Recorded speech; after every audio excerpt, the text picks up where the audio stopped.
Hump Day. Hello, Mike Santos, Corgan, Beach Up High, Darth. Holy shit! 5 months, Darth, thank you. Anyone else I missed? Hello. Hello, love. Brute Force, hi. Oh. Who always bets so big for Metallica? I appreciate the commitment. This is Smasher. Someone did win.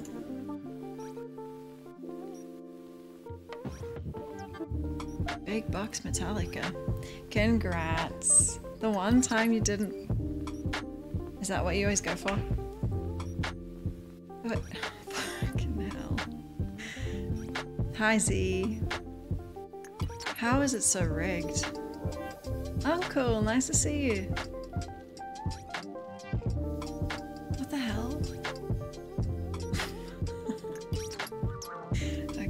Be back quick, okay?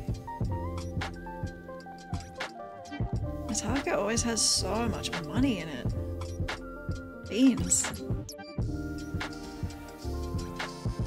Hi everyone. I haven't seen June, don't bring it up. Don't bring it up. But, I have plans to see it now. Twice, actually, I think. And I plan to go a third.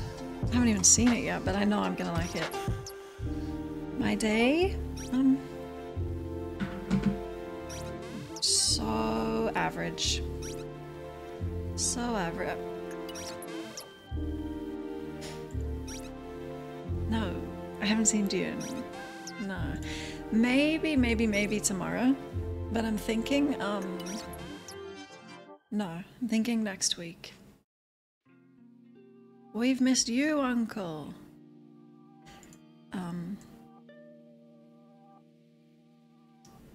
Oh, my detective mood. I watched, Anatomy of a Fall yesterday. Dude, I need court cases. I need crime. Not true crime. I like fictional crime.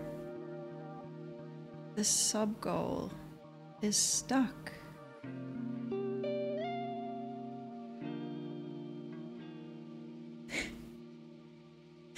No, it's only 6 p.m. Keep your thoughts to yourself.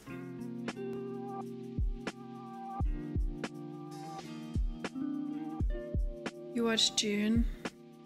Yeah, that's what I was gonna say, Nick, but hold on, it's earlier in the day for you. What are you saying shit like that for? Anatomy of a Fall was good, and I crave more.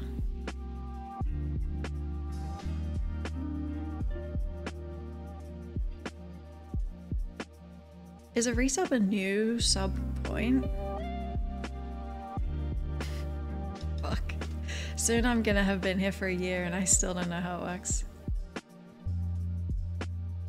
Action? No, it's my least favorite. Yeah, I can't think of a genre I like less than action. When action's done well, it's incredible, but it's hard to do. Hi, Gilby. Sophie tries. Good one. Resub is the same sub point, yeah. Do I usually not do new sub points? Maybe I did the goal wrong.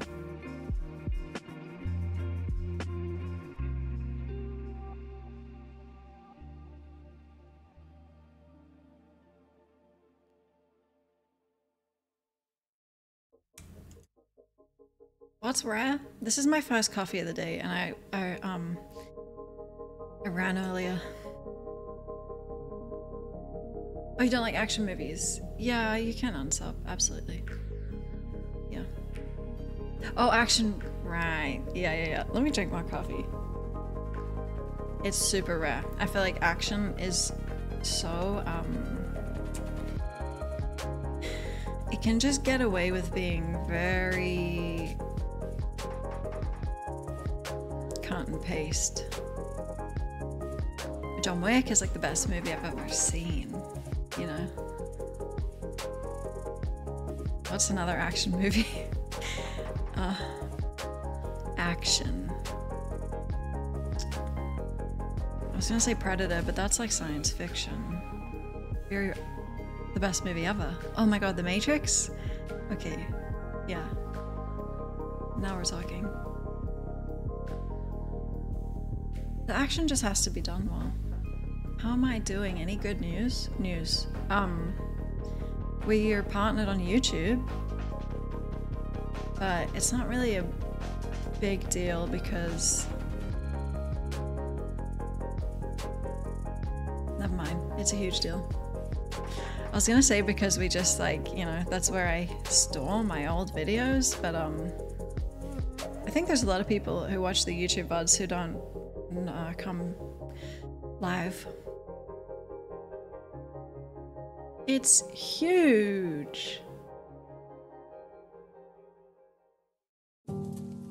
Subby Trice mixtape. Uncle, thank you. Oh, it added a sub point. You may not like action movies, but I love this stream more. How can you be into action and then... I'm the opposite. What would this genre be? Alternative. Foreign movie. There's not really a name for the genre of film where nothing happens, but that's probably... It's a new genre. It's called slow. Day 3 of the Disco Buds. Please don't leave me again, Kim.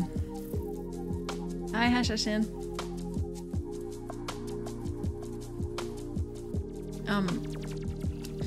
But this playthrough's going longer than I thought. Which I'm like really happy about actually, because it's so good, but I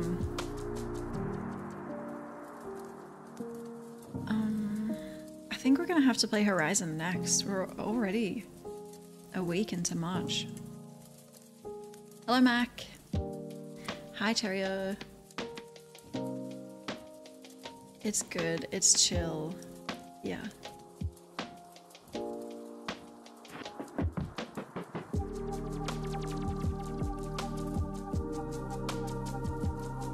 Thought there were 5 days. Really? Morning, Val. I don't know if we'll play Forbidden West. Depends. I plan to finish Horizon whether I like it or not. But I really don't know if it's my type of game. But that's a huge assumption. Just based off the one time I tried it. And then also it's... Who's porting it? Like, will it actually be playable? Yeah, I'm gonna play it on controller for sure. Which is like, you're gonna have to be really patient, okay? And it hurts my hands as well. Hi, Nikra. Bought a PS5 just for that game.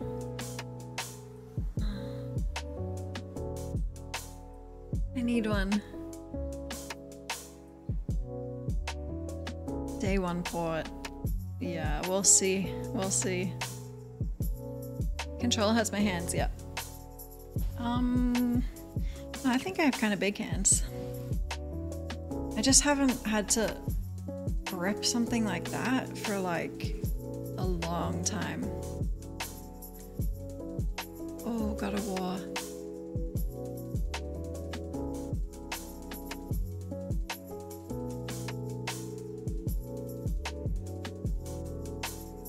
Nick. Clowno pays with his time and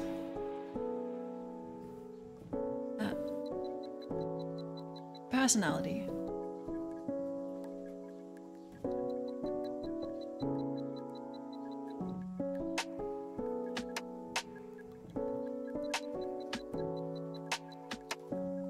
Is Forbidden West better than Zero Dawn? That's another...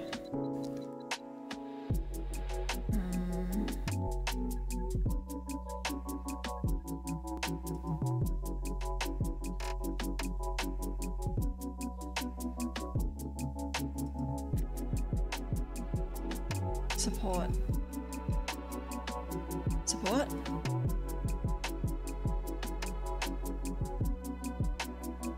No.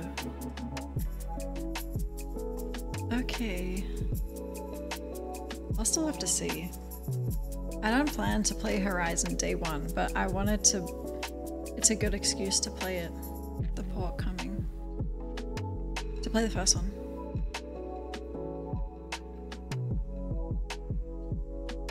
Do it, Chief. Although wait like a week until I'm playing as well.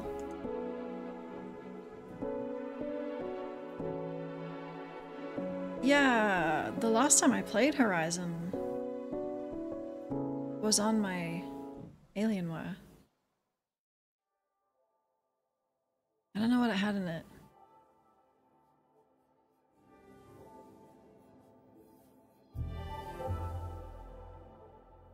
I'd start on the first, 100%, yeah.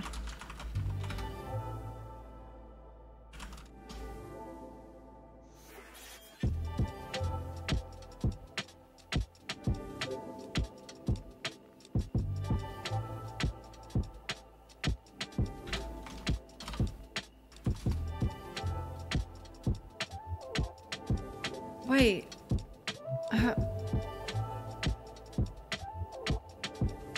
Forbidden West isn't better? I heard it was.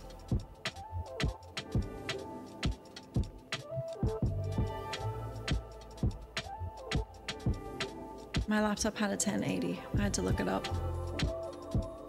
That was the last time I played it. I never played it on PC at all. So we'll see.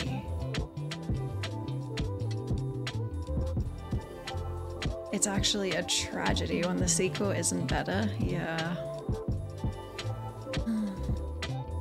Are you seeing Dune again, JP? Avatar like the Blue People game, yeah? Was more like Zero Dawn, it would be awesome. Okay. Okay. I love open world games. I don't know if I've ever played anything that's like kind of grindy. But it's the combat that scares me. I don't like combat.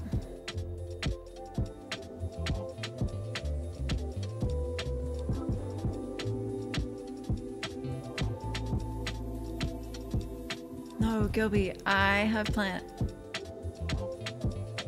I could see June tomorrow, but I think I'm gonna see it next week. I'm definitely seeing it Monday, public holiday, and Tuesday or Thursday. I'm seeing it. I'm seeing it, and I'm gonna see it twice to make up for it, okay?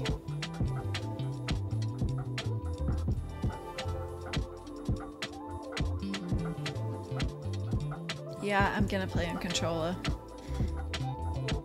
Controller gaming is so much more comfortable, but I gotta build my hand strength. I don't know why it's public holiday, I just heard it is.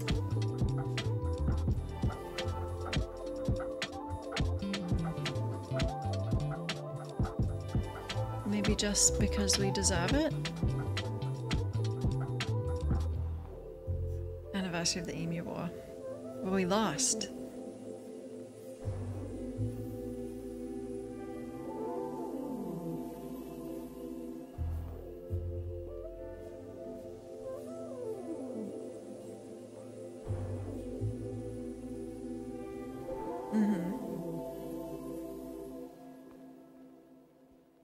Not Chief. Thank you so much.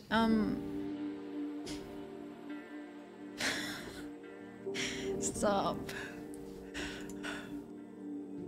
You're gonna make me go tomorrow. I'm gonna go Monday. Oh, that's really far away. It's okay, patience. Oh, it feels so good to be patient. Hi, Isra.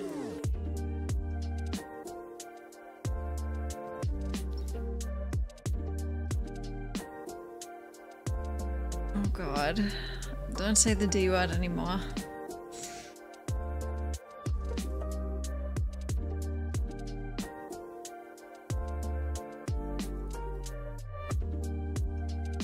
I need to play a controller game before Elden Ring. I can't go into that game with a handicap. That's not...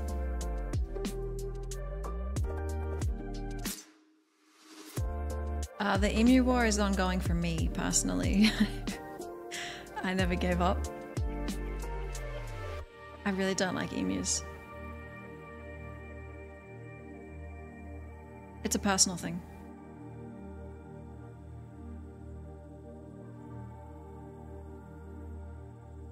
Oh god, dude, stop. Oh. I also watched Sicario again last night because I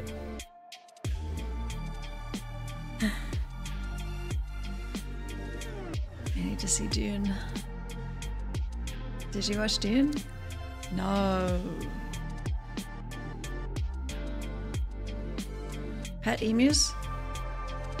They're vicious. They're assholes. All emus. Fallout 4. Nah, that's the exact type of game I'd want. Keyboard and mouse, I think. Unless I become like a controller. Only.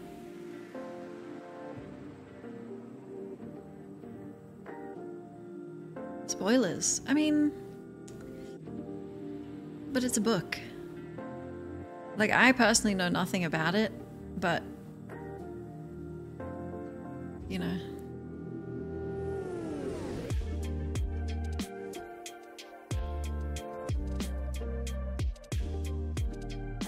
Elden Ring. What about the Dune game that's coming?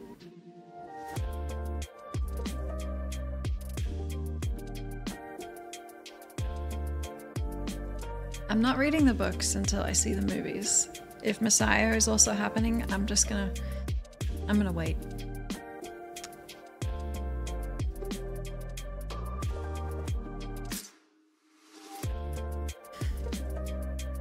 I'm not that Australian.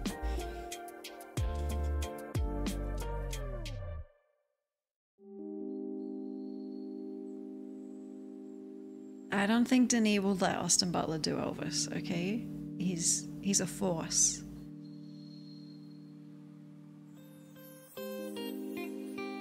I need to play the game because we keep talking about June. Fuck. If I go Monday, there's gonna be 3 streams other than today where I still haven't seen it.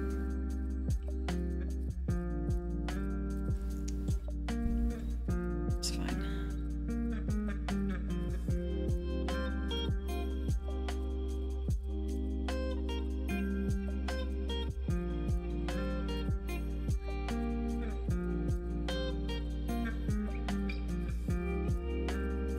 Detroit. Yeah. Yep. Elden Ring will be May.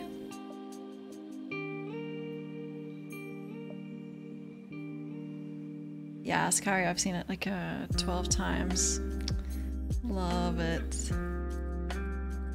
Yeah, I need my Denis fix. I think I'll watch Dune Part 1 tomorrow. It's pre-gaming pretty early, but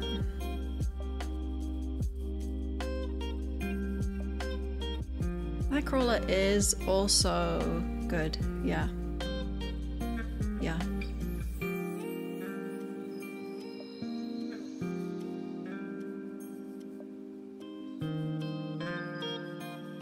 I want to watch it the day I go. I don't know. I probably actually I might. I'm just gonna watch it tomorrow and then again the day I go. Perfect. 5-hour fan edit. Can't you just watch them one after the other? Edit it yourself? Skip the end credits. Go in. I gotta play. Talk about Dune. I'm actually loading the game, so everyone has to stop. Okay.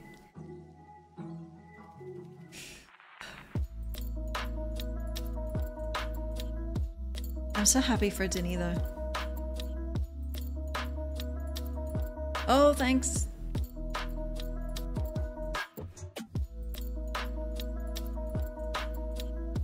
Okay, game time.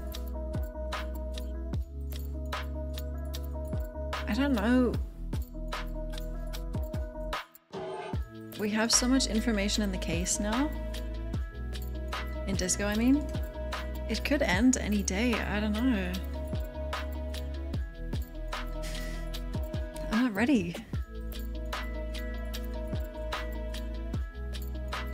Mayo, hello.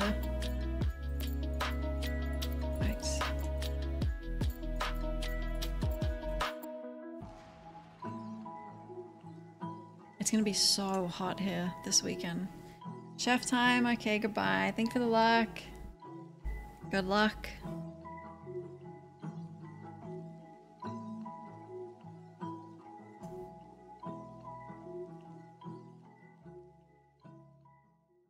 Ended it once. No, that was chat. That was chat's playthrough.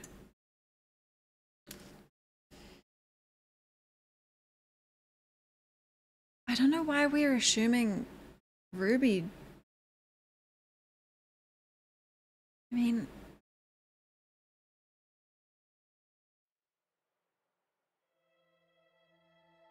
it's adding up now that we've like talked to Titus and stuff about it, but that was a big assumption to make.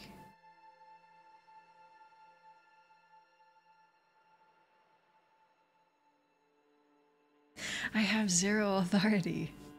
I hope I end the game with none. Oh, I also filmed some videos in this yesterday. So this is the right save, right? 7:30, day 5. Yes. Oh, everything's turned off. Hold on, sorry.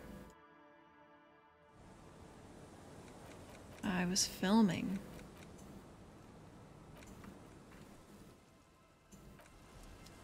Okay. Do the church today. The egghead puzzle. Let's do the church.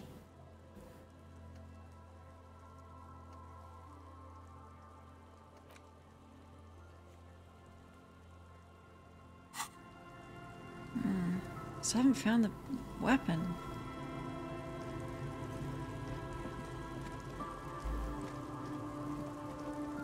No, oh, no, haven't found my gun.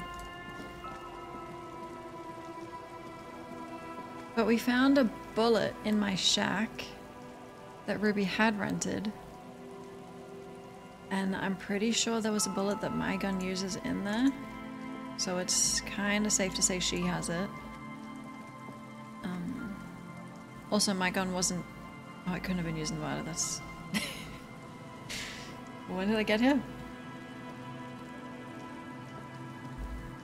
Heavy wooden doors, more than twice your height, stand shut in front of you. The rectangular sea-worn ornamentation appears in stark contrast to the padlock, carelessly drilled into the wood. Crabman is in here. Having a hard time sleeping. Oh, this will put you to sleep.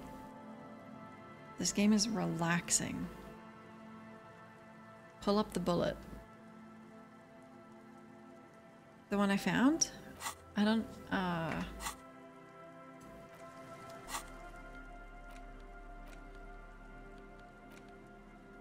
don't think I can interact with it.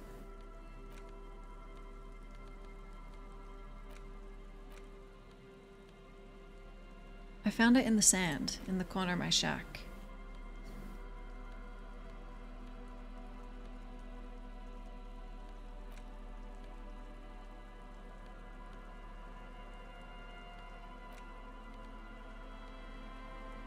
Maybe I didn't keep it.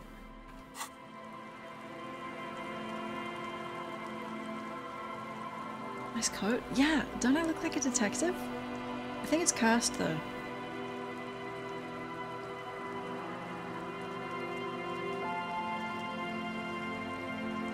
I don't know what the dev issues were, but I know there were some. I really hope there's gonna be another game like this. Heavy wooden doors, more than twice your height, stand shut in front of you. The rectangular sea-worn ornamentation appears in stark contrast to the padlock, carelessly drilled into the wood. Why are you wearing so many tank tops? Thank you for the follow, thank you. I'll show you after, Nick. I'm just wearing one.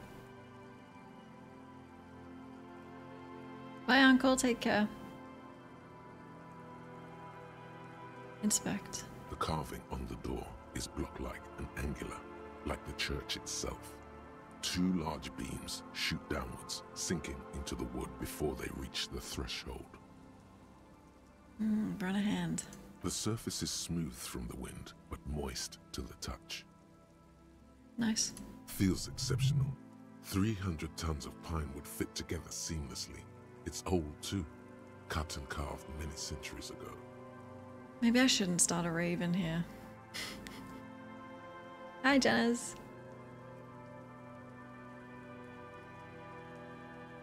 Okay, look at the padlock. This cheap-looking padlock is sturdily built. It shackles together a hasp and a staple screwed into the wooden door. The lock is adorned with a yellow sticker. Okay. It'll be easier to break the staple than the lock. Also, that sticker is interesting, somehow. Is it? You see a yellow circle with 2 X's and a big curve below them that looks like a mouth. The smiley face. You're pretty sure you haven't seen it before, but what the symbol depicts is clear enough. A smiling dead guy. The curve makes it smile, and the X's make it dead. I've seen it. It's in there. The tent. The punks. What, you don't remember? Come on, brain. Hey, Kim, have you seen this? He takes off his glasses and uses a blue handkerchief to thoroughly wipe them clean before inspecting the sticker. Then he looks up, pauses, and replies. No. Okay, what does it look like to you? Looks like a dead man smiling. Suggests junior delinquency. What is suggestive of junior delinquency? I haven't seen that sticker before, and I'm not a youth. Let's go easy. There's nothing like the sound of a sticker unpeeling. Now it's stuck to your thumb. Take it off. Au revoir, sticker. Okay. The lock turns easily. You hear a click as the shackle pops open. Let's go. Okay, you fast. As you do, you hear the echo of the doomed commercial area. Its black holes and dusty machines. Then the feeling passes. A great whoosh of air rushes into the dark innards of the church, as though rushing to fill a great vacuum. In the heart of the city. Wow.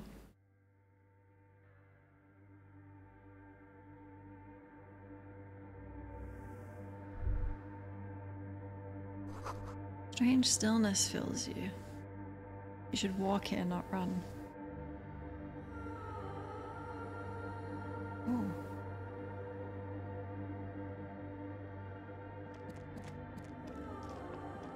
Oh. Grotesque wooden figure looks half finished. Feels like it's trying to become one with the church.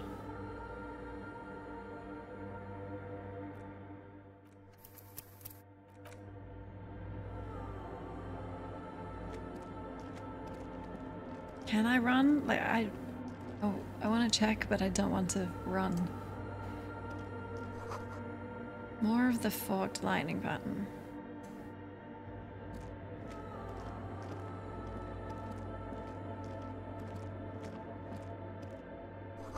Blackboard is filled with complex equations. Radio frequencies. Ruby was into radios. Ball is filled with water. Okay. Could these wires work as contact microphones? Cool. The silence in this part of the church, it's almost palpable. All the shifting matter and shuffling of living things is gone. Nothing seems to exist beyond the church anymore. Maybe if you were to stand in just the right spot, even your footsteps would be completely silent. I think I still hear something. And then it's gone. Almost all of it. But for the faintest of hums, you can hardly hear your own breathing. I'll stomp. You produce a few muffled thumps, after which the silence feels even more total, somehow. Yell. Your voice is barely audible. Not a howl, but the softest of whimpers. Oh god, it's like a nightmare. Kim, what's happening? The lieutenant points to his ears and shakes his head. Then he leans closer. Can you hear anything?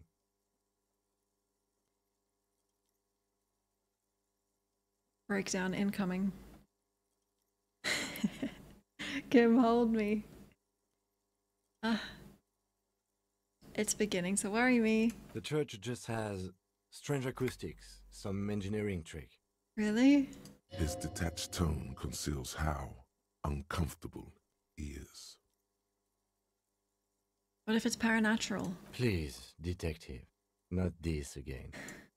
Look in the bell tower. The orderly rows of ceiling panels become barely visible, then disappear completely in the darkness of the tower overhead.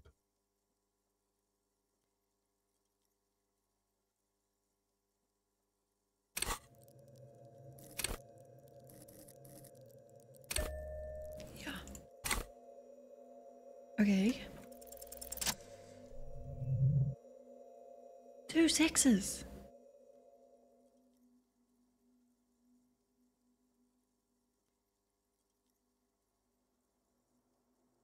It's like there's something moving up there. A shadow has emerged from the tower and it's making its way toward you. Oh through god. all the other shadows. It's Crabman.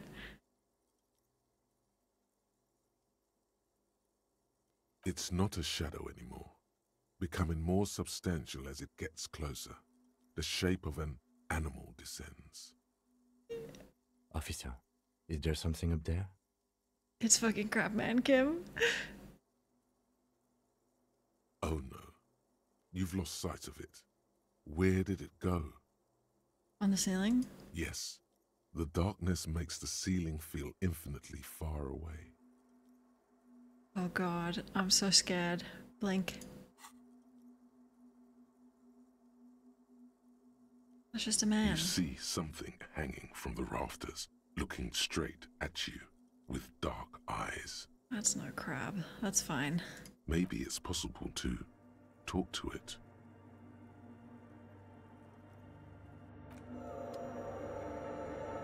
Mr. Crab? Shoot it. The shadow is a man. A man made of the same stuff as the carpentry of the building. He is studying you intently. Cool. The Crab Man.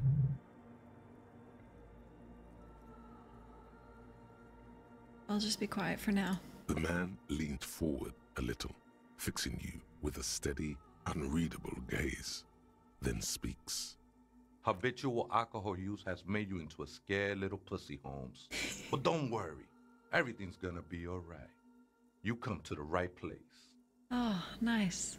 That accent is Villa-Lobos, a peninsula in Mesk and a district in Jamrock. There's a sizable contingent of Villa-Lobos-speaking Mesks in Rivershaw. The right place for what? Here you can receive the mother's love. And when you're ready, she will take your hand and lift you out of the despair at the bottom of that bottle.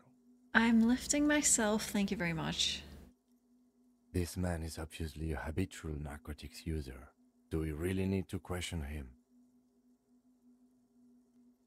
I'm put off by this religious stuff, he thinks. And maybe the ceiling climbing, too. It's all very hard to square with the lieutenant's own view of reality. Hello, Chaka. So, who said that he's made of the same stuff as the church? That's a fact. Kim, this guy's... it's not real. Hey, and what was that about the bottle again? You haven't even drank that much lately. Lay off it already. Shish. Yeah, agreed. I'm a policeman. I need to talk to you about police things. And I don't drink that much. Oh yeah, sure. You don't know anything about alcohol use. You got it all under control, Way. I could smell the control all the way over here. Actually, I'm doing really well and I'm proud of myself. Thank you. I know it's hard to admit that you got a problem.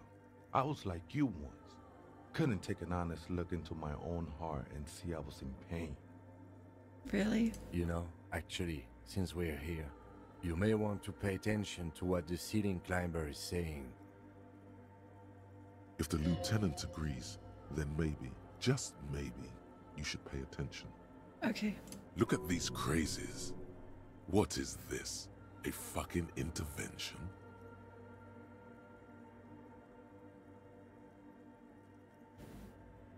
I feel like you have a point. Don't trust me. Trust the mother. I'm only the messenger, Holmes. Oh fuck, I'm already researching. Police business? We just started. This is the Church of the Mother of Silence. You are welcome here. You have no idea what the fuck he's talking about.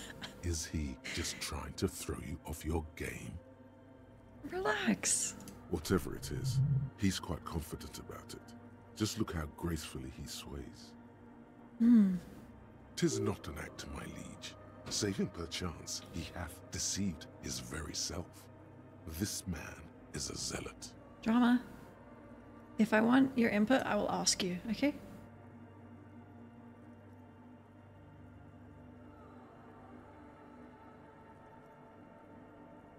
What does this mean?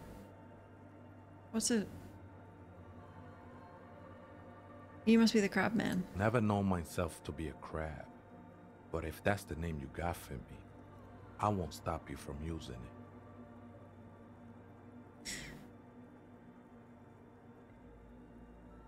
No, your neighbors came up with that, not me. I always thought of myself more like a flame, flickering along the rafters and beams. It may be that I gotta work on my technique. That's cool. It would be a lot cooler if someone else called you that and you didn't give it to yourself, though. So what were you before? I was in a gangway, but my memories of that time are fading. Most of them are already gone.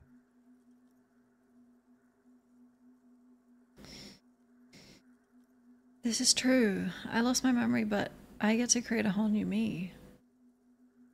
That's not really the point, I say. What? You gotta give yourself over to service. Service of the mother, that is. Hi, Icarus. I really, really like it so far. It's too smart for you, though. I haven't finished it yet. Do you remember your name, sir? Tiago's my name, but those syllables don't mean much to me these days. A name isn't just your identity, but also, so to speak, your place amongst your fellows, your place in the world. I ain't got no use for such a place anymore. Okay, my name's... I don't want to extend my hand. He's not coming down. My name's Harry Dubois. And I'm Lieutenant W. de Freda. That's just the thing, Holmes. None of that matters. He sounds melancholy saying this. Okay. What are you doing? This is a special place. There's a perforation in the world up there. A way out into nothingness. This church was built around it for purposes of veneration. I circled it, nurtured by the silence bestowed by the mother. One of these days, I'll be pure enough to go drink from it directly.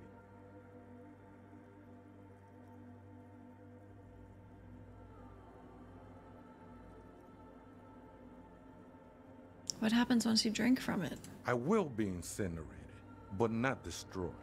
Finally, I won with the state of the world before reality began. Okay. That sounds a bit like substitution behavior, no? You know a thing or two about that. Do I? Right. Substitution behavior. Yes. Who's the mother of silence? Oh, that's no simple question, I said. She is one who can be painted or sculpted. Okay. How about charcoal? She is a cavity in the dark beyond sense. She saved me, but I couldn't describe her to you. No one can, Holmes, and no one ever will. Hmm.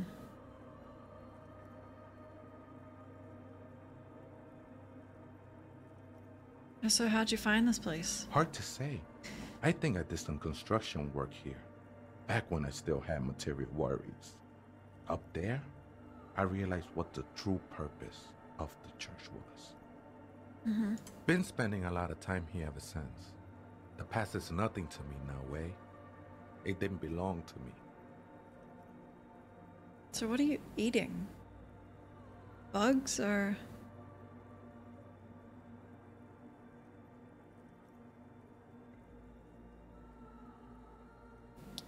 I don't understand what you're doing. I'm a seraph, Holmes. I sing the mother's glory. Ooh. Does it make sense for you to sing if she's the mother of silence? Oh, I don't mean literal singing, Holmes. me either. This is the mother of silence we're talking about. It's the singing of a burning heart. Eh? You may be thinking, but fire crackles. No, Holmes. That's the material that's burning. The flames themselves are without sound. Ooh.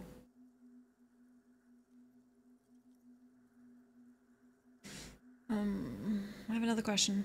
The sinewy figure lingers on the wooden beams, blending into the shadows.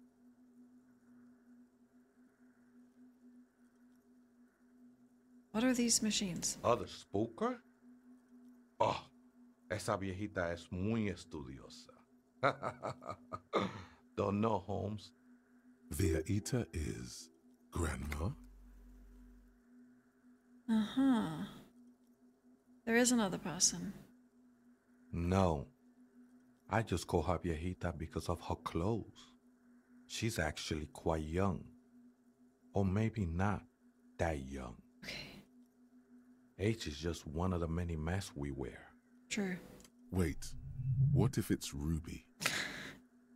Did it ever seem to you like she was hiding here from something? Lieutenant seems to be thinking the same. You mean like a fugitive?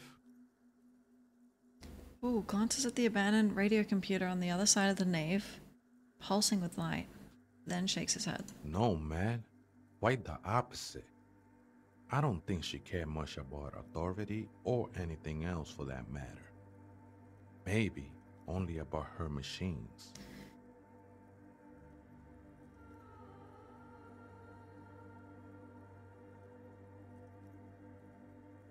Someone said something about her radio is like for the pale or something. Okay. I see. And where is she now? I told you, Holmes. I don't know. Okay, well, how can you not know when you both live here? Don't really follow her comings and goings. Just see her typing on her computer now and then. We got different interests. Really? What are you so busy doing? You can't tell me how she looks, what she does, who she is? I'm afraid not, Essay. You just have to wait until she comes back, or... Hmm? Or search through her radio computer. Yep. Okay, do you know why the church was abandoned? Police raid a while back. Oh. Did you witness it? Not really. Or at least I don't remember much of it anymore. The mother's love has done its job. That's what's so great about the mother. It lets you forget about everything. Mm-hmm.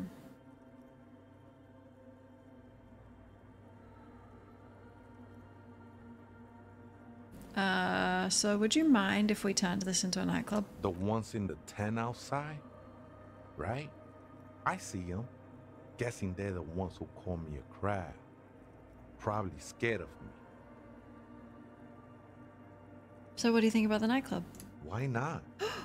They wouldn't bother me none. I'm usually way up there, imbibing. Ain't no music on earth that can reach where I go. Cool. Might even be nice to have some company. Hell yeah. He said that in spite of himself. He's more attached to the human than he'd like to think. Cool. Mm-hmm. Lady driver. Yep. Alright, we'll get you a club.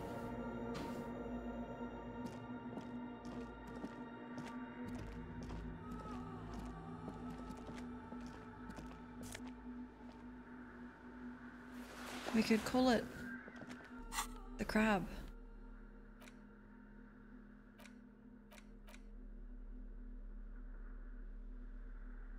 Damn it. I look like such a detective, but this one's cool. Nick, I'm only wearing one tank top, and it's this one. But you can't see. Party underneath, detective on the outside. Frost has drawn flowers on the glass. A figure drawn in frost on the window. A deer. Possible comrade.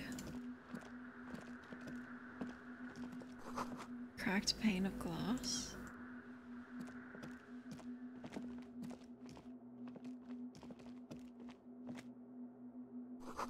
A spider has spun its web around this wood-carved pillar.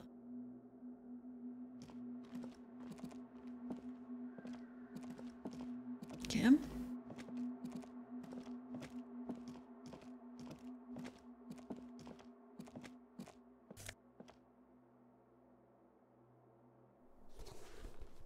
Empathy shoes. Cool. Oh, but I like these as well.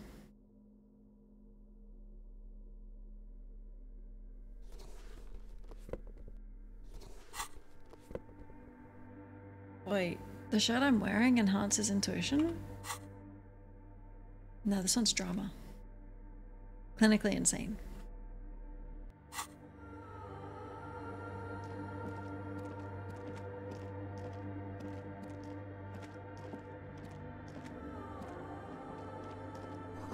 Portable Harman Welshi tape recorder. 2 decks of reel-to-reel tape spinning on empty.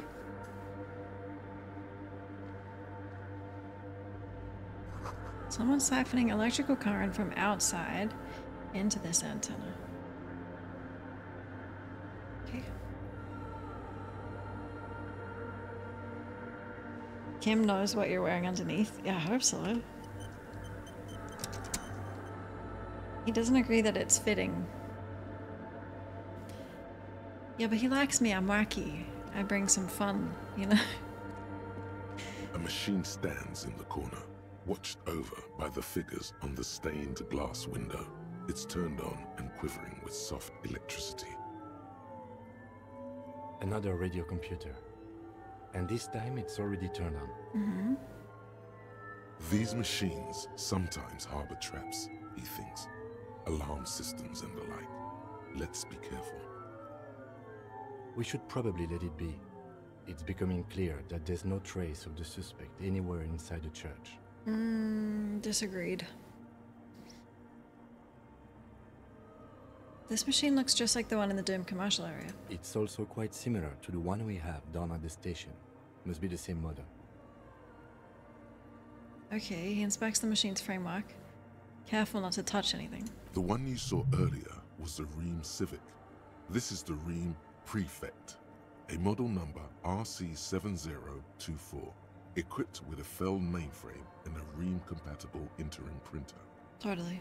The Ream Prefect is the governmental version of the commonly used Ream Civic model. Although mostly based on the same technology, the Ream Prefect is equipped with better noise attenuation circuits. Let me investigate, Kim. You see fluorescent play and print buttons on the keyboard. A hatch connected to the central compartment is wide open. The lieutenant says nothing. You see the machine's glowing frame reflected back from his diamond-shaped glasses. You're free to proceed. Diamond? I'm looking. Behind the hatch sits a cube-like crisscross of filaments, smoldering in the dark like fireflies. Silver tape on the side says, in black marker, log, February to March. Another filament memory. Press play to talk with the repeater.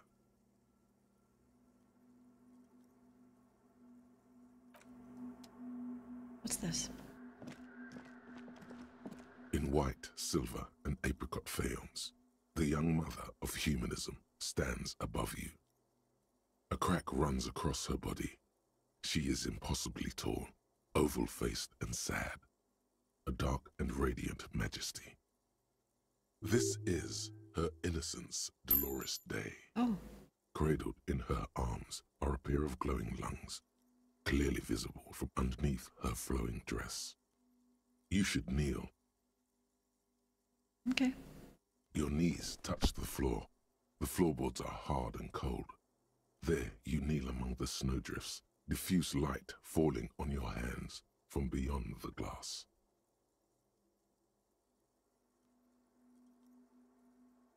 Close my eyes first. The world is silent, but for the creaks and cracks of the massive wooden structure behind you, it covers you from the wind outside. The ocean feels distant, its ebb and flow blocked off by the centuries-old pinewood sarcophagus around you. In the darkness, you sense her eyes on you, inspecting you with their multicolored glass, as if you're a bug under a microscope. Okay. The woman looks down at you kneeling. She towers among her followers, architects, laymen, courtiers. There is a sad smile on her lips and a glint in her green-blue eye of what? Compassion? Remorse?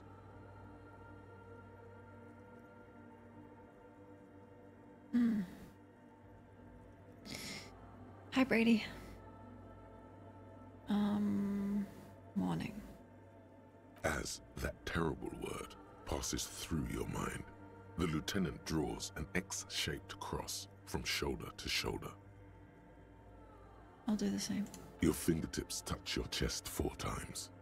Then you rise from your knees into the apricot-colored light of the window. Above you, the woman still smiles her distant smile, sundered by the crack in the glass. How did I know? Despite the damage you've done to yourself, the title appears lodged in your hippocampus. This is Her Innocence, Dolores Day. The innocence of humanism, internationalism, and the welfare state. Perhaps the most famous human being ever to have lived. Really? Wow. I am keeping cool, but it's so hot. It's only gonna get hotter this week, too. No amount of Commodore Red can wipe her sad smile from your brain thing. It has survived the deluge and haunts you still, and will haunt you forever, as it haunts all men. What is an innocence? The highest category of historic individual, an embodiment of the world spirit.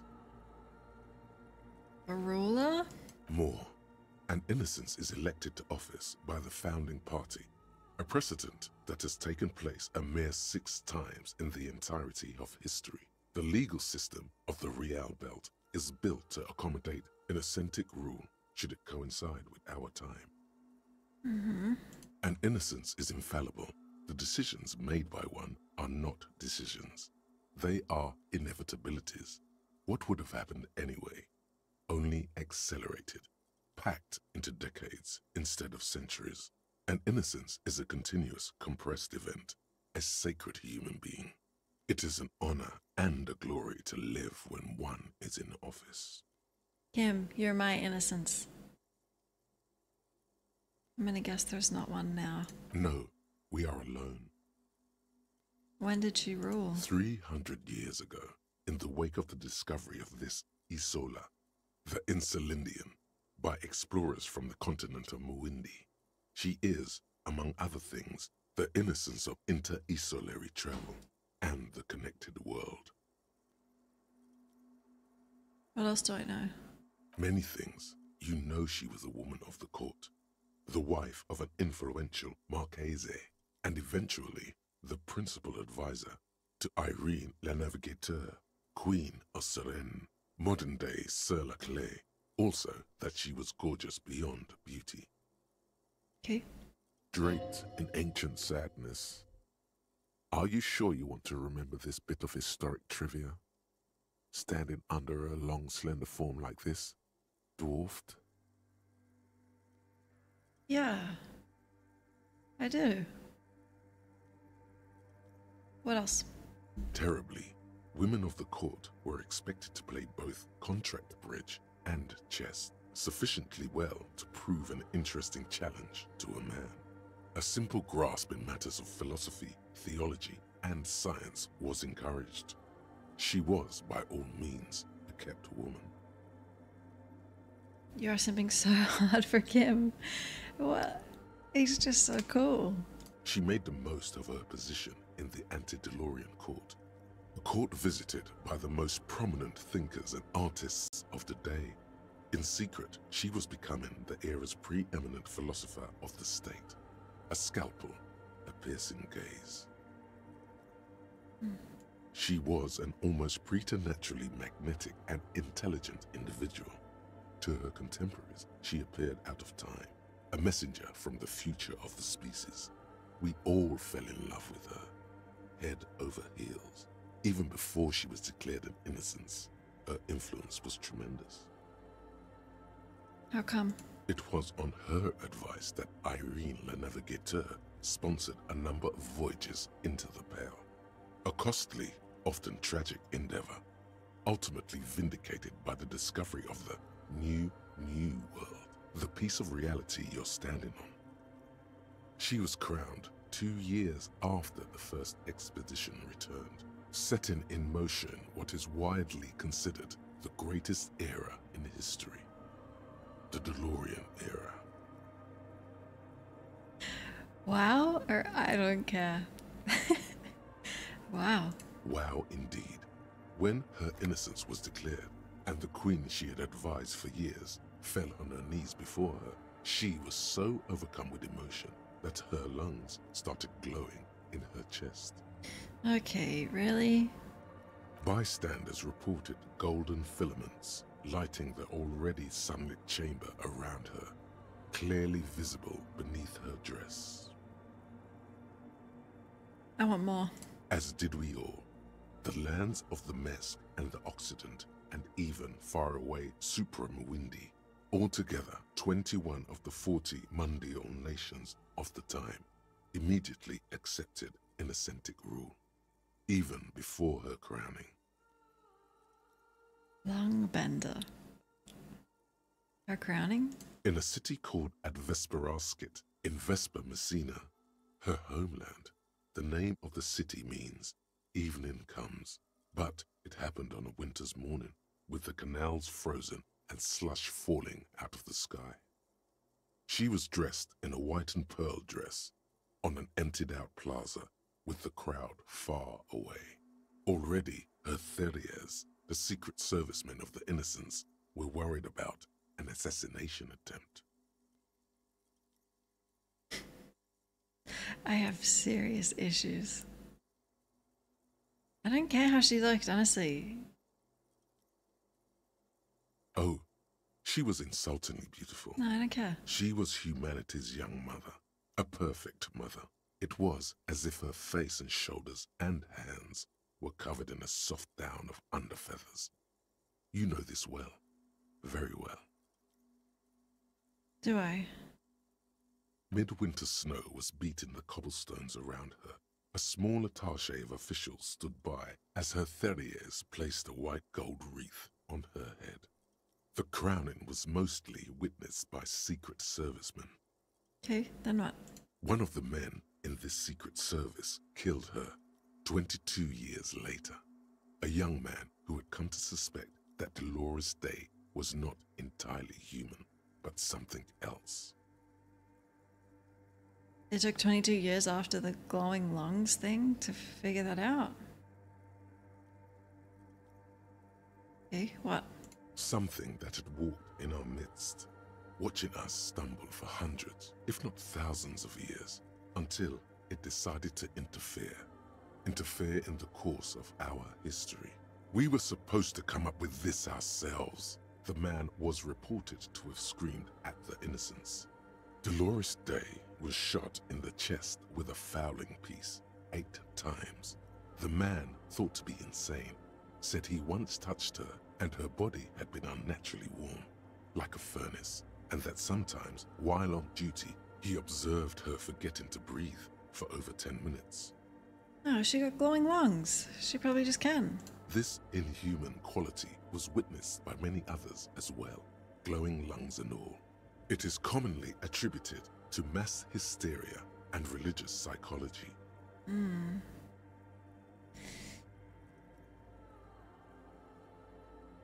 But who else could be an innocence?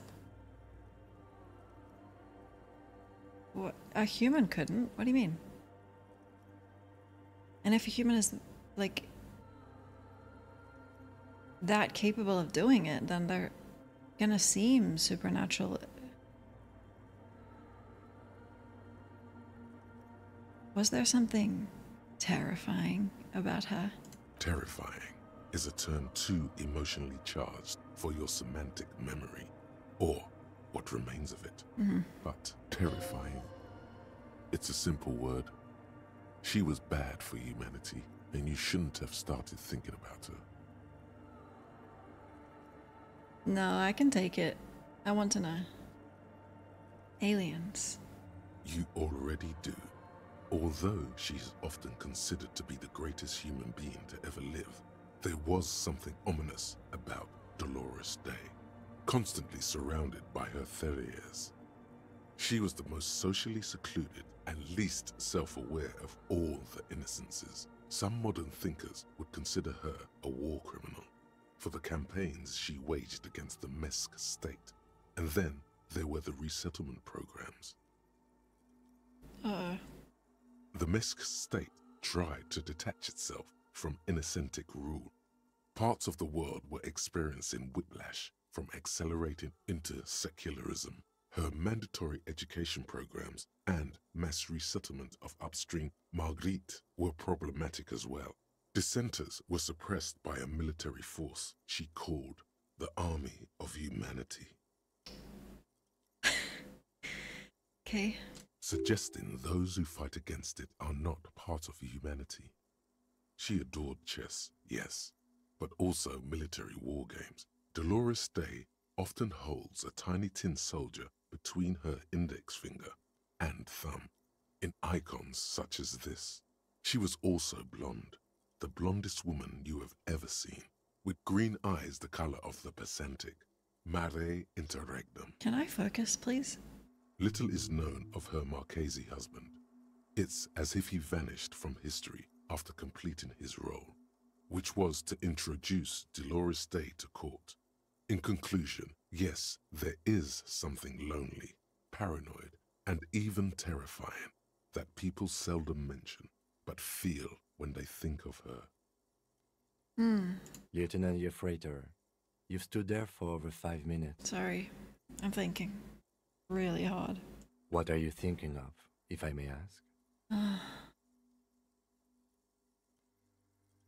War criminal.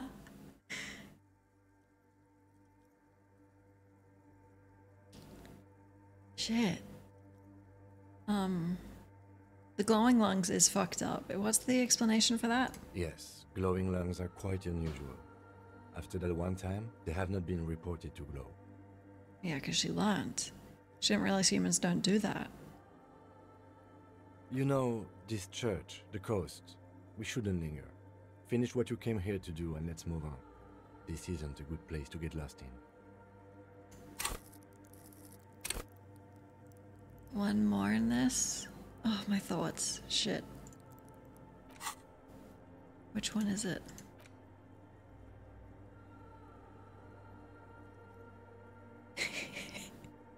Forget it. Okay. I'm still a communist at heart.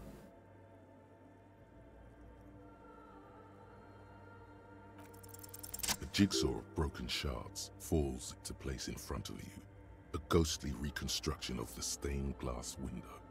Before it was shattered, there was an older woman beneath the younger one, and a text, a light motif below them both. What shattered it? Unknown. A motor carriage, a gunshot, someone falling into it. Or maybe just hooligans looking for something to break.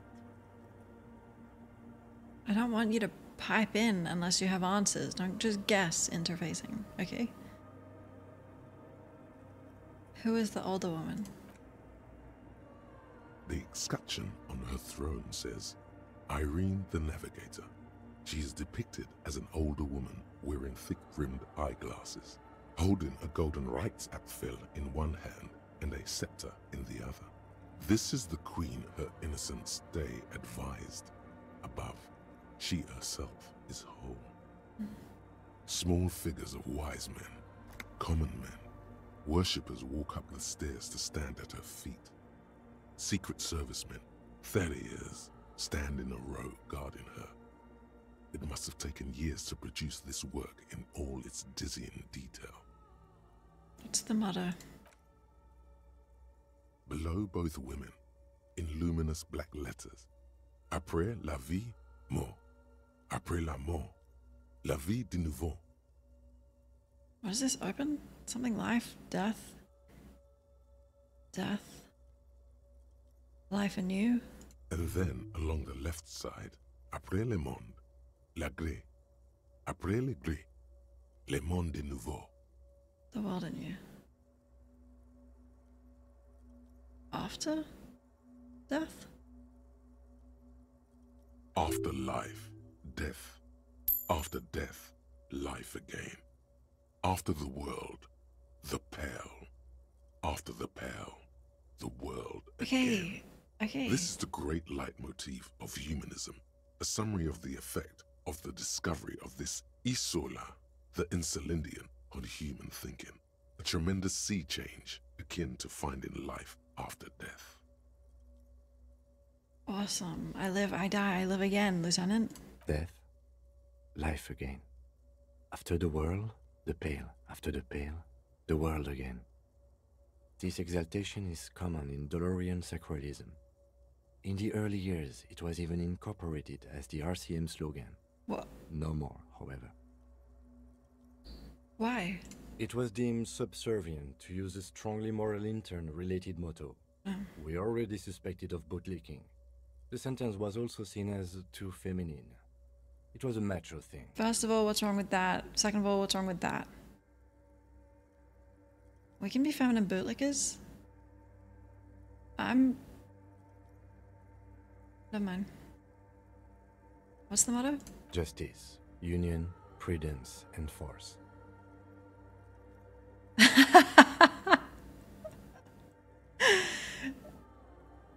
I like the other one better, Lieutenant. So do I.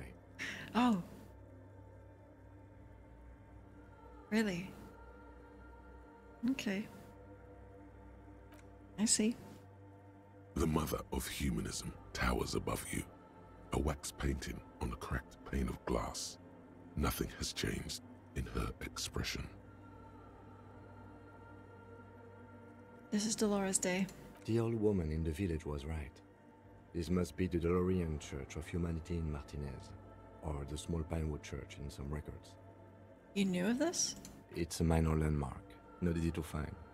Most maps misplace it. It was built not long after Revachol's founding, 300 or so years ago, by first-generation settlers. Why did you lower your voice? On the coast of an uninhabited archipelago where only animals had roamed before, in the wild reeds.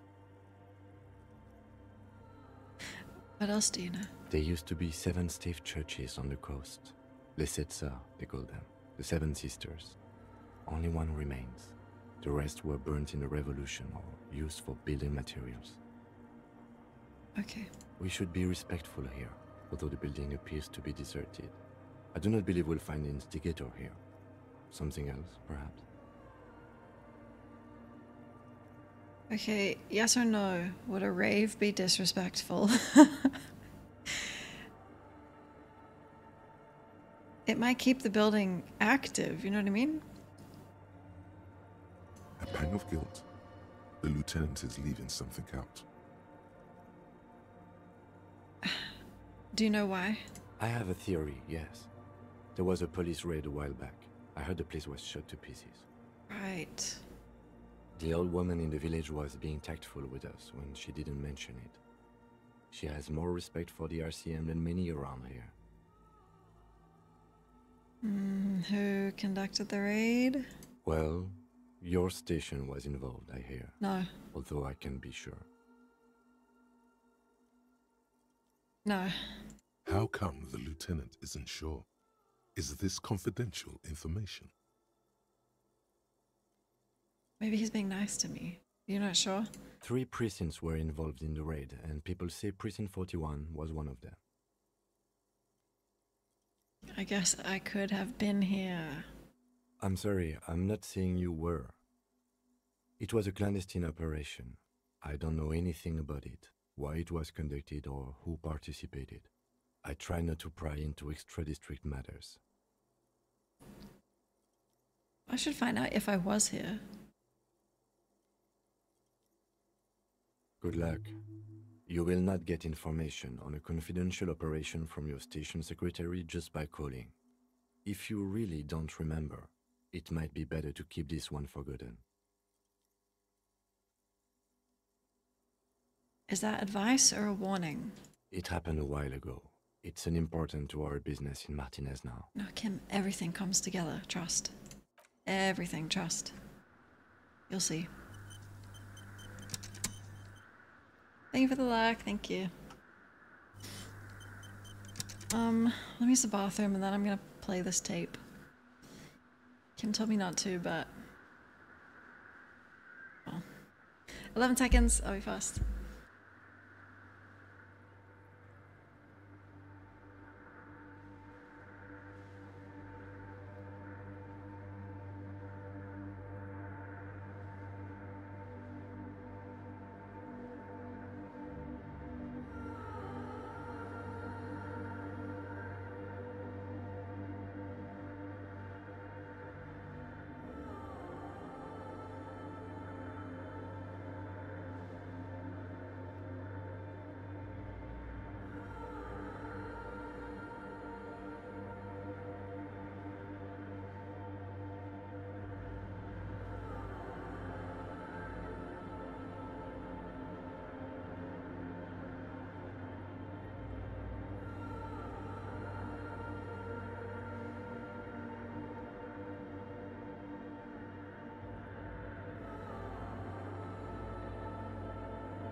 This music is beautiful. Maybe I'll make a video.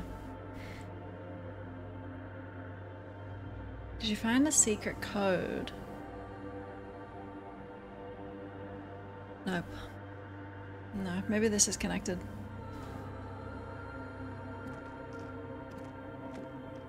The machine's keyboard is still illuminated, revealing fluorescent play and print buttons. Okay. The speaker comes to life. Static seeps through the machine's planar magnetic driver. An old lady greets you. Her voice sounds 100 years old. What, is it the same woman? Good morning, Fortress Accident on Saint-Brune. This is the East Elysium Rapid Station 1. Please repeat, is this the personal log? Yes. It's the same old woman you spoke with through the radio computer in the doomed commercial area. Do a video? Okay, well, I filmed a whole bunch yesterday, and I wasn't up to this area yet, so I'll do this too. It's me, Ivan. How are you? Good, thank you. Please repeat, is this the personal log? Yeah.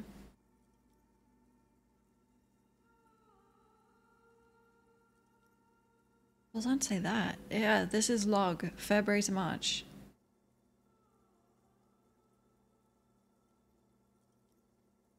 Good. Please repeat the password. Sorry, you're breaking up. What was that? Let's look around. There's no use trying to guess the answer. Okay. Maybe he knows something. I don't know it yet. Received. I will register this login attempt. Stop registering them, please. Votre accident. Is there anything else I can do for you today? It's like the one in the Doom commercial area. I have 2 machines registered to this company name in Martinez. One on Saint-Brun, the other on Rue de Saint-Ghislaine. Mm-hmm. Saint-Brun, that's the church. And Rue de Saint-Ghislaine, that's the Doom commercial area. Thanks, Kim. Anything else I can help you with? I'll be back.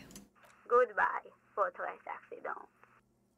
The machine's keyboard is still illuminated, revealing fluorescent play and print buttons. What does print mean? Don't just press it.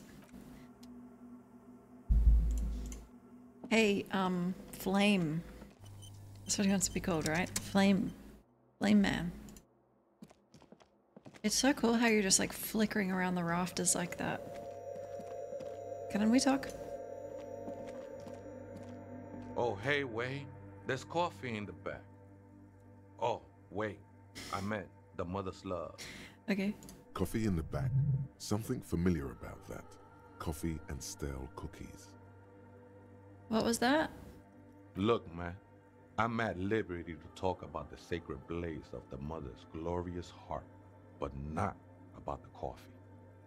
In the back. Is it a cop thing? Were you here on the raid? I was, maybe. Okay, did you hear what the Viejita said on the computer? Too many times, Ese, you need it for something. Yes, please. Surveys are a good way to fish for personal information, especially in the name of public safety. Shut up, drama. No.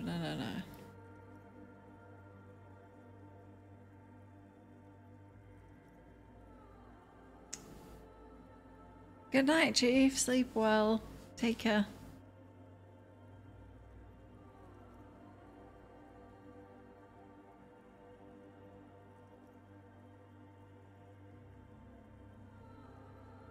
Honestly, I need to see what's on this. Don't sweat it, Vato.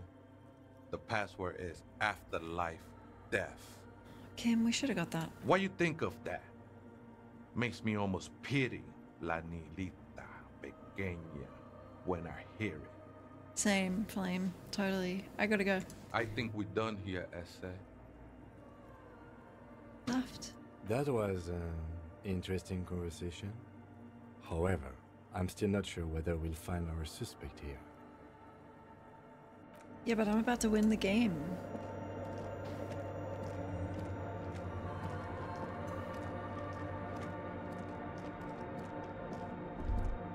Hey, her Innocence Dolores Day liked little figurines, right? Liked holding little men between her fingers, remember? Yeah? You have the Headless Fallen Rider figurine. You should give it to her. Win her back. Okay. So very, very, very nifty. Nifty and mysterious. This is surely what the figurines are for. Okay. Hey.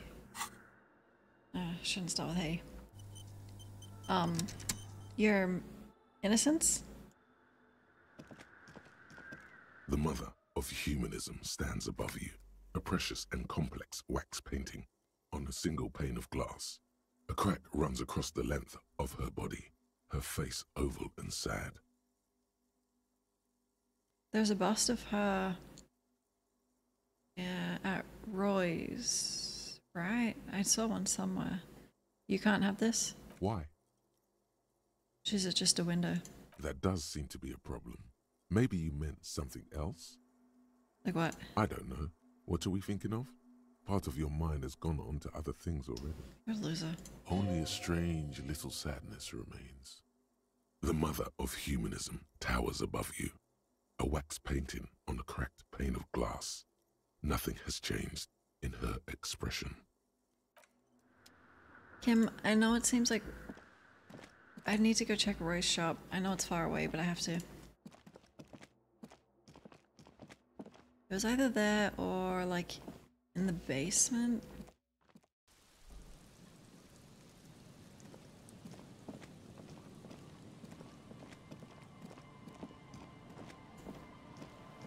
I also need to get a super crowbar from somewhere for the ice cream machine.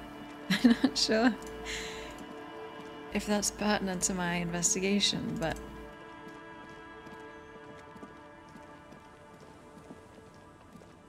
Morning, washerwoman.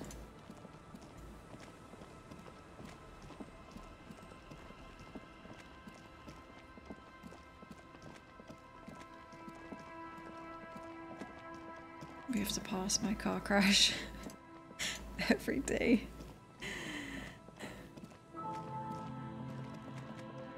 It's a reminder of how far I've come.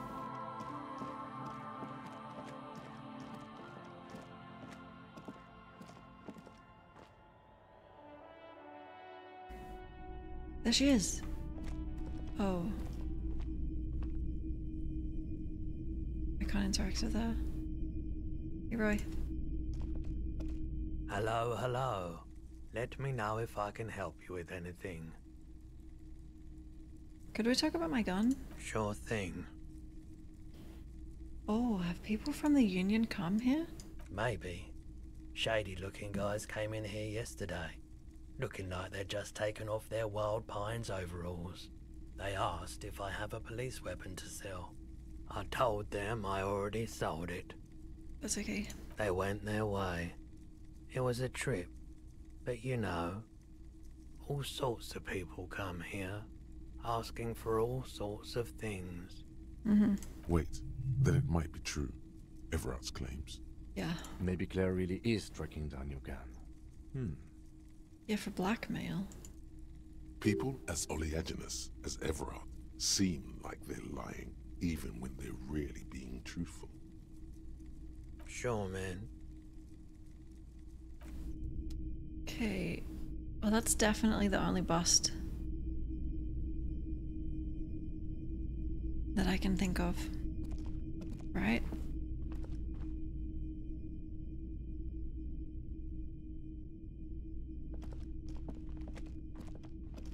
Maybe it's later on. Back to it, Kim. It is all connected, especially the story about the headless guy riding the the other headless guy. I think Ruby will show up riding the guy that's riding the guy. She'll be riding them both.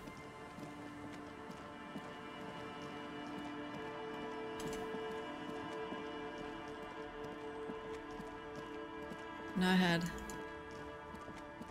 Twice over.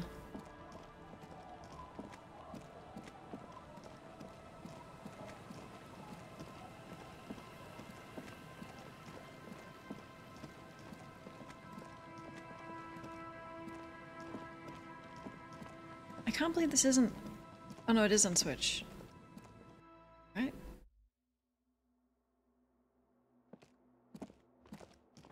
I ran... Oh fuck, I'm so sorry. I'm so sorry. Let me leave and come back.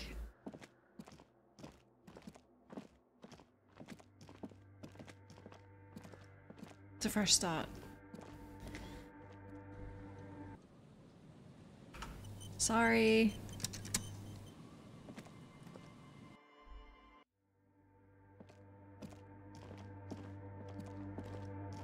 I really love churches. I'm not religious, but they're so beautiful.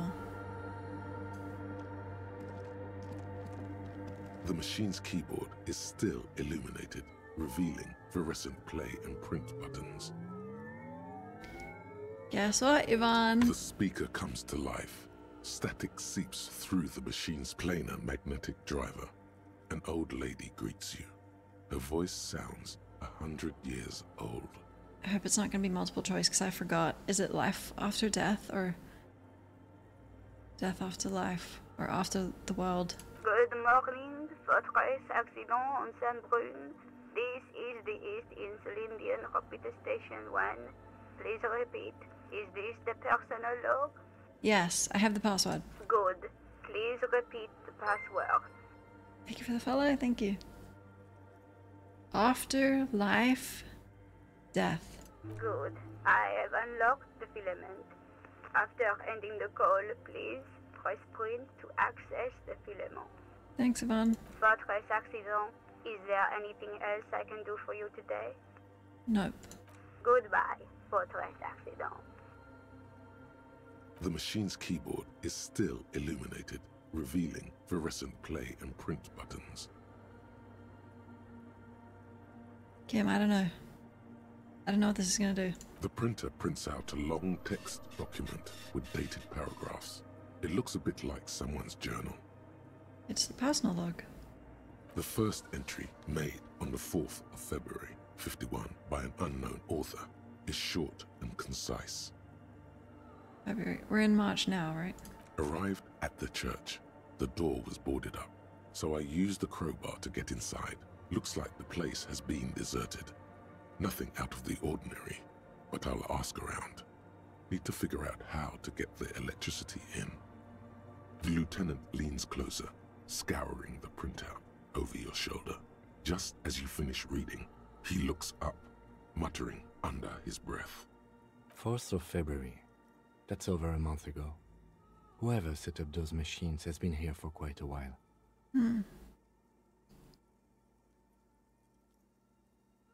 You think this is connected? Our case? No, I don't think so. What? It must be some local eccentric.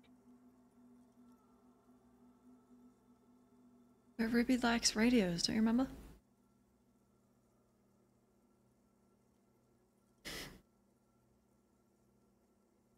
Take her in. That's enough evidence for me. Read the second. 6th of February, 51. Had a little chat with the local fishermen. Said I shouldn't go near that place, that the church was spooky and ridden with narcotics. It's a little spooky, all right. Still haven't figured out the electricity. See? Even one of the spookers themselves says it's unnerving. It's not. What was that about narcotics? This could prove to be interesting. Well, as a policeman, I should check. I doubt that we can find any. It's just idle fishermen's gossip to scare away the kids. Okay. Nothing spooky about this place either. It's just abandoned and cold, and in an awful part of town. And the guy that lives in the rafters? Then why doth the lieutenant protest against spending time here so often? Okay. 7th of February, 51. Finally got the electricity in. Next on the agenda, a new antenna. I'm thinking ESCA series, something advanced. Why would she need an antenna? Why would anyone need any of this equipment here? Steps on a wire running on the ground, inspecting it with his boot. For setting up her radio computer. Yeah. A 4th entry. 8th of February, 51. Bought the antenna, had some problems setting it up. Called Simon for help. Heard the others are back to making art. Drinking somewhere out of town. Sulislav started a rock band again. Lexi has been seen asking money from strangers. But at least the artists have their act together. They're qualified labor. They can get work anywhere. Graphic design, ads. The programmers are doing fine too. I mean, they're programmers. The writers, though, they're fucked. Who's Stilislav? I remember. I just have to find out what caused that data loss and be done with it. Still don't understand how it managed to wipe out the backup, when the backup wasn't even connected to the front. I know. Everyone thinks it's impossible.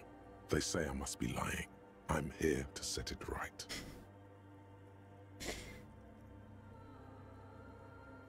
Artists, programmers, Lexi, who are these people? I think these people worked in the radio computer games business. The one we saw in the Doom commercial area. Oh. They must Yeah. be our former co-workers. And a data loss? Seems like something to do with radio computers. Unfortunately, I don't know enough about them to understand what the author is saying. Something about the backup data getting destroyed, and how everyone thought it was the author's fault.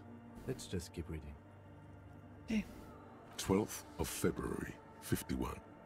Brought some food from the grocery store. Apparently, there's a strike going on in the harbor. Definitely not happy to see the Martinez people again. Everything's now set up in the church. Going to start working tomorrow, 8 a.m. The strike. We are nearing the date of the murder. Keep reading. I'm interested now. I want to know what's that radio anomaly that sent this person here in the first place. 25th of February, 51. I've been sending data up to Lintel for a while now, trying to recreate the data loss, but nothing. Didn't even feel like logging in, the disappointment. But I did discover a curious audio-spatial anomaly at the back of the church. I've named it the Swallow. It swallows sound. Need to get some mics. Is she talking about? 28th of February, 51. Yes, the first recordings confirm that the Swallow is real and I'm not just losing my mind. It's a pillar of silence with a diameter of approximately 3 meters. Seems like the higher I go, the less I record. This might be a coincidence, or it could be connected to the data loss that led me here. The pillar of silence. She is talking about the silence. Is she suggesting it's more than just an architectural quirk? But what could it be, Kim? The lieutenant doesn't answer. He follows your gaze, studying the basins. The water shines in them. No ripples. March 51. Some kind of young disco men have appeared next to the church. I've been trying to record the silence to find the epicenter, but now it turns out I've also been capturing the future of dance music, one neo-disco song over and over again. Fortunately, the song is so monotonous, I was able to devise an algorithm to factor it out. The other day, one of the disco men came in. Before I could even say hello, she got scared and left. Good, I don't want anyone distracting me from my work. Sound of Silence. That was our Eurovision entry. That disco man must be a cell. Hey, Kim. Must be a cell. A girl on the ice? Sounds like her, yes. Kim is pondering. Okay. March 51. I got a call from the repeater station. Someone has tried to access the radio computer in our old office in Martinez. Can't do anything about it. The storekeeper still doesn't want to let me inside the building. Thinks I'm part of some kind of curse. How Martinez of her.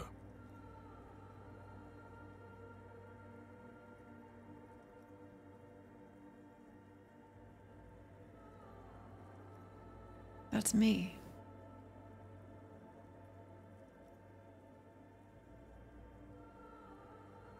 That was me. I knew it wasn't a good idea to meddle with the machine. Hey. Oh, is that why it's not dated? No. It was a great idea. You're learning things. This is how you learn things about machines. Exactly. March 51. A new 2-meter aux cable. Noodles. Crackers. Ping energy drinks. Water. Toothpaste. Gum. Also, some canned air. What is this? Inventory? Shopping list? Hi, Susie. Your reading was interrupted by the sound of the church door opening. Flame? A strange woman makes straight for the radio computer. Kim. Sniper.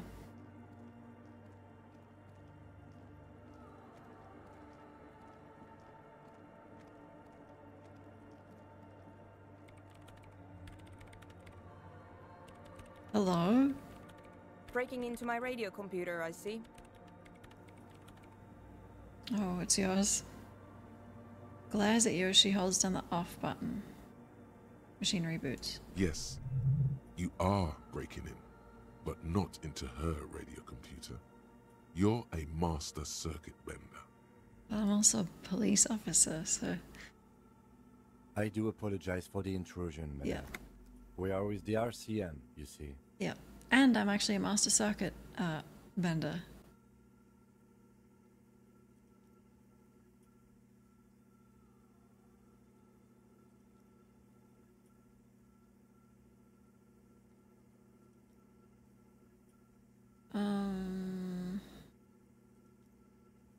I'm an expert. Just throw her off, don't give her details. Ma'am, I'm an expert circuit bender, okay? There are no coalition military data links. And even if there was, you couldn't access them over a civilian network. Yeah, you couldn't. I am a circuit bender.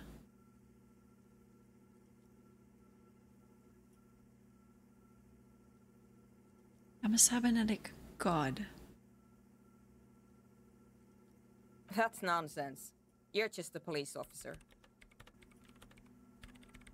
Well, you're just a programmer. Now please give me some room. I need 2 seconds to see that you haven't destroyed anything.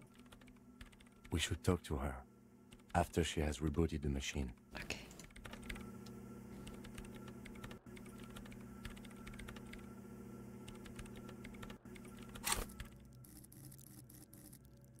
Time doesn't pass unless we're talking, ma'am.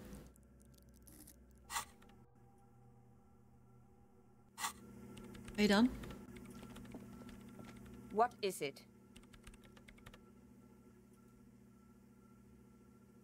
Oh, are you the lead programmer? Yes.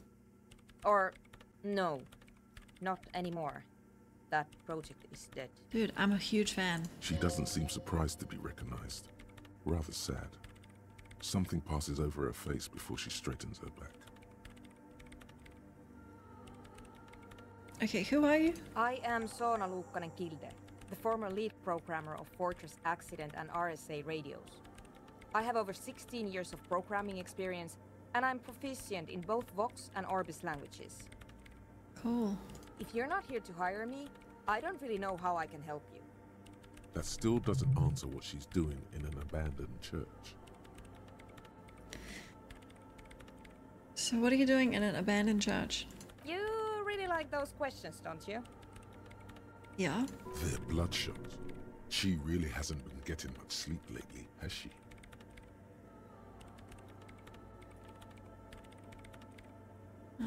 How can I use that against her?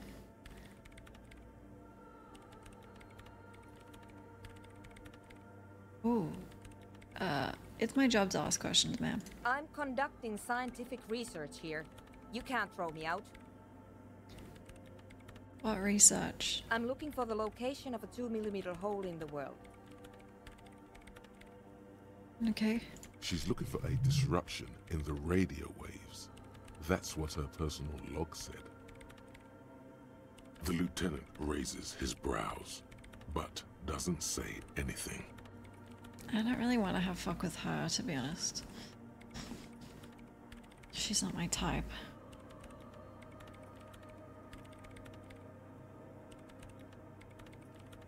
Is that connected to the data loss in your journal that I went through? Yes, that's what led me here. But I suspect it might be something a bit more complicated than that. So, what does the hole in the world mean? Exactly.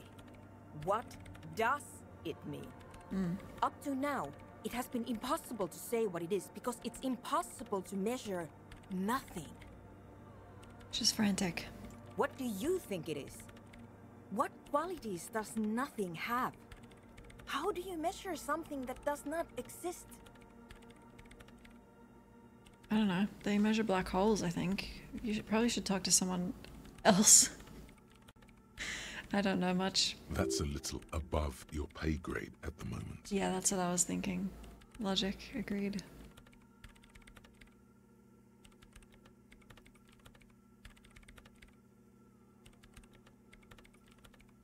I can't even understand how we're talking about something that doesn't exist. No, I can understand that. I just want to solve the matter. You measure it by its surroundings, by that which does exist, which is what I've been trying to do. I've tried using hydro transducers to record the silence, to find out where it begins. Okay. Hydro transducers. So that's what those water basins are.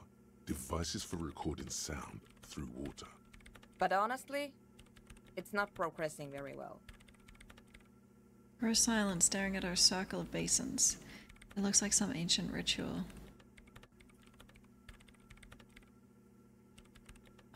Why isn't it going so well? Because it's just trial and error, trying to locate the swallow, the exact point in space. And I don't have a... You know what? It would be really helpful if you could just stop talking and let me work. What don't you have? A test subject? I'll do it.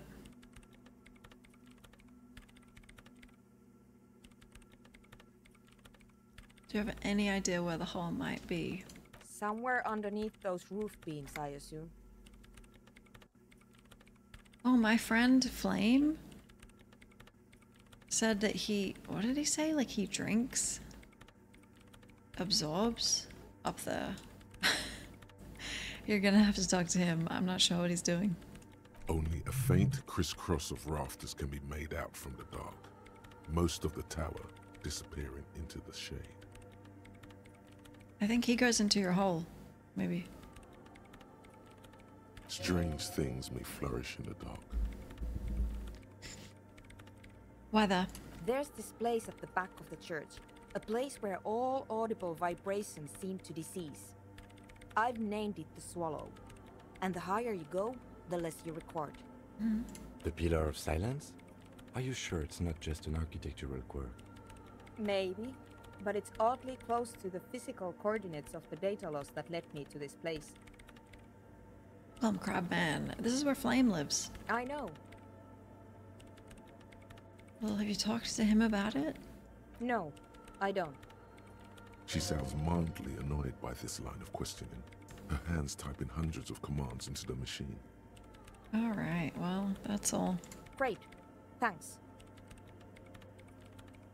So have you seen the Flame Man? Nope. But you know of him. Yes. Well, he's seen you. And? The Crab Man has seen you. I don't care. I don't care about crabmen. Damn. Wow, she really doesn't. Not afraid, this one. Ew, snow crab.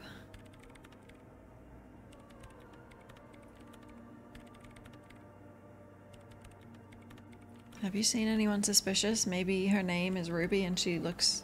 Wait, are you the grandma? Oh.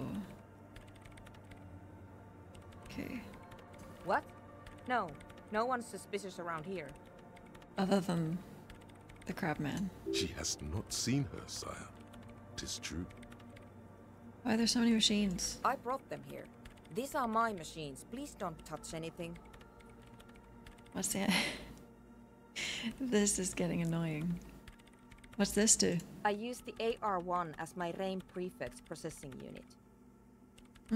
That's your computer, right? Mm-hmm. And is the antenna its processing unit? Yes? You really don't know anything about radio computers, do you? What? I just said it's your processing unit. Forget who you're talking to. I'm the master circuit bender, actually. Then you certainly know that all radio computers perform operations on air. So in order to gain more processing power, you need to invest in a good antenna. And is the AR-1 good? I guess it is. So far I've been quite satisfied with it. Martinez is an unstable region with bad coverage, and the operation has been surprisingly stable. But it's not the cheapest one on the market, so I wouldn't recommend it for your regular red tape operations. Fraser 1000 is a foolproof line for civilians. Anyway, you should do some research before you decide to buy anything. Ask around, compare the prices.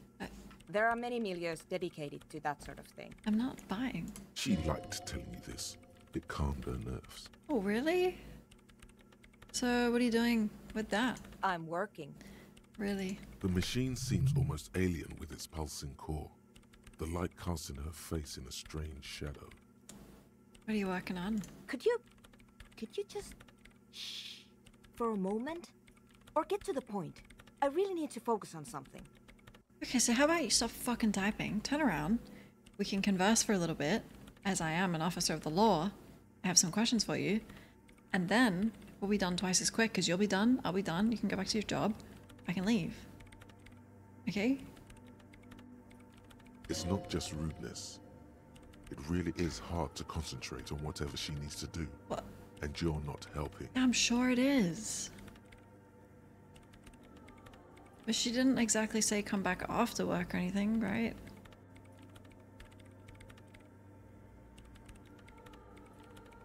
What are those? They are connected to my RAIN prefect. Whatever you do, just please don't move them, okay? Thanks. Okay.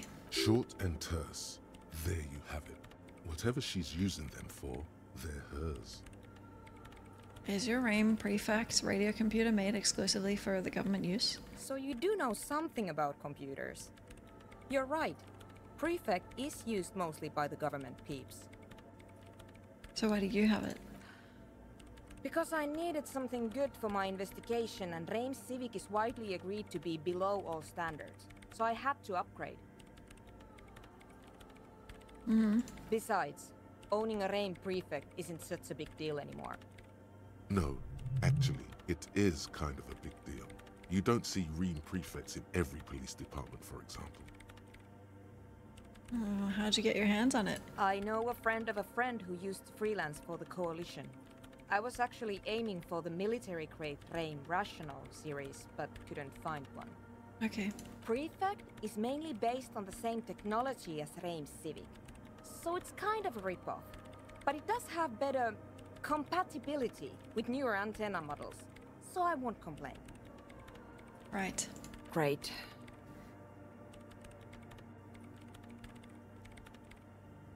So about the hole. The swallow, you mean? Oh.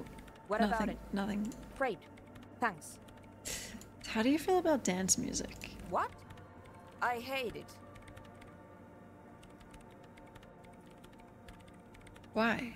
Maybe I'd have to be on drugs to get it, but to a sober mind it just sounds like uninspired rug whipping.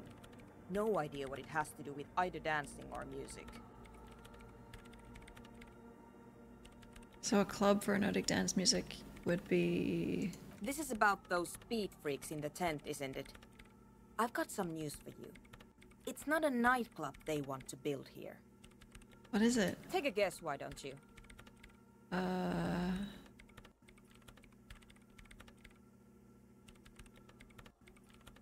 Oh! Is this where Everett wants the youth center?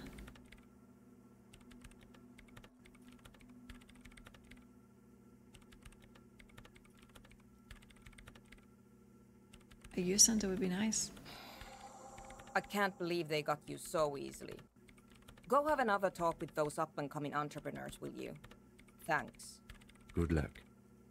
I'm not coming in there. Okay. No, they wouldn't have played me like that. They love me. I ran again. I'm so sorry. Kim. Don't run in here. Do you have any respect?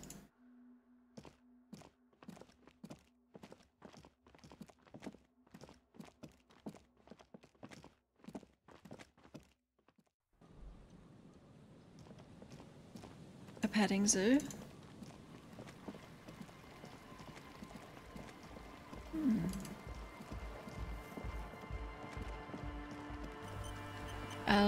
Alice, what's your name?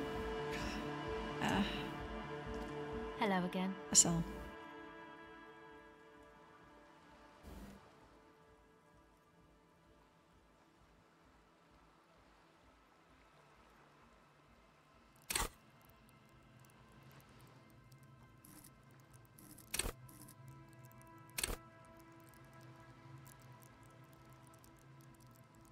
Unstable cop. I don't know. I kind of want another. Could you tell me more about the music, please? It's supposed to become like a club for Nordic dance music, like that new style of synthesizer stuff they play at the Elysium. Except that, yeah.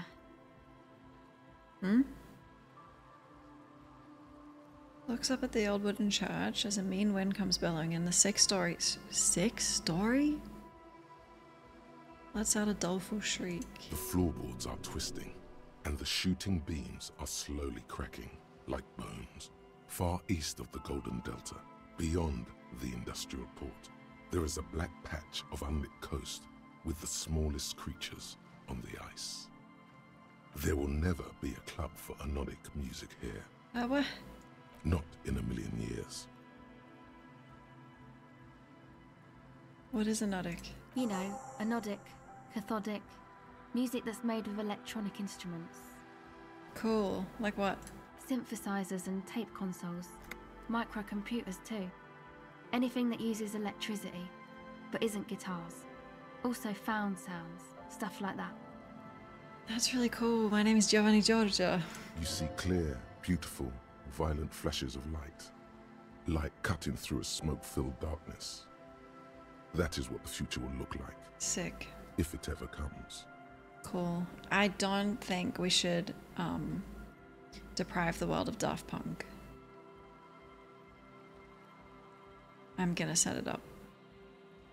Go ahead. No, I'm setting it up.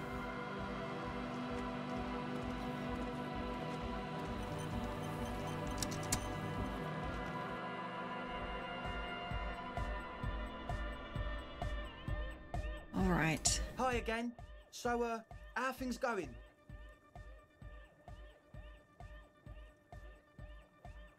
Hey, I know Noid has signs. What's the deal with Egghead? He's a quiet man, mostly communicates through music, and by being a master of ceremonies.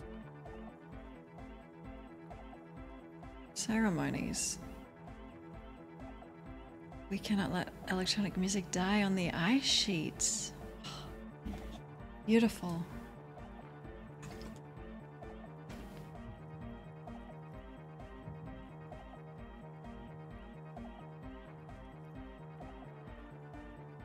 Nick, I made a similar comment.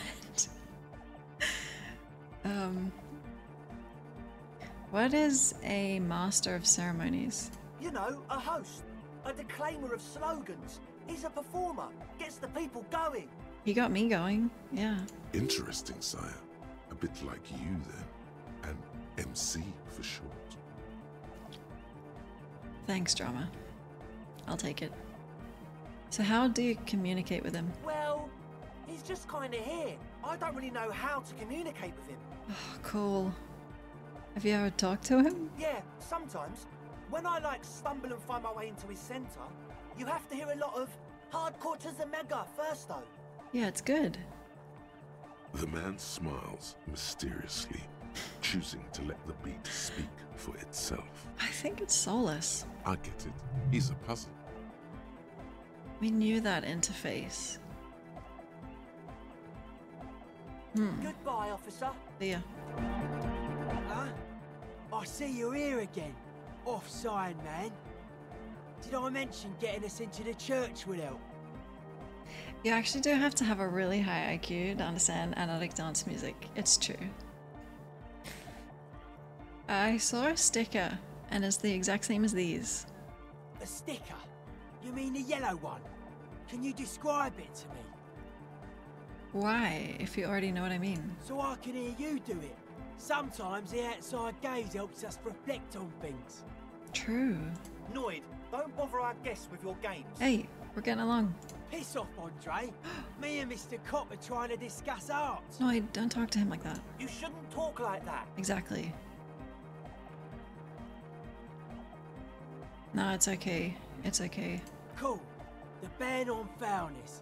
That's the moralist plot to alienate us from our bodily functions so they can control us more fully.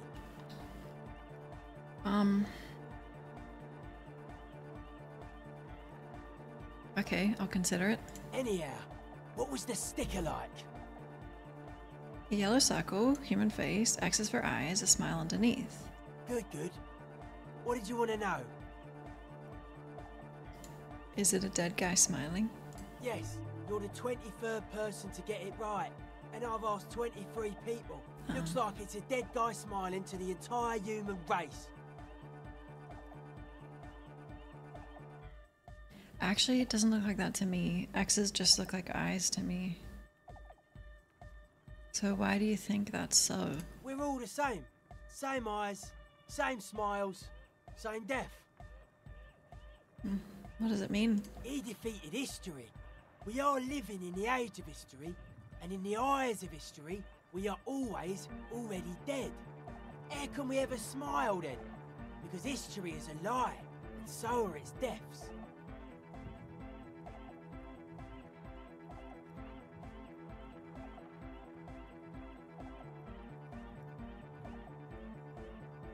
The present moment and life are the hardcore.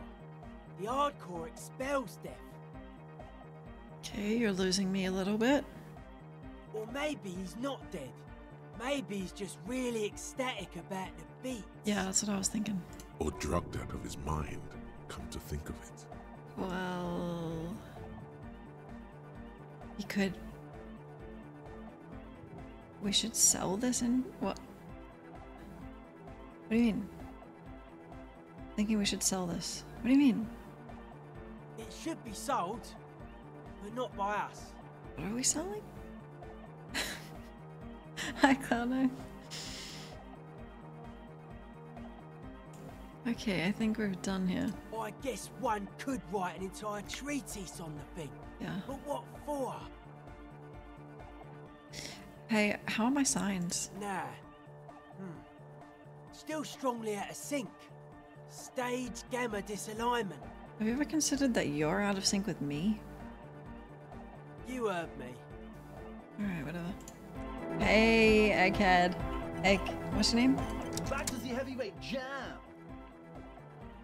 Right. Boydera boots. Okay, okay.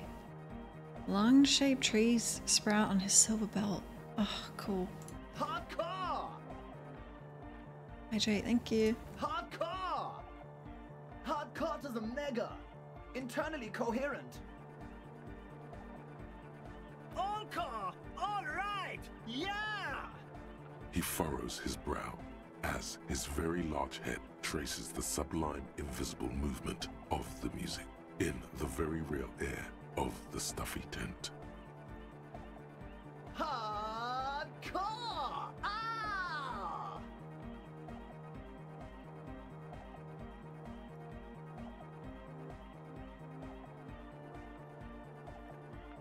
Is it though? The question is, what is the question?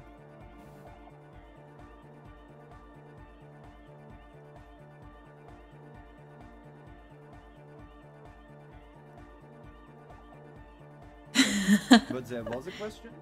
What was it? Ah, fuck. We're close. Are we? Okay, thanks. That helps me. True, hard, full, core! Okay, let's go. Hardcore! Hardcore to the mega. Internally coherent. Yes. Encore! All right! Yeah!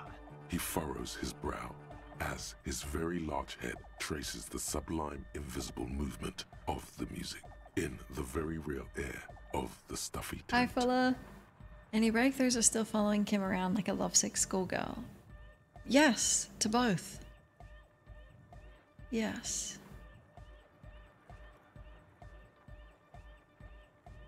Hardcore! Ah! Well, that was wrong. So hardcore. Is it though?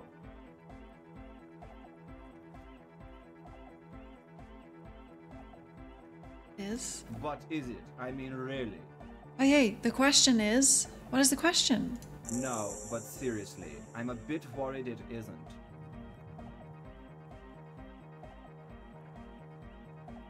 The skin on your back is crawling. For a second, you can't even hear the music anymore. There is a hawthorn tree on Rue de Saint-Gislain, right next to the canal. Yeah. Don't be alarmed. Everything is okay. He isn't actually worried. Everything is still super hardcore. What he probably means is, it could be even more so.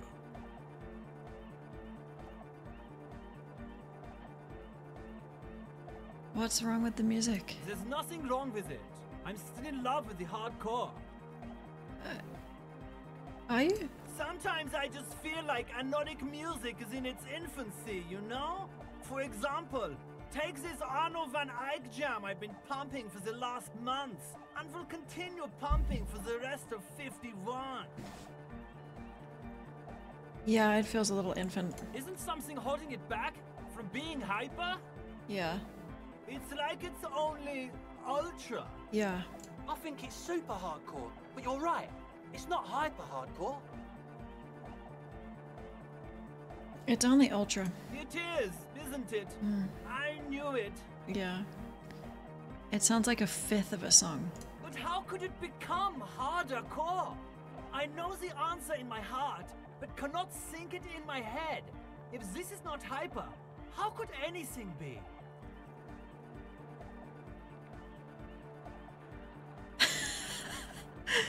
This is police business. Can't remember why, but it is.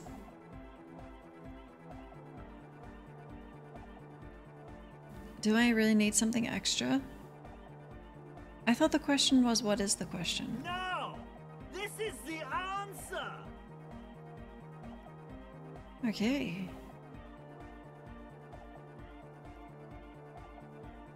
Well, try to think if anything could make it harder core, yeah. What? Guys, there's something happening in his head. Don't look in my head. As your mind works, the beat recedes from your ears. Seriously, don't. You hear your own blood pulsing through your head, nourishing your thoughts with oxygen. The rhythm is familiar. Awesome. Do I need high endurance for this? I'll think harder. Oh yeah! He's doing it! Watch me, guys. The abstract shapes swelling in the foreground have done so in vain. This is a core matter. The answer in the double kick that moves the milliliters through your mind. The dark thud is the source of all rhythm. Yeah. The inspiration behind mathematics. Yeah. The hardcore. My imagination doesn't fail me. I know! So does mine! But there's something else that hasn't failed you. Kim? My heart. That is Kim. Egghead.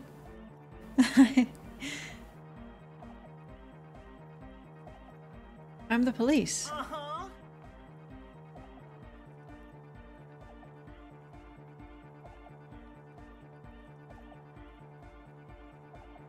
You think it's likely to hinder us? Oh. Sorry. I can't. I need some. I'm not gonna do drugs.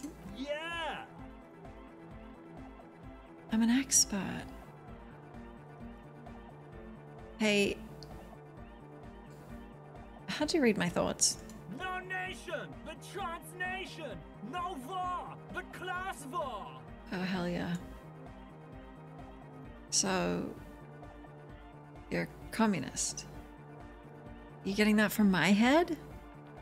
He's not a communist. It's just something he likes to yell.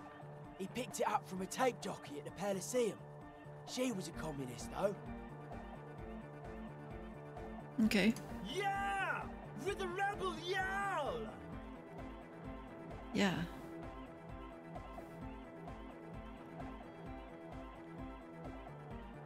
You are a thought reader. Don't be a lunatic. Of course he isn't. Jermaine here just yells random things. Jermaine? Odds are, sooner or later one of them will come off as fault reading. Don't tell me his name. He's Egghead. Yeah! Revolution imperative!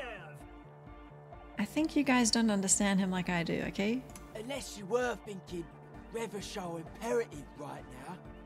Anyway, I've had a similar thing happen with eggs yelling. I know what you mean. I was thinking that. That's fucked up, man. Lying like that. And a cop, too. Well, our signs don't align, so I don't give a fuck what you think of me. No, it's good to be a communist. What are you talking about? Tell me something else, Egghead. Yeah! Your name's... Jermaine? Dark Hard Hardcore! Jermaine Egghead! Nice. Basically, yes it is. What are the lungs on your belt buckle? Lungs are for love!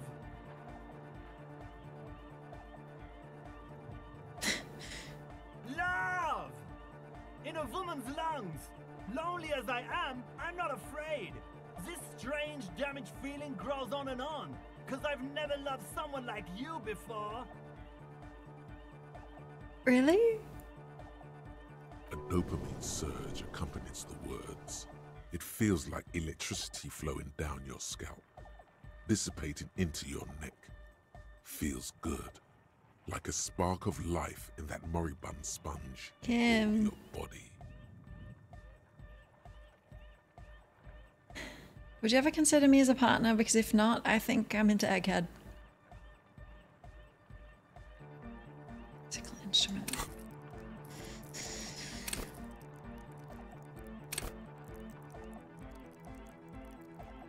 That's not me. That's not me. I'm a pansy. Muscle men. Well, come on. My love is strong.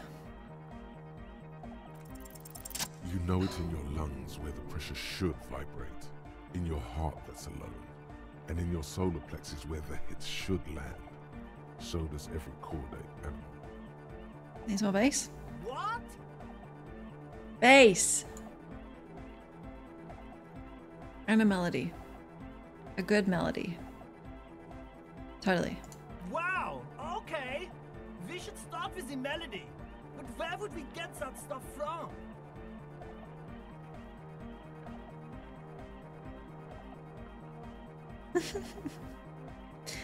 I was thinking you would know. You don't. I'm sorry. I don't know anything about Nordic music. I'm just the party boy. I get the people going and say it's hardcore. Alistair. Dragon Age? Alistor. With an O. Who's that?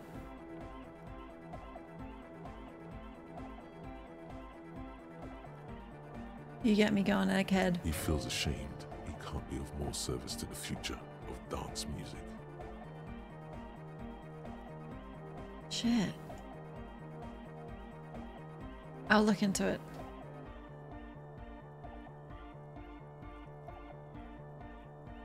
This is up to the No, look, that's gonna ruin the vibe.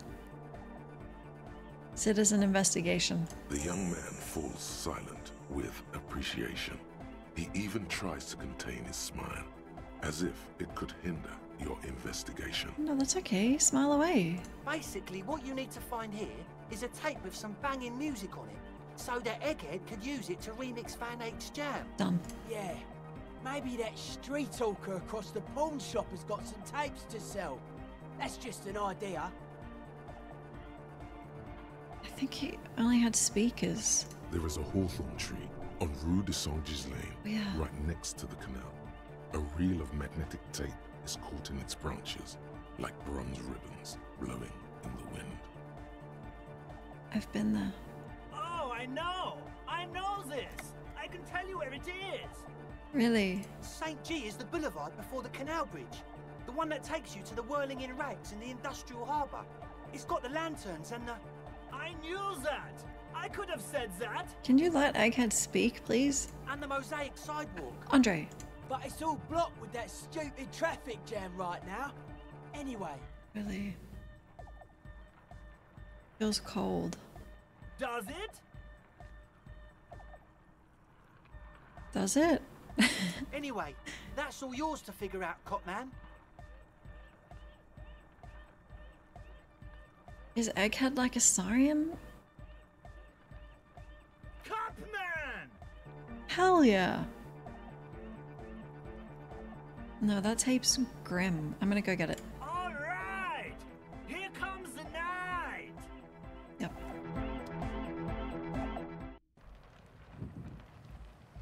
I'm so distracted. What's the main investigation again? I need to go look for Egghead's melody.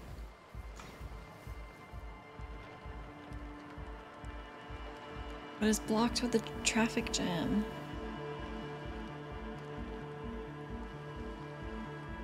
Hi, Glythis!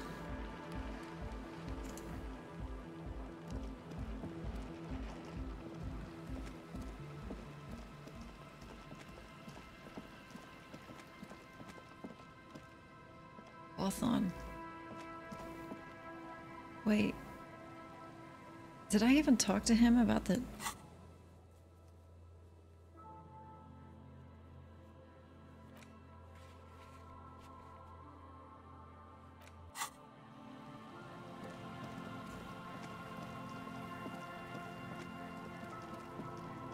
Making this mix is now objective number 1.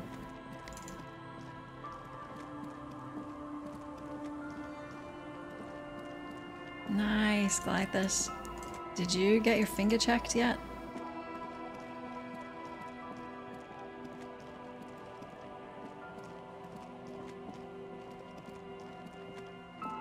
Woke up at 4 AM, went to the gym for an hour and a half. Damn, I wasn't even asleep by 4 AM.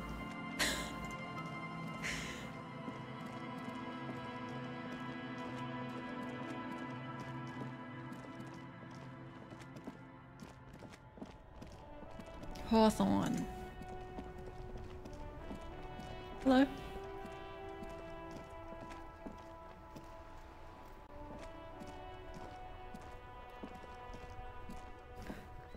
Update. No. Something down there? Potato cellar in spring. What do you want me to do about that?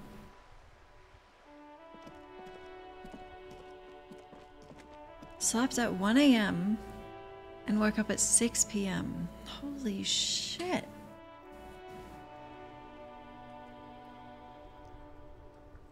How much is that? Hello. Who is this? Officer. Oh. Care to play a game with the lonely old man? Wait, where's Renee? Actually, never mind. Wouldn't be the same. Where's Renee? The prick is gone. I can barely believe it. But he's really gone. He is trying to retain his jolly facade, but the underlying sadness casts a deep shadow over his wrinkled face. He's like my #1 suspect. Gone? Hell, most likely. He was an absolute Kent. Well, he's dead. His hungry little heart finally gave out. The dock workers found him in the guard booth this morning. Wasn't even supposed to be working for another week, but he just had to prove how tough he is. Should we investigate? Wait, did he push himself to prove he can pull his weight and doesn't need handouts? Guess he was about to head home, cause when the dock workers found him, he was wearing civilian clothes and not the Kuketu uniform I saw him in all the time. Sometimes I thought he was wearing it just to piss me off. Now the joke's on him, cause he's gonna be buried without it. Should we bury him in it? That means the uniform could still be in the guard booth. Something to keep in mind if you really plan to give yourself to Revachol.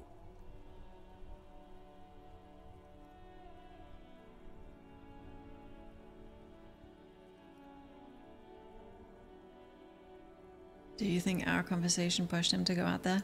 No. René was the most stubborn man in Revachol. Nothing you or I could say would ever push him to do anything. The man was completely immovable. He has doubts, but right now, he just wants to move on and not think about it.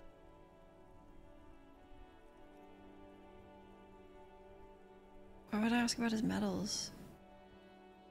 I'm really sorry. Gasson. Yes, we are both very sorry for your loss. It is what it is, part of life really. But to know someone for 79 years, then one day they're just gone. I just don't know anymore. About anything really. But you must need something. I did ask him about Maybell.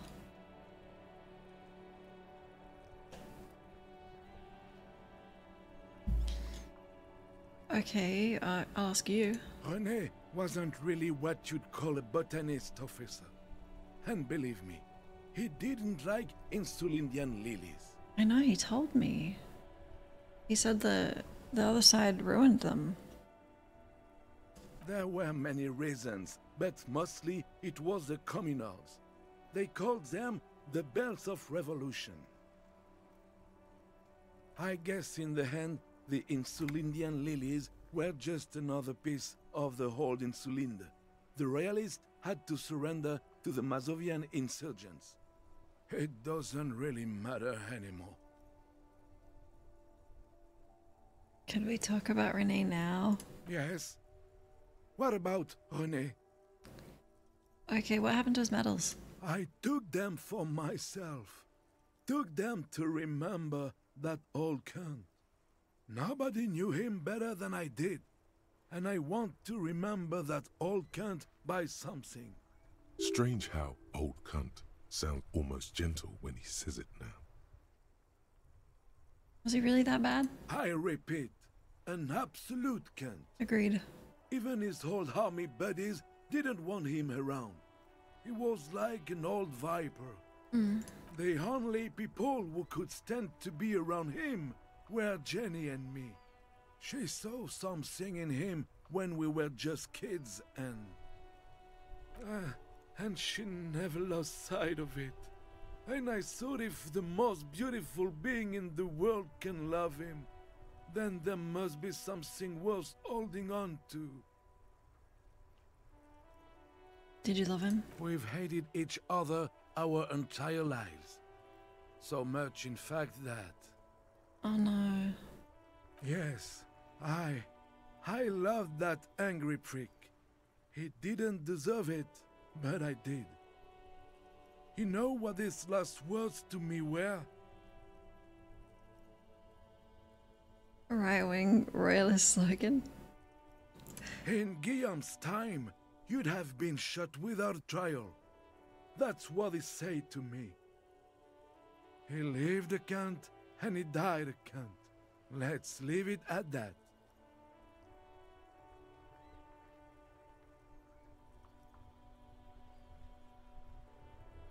Here. Let me see. This was 60 years ago. We all went to that parade. Young René looked so happy, and Jenny... I'm sorry, officer. I just... Thank you. Thank you for this little memorabilia. It really means the world to me. That was nice. A small thing for us, but invaluable to him. He probably didn't even know René had the photo. Yes, we are both very sorry for your loss. It is what it is, part of life really. But to know someone for 79 years, then one day they're just gone. That's crazy. I just don't know anymore. About anything really. But you must need something. Can I take a sandwich? It's gone, right? Oh, sorry, officer. What do you want? You okay? Host almighty. He's a total bummer now. What the fuck? I don't know if you can recover from knowing someone. Was it 79 years? What's wrong with you?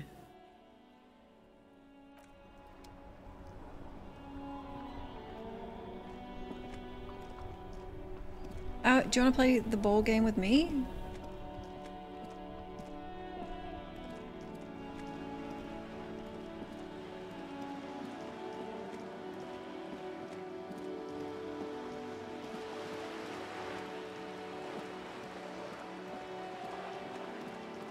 Just seeing if anything's different. Can I look at this?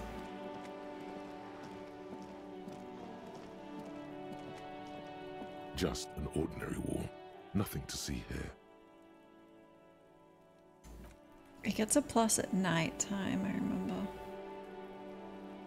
Okay, just checking.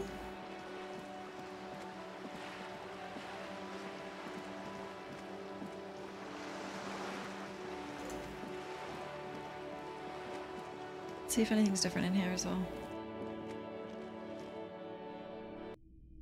Hey. Hello again, esteemed officer, and welcome to Crime, Romance, and Biographies of Famous People.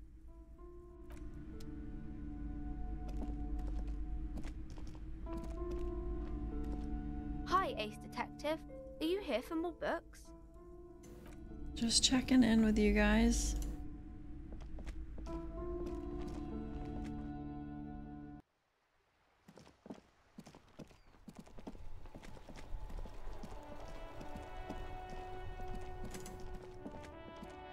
There's a hawthorn tree locked by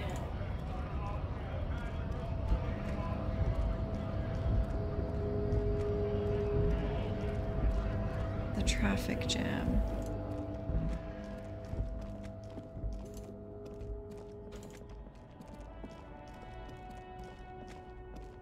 Really?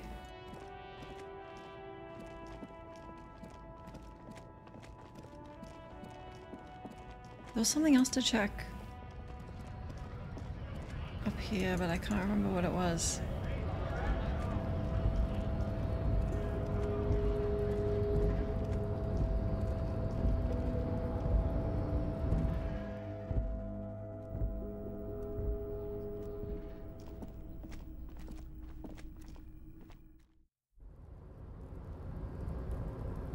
Oh, the uniform. What a detective I am.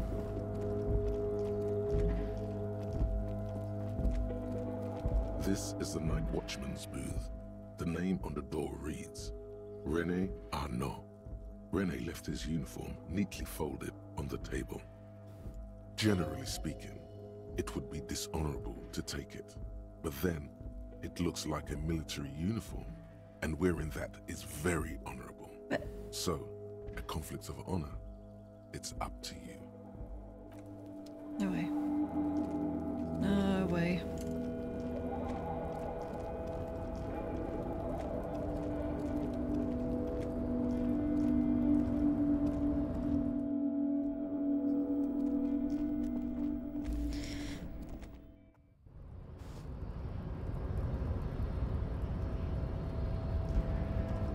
I think the mixtape has to be in the tree, right? Because I had a premonition. Like, Andre, right? Suggested a different one.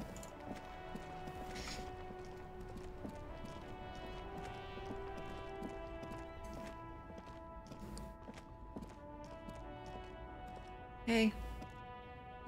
Everything's still cool here, officer. Do you sell tapes? Tapes? You mean like music tapes? No, music is out. Hmm? Don't listen to music. I sell extremely cool sunglasses if you want to get your mojo going. You have no idea whatsoever. Tapes? Tapes are everywhere. They're worthless. Kids throw them in the trees. There's one in the bushes, right behind this lorry. Okay. No one would ever throw a good pair of high-quality plastic sunglasses in the bushes, mister. Totally. To the west, dark brown ribbons of tape hang from the tree. West. You should have a look.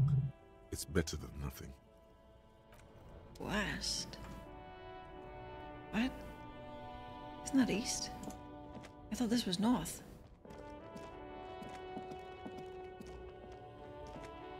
The hawthorn tree on Rue de Saint-Ghislain. Bronze-colored ribbons of magnetic tape are caught in its branches, fluttering in the breeze. This is it, Kim. Just like promised, you've stood here for what seems like eons, guzzling the sickly fumes of lorries and carriages.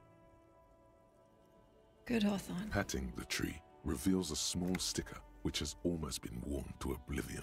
It reads, RCM Emergencies Desk, number 8102. Underneath a slogan, Mankind, be vigilant. The bronze ribbon twists around and within the branches in an intricately natural pattern. But there's something. What is it? There's a twisted logic in this mess. You see the ends of the ribbon, the way it flows, how it twists and turns. It's all starting to make sense. It'll be easier to remove now. Calculations complete. With slow and deliberate motions, pulling, bending, and unraveling, you manage to extricate the magnetic tape from the branches. It curls up into a mess inside your pocket. If only you could find a way to re-spool it, so that you could hear what's on the tape. Oh. Spool. What's the tape for?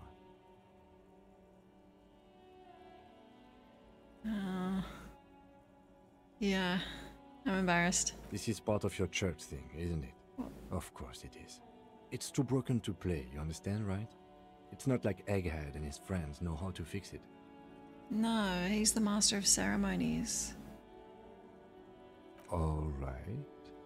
You could also get it fixed at the pawn shop across the street. Really? We shouldn't waste our time. Thank you, Kim. That's permission. You know, since tape spinning isn't really our day job, solving murder investigations is. It all comes together, Kim. Good idea. He might have the tools. The tape projector in the pawn shop uses similar tape.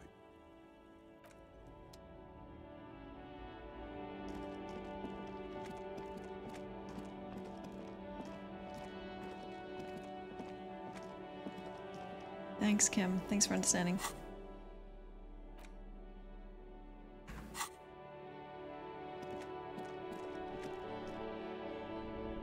Don't be mad, please. Hello, hello. Let me know if I can help you with anything. Could you please fix this for me? You mean re-spool it? Yeah. Yeah, I do, but... Please. But I'm not some Mr. Fix-It. I'm a pawnbroker. If you want to pawn the tape, sure. Although it looks pretty... worthless. Just explain why you need this so much. He's bound to understand.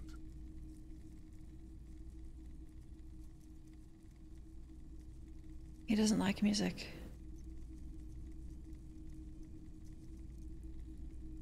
You tinker with film tapes all the time, Roy. No, it's different. Those film tapes actually mean something to me. But this is just a worthless bundle of old tape.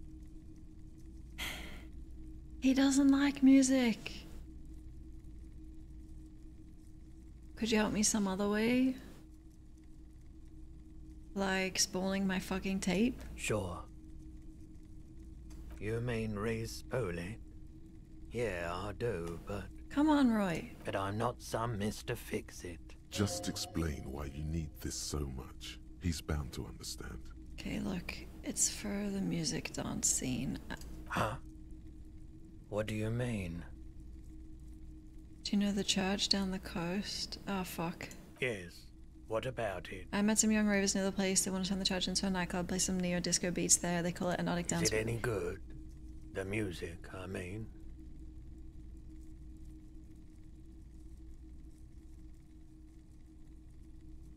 No. But this could make it hardcore. Man, you're really invested in this. Yeah, I am. Please, Roy. Okay, I'll help you out. It's going to take a moment, though, so just sit back and relax. Thank you. You take some time to look around the store. The play of visuals all around the pawn shop is mesmerizing. Suddenly, Roy turns back to you with a reel of tape in his hand and coughs. Thank you for the help, Roy. Yeah, my pleasure.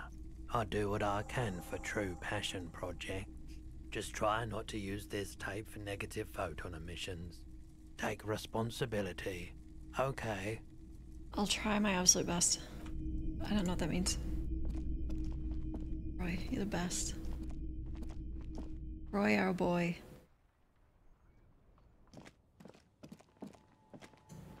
Wait, I want to listen to it. It's RCM.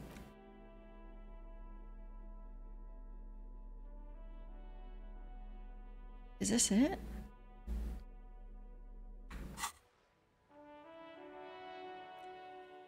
Oh, tapes don't make photons?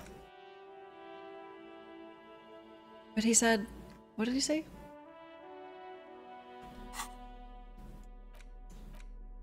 The porter reel is just what you needed. The reels attach to the apparatus with...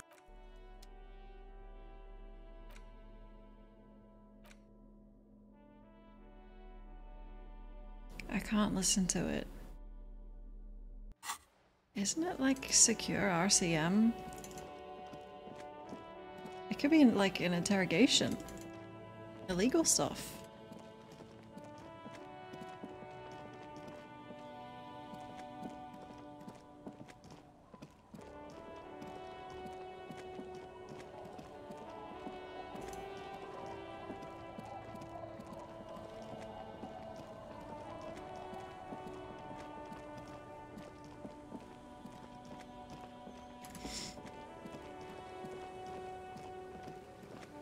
We're done, Kim. And trust me, they're gonna love me after this. Oh, it's this way. Which way is it?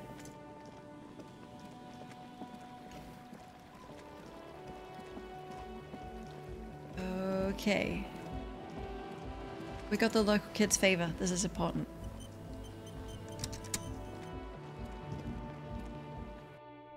Eggy. The large-headed youth has closed his eyes, lost in the music. Sensing you, he opens them. Sounds to me. Good morning! Yeah! Pump it up! Pump it up! Pump it up! Holy shit. Hey, I found this reel of tape. Yeah! Remix time!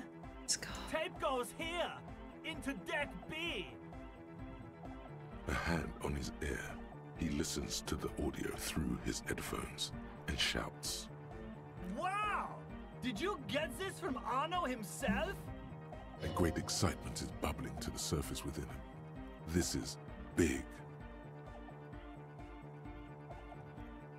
It was in a hawthorn tree. Listen, I'm just going to show it to you. Ready? Ready. Don't DMCA me.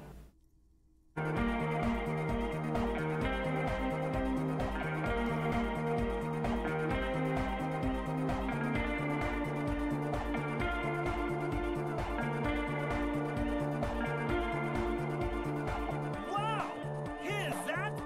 The signs match perfectly! Is it done? Now, if only we had the beat for the full assault! Yeah. It would be unbelievably hyper! It needs more. Intriguing. The way I see it, Van Eyck based his remix on some famous original piece, like a folk song, something local. Seems you found an initial part with the main melody. I have a song that I sung at karaoke. I think it's just happenstance. Chaos in action. Contingencies of our limited existence. That and Egghead's fantastic talent. Noid's right. Egghead's technical talent is the key. Something mysterious is going on here.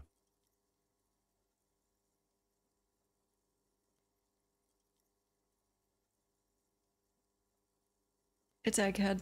Be how it may, if it fits, it fits! Bring up the volume! What about the bass? Do you have any ideas for that? Me? Yeah, I remember. You said it needs more bass. It does. I'm just a cop. Alright. Yo, the warrior! The warrior of dance music! Okay. Thanks, Egghead. Don't be too hard on yourself if you don't figure it out. I think the jam's already pretty ultra. It's not. But it could be hyper hardcore! He's totally right.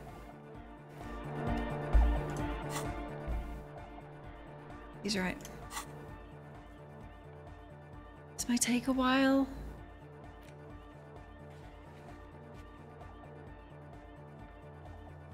If you meet her in person. Okay.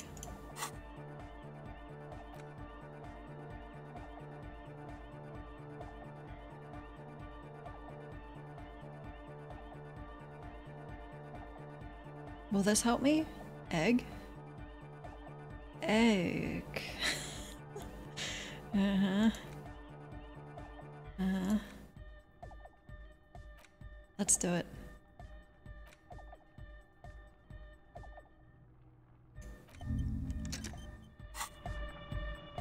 Egghead. Kim. I'm getting somewhere. Not with the main case. I actually can't remember what we're doing.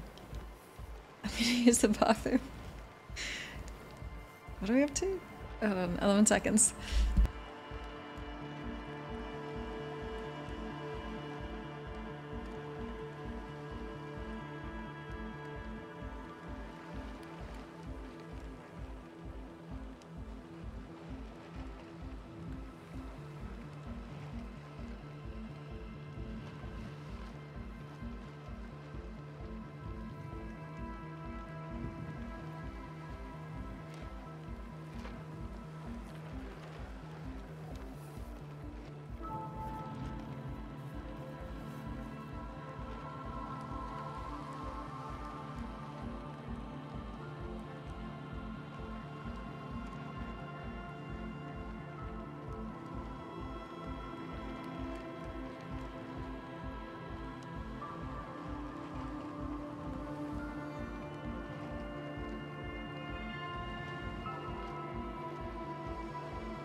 Okay.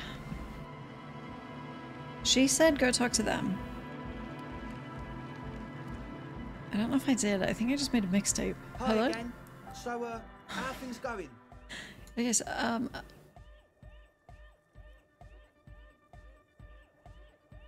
the church. And? What happened? I talked to the crab man. Oh man! Who is he? What did you think?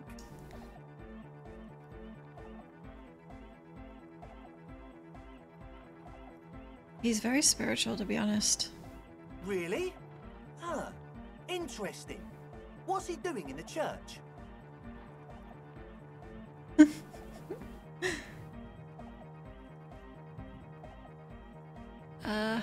There's something sinister going on under the building's roof. What do you mean? I don't know. I'm just telling you what it felt like. No matter. Is he gonna be a problem? No. Yeah, Noid is right. Let's get back to the point.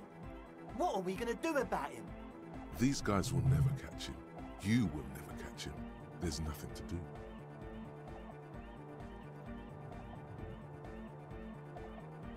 He said he wouldn't mind the nightclub. I don't know, man. Doesn't it feel like a major hindrance to you? A spooky guy climbing around when all the guests are trying to have nice, friendly hyper time?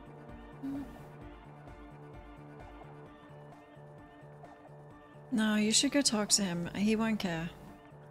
I guess it's not a massive problem, now that I think of it. It's actually kind of a, like, tourist attraction.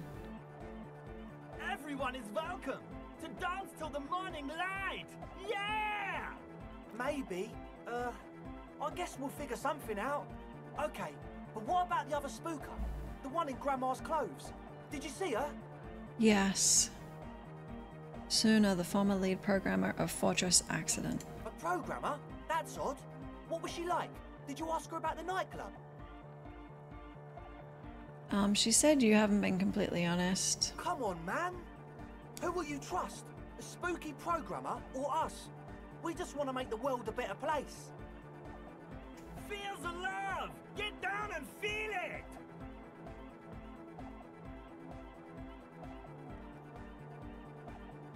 A half-hearted sell of something which does not seem worth buying. Really? I don't really care. I think I'm gonna buy it anyway. Okay, look, I'm not feeling it, guys. You'll get there, believe me. When we've got our gear set up, things will be flowing and pumping. Anyway, now that it's settled, how did she seem? I mean, disposition-wise, about the dance club idea. No, she did not like the Yeah, owed a 9. Rocking it or dropping it? 9. She did not like it. What a pity! That's my favourite thing in the world! And she doesn't like it at all! Hmm. A shame. What can we do now? Do you see a way out of this jam? And into a laser-lit future of dance and unity? Oh, sounds so cool. Unity! Dance! Yeah.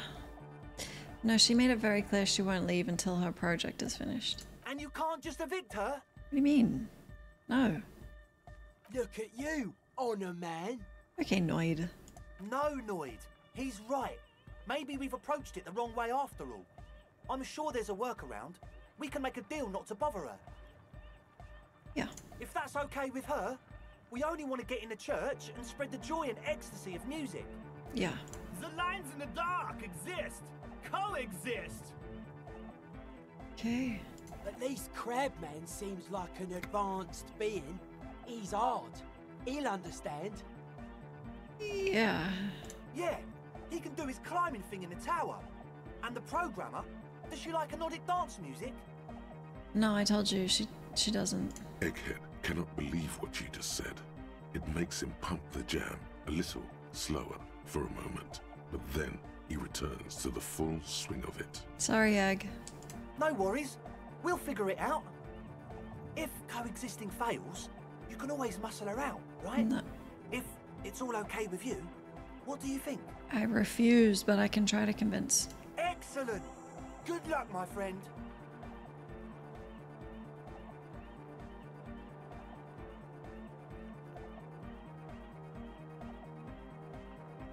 Goodbye, officer. Logic.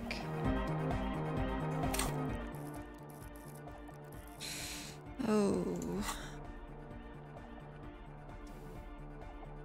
I have some logic clothes.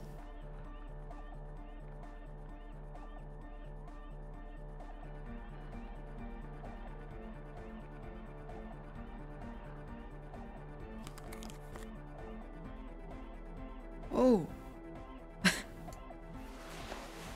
Oh. Oh, I'm getting logical. Oh, well, I didn't want to put that one on. This is 2, right?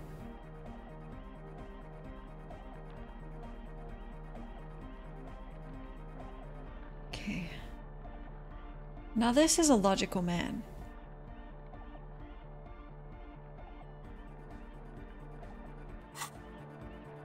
-1 logic from my thoughts. Which one?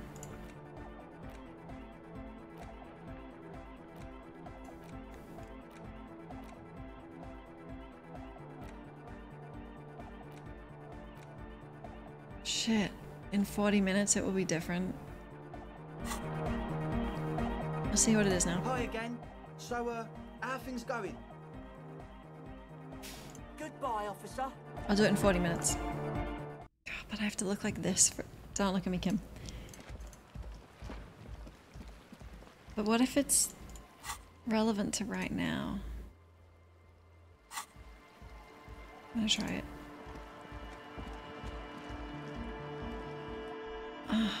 I'm gonna put a whole skill point into it. It is out of 5 and mine's only 1. Alright, listen here. Hi again. So, how are things going? I'm analyzing. Nothing jumps out to you. Nothing out of the ordinary. But logic. We actually got told that it's not ordinary. Haven't they? Or maybe it's that mean programmer herself who's been lying to you. That's not very logical of you. How about you get out and breathe? What the fuck? The air in the tent is too thick for you to think clearly. Okay, nerd. Goodbye, officer. Sorry, not you. Well, that's fucked.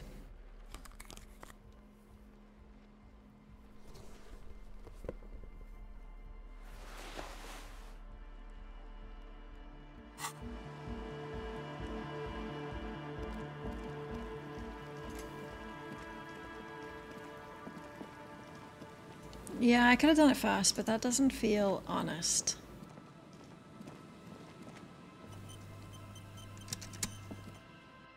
I mean, like, I could have reloaded as well.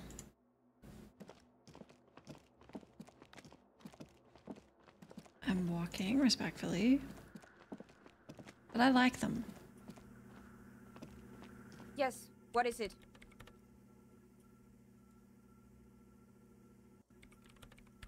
Andre, he wants to make it work, okay? I don't want to make anything work. Anything? Yes, anything. I don't want to make anything work. It's not the anodic dance music that's made her bitter. It's the failure of Fortress Accident. Are you bitter because your little radio game project failed? That's right. If we couldn't get our Welkins to happen, I don't want anything to happen. Ever again.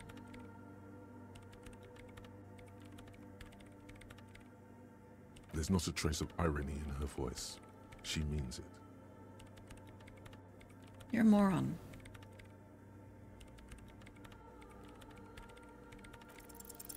Hey, what makes the world go round? No. She stares at the terminal, completely oblivious to her surroundings. Is it because I called her a moron? Hey, maybe if you were to find out more about her previous company, Fortress Accident, you'd have something new to say. Yeah, we can go play the tape.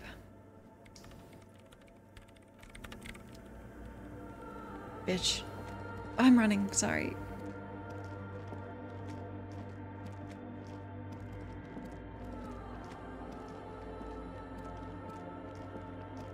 %, towards your channel point goal. Is it the big one? Drop kick her into the computer. She's probably stronger than me.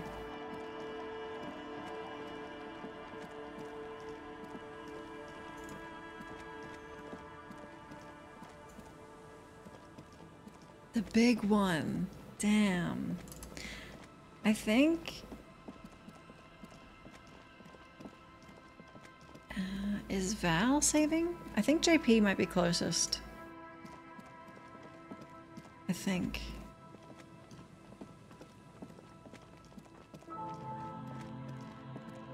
I know someone's saving for Flex, but not Ultimate.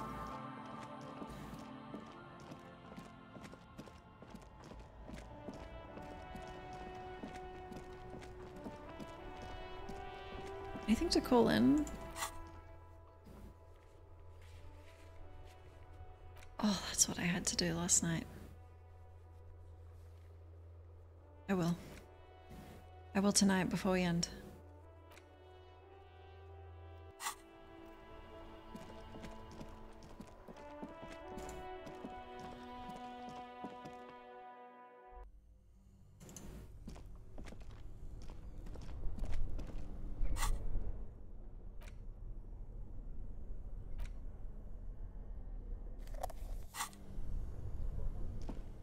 Thank you.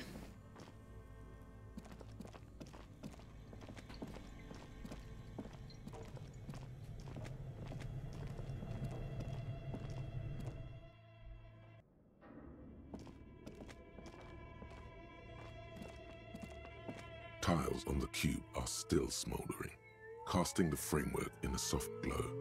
Fluorescent play and print keys shine on the keyboard. Like a smooth draw, the filament slides into place. On the keyboard, the play key starts blinking. The speaker comes to life. Static seeps through the machine's planar magnetic Alien driver. noises. An old lady greets you. Her voice sounds 100 years old. Good morning. Fortress Accident en rue de Saint-Ghislaine. This is East Insulindian Repeater Station 1. Hey, Yvonne. This is a human interface. A retired person sitting behind a switchboard somewhere. Please repeat. Is this the production schedule? Password will be the same, right? Good. Please repeat the password. Afterlife Death. Good. I've unlocked the production schedule. After ending the call, please press print to access the filament. Thank you. Really? She just used the same password? Maybe those radio computer guys aren't that paranoid after all. Fortress Accident, is there anything else I can do for you today? That's all, thank you. Thank you, and goodbye. Tiles on the cube are still smoldering, casting the framework in a soft glow. Fluorescent play and print keys shine on the keyboard. With a quiet determination, the printer starts printing, a piece of paper unfolding like a handheld fan. Let's go. A black crisscross of letters covers its surface. It's a project report written by the lead producer, Andrew Andy Schott, about Whirl Untethered, a radio game developed by Studio Fortress Accident. The first few pages give an overview of the capital and workforce, while the rest of it seems to be a production schedule.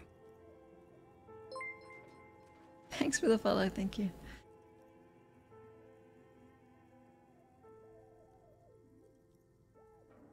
Workforce. Fortress Accident employed 18 people, the bulk of the team composed of writers and concept artists. There were also radio programmers, sound engineers, a CEO, 2 marketing experts, and a single overburdened producer who developed a habit of popping Pyrrolidon in the basement to escape his obligations. But on the other hand, their obligations were piling up at an inhumane rate, a rate that could only be amended by Pyrrolidon. Only. Why did Fortress Accident have so many concept artists? Wait, why did a radio game need so many artists, Kim? It didn't. It didn't, Kim. No, definitely not. A few more producers could have come in handy though, especially when dealing with writers, some of whom routinely skip to work because of mental health issues and extremely unprofessional sleep schedules. Why'd you put that in quotes like that?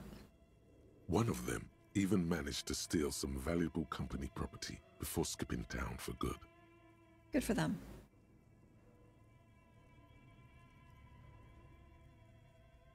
Production schedule. The production schedule depicts their glorious descent into bankruptcy. So the concept artists? Not the concept artists. It wasn't even the writers, with their panic attacks and 3-hour lunches. Stop. It was impossible not to fail. The project was too large, and no amount of money could satiate the ever-expanding ambitions of the development team. They tried to make a 4 million real game with 400,000 in their bank account. They thought they could bridge the gap with pure willpower and imagination. They couldn't.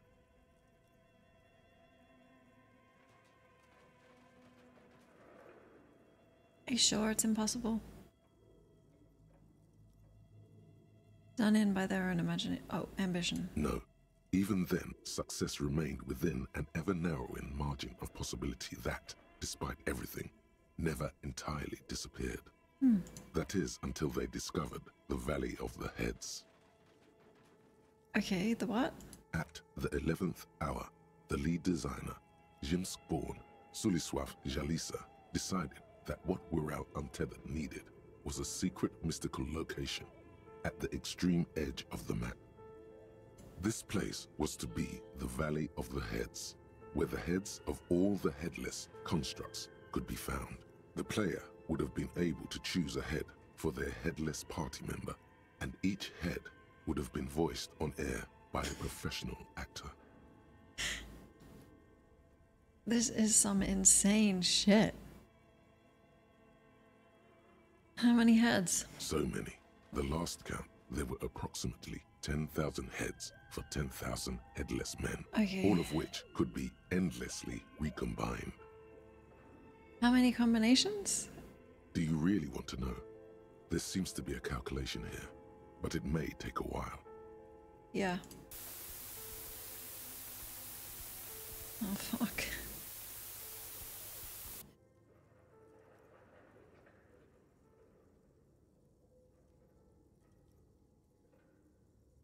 guys. Oh, fuck. Is this true maths?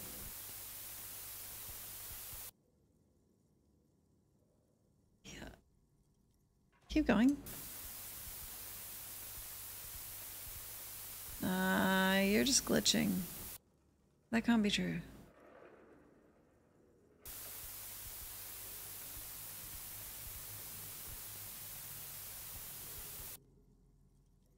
This is a fake number.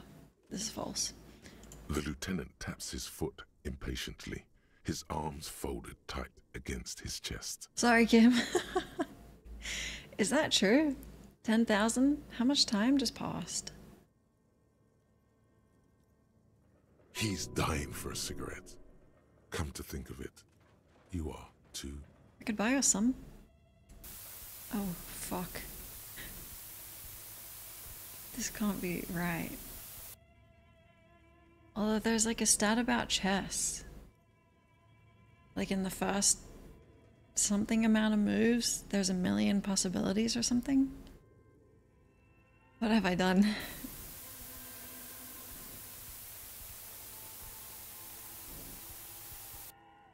No, it's false. This is fake news.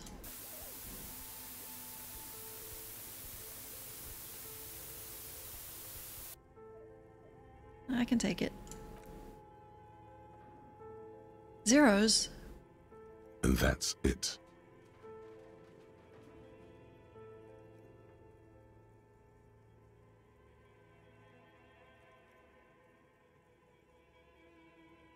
Hold on.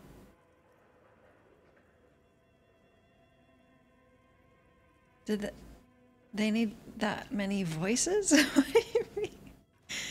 That's not even a number. That's a concept. So this is what did them in. Well, yeah, that and the catastrophic data loss.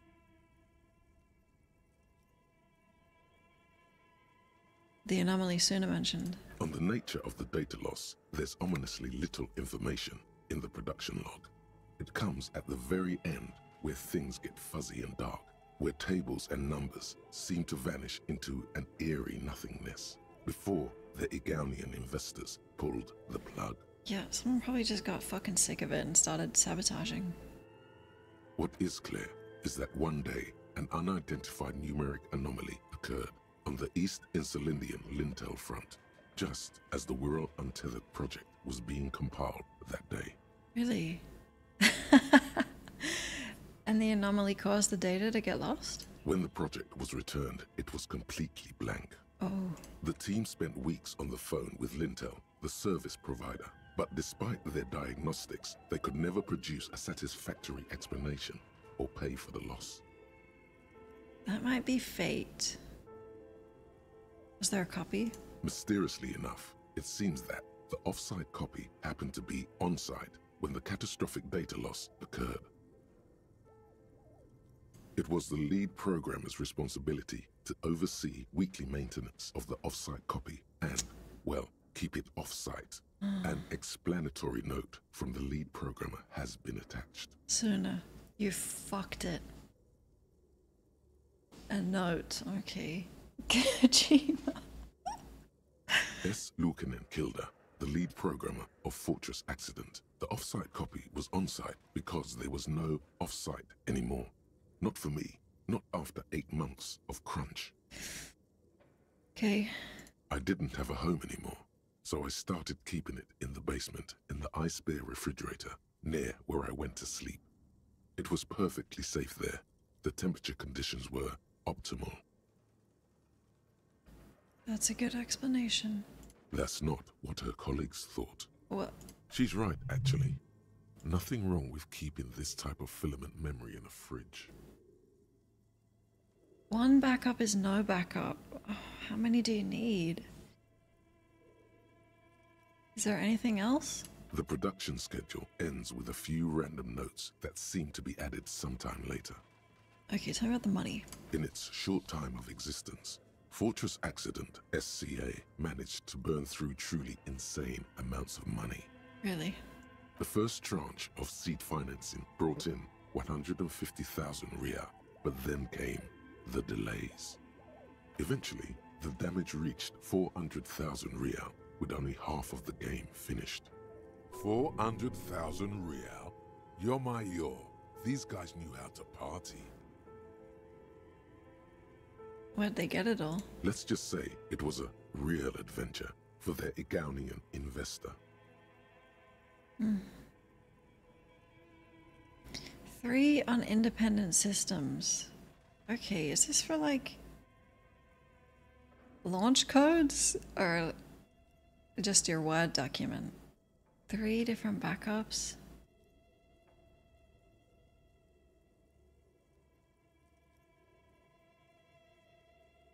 Read the notes. 4 months later, by an unknown author. I am the only one left, and it's gotten rather damp here. A few other businesses have gone under, too. Slipstream switched to making skis, and the hairdressers just left, cursing Martinez. They're right, though. Something's seriously wrong with this place. Martinez, all of it. Still haven't got an answer from Lintel about what happened. All I could get were the physical coordinates of the error on the East Insulindian front on that day. Since the computation happened on air, I reckoned it had to coincide with an actually existing location.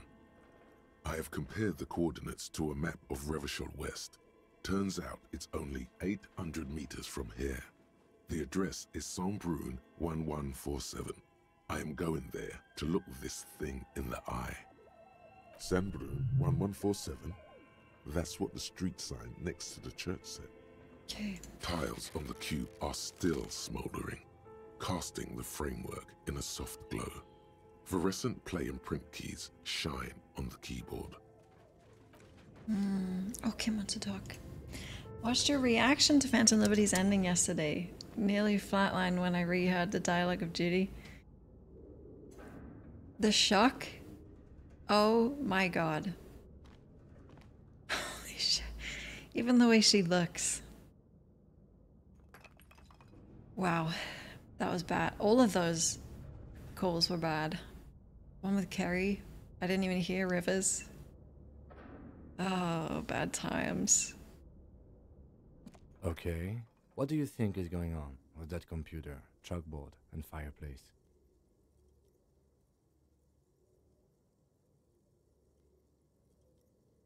It's what remains of Suna's radio game station studio. Fortress accident. Yes, I got that. What I meant was, what were they trying to achieve with this damn game? Entertainment? What were their ambitions? Because this here looks rather advanced. He has respect and curiosity for this failed endeavor. This is way above your tiny little policeman head. Kim, this is way above my tiny little policeman head. Okay, well, I think. Okay. Let's go, Kim. Like he's ready to lay out a fine theory, crafted together like a puzzle box. It looks like one of those popular pen and paper role-playing games. Only these people were trying to automate it, make it work on radio computers. Wouldn't that be great?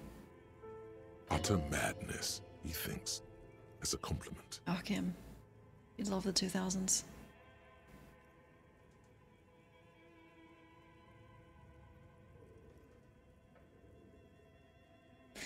How are they planning to do that? Through call-in stations. None of the players have to be physically present. Anyone in the world can participate in the game, as long as they have a two-way radio. Then there's the Game Master frequency that listens in on the smaller call-in stations. I think that was supposed to coordinate the stories, functioning as a master of ceremonies of sorts. Egghead is the master of ceremony. We're getting it, Kim. His fascination has swept aside other concerns for the moment. He's a little hooked. We're getting it. Coordinating so many games would take a whole switchboard of people, possibly divided into sub-frequencies. Has anyone ever done this before? Not to my knowledge. They make automated games in Graz, Messina, Königstein. You know, places with industry. Yeah. Not in Revachol West, among the ruins. Right. But I don't think anyone has attempted to create an inter-isolary game before. We just don't have the technology. This is a role-playing game? Indeed. Those Welkins are a dead giveaway. Role-playing people love that stuff. The world looks like a modified version of the WeWorld board game, with hit death thrown in. Him? Are you into role-playing? Indeed, it's ambitious and untethered from reality, but...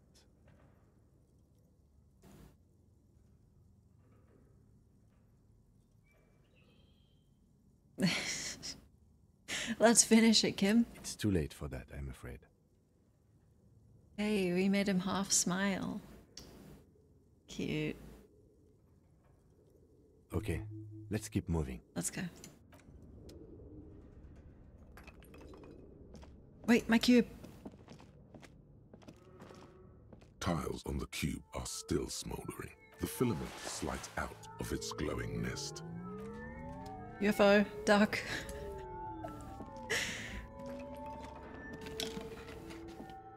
Ham radio D&D.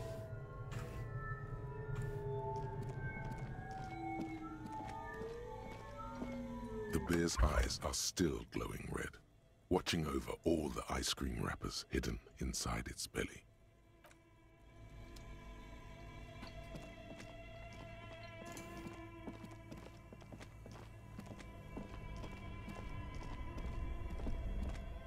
How would you do an MMORPG over radio?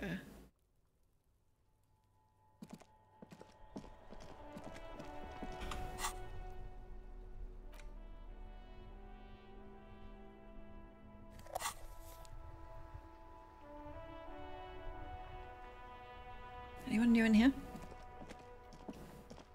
Oh, my Sunday friend. Hey.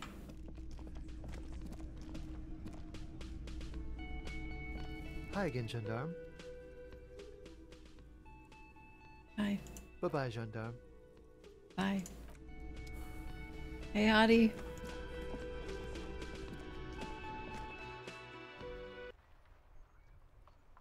Go back to the church.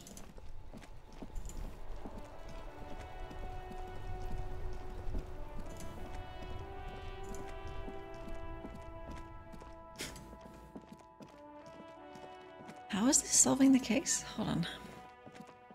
We're looking for Ruby.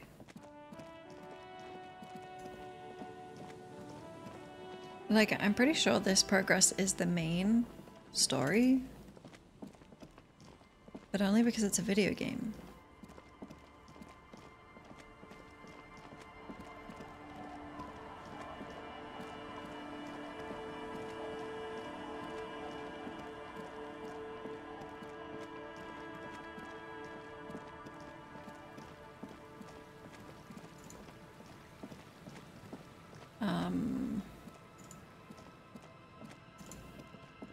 Suna.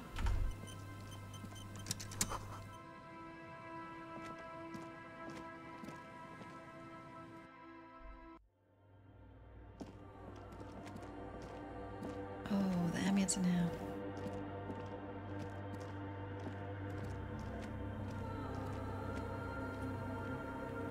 Yes, what is it? I know about your failed project. Okay? Easy. When her research is done, she can move out. It took me all that to say that. Listen, about your research. Maybe I could help. What? No, I don't really need any help with the project. Okay, but I could help you finish. Then you wouldn't have to live in a church next to the boom boom. She thinks about it, a glassy look in her eyes. A gust of wind brings more snow in from the broken gallery. It touches her hair. Alright. Bring me the game's offsite copy from my old workspace, if you really want to help. It's stored on a filament memory, and I'm unable to go and fetch it myself. This? No, That's the production schedule you stole and accessed without authorization. Uh-huh. I don't need it. In his defense, it was simply lying in the desk drawer of an abandoned cubicle. Bitch. Okay, but still.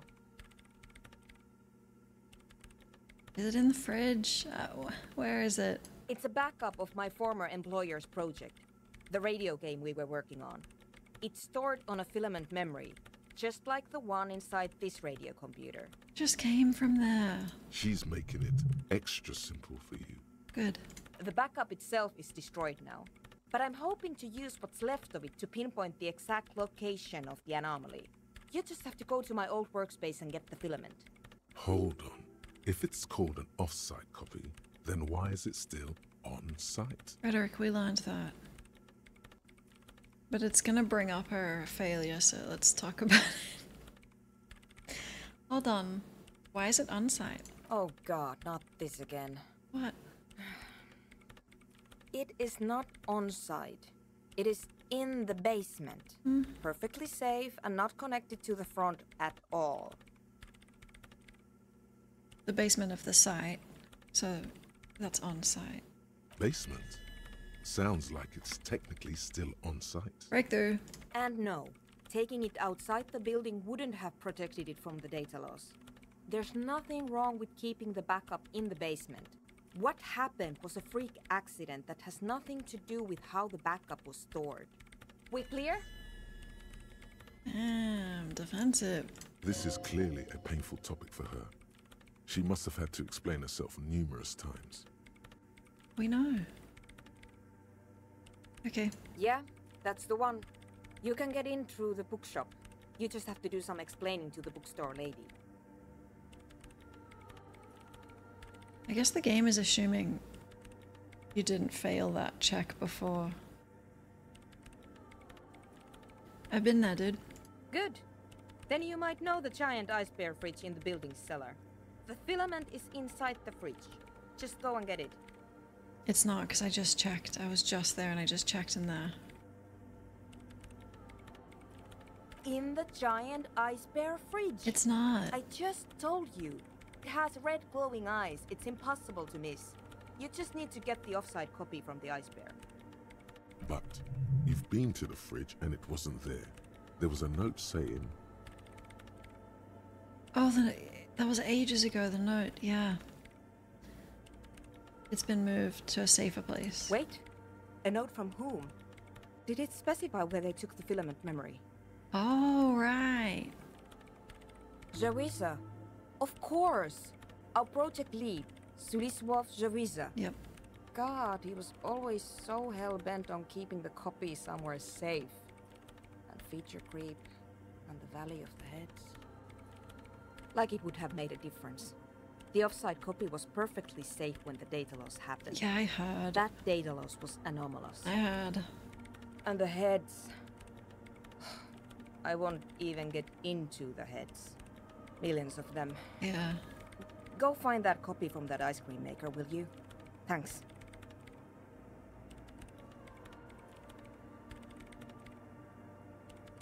I think we should just shoot her. You know what I mean? This is a lot of work. Why can't you do it? The bookstore lady hates me. Says I'm part of the curse. Whatever that means. Why would she think that? Because she's from Martinez, and people from Martinez have never ever seen a radio computer. She thinks it emits elemental evil. Well... You are the curse. I mean, you're the whole reason your project failed completely. Just angry because you're making me fetch.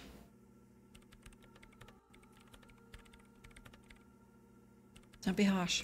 Yes, but she literally started praying for the higher powers when she first saw my Reim Civic. I'm not making this up. Yeah, because of her socioeconomic situation. The lieutenant coughs like he's amused. Kim. Once I came in one morning, only to find that my terminal was full of those strange trinkets and amulets. Wards.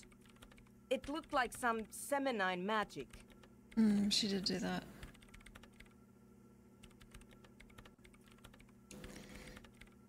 Hi, Toadie.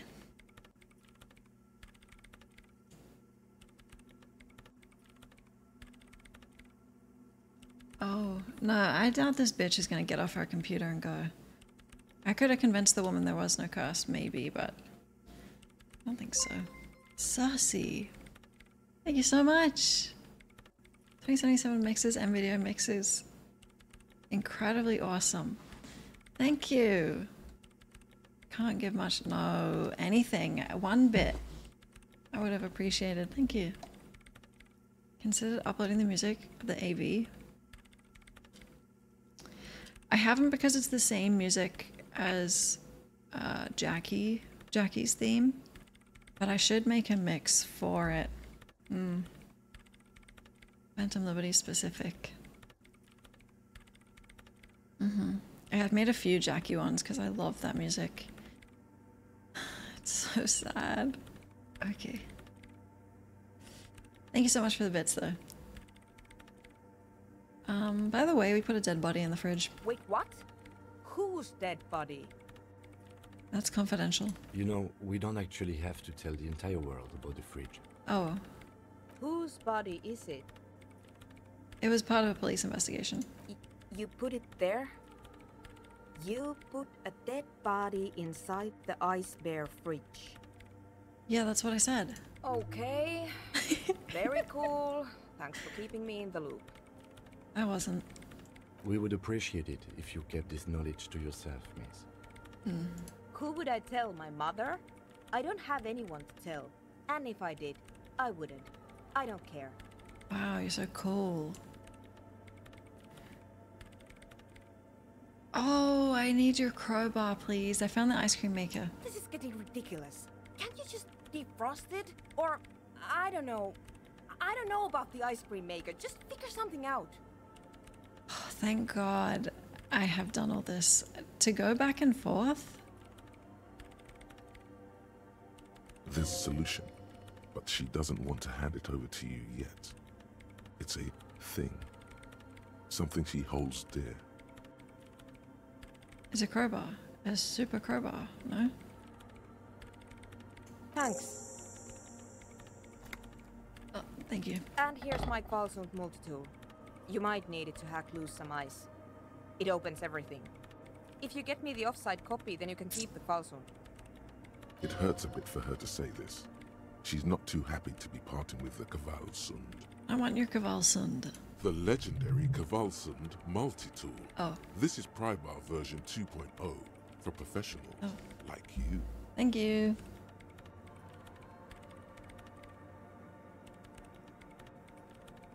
About the copy. Yes? Nothing.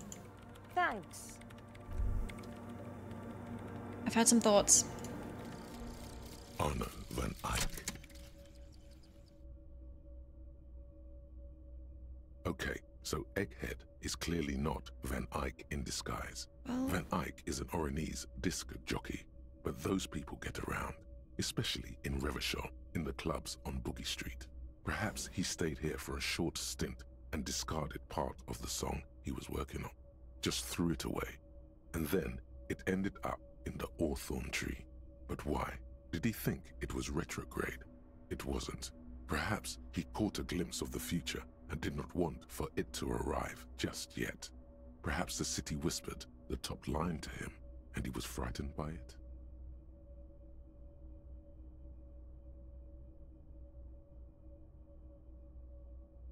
cool. Gig posters. Guillaume Le Million. Bad news. Guillaume Le Million did not become a cop. In 1938, he went on a tour to the Sinyao province in Safre, where he died of autoerotic asphyxiation.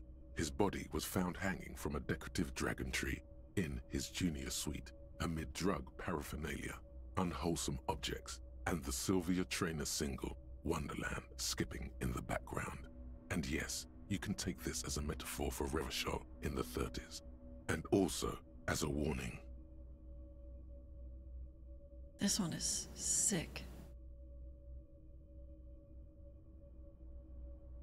+1 pain threshold. Cool.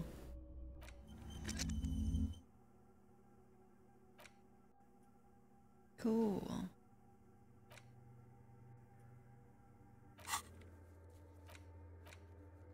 Right. Right. Let's go, Kim.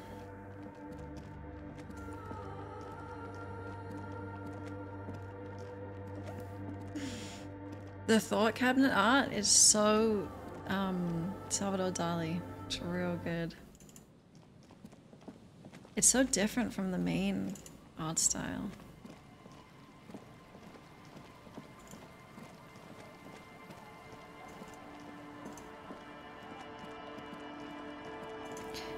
What is an unwholesome object? Everything. A pen? A mouse? What's a wholesome object? A bouquet of flowers?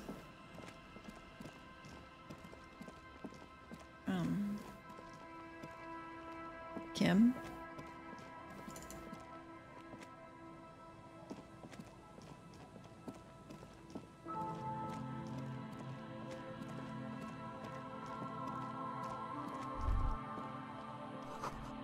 Soldering. I don't think the painting technique is similar. This is all like really rough strokes.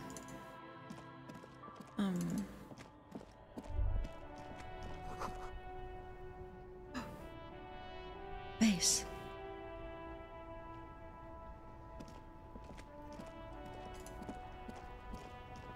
I'm sensing.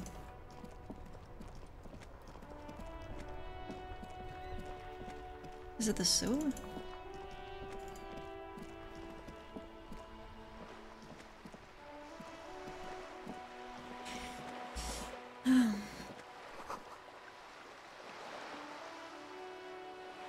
Yes. Yes. Yes.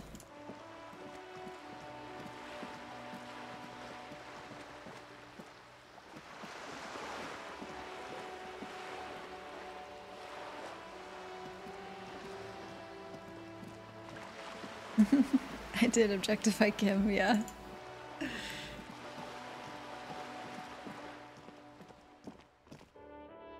Like, so literally.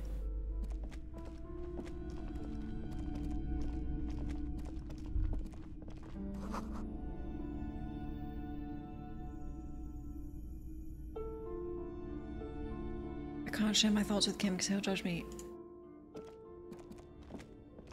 I think the hairdresser? Oh, Kim? Yes? You said you wanted to talk to me. Alright. Did I do something? What? Kim? It's dark. I know. And the flashlight works a lot better if you hold it in your hand.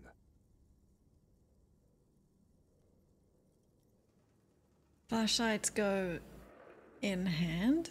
Yes, you might even call it a feature of the universe that you need to hold tools to use them. That doesn't make sense, Kim. I'm sorry, the fundamental laws of the universe don't seem to agree with you, Detective. But the fact remains that it's too dark to see in here without a flashlight. The what? So come on, we've got work to do. Some areas are inaccessible without your flashlight. After you've acquired it, go to your inventory and equip it in a held slot to continue exploring.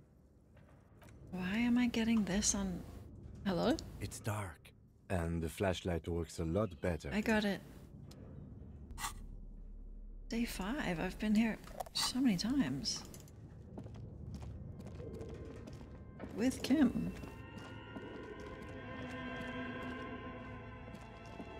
They said the hairdresser, the hair, the poster. And Ike.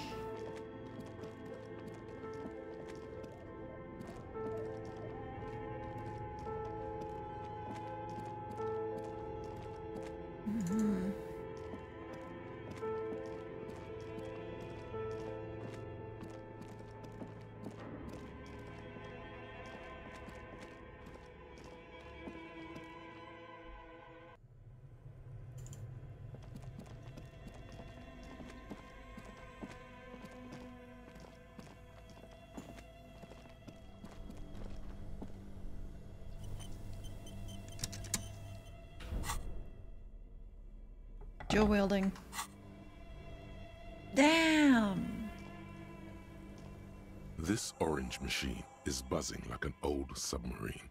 It has a hand-cranked ice cream churner on top. Two-handed? And an electric freezer that appears to be frozen shut. Kim.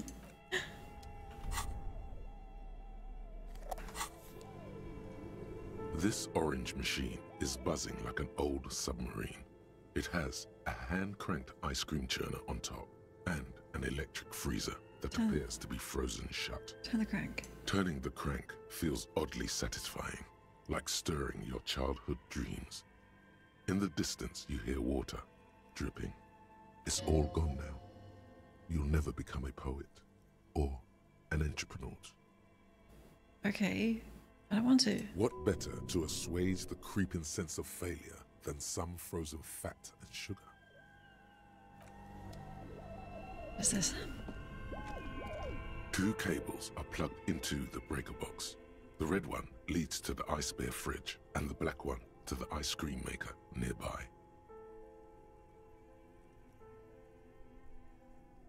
An electric sizzle. The room is slightly quieter now. Oh. I don't think I should unplug that one, because... will it damage whatever's in there? Whatever's in there is already busted, right? The bear's eyes are dead and empty.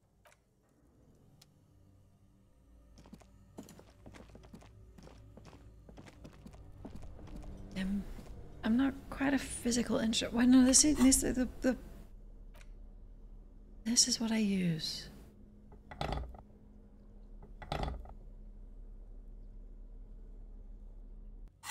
Right? This orange machine is buzzing like an old...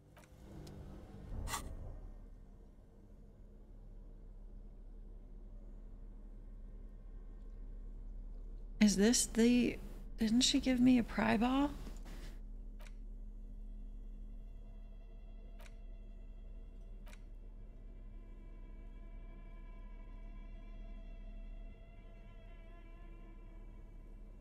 Hold them both. This is an advanced pry bar.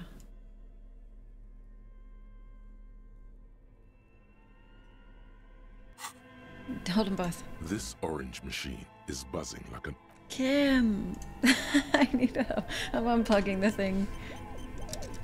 Fuck it. It'll melt the ice. The black cable is plugged into the breaker box. Something close to you dies with a soft electric purr.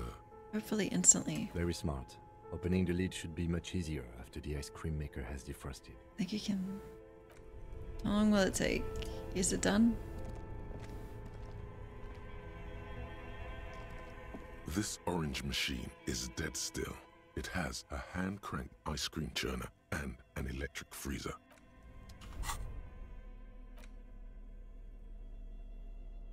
How can clothes... Oh! Don't look at me, Kim.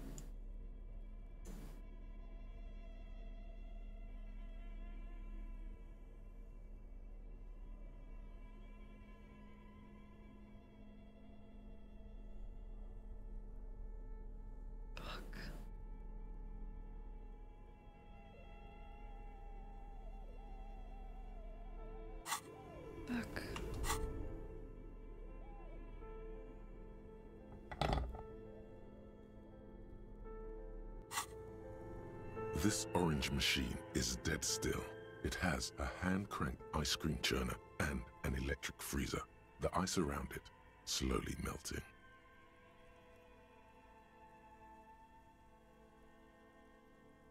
I think it will be more melted in like an hour. Turning the crank feels oddly satisfying. It's all gone now. What better to assuage the creeping sense of failure come than back. some frozen fat and sugar? 28% is not enough.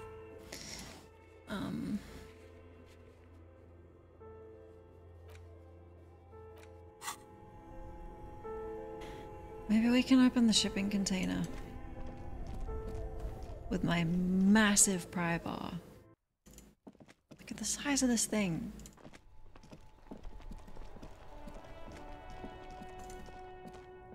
Take a look, everyone.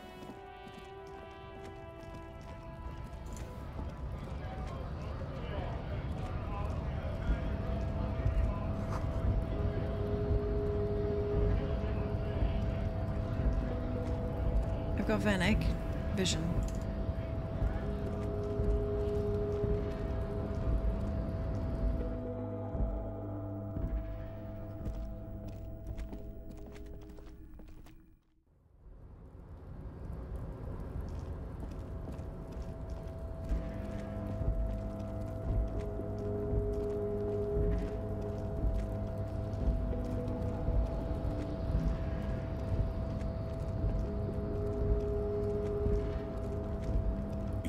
Before the cargo container.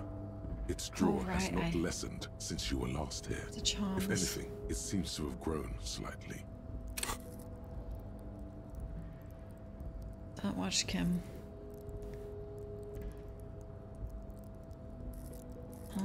I'll put another point into this when I can. Okay. Charm it. Persuade the door. Oh, coffee time. True. True.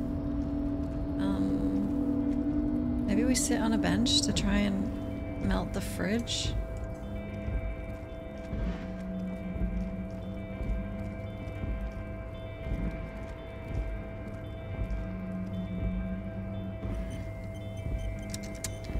I think I'm walking slower because of my huge tool.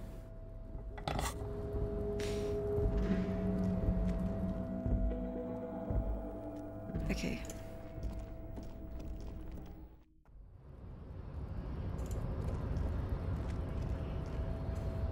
Pardon?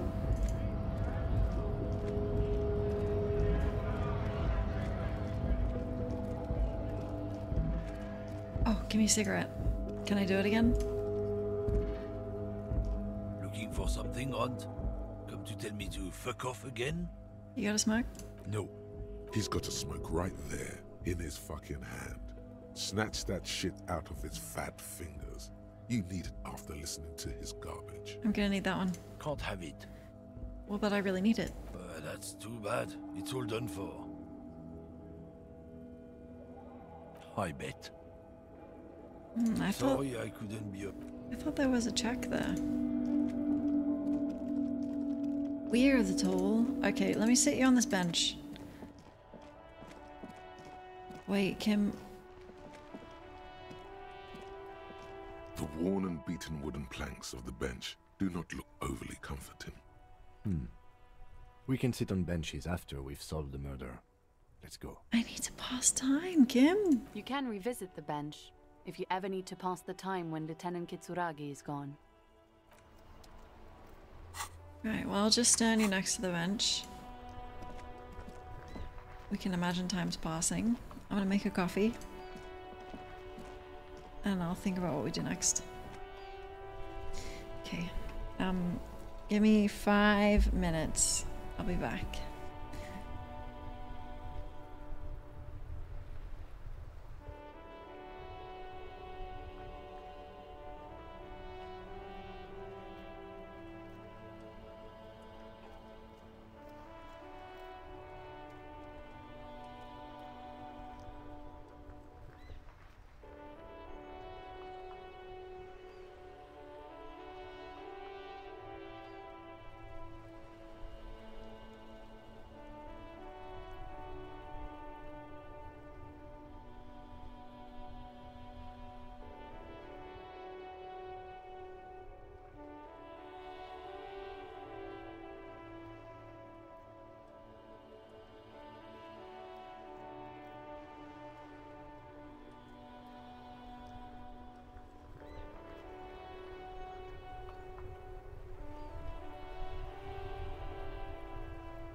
Okay, crime time. Coffee flavored jelly beans that make you sleep.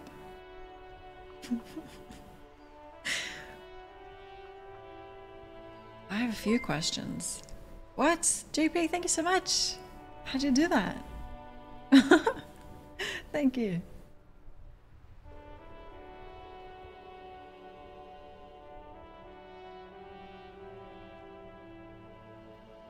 Welcome back, JP. Crime time. Let's see.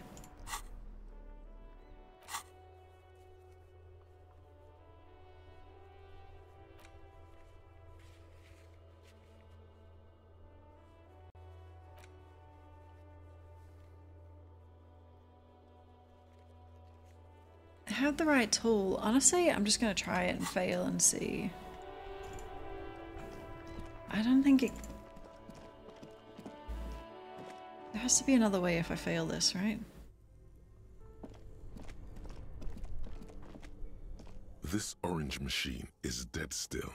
It has a hand-cranked ice cream churner and an electric freezer. The ice around it slowly melting. It's easy. You slip your fingers under the frozen lid, but the ice is too cold. Didn't Sona give you a perfect tool for this kind of job? The Kvalsund. You should take it out. Equip the multi-tool. Watch this, Kim. Watch me fail with the Kvalsund. Alright, physical instrument I am. This orange machine is dead still. It has a hand-cranked ice cream churner and an electric freezer. The ice around it slowly melting. But all the other white checks that you're forced to kind of do, they give you in-game pluses to do it. So it doesn't force you to do, you know, a certain build.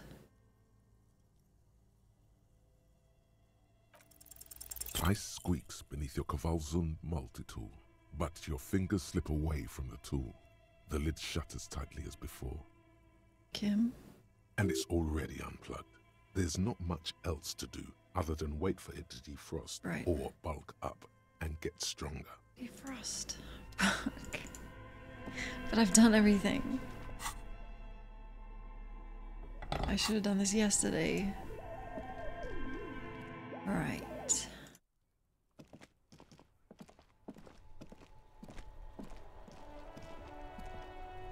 I mean,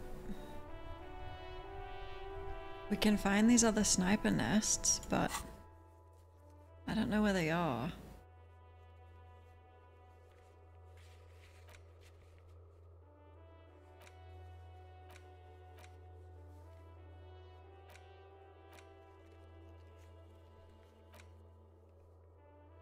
Everything's tied to the church right now.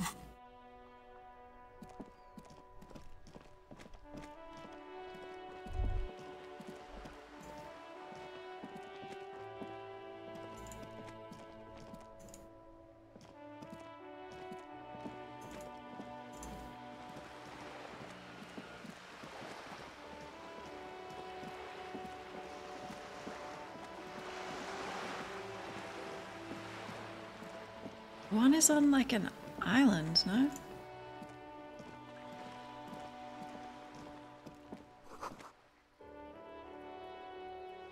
Hey.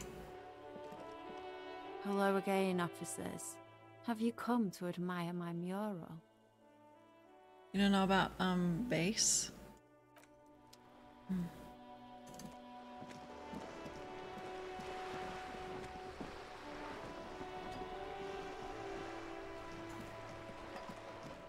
Alright.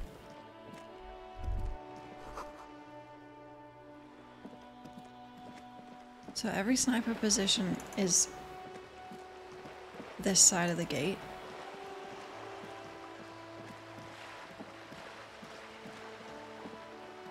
Oh, but we've been walking around there all day.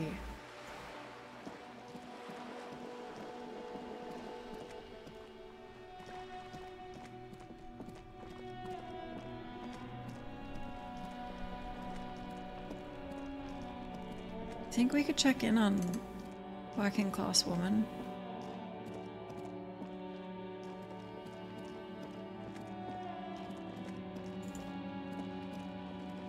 what's happened? Right now, we're getting soon as, cube from the fridge.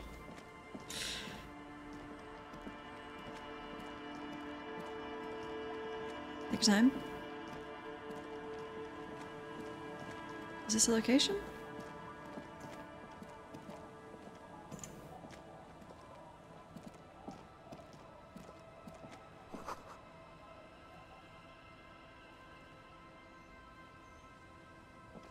Take vision.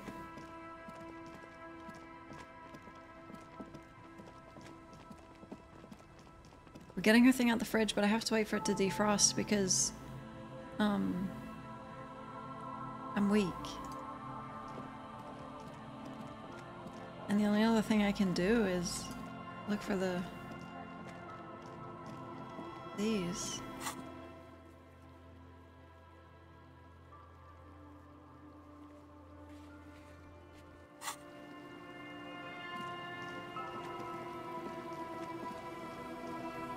She sucks. Yep.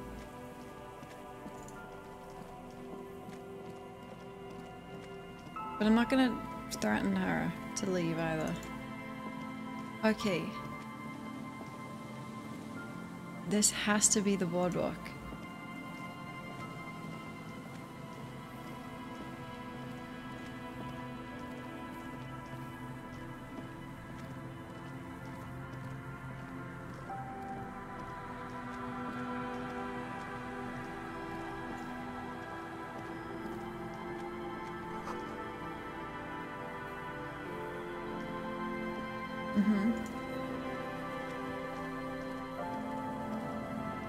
Dude, do you have a job? A home? You can't just live here. What are you doing? Hello again.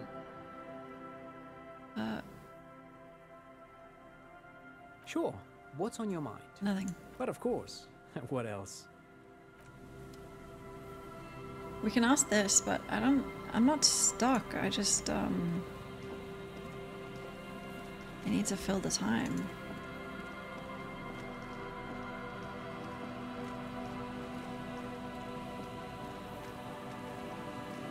Yeah, I'm looking for the shot origins. The church is in the way here, right?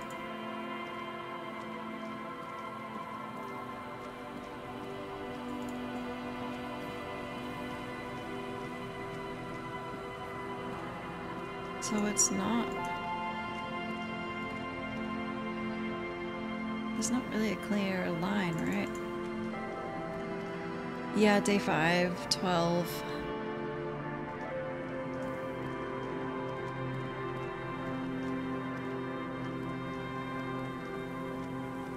Well, I thought passing time would make it easier. And a lot of the time if I have a thought, this game does follow through on it.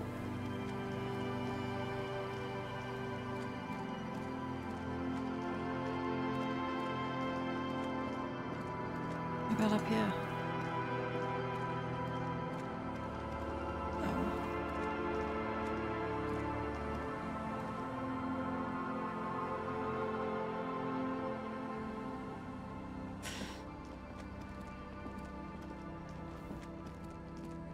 I don't even think it's relevant, but it's something to do to impress Kim.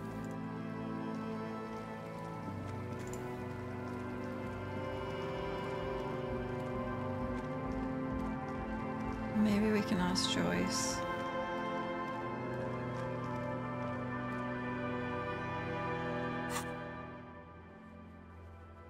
I feel like I walked across the whole map last night, so I give up. Let's talk to Joyce.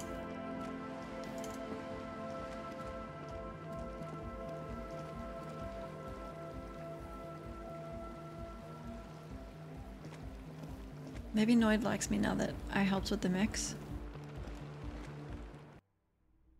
Hey. Huh? I see you're here again. Offside, man. Did I mention getting us into the church would help? Yeah, you did. Egghead? The large-headed youth has closed his eyes, lost in the music. Sensing you, he opens them. Good morning! Yeah! Pump it up! Pump it up! Oh, hey. Pump it up! Sorry to bother you. Van Eyck lived here. J'adore! God is close by, but maybe he doesn't have good enough ears. Let me turn it up so we can lure him here. Hell yeah. Goodbye, Egghead. Hi again. So, how are things going? Goodbye, officer. God is close, but he's hard of hearing. Interesting. Hello again. Can we talk? I was wondering when you would come around. What's up? There's something that's making my life hell. What is it?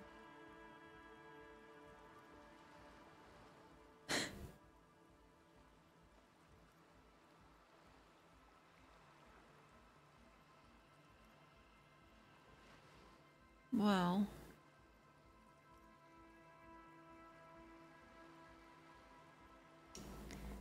I mean, a combination of the first and the fourth.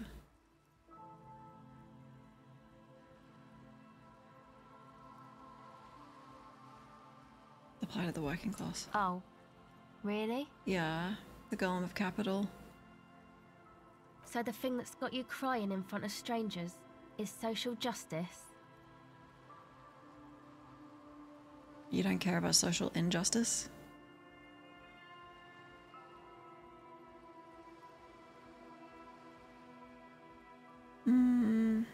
You think that's not it? No, it sounds like you just got chick issues. What? Maybe. Well, think about... Anyway, was there something else? I care about the working class. It's social injustice. Kim, don't listen to her.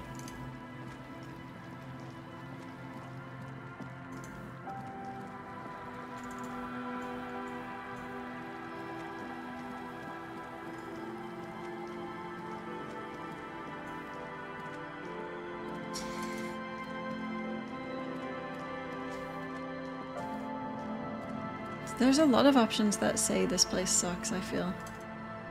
Quite a few. Joyce.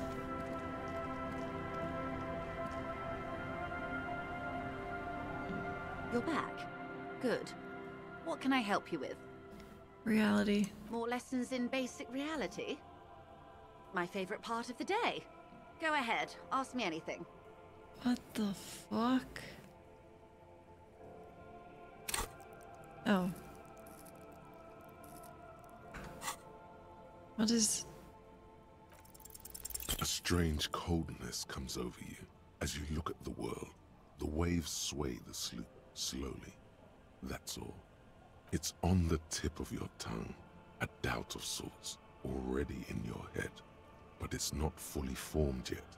You have to wait and return to this later, once the jamais vu thought is complete. You mean literally? Glad to have been of assistance. Thanks, Joyce. The little that I know. Anything else? Jamais vu? I don't have that, dude. Literally?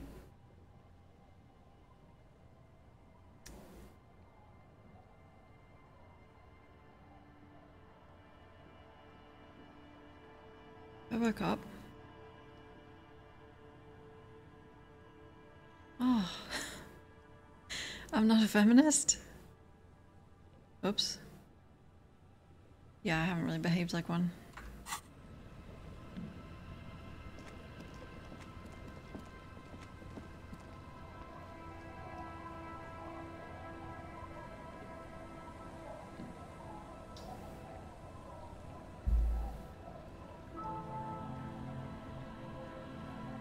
Let's ask the mural.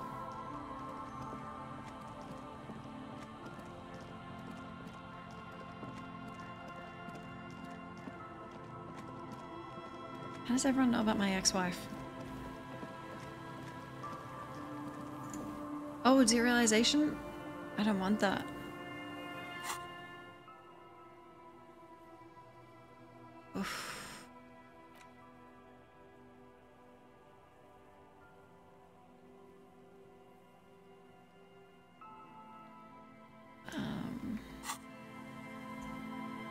just seems like I have enough issues existing, you know what I mean?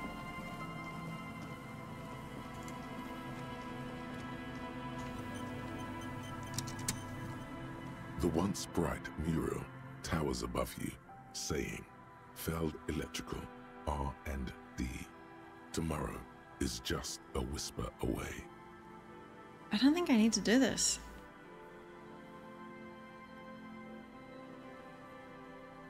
And I'm scared to fail it, because that's... Isn't this the progression wall?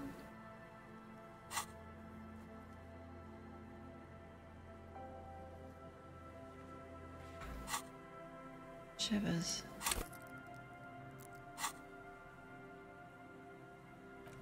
No.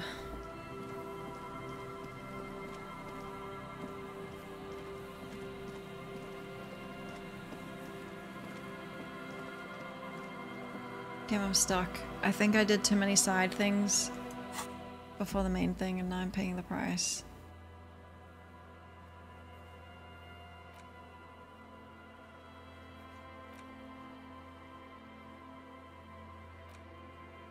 All these church ones revolve around this, and I can't open it.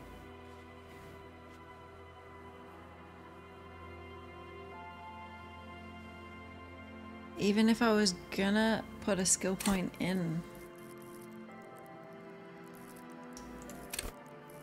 I can't get a skill point because I've done everything.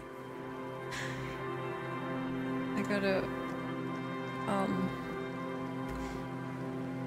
I'm not just gonna pass time either because it's, you know, there's a crime going on.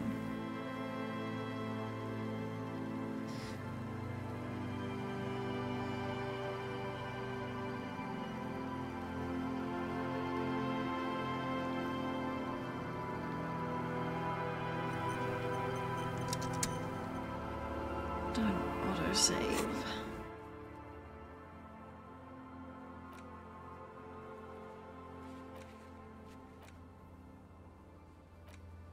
You think I can just kill her? I'm desperate to. Not to, but I'm desperate to progress. And the desperation throw aside my morals. Bitch, I tried. Get the fuck out. Get out, and I'm keeping your Falsen tool. Leave, or Crabman will kill you. Yes, what is it? About this. Yes? It's not possible. Thanks. Get out! Yes? It's been moved. Wait. A note from whom? Zarisa. Like it would have made it. And the heads.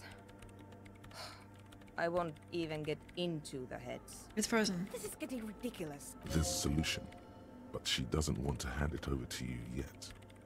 It's a thing. Something she holds dear. Thanks.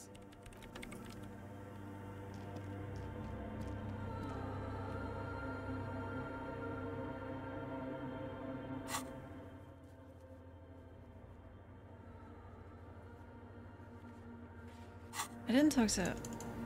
Is his name Andre? I'm running!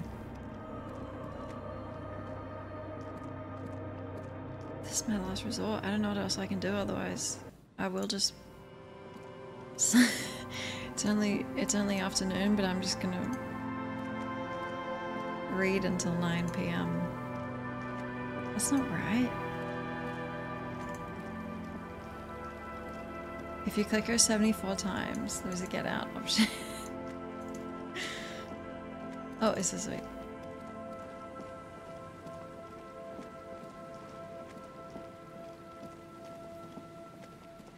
My facial hair isn't growing back either. I shaved like 3 days ago.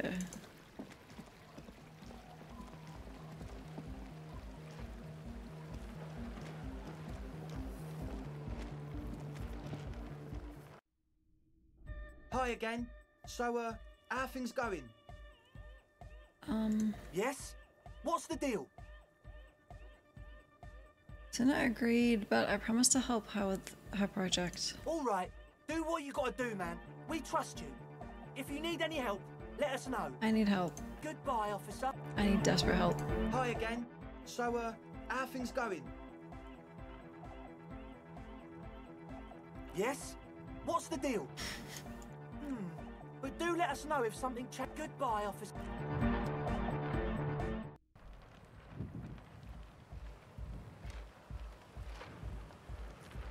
I'm gonna consult the wall, and if I fail, I don't know.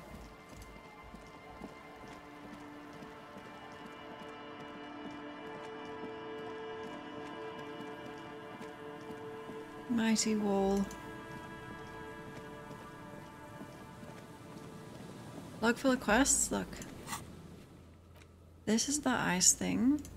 This is gonna take a while. I don't know what that's about.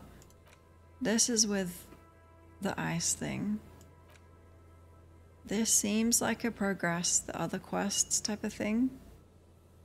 This is impossible. Can't do that till Kim's away. I'm not doing this, I'm pretty sure. Morally. This is to do with the ice thing. This is to do with the ice thing. I solved this bird. I solved that bird. No idea how to do that. And these are... I'm not gonna do them morally. It's empty. I need help, Mighty Wall.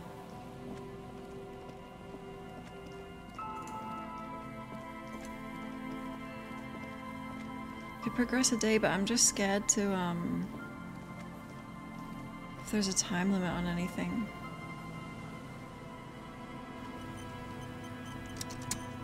The once bright mural towers above you, saying, Feld Electrical, R&D.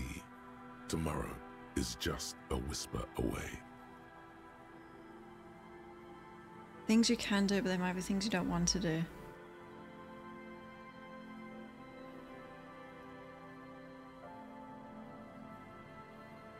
I don't want to. No. It's a role-playing game.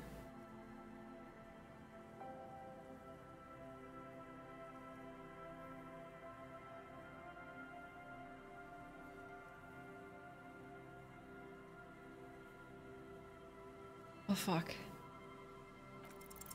A breeze, like a quiet sigh, I know it. moves over you.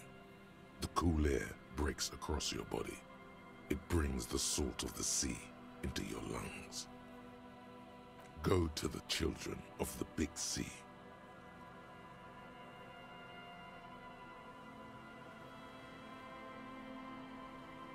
The wind rushes away, leaving you where you were, on the rotting boards of the Feld building. Officer, are you okay? No. It looked like we lost you for a second.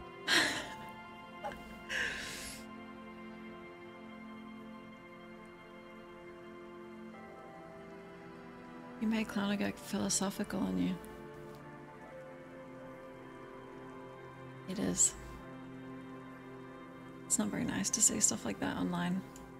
And it doesn't really affect me, but it reflects on your personality. I have to talk to children. But I get the vibe that they're not kids, you know what I mean? Like children of the earth type.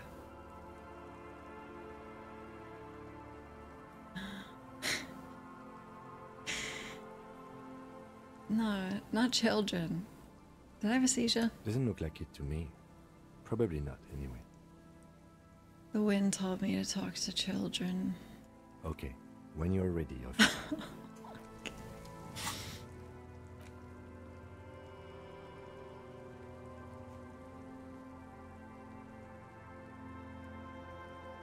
Okay, well, I'll talk to the only kids I know, but I don't think that's right. You're a kid. See, this isn't good, and I'm in my trench coat trying to... Hello? Hello again. Not you. Your son. Never mind.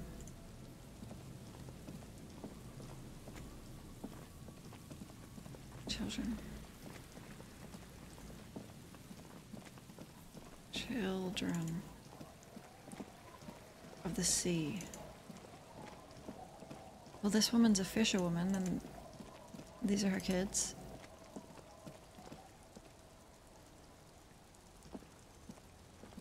Hello?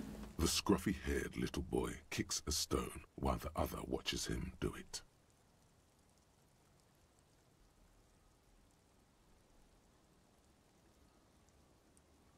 Listen. This is important, okay? Has anything strange happened? He had bad words and said, I got in trouble. Yeah. Bad words. Bad words. What were they? We just heard funny voices. Yeah, what were the words? We thought the voices were funny. We said what they said, and then we got in trouble. So cute. Where was it? On the radio? Radio? What's that? Okay. We just heard them in our head. Did you? You know, I heard people talking, except just in my head. You both did? What was it? It was like, it is time at last. My nasty speed reeks. Our brother man is about to grow up. Kim. A memory stirs. You've heard this quickfire patter before. That's your radio. DJ Flatios, Big Boy Daniel single is here. Buckle up, cause this is the fastest track that you're ever gonna hear. You got good memories. Turn up the volume. Blow those speakers out. Now here's... No. Don't say bad words, stupid. Say it. A word when you're done. What? The boy draws a jagged rock across the ground. It leaves a white scratch. So, did you have to talk to the mural to progress? Detective, about what the twins had to say. I know, you little speed freak. So, those voices they heard. Mm-hmm. Yes, of course, earlier, when you turned the radio on in his kanema. Mm-hmm. Don't.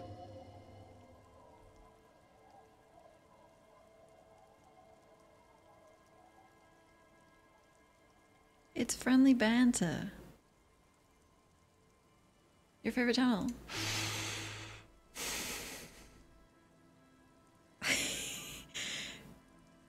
Is that laughter? He was clearly uncomfortable discussing it before. He still is. You have nothing to gain from pushing his buttons. He's opening up to me. Get out of here, Volition. You don't get it. I can't explain how they heard it. I believe they heard something, and given the poverty of this part of town, I don't know how they could have heard the radio. However... Mm-hmm. In a swan romance. No. No. Weird as it is, the situation is not connected to the murder. This isn't our business. Wrong, Kim. The wall said.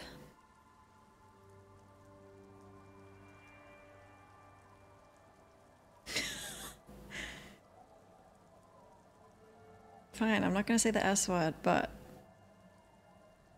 I also can't say these. Mystery is our business. Yes. Mysteries like who killed the hanged man are our business, not this. Kim? Besides, maybe it was just a radio they overheard. They might not be old enough to know the difference. How would they have heard the voices? Ruby had advanced radio know-how. The lieutenant shrugs. What? Let's at least rule out radios before continuing. Maybe the twins didn't know it was a radio they were hearing. So what are you saying?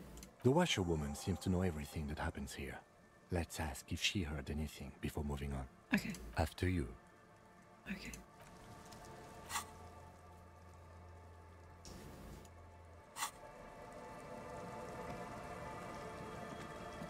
Our tenant, the policeman. I hope the waves don't keep you up at night. What can I help you with? Have you had a radio in the last week or so? A radio? Ah, no. We play no radio here. There's one in the shack, but it's never used. Yeah, you good, Kim? Let's just get it out of the way as fast as we can. Contact dispatch from my kinema and ask them to connect you to the station. Maybe they can shed some light on this. Thank you, Kim. I'm ready when you are. Thank you, ma'am. Anything else? No, that's it. Thanks.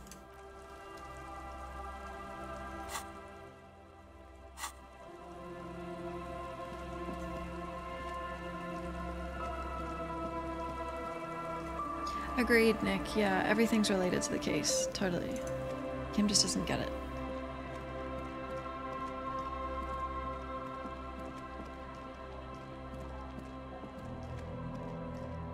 I'm trying to think of what hasn't been so far.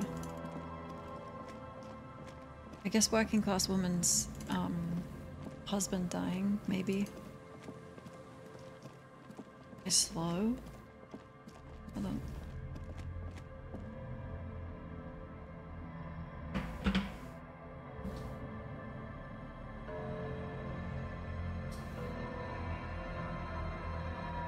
Kim is opening.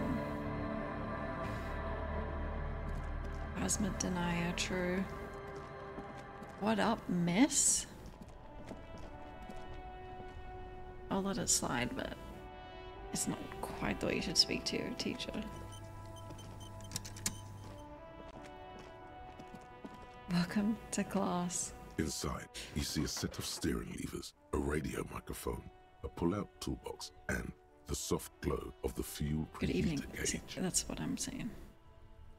Did your homework, Gilby? Oh, I forgot we had homework. Did everyone else do it? Thanks, Gilby. This is Precinct 57. How may I assist you? Alice? I need the Speed Freaks FM. Come again, officer? I said Speed Freaks FM radio station. Okay, officer. One moment. You excited, Kim? No. I have the GMS on the line. I'll connect you now. I'm excited, Kim. Yo! Hello, is this DJ Mesh? It is. I got a few minutes before I gotta go back on air. What can I do for you, cop man? Did you debut a new track? Elysium.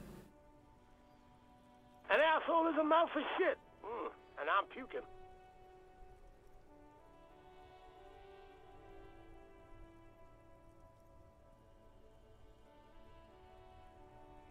What? An asshole is a mouth for shit.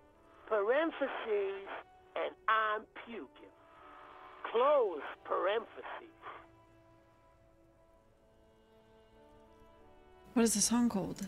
Yeah, that is the song. An asshole is a mouth for shit, and I'm puking.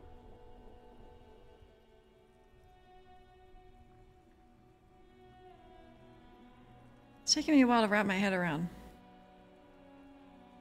Do people like it? They're loving it, man. The requests keep coming in for more. I really think it's the future of music, I do. Fucking, like, stinkcore or something. Shit's so nasty. Those stink waves come up like sound waves, you know what I mean? No. Doesn't matter. Listen, I'm dead serious when I say fellatio is gonna make it big in this world. Is it legal to play that? It's illegal not to play, man. When you got that kind of music in you, the universe demands that you got to let it out. You know what I mean? Plus, Felicia and I got it in our contracts that we could play our own tracks. So really, it would be illegal not to. Kim, this is your favorite Okay. We talked to some kids who said they had it in their heads. Do you understand? Come on, man. I just told you we're cleared to play shit like that. Listen, It's not our problem if kids decide to tune into River Shaw's hottest station. Big Felicia fan, really? What's your favorite?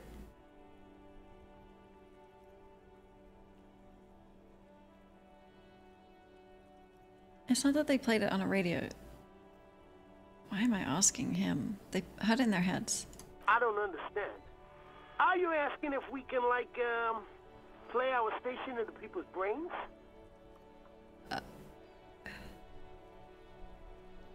Would be a good tool for communism.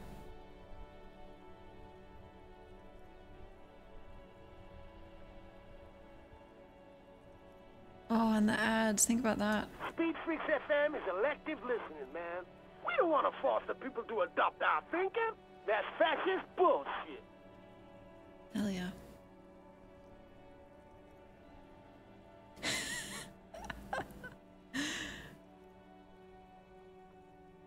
No, I was just asking.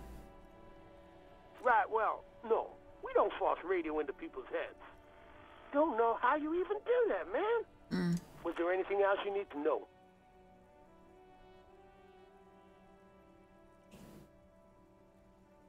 Yeah. Yeah. My main man, Lieutenant Kim Kitsuragi. He's a huge fan. Huh? Hmm? Look at that. His eyes dilate. That's joy, my man. You wouldn't be able to tell, but his glasses just magnify it. Okay, Cop Man. Can do, will do. DJ Mesh, out. Thanks, DJ Mesh. Say hi to Felicia for me. The party has terminated the call. Is there anything else I can do for you, officer? No. You should check the radio again. Spoke to the wildest cop in Rivershaw. He asked us to give his buddy cop, longtime listener Kim Kitsuragi, a big shout out. Kim, we love you. Kim. Keep it freaky, like DJ Mesh, DJ Flacho, and your wild friend. This one's for you. It's Flacho. If, when a motor carriage's engine was ignited, it could drive by its own accord off to a high mountain, and there write a song, perhaps it'll be something like what you're hearing now. Okay. We aren't discussing this. What do you mean? What a reserve of willpower. It's taken all he's got to not smile. This is Precinct 57. Can I connect you to someone? No, thank you. 57's over and out. Kimmy. In the cabin, you see a set of steering levers. I think it's safe to call you Kimmy now, right?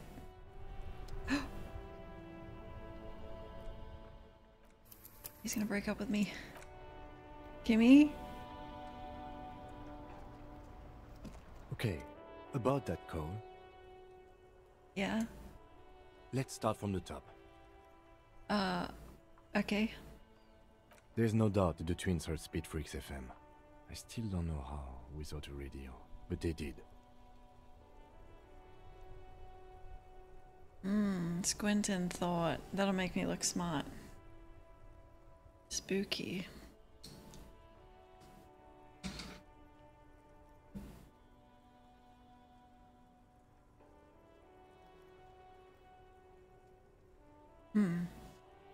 I don't know what it means. Lieutenant's gaze travels toward the coast, toward the fishing village. Well, a voice in my head said to talk to the kids. I don't think the voices in your head are related to this, no.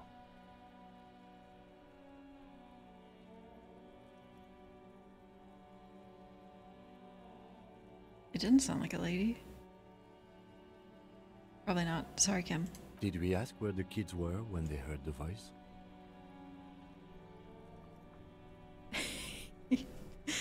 Nope. We could ask where the kids were when it happened. Yep. And Detective, thanks for this. It's been interesting.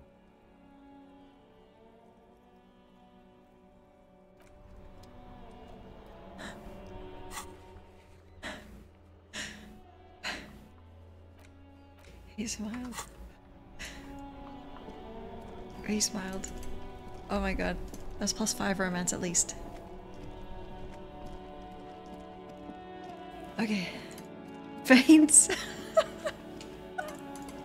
Holy shit.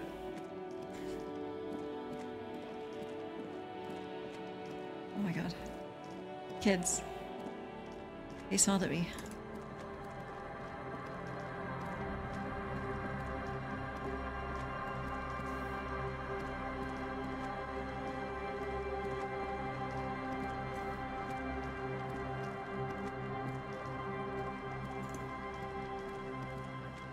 Hey. The scruffy-haired little boy kicks a stone while the other watches him do it. Where were you when you heard the voices? There. Monolith, okay. We were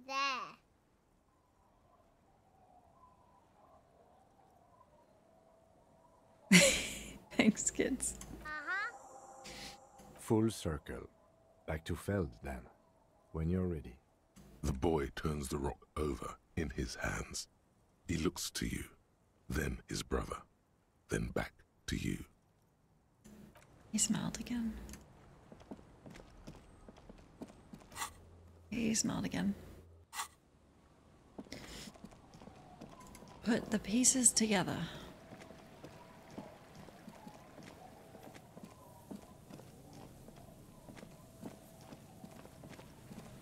I have pieces?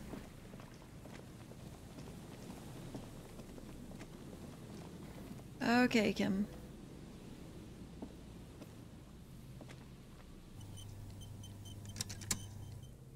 The once bright mural towers above you, saying, Feld Electrical, R&D. Tomorrow is just a whisper away. Failed one of these once. You know a lot about radio. Enough to know you have no idea how or why those boys heard Speed Freaks FM in their heads. Knowledge like that isn't just obscure, it's unknowable. Dangerous theoretical facts like that are probably protected under the coalition government's Articles of Dominion, Title 14, Article 7C. While an expert might be able to suss it out on their own, a layman like you has no hope. Okay. You don't know how it happened, but the stores of your knowledge are vast, and there is something crucial in them. Okay. You know where Ruby isn't. Oh. She isn't in the fishing village. She's not with her bullet under the floorboards in the shack. So where could she be? Don't make me go on the sewer. The alcoholics never mentioned seeing Ruby either. Idiot Doom Spiral gave an exhaustive account of recent events, but never mentioned seeing Ruby. You've searched the whole coast for Morel's traps, just as you didn't find the Insulindian Phasmid. You did not find her. You've even entered the church, met Tiago and Sorna.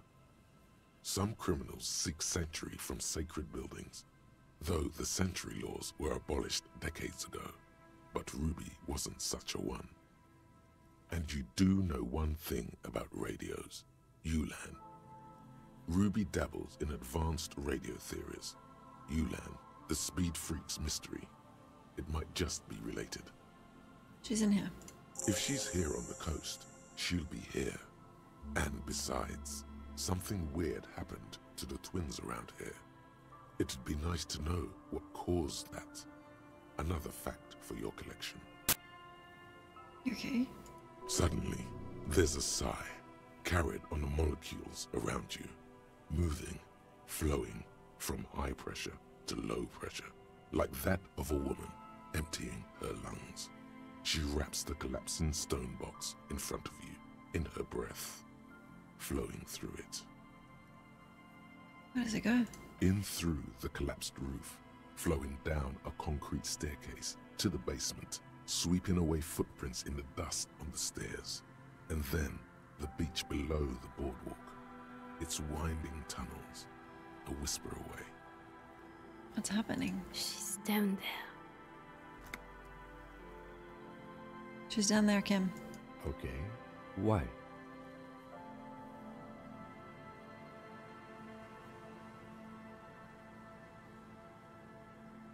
Honestly, I just know. Good, good, yes. Cold spells. So basically your hangover is telling you she's down there? The wind tells me. So, how do we get in there? The doors were on the collapsed side of this building. They're gone, basically. The ladder. Finally, my time to shine. Hey, there's a ladder. Perhaps you can climb them.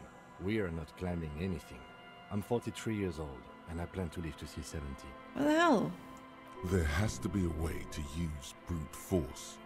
Climbing sounds unsafe. Brute force is safe. Look around and find something to break if the ladder fails. There's this here. What do you mean break? What do you mean break? Oh.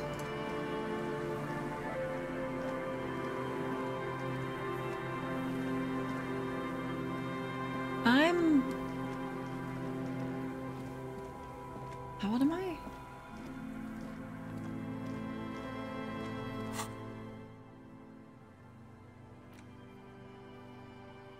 I'm 44. Oh, feels good. An old pipe peeks out from beneath the rotting boards of the boardwalk. Could this be an alternative path into the fell building? Scary. A building like this must have multiple doors serving various functions. Perhaps a basement access. Kim, would you go up there with me? Your eyes slowly begin to adjust to the darkness inside the drainage pipe. God. The lieutenant looks over your shoulder. What's in there? An ordinary drainage pipe. Darkness. And? As your eyes adjust, you see some trash. Crumpled up newspapers, cigarette butts. Someone has half-heartedly spray-painted skulls on the right side. And? And nothing. Broken glass from bottles thrown against the walls of the pipe. A syringe. Could we get in? Given that this isn't a martial arts thriller, it's highly unlikely, and not without risk to our health either. Why? However, the pipe suggests there may be an entrance to the basement around. And it's right here. Oh. A maintenance door. Kim. It's jammed shut. The subtle approach isn't going to work on this one. We're such a good pair. Oh yeah. Big boy time. This needs you to put your back into it.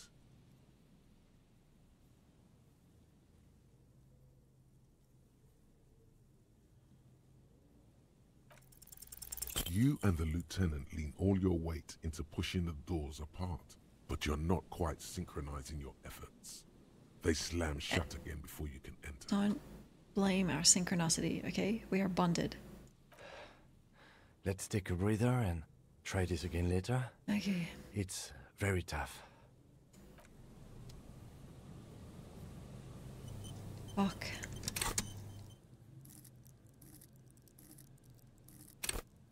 There's only 2 of these. I'll do some push-ups quickly, Kim.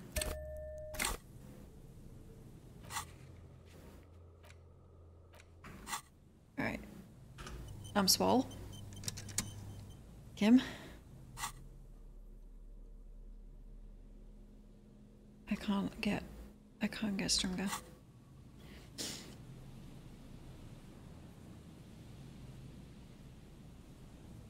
Behind the pipe, the maintenance door, rusted shut and half sunken in sand.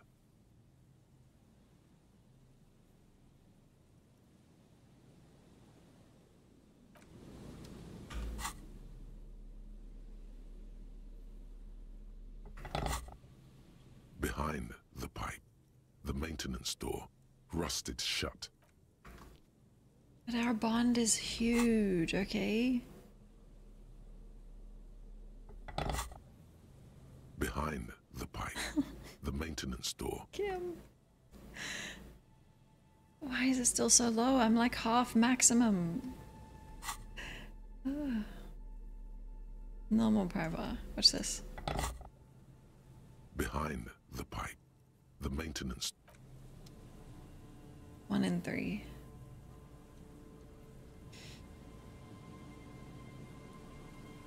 Just go up the ladder.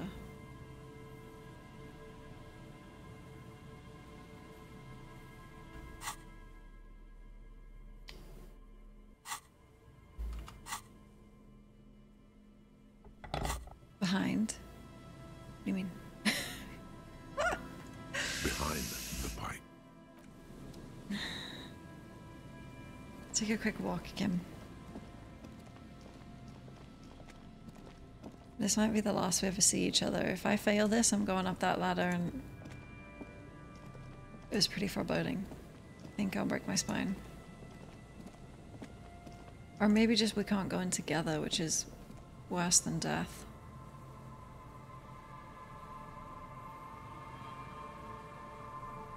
Behind the pipe.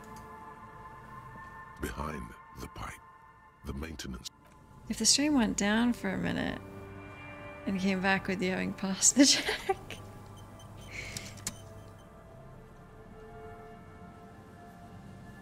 What's wrong with me?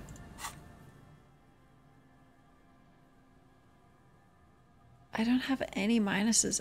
It's just that hard.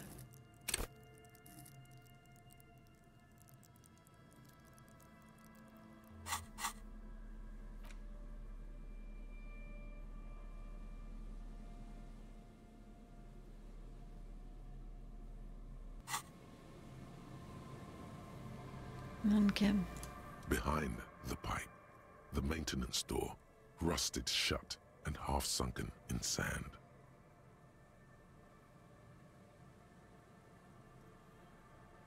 Oh, my physique is too... Right.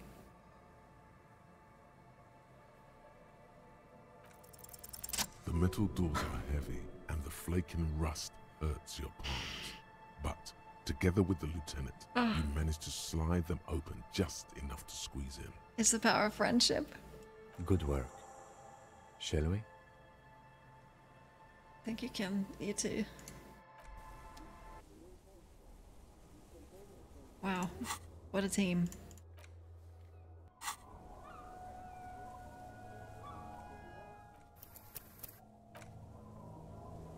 Kiss. When we solved the case finally. I'll lean in for it. Get rejected. That'll really put a damper on the entire game.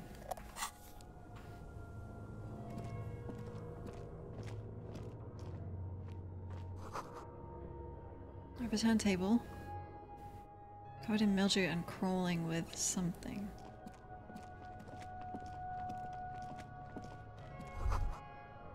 Antiquated office furniture. Brought down and forgotten. This collapse nearly sealed the basement. Ew.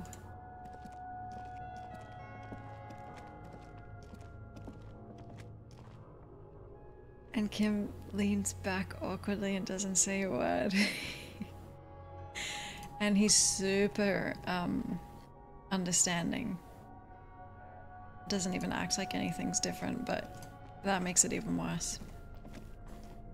Ouch. Thick, dusty panes of glass. Oh.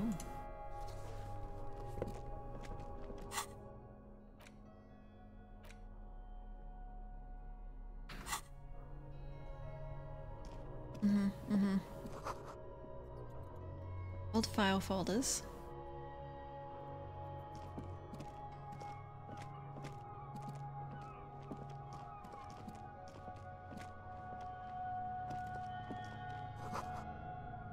Travis.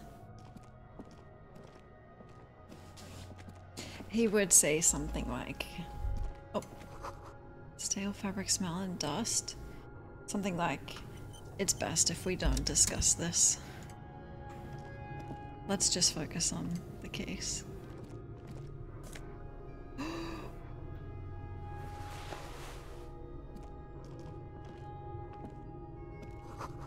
Pots and plates are full of dust and spiderwebs. The same slit window you saw from the outside. A mustachioed and mutton-chopped man, amateurishly depicted, gazes at you with sad eyes. The plaque reads, K. Mazov. There is a spiderweb in the lower left corner of the portrait. Where's the dust stuff? Chems! Holy shit, 6 months? Thank you. Wow. Thank you so much. Years worth of dust is shaken off. The full head of hair, matched by an ample moustache and sideburns, look a bit silly.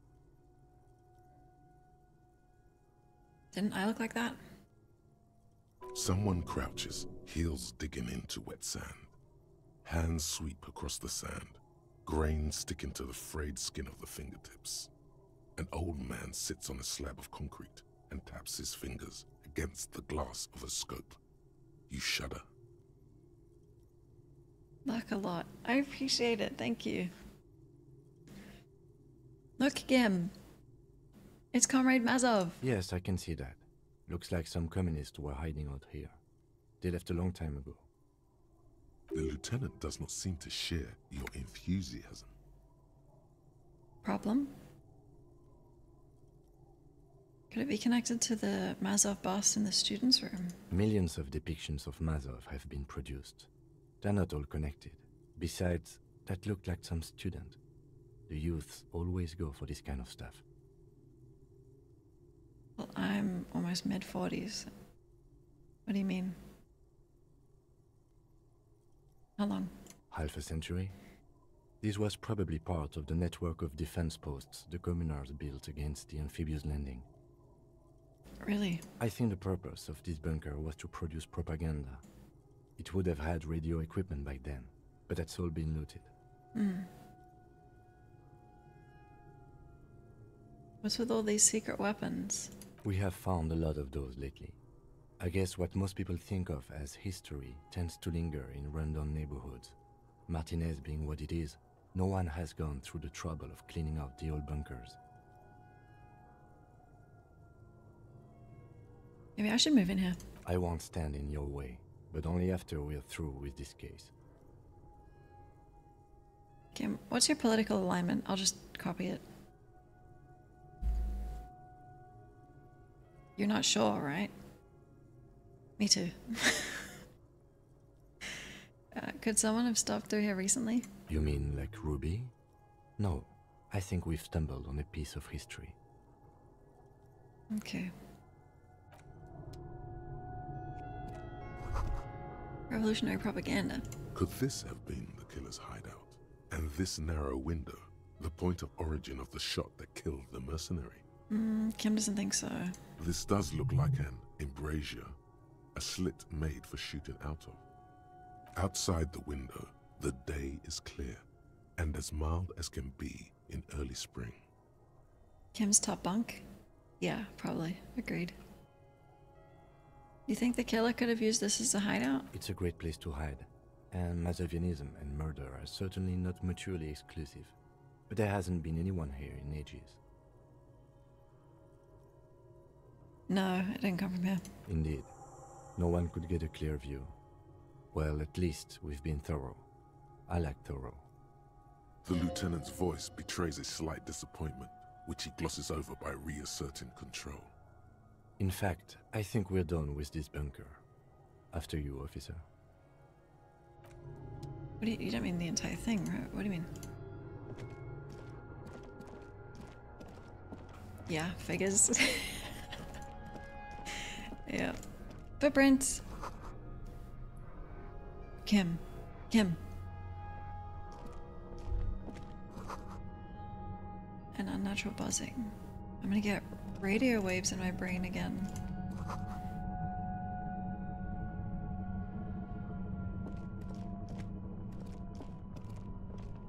Let's step on those footprints. buzzing. George, thank you. Oh.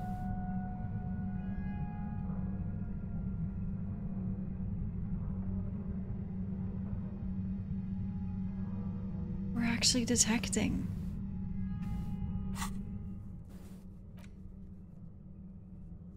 Right.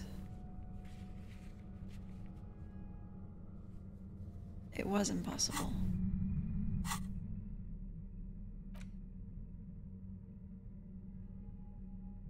Your ears feel cuddled and cared for by the state. Isn't that nice? Check him? There it is again, like a swarm of hornets buzzing under your scalp. A strange tingling you can almost Dad. smell. Lieutenant, do you feel something? No. What do you mean? Tingling. I don't feel it, but we should still be careful.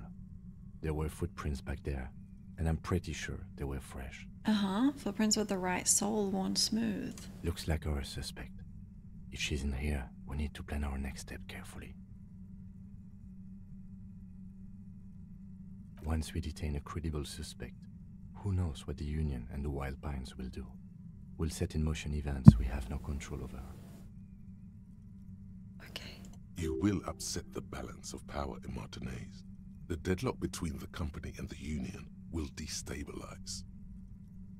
This part of town is a fine clockwork puzzle. Disturb its peace, and it will start breaking down uncontrollably. Keep calm. Go over the whole situation in detail. I'm not calm at all.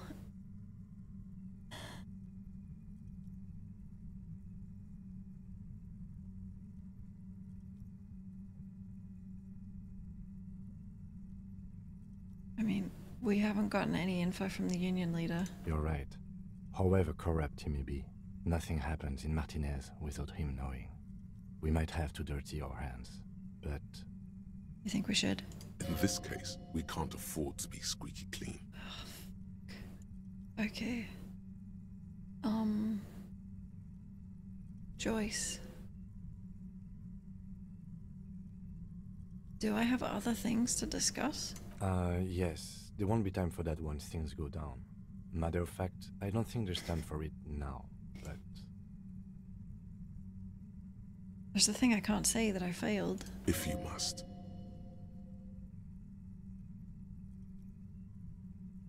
Do you think whatever happens will affect our cryptozoologists? You mean Morel? I don't see how cryptozoology and the murder investigation are connected, but the situation in the city will get tense for everyone. If it gets that tense, the amateur zoologists might not be able to do their job. How bad do you think things could get? Well, we are not responsible for what we can't predict, are we? I don't think the entire city will be razed to the ground. If you can't predict it, there's nothing you could have done. I sent the cryptozoologists home because he had a cough. Okay, what do you think's waiting? I think I see a cavern. Maybe more cellars? I think we've been careful enough. We still have the element of surprise. Okay. I wouldn't be so sure. You haven't exactly been sneaking. I don't know how to sneak. Or maybe not. Either way, once we go deeper, there will be no turning back. Okay, understood. Understood. Kim wants us to do this.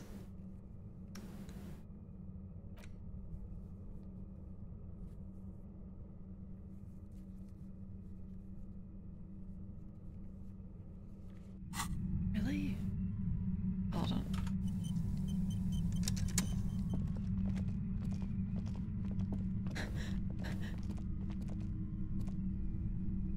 I'm going back, Kim. I'm scared.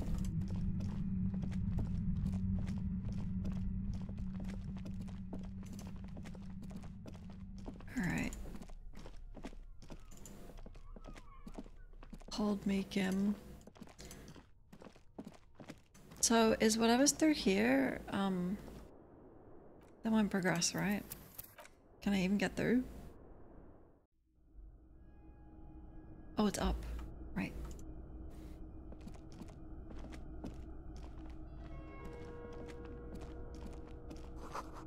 The house is covered with grime and dust. Suspicious.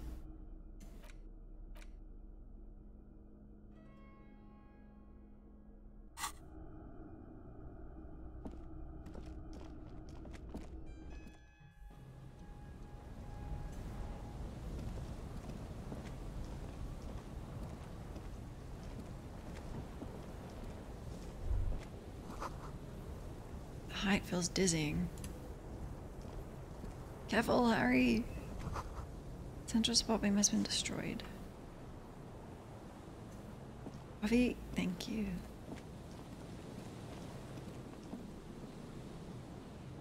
Right. Then let's do the union stuff. We did do work for Joyce, so, you know, it makes us neutral.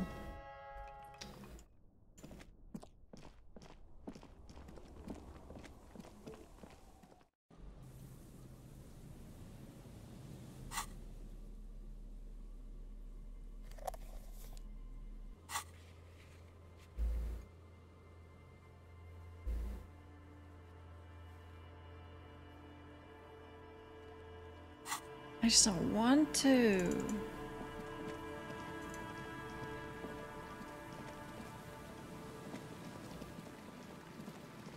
I think we can talk to him.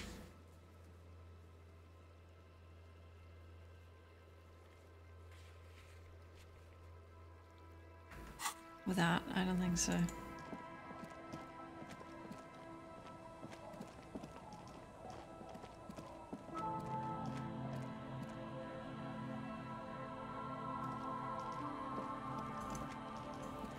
Hey.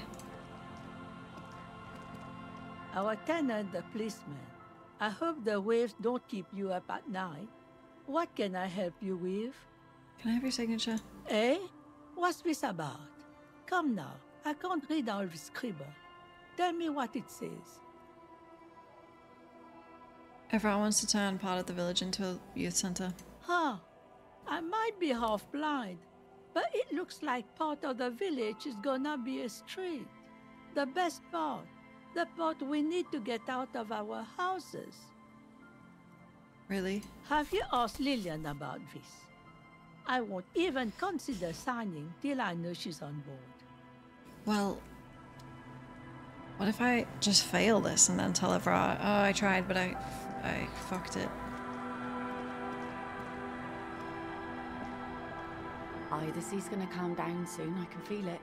The wind is turning southeast. What's on your mind, officer? I need you to sell your home. Are you? This says by signing, I agree to living with construction noise. What exactly is the Union building? A youth center. What a nice idea. Wouldn't have thought that... Yeah. She sounds incredulous about the niceness of the idea.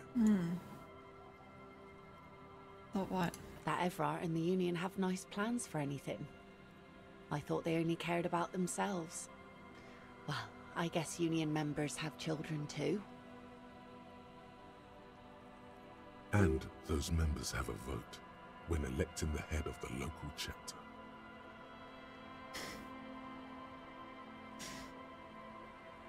Will you sign it? Aye. Why not? I don't know. Honestly, it's up to you. Fine. Here you go. Why did you sign it? I shouldn't have. I don't know. It could have been a mistake. Probably, but it is a youth centre and I have children. Got to give them something else to do. They're cute and small now, but they're growing up fast. I had my first drink when I was 11 because I was so bored. I see. Anyhow, you also need Isabel's signature. If it's a bad idea, she won't sign. You'll find she's a tougher nut to crack than me. I mean, I asked her to sign it. She said she'll just do what you do. Sound logic. Division of labor. She leaves the skepticism to the skeptic. Sounds like Isabel is the leader around here.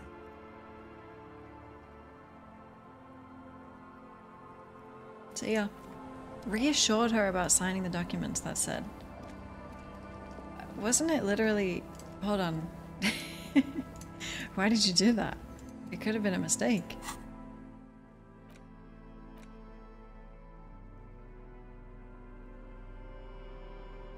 You take the legal documents out of the envelope, a 12 to 40 month construction period, and the zoning plan in the addendum. Underneath all this, Lillian's signature and an empty line waiting for a signee. It's a center for bad youth. Holy shit. The youth center cuts into the ocean like the bow of some great modern ship. Apparently, it's going to cover most, if not all, of the street and the square between the existing houses. It's 3 stories tall. Okay. It's going to be awfully close to the already existing buildings, almost wall to wall, practically integrating them into the youth center. This is either an ominous or cool architectural choice. Hard to say. Kim? I'm no property lawyer, but it looks fine. I like the print size. They're not selling or leasing anything. It's not a perfect solution, but... How else are you going to build something? It's always inconvenient to build things, and citizens inevitably have disagreements over such construction projects. But there's no other way. Ominous shape. There is no loophole. The simple truth is, the current residents are going to lose their street access, and for the next 12 to 40 months, their lives will be dominated by constant construction noise right next door. Let's go. What are the ramifications of this? Once the construction starts, it will probably take a few months, a year maybe, for even the most stubborn occupants to get tired of living like this. After that, they'll sell their property for cheap and move out.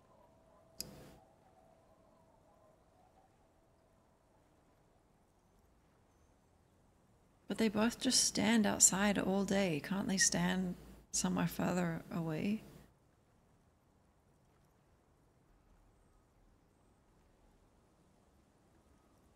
These people are gonna have to move away. Of course, I should have seen it. Evrard probably has eyes on us, but if the second signature were to be somehow wrong...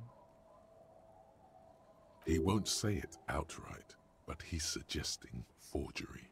Are you suggesting? Forgery, yes. It would render the document invalid.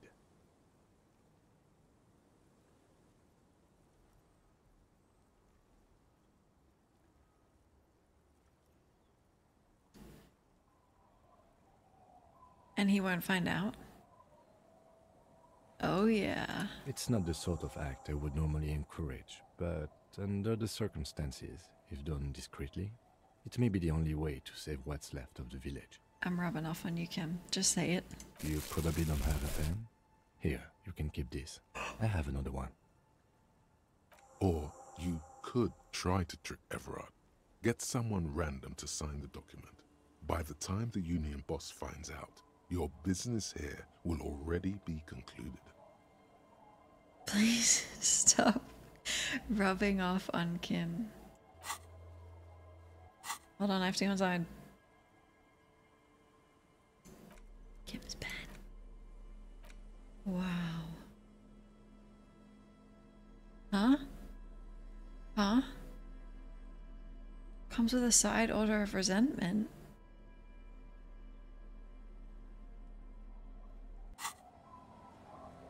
Meaning? Like, against the man, right? I'm signing. I'm scared.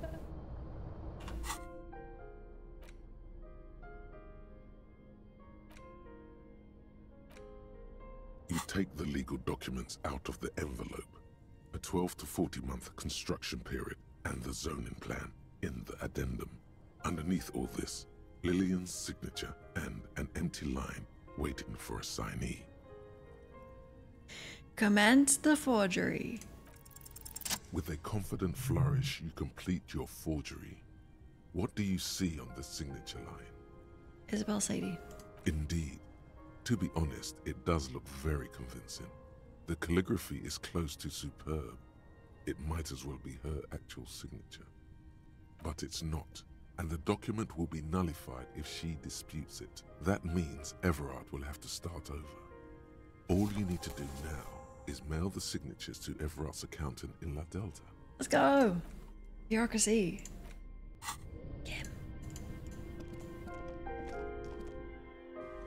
Kim, I did it. Where's the post office?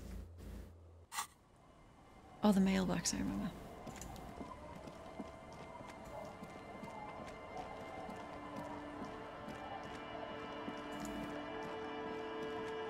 This is for making me sit on that chair like a fucking cock.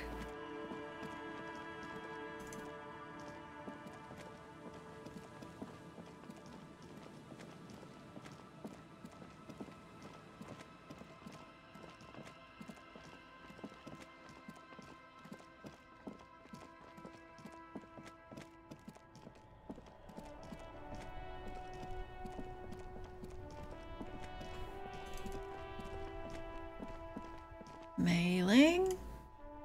The dented yellow mailbox greets you with its graffito, bullet holes, and an RCM sticker. I knew we'd get to use this mailbox, Kim. Yes, for sending mail. Yeah. You drop the white envelope in the darkness. It lands with a soft thud on what sounds like a couple of letters. Cool. About a week's worth of mail as collected in there. They'll empty this very soon. Okay. Probably did the right thing. You can't trust that slug, Everard. You know he's going to play you somehow. Yeah. All right, let's go back to Everard. If we don't mention anything to him, he won't know before it's too late. Okay, don't mention anything. If I'd known you could game him a little bit, I would have done that so long ago.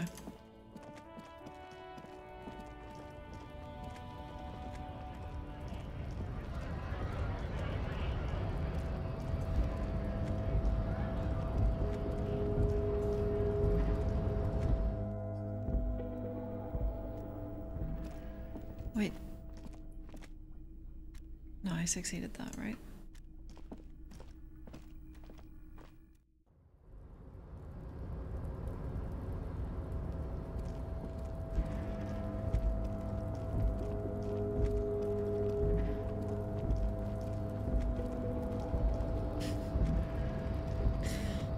Slime Lord.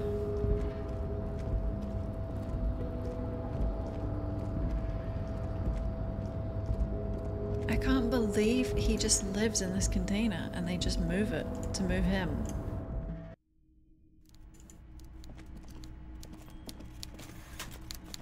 He is like heaps,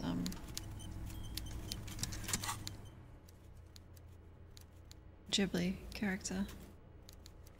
Don't say anything. I did it. Oh god, I'm panicking. Mr. Dubois, every worker...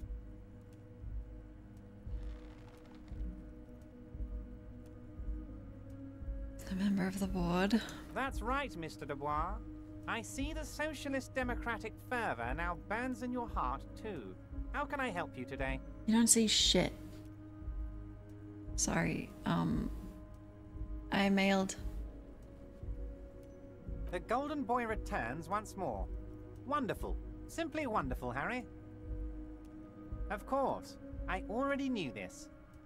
My friend, the mailman, confirms the letter is on its way. You've done a great thing today. You've given the children of Martinez a future and proven to be a true man of the left. I can finally trust you now. You're in my inner circle. You too, Mr. Kitsuragi. We can talk about anything. The strike, the murder, your lost gun, nothing is off the table. See, forging that signature really paid off. Shh, because I'll say it out loud. Don't say anything. Just don't talk about it. Well done, sire. Shut up. By guile and deceit, you're in. Can I have my gun now? Harry, I've got to be honest with you. Your gun was found 2 days ago. Withholding this information weighed heavily on me, but it had to be done. Okay, where is it? An old woman has it, and let me tell you, Harry, word on the street is she's a character, so watch out. Pale woman? This must be the woman who bought the gun from Roy. The one he described as terrifying. Yes, the same one. I see you've done your research. The pawn shop made the gun easy to track. Crazy stuff, Harry. Selling your gun like that? Wild. Anyway... Let's not judge one another, okay? Because there's a few things about you I could point out. The neighbors of this old woman contacted my men because they trust me and the Debarders Union. Apparently, she was waving it around at the entrance to her building. Okay. Waving the gun around doesn't sound good. None of this does. No. So who's the old woman? Unfortunately, I don't know anymore. You're gonna have to go in blind, Harry. But she's an old lady. How dangerous can she possibly be? Oh, and she calls herself the Pigs. Okay. There it is again. The Pigs. Like Roy said, not good at all. Well, she means us, right? I, for one, find it refreshing. Finally, someone calls themselves a pig. I think she does mean us, Kim. It actually sounds extremely bad, but let's not give him the satisfaction. Agreed. Can you set up a meeting? I already have. Tonight, starting 10 o'clock, near the old fish market on the coast. The one on the boardwalk, a little past the fishing village. Be careful, Harry. I would never set you up for anything dangerous, but you did ask for this. Now, back to the fun stuff. She will be there from 2200 hours till 0200 hours. I didn't know you could go to O2. I thought, like Stardew Valley, you would just pass out at midnight. More fun stuff. Seems like we already have fun stuff to do. Did you order the hanged man killed? Order it? You know my men didn't kill him. They told you. It was a happy accident. You know how it is. No one takes the initiative. If I wanted him dead, I would have had to do it myself. And I'm too fat for that. Wow, what did you gain? Why, a war, of course. Yeah. And what do you have to gain from a war? Victory, Mr. Kitsuragi. I have victory to gain. We are going to start a war with the Wild Pines group and win before they even realize there is a war.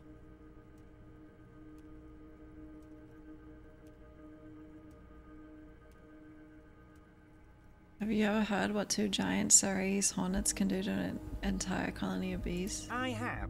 It's a great story, Harry. Did you also know how the bee colony kills the giant hornet? They swarm and blanket it entirely until it suffers a massive heat stroke and dies. What? That is sick. He crosses his hands contently, thinking of the interior temperature of the wasp rising. Harry, we outnumber them 1,500 to 1, and that's just Martinez. With all the unions in Revachol, and with public opinion on our side, we can hold off 2 men, or 15 men, or even 50 men. The more they send, the worse it's going to look for them. They made a huge mistake hiring those guys. No one likes foreign mercenaries. The leftists hate them, the fascists hate them, even the moralists think they're in bad taste.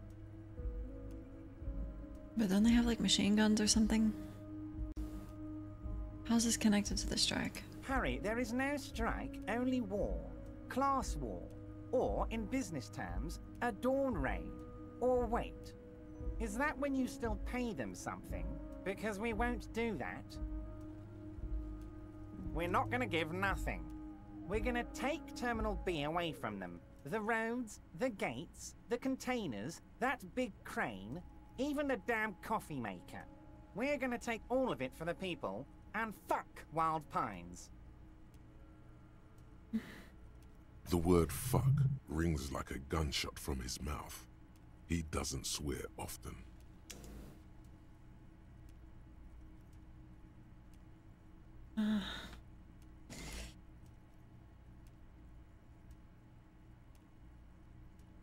So that's why you haven't let Joyce in? Yes. It's also why I let that midget Gaumont go. He's too nice. I can't put him through this. Plus, he knows how to get in here. That woman can't tell her tits from her asshole. She has no chance. What? What about your tits? Tits from her arsehole. It's a local saying. Can you explain it? Actually, no, it's not. Why are you telling me? Because we're friends, Harry. Besides, it doesn't matter now. You can go tell her if you want. It won't change the course of events. We have a significant head start. Hmm. It's already happening. Holy shit, like Watchmen.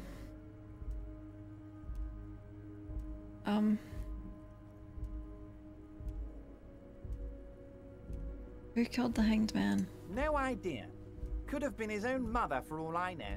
If you ever find the guy, give him a big fat kiss from Everard Clare. Couldn't have done it without him. Will do. He really doesn't know. The guy, huh? Nah, he seems like he would just assume it's a man. How do you know? I don't. I told you it could have been his own mother. I'm pretty sure it wasn't anyone from the Union. Maybe it was the mob. Or maybe he killed himself because he was a closet socialist. Truth is, I simply don't know. He really doesn't. What's your core memory?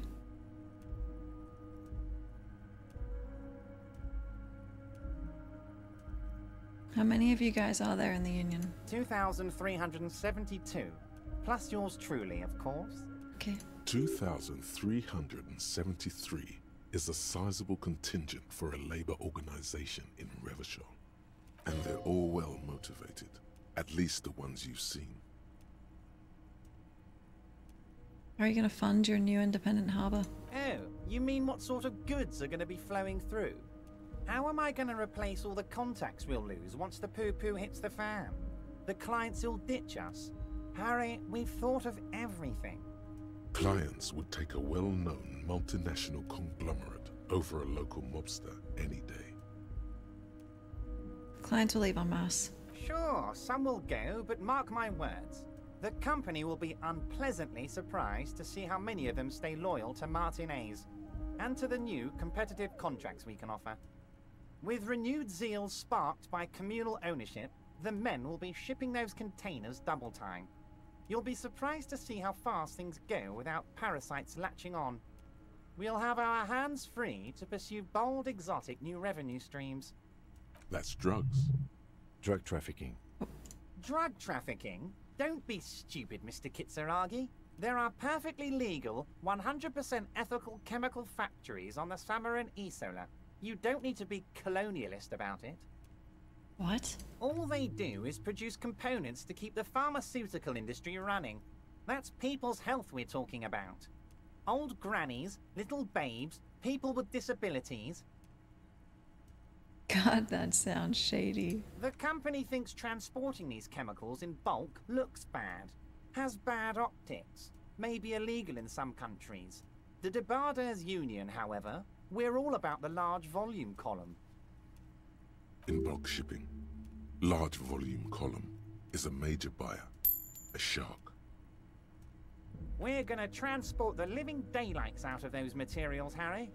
So your sick kid can get his Benefed, and your wacky uncle doesn't have to come off risperidone. Benefed is a children's cold medicine, usually apricot flavored, and risperidone is used to treat severe psychosis. And the kids on the street can get speed and pyrrolidone. I'm an old-fashioned guy, Mr. Kitsuragi. I sometimes grab a beer with the boys, but I have no idea about the things you just mentioned. But if I were to supply ingredients for some sort of rainbow party, I would make sure the Union took a fantastic share, and I'd keep that stuff far away from Martinez. He's basically admitting to it. Is Ruby helping? Harry, if I was supplying raw materials to drug manufacturers, I would need an army of rubies. Understood.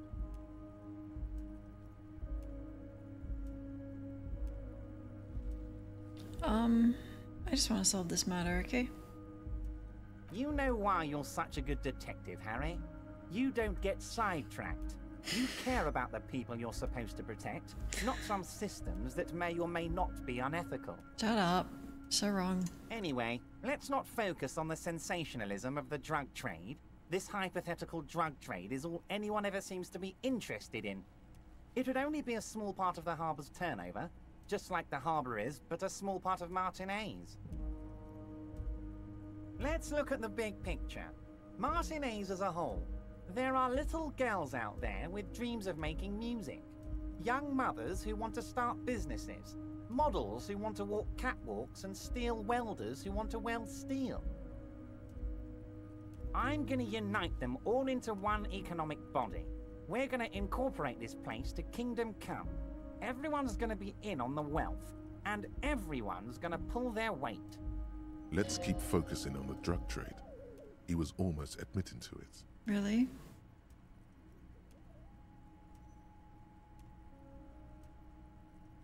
Okay, Volition. I want to look at the drug trade you almost admitted to. No, Harry. That's boring. All right, it's gone. The hypothetical raw materials trade is off the table. It's such a small and insignificant slice of revenue, I'm cutting it. Boys, Harry felt queasy about it. We're not doing it. Can we talk about my beautiful incorporated Martinez and its many-sided business ventures now? This bold new vision of incorporated socialism I'm offering?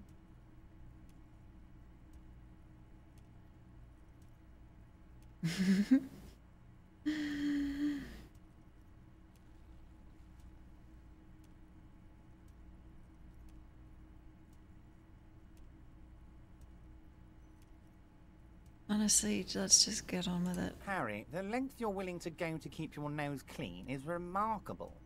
You will always have a warm bed in Mr. Clare's household, my friend, and a special place in the future of Martinez. Ew. Can I ask you about, specific union members? We're way past specific union members now. This is the big time. We're talking about the future of Revachol here, Harry. I'm not.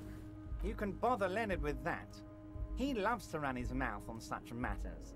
But I'm in big-time mode, Harry. There's something different about him now. He's more vibrant, more alive in his big-time mode. The signatures I got. I know you plan to force them out. Harry, by now you should know I would never do anything tricky like that.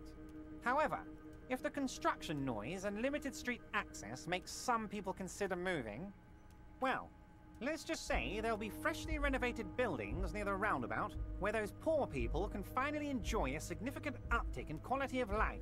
I'm talking real affordable workers' palaces. You said poor people, not poor people. Okay. He proudly spreads his hands to demonstrate the size of the palaces. They're very large. So the village is doomed.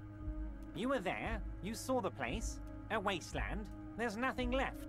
But mark my words, officers, we are going to reset it. I live there, motherfucker. Reset. I have big plans for Martinez, and they do not include humans living in those pig sheds on the coast. That land will be used for municipal buildings and commerce. Huge. What do you mean? Harry, imagine a youth center supermarket church complex, employing hundreds, no, thousands of people. The coast will be lit up with enterprise and life. All those ruins out there turned into low-income housing. Harry, enough is enough. We're taking this district back. The war was 50 years ago, for God's sake. It's time to move on.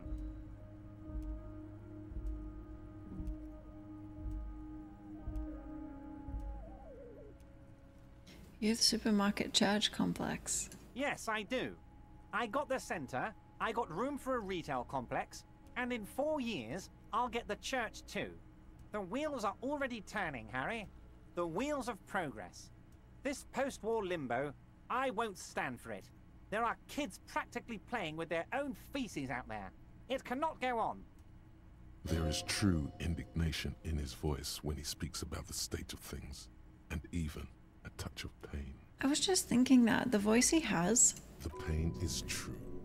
He's seen kids do worse than that.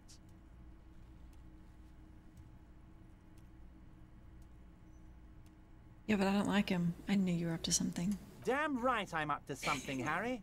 I'm gonna make the working man as rich as Joyce Messier. That's my job. Just like yours is to keep the peace. Good luck with that. You might want to double check the mail. See ya. Great, Harry, great. I think we have truly built a bridge between Martinez and Jamrock today. We have united the RCM and the Debarders Union. You typed benevolent dictatorship, and I honestly read it as Benedict Cumberbatch. This has been so great. I'm sorry we don't have more fun things to do together, but if you ever feel like bouncing something off me, my door is always open.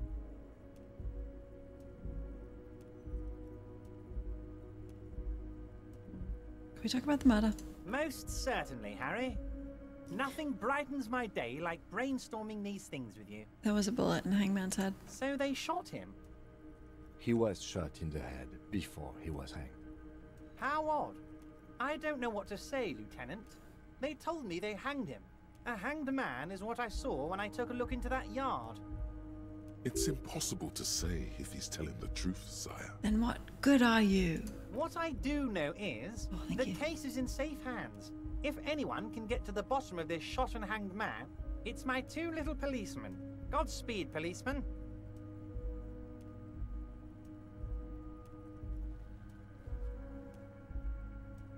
I'm going to have you drowned. I know how the crane works, and I'm going to rotate you into the ocean and drop your container in there. Let's change the subject. By all means, Harry. What's on your mind? Nothing. See ya. I gotta get my gun. The writing is incredible, yeah. Yep. I know. I was saying that the other day. I can't stand him, and I kind of like Joyce, but no. Like, I keep working for the corporation. Right, there's a nighttime thing.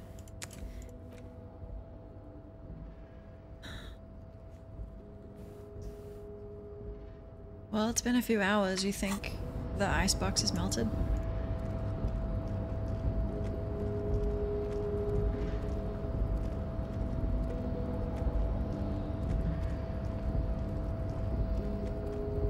Joyce acknowledges it? Really?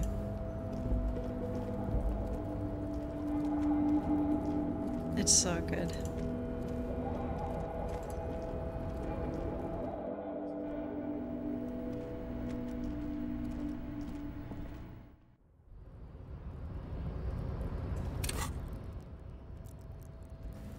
Let's save that. I can try the icebox again, because I put one in pain or instrument. But I'm just as weak as I was.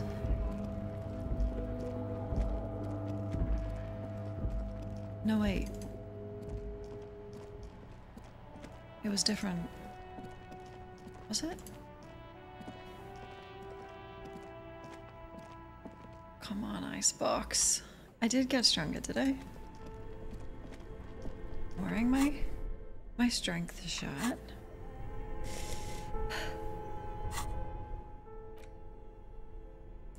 Okay, let's go. Check me out. Oh, that's my... Okay, let's go.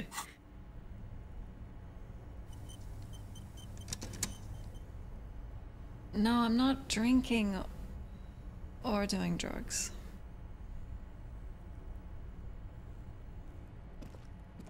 This orange machine is dead still. It has a hand-cranked ice cream churner and an electric freezer.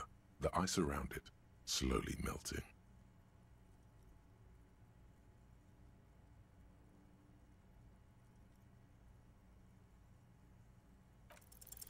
Ice squeaks beneath your Kavalzund multi-tool, but your fingers slip away from the tool. The lid shutters tightly as before. What was my dice roll?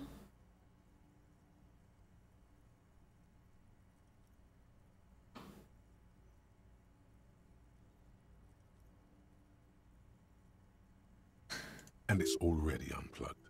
There's not much else to do other than wait for it to defrost or bulk up and get stronger. You motherfucker. Fuck this. I'm going to the gym. I just fucking Rocky montaged. This orange machine is dead still. It has a hand-cranked ice cream churner and an electric freezer. The ice around it slowly melting. Open. Ice groans and howls under the strain of your giant Gewaltsund multi-tool Him. until the lid cracks open.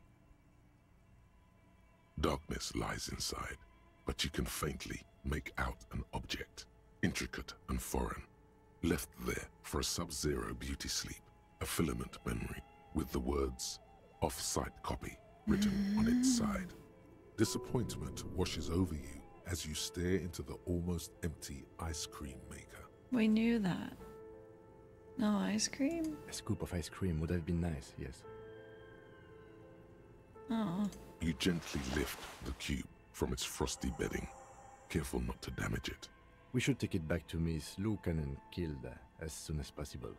I'm not sure how well unused filaments tolerate room temperatures.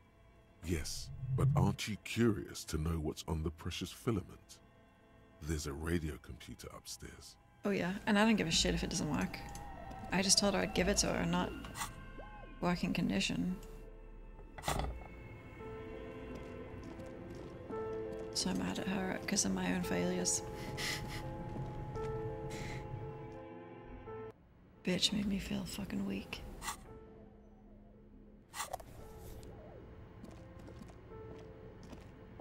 Tiles on the cube are still smoldering, casting the framework in a soft glow. Fluorescent play and print keys shine on the keyboard. Like a smooth draw, the filament slides into place. On the keyboard, the play key starts blinking. The speaker comes to life. Static seeps through the machine's planar magnetic driver. An old lady greets you. Her voice sounds 100 years old. Good afternoon. Fortress accident en rue de Saint-Ghislaine. This is East Insulindian Repeater Station 1. Yes, who? Please repeat. Is this the offsite copy? Yes, I have a password. Good. Maybe. Please repeat the password. Afterlife, death. No, that's not it. After death, life. Still no. Received. I will register this login attempt. Don't worry. Passwords have a way of turning up sooner or later. Fortress accident. Is there anything else I can do for you today? Good. Please repeat the password. You must not have heard me. I said afterlife, death. No, that's not it.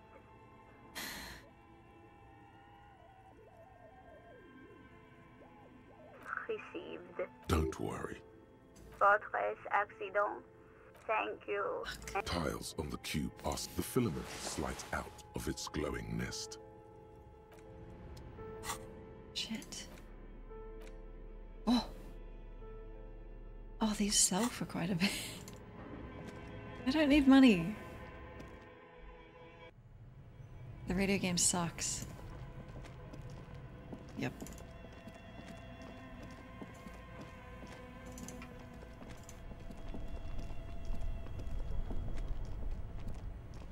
How come I couldn't try other parts of the phrase?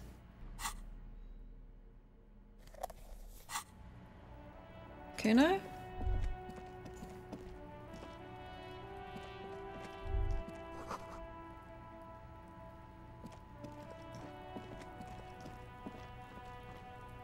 Hey. Fuck does Kuno care? I found your shack. You found Kuno's secret door to Kuno's secret shack. It was closed for 5,000 years. How the fuck did you get in? Push the panels aside. And then what? You fucking there? You fucking Kuno's kingdom? No. He's trying to fuck at you again, Kuno! What was with the pig head? Oh, that? Kuno decapitates pigs. That's just a Kuno demo tape. Demo tape? Like some kind of a musician? Yeah. Kuno plays on snuff radio, fucks pigs, live, fucks their heads off. Kuno's a cop killer. That could be good for the mix we're working on.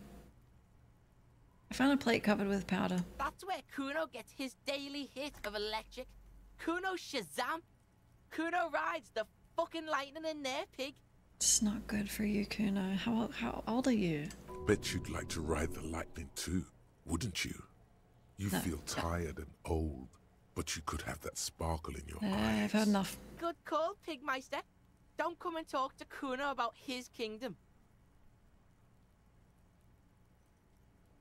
Kuno doesn't fucking care. Kuno, we're friends now, okay?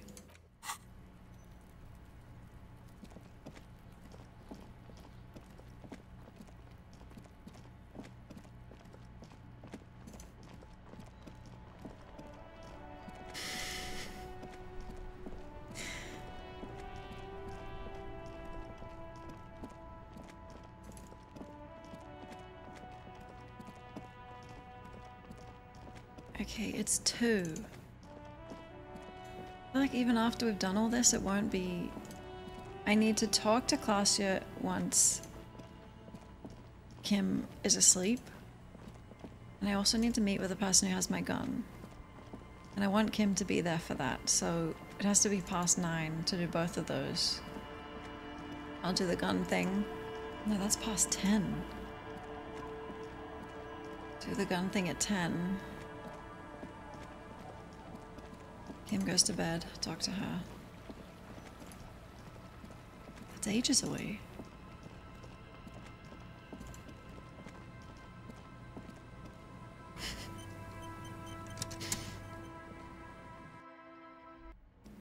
You there. I ran, sorry. Good night, Clowner. I have your cube. Yes, what is it? Here. Yes? Just take it. Thanks. Looks like it's the one. Now what? Now I'm going to print it out to see what's left of it. What's the password? Wait, no. That's dangerous. She shouldn't do it. Wait. It might be dangerous. No, it's not dangerous. Just depressing. How do you know? I have a theory. Lintel was able to divine the anomaly's location from this broken copy. I want to repeat their calculation, only this time with better equipment. You know how much iron I pumped? Oh man. Watch. What an intricate display of failure.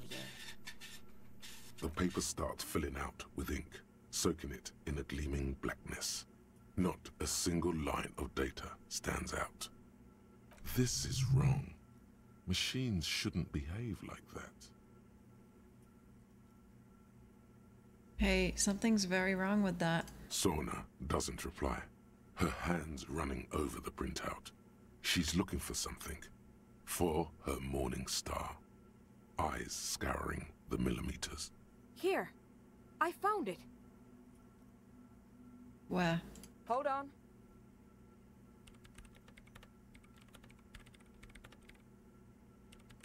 I'm holding. Just give me a second. I I'm am. almost... I've never witnessed a programmer work before. It's so boring. Done. I've done it. I found the location of the anomaly. What? Eureka! You found them? I found the coordinates. She's beaming. You can feel it in your heart. Great job. Nah, where is it? There. In the swallow. Who would have guessed? Think you can help me again? Do I have a choice? I need you to go move those water bolts for me. I need to double check my calculations. Okay. You like moving things around. Moving things around is calming. Really? Just walk over to the circle and follow my instructions.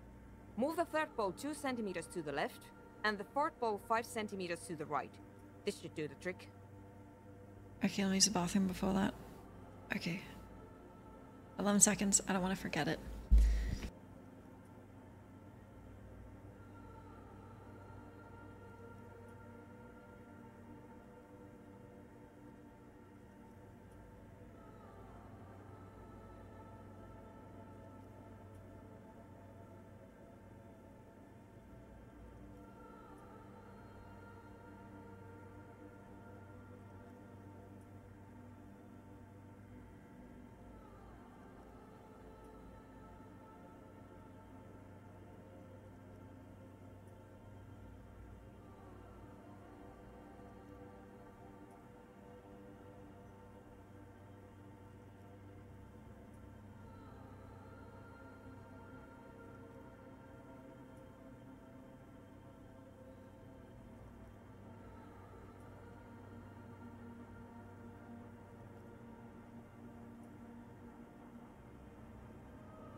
Okay, third ball, 2 centimeters to the left.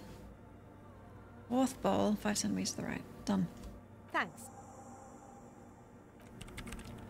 Thanks for looking back. Which is third?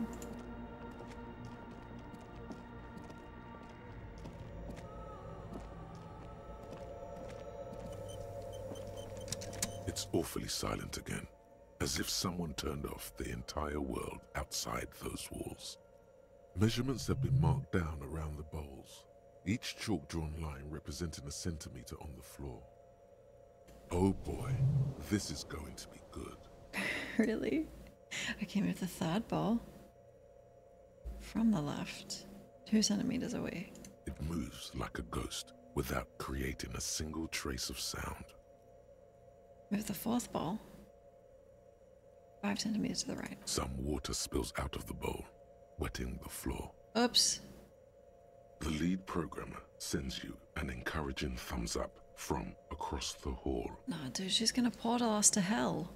Time to run back, or maybe walk. This is a sacred place after all. Walking.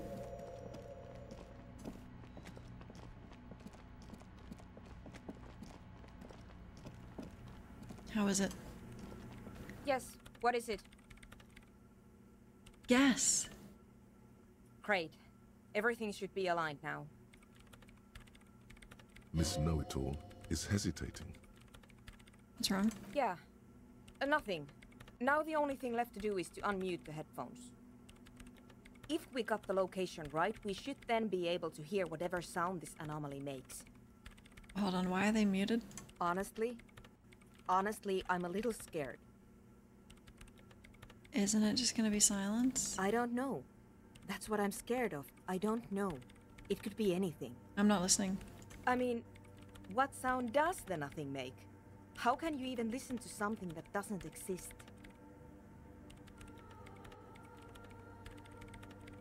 I'm not listening. It's gonna suck you into the headphones. No way, bitch. What if silence is only what surrounds it, but the swallow itself is...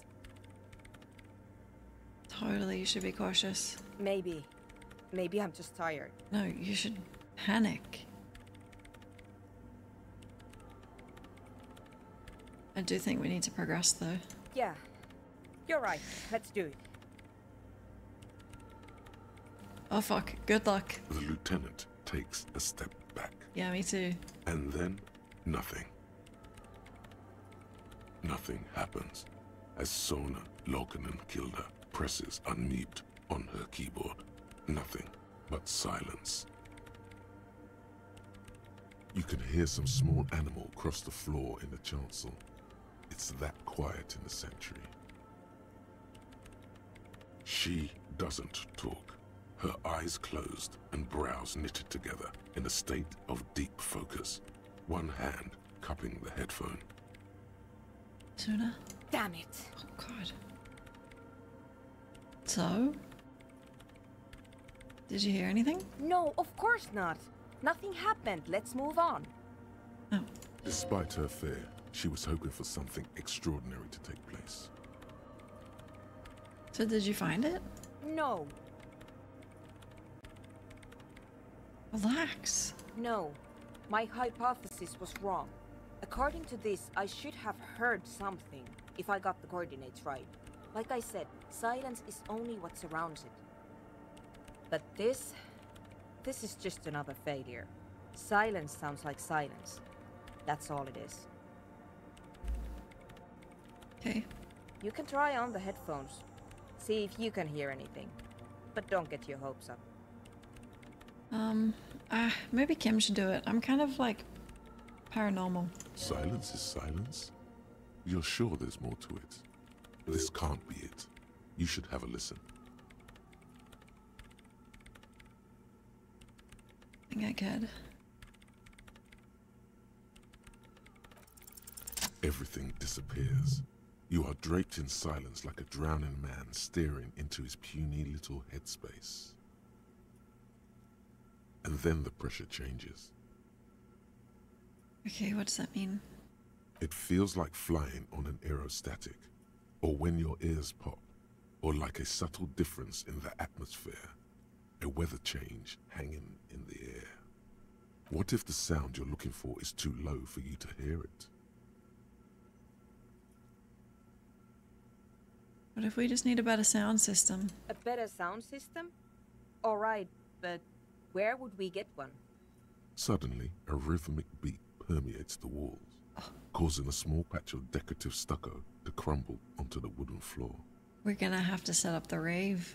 They should really allocate some renovation funds to this place. No. What they really should do is shut down the disco men for disturbing neighborhood peace. They can help us. You mean the speed freaks? Yeah. Of course. The speed freaks. They have a fantastic sound system. And you think they would help me? Yeah, if you stopped being kind of a bitch, yeah.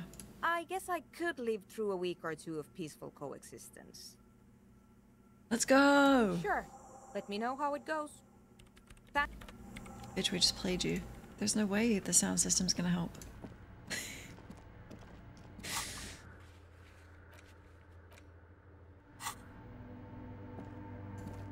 Oh, maybe you can only finish Egghead's mix once they move in.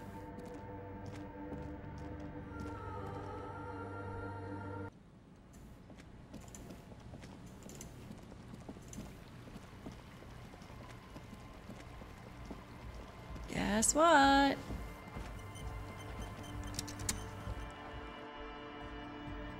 Hi again. So, how are things going? Yes? What's the deal? Good news. You guys can move in, but on one condition. She needs your speakers. We are grateful, Cotman. You're an augury of a new era of Nordic dance music.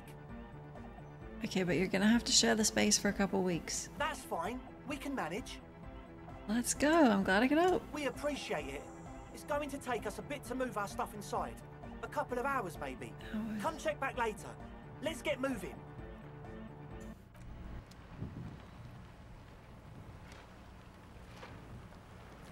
Did they do it? I don't think hours passed. Maybe they're still moving.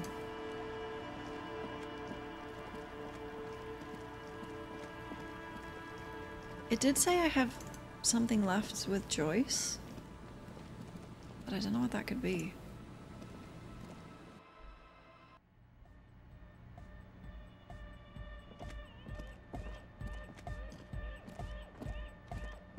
Now this is respectful.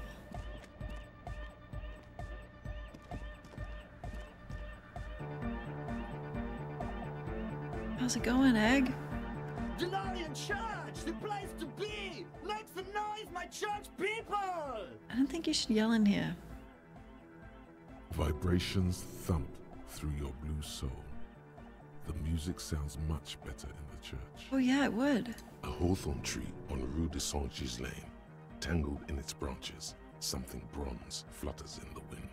He stands on stage behind a table, nodding along to the music and waving his hand in the air. In front of him, the audio mixer, one reel spinning. The other reel deck is empty. Cables run hither and thither. On one side, you see an auxiliary line in with the number 4.5 written next to it. When did you add that? It's good. So how do you like it in the church? Yeah! Back on the case! No disgrace! Bring it down to party place! The first page of the second chapter! Uh-huh.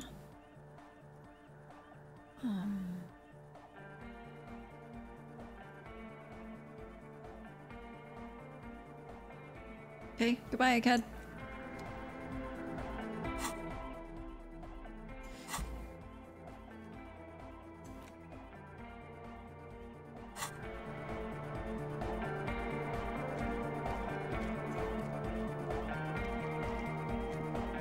Yeah, it's all set up, man. Can you already imagine 1,000 people in here? 10,000! Ecstatic vibrations, totally transcendent. And I've finished setting up the new compressor too. Cool. Now the only thing left to do is the name of the club. Will you do the honors, detective? What do you think it should be? The name. Everything I managed to come up with sounds just wrong. Okay. Andre's overthinking it. Yes, you should do it, detective. It would be good for the signs. Noid's right. You've helped us so much. It's the right thing to do. Estelle, what do you think? How about something simple? Like the club? No. Too modern and too ironic. We don't want ironic. We want real. Real and true and beautiful. Like a morning after the rave. Egghead? Hardcore? Yakukata! Yakukata! The place to be! That's kind of sick. Yeko Qatar, the zone of ecological catastrophe. That's too morbid, Egg. Got anything else? Hardcore! Hardcore to the nega! That's a good one. No, it has to be bigger than hardcore. Yes, it has to be even bigger than hardcore to the mega. It has to be bigger than the scene. Hi, Thaddy. Okay, Noid, what do you think? The amnesia. Well, it's fitting. Like the... I can't remember the name of the club, Amnesia. Amnesia! It's not amnesia, guys. I like that one. Suna, what do you think? I don't. Okay. Good. We have too many opinions anyway. Kim, how would you name it? I wouldn't. I wouldn't build a club, and I wouldn't name it either. Come on, guys. An underground place with no name? Sounds like something the Crabman would say. Yeah. We're not going with anything the Crabman would say. Why not? Why not? The Crabman has ideas, Estelle. Ideas from another level of consciousness. He's right. I don't care. I don't like the Crabman, and I don't like his ideas. His ideas are spooky. Next, please. Okay. I have a name. You have? Well, what's the name? Fine.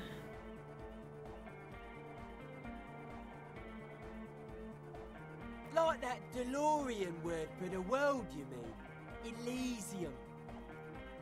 But Disco Elysium? Isn't it wacky? Disco's kind of gone, isn't it? Forgotten. Trust. The past is the future, but the future is dead! Yep. No, it's beautiful. Beautiful and brave. Like we want it to be. And short. And memorable. Nah, I don't think it's gonna work. It's settled then. Everyone welcome to Disco Elysium. Andre breaks into frenzied dance-like motion to celebrate the name. Oh shit. Someone turns up the beat. Oh shit. Okay, what are you doing? I'm dancing.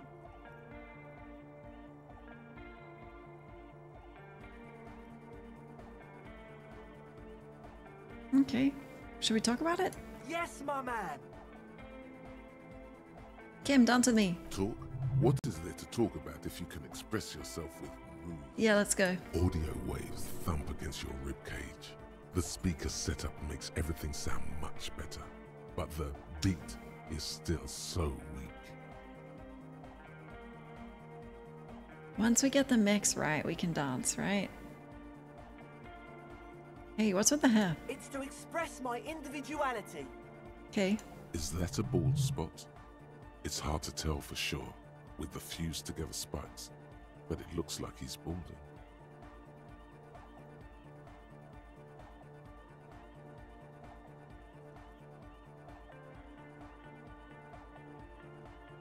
Fair enough. Maybe it was a bad idea. Anyway. No, I like it. Goodbye, officer.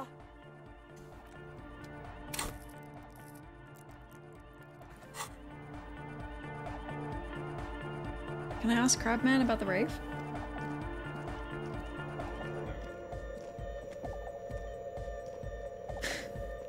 Should there be like a point of silence in a rave?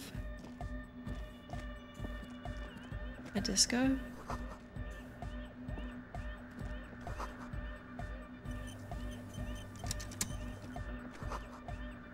Uh-oh. We can run in here now. It's desecrated. Okay. We got your stuff. Yes, what is it? How's the project? What? How's... What did you say? I said... I can't hear you. The music is too loud. She shrugs and turns back to her radio computer.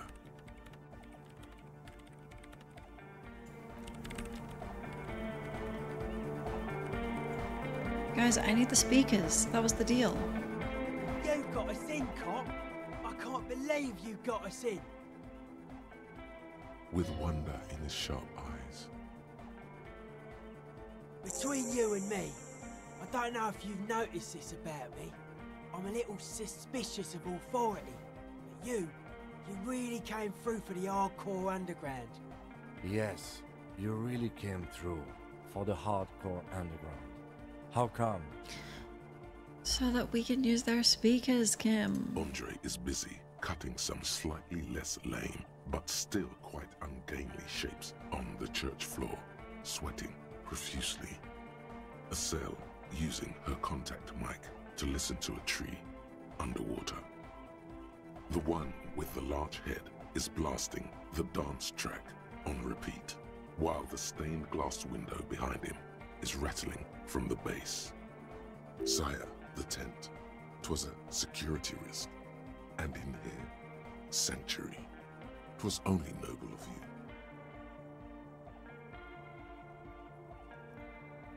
Hey, better here than in the tent. Okay. What he means is, you're right, actually. The tent was a safety hazard, and this place was deserted anyway. Let's go, Noid. What do you think? It's a miracle of carpentry. Dead bodies carved into total shapes. Now it can be something more. How old do you think the church is? That's right. The first settlers built it, plus 6 more like it, on the coast here. Was one of the first things they did. Must have been really scared of something, but I understand. You know all that? Alone on an uninhabited archipelago, forced to face themselves and nature. Pre-industrial quantities of solitude. The sea, perhaps something more fundamental. He means something paranatural. He must... I would want to build a safe place for myself and my own as well. What style is this? A cop who's into building critique. Okay then, This is folk DeLoreanism, lawmongerer. It's a subset of early DeLorean architecture. What is DeLorean architecture? Total. Everything between an ancient concrete cathedral and a glass cube is DeLoreanism. This is just an homespun version of it. Folksy stuff. Early mass production. They made thousands like this. Does that help you out? What would a DeLorean building look like? Like that woman there. Vertical, thin, white. A false image of grandeur. The source of the system is up there. You're at the bottom. They really dug that power vertical. Mm-hmm. Like to show off large and intricate structures. Arches, spires. Put you down with them. They were really into painting everything white too. Virginal shit, you know. Married shit. Virtue and tyranny. This church isn't white. Stands to reason it used to be white on the outside. Before the sea wind took all the paint off. Year after year, flake after flake, whitewashed clean, then covered in green moss. Slowly peeled by the wind, your skin crawls from the sensation as you look around. No, I haven't seen June 2, but I have plans to see it now. I am going. What do you mean dead bodies? Dead bodies are perennial plants. Sigma functions have left this place. It's a good thing we came along. The spiritual collapse has been total. Sigma. I saw some piglets suckling their dead mother. Have you heard this one, Cop Man? After a short while, they shuddered and went away. Is this... They had sensed that she could no longer see them, and that she wasn't like them anymore. What they loved in their mother weren't her body, but whatever it was that made her body live. End of quote. This is an high-quality carcass. The power of anodic beats and hard bass is needed to reanimate it.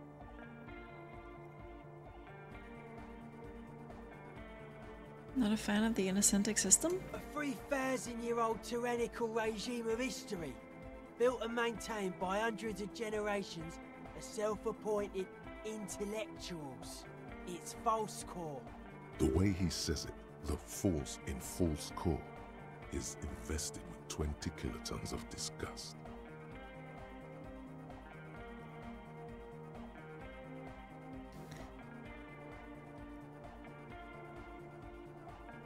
You said they were all about love and hardcore. I only said unity. One word. Figures of authority always misquote you. Really? Hi, boo. Andre doesn't care about the Ecclesiastes. He just wants the operation to run smoothly. And Egg is a demi-beast. You shouldn't listen to what people say. You should listen to what they are.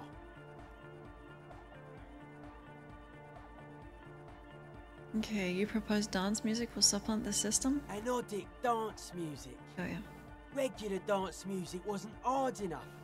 And yes, I do. Okay. You know what this kind of stuff goes well with. Don't you have to be on drugs for that? Only a little. Not cool. All large human gatherings are narcotic. Ask any such undertaking in history, this included. Chemistry is true to its word. There is a difference between narcotics and group elation. One kills you, the other does not. Correct. The supercharged humanism that the innocentic system has been feeding us on giant city squares, that's not a drug. The sugar and wheat it feeds us is healthy. Forget it. It will become an imbecilic discussion. You two continue. It's more hardcore that way. How do you like the glasswork? I don't. Fuck her giving me the evil eye. Hey, careful. You wanted to get inside the church, now you don't like the window? I didn't know it was in here. We have to get rid of it. Dismantle it. Can't dance with a giant mass murderer looking at ya. Not a good look for the club. Mellow, man, mellow. No one's a mass murderer. This is a house of love. Mass murder on the floor! Fuck yeah.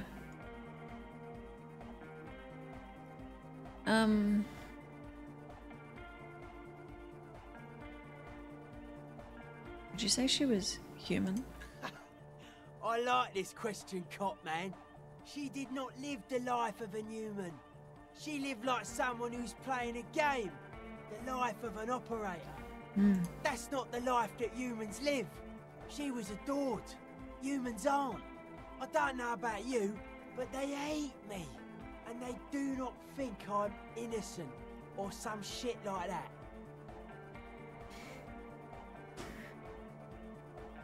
They hate this too. Well, they loved her. They put all their love in her and forgot all about the rest of us.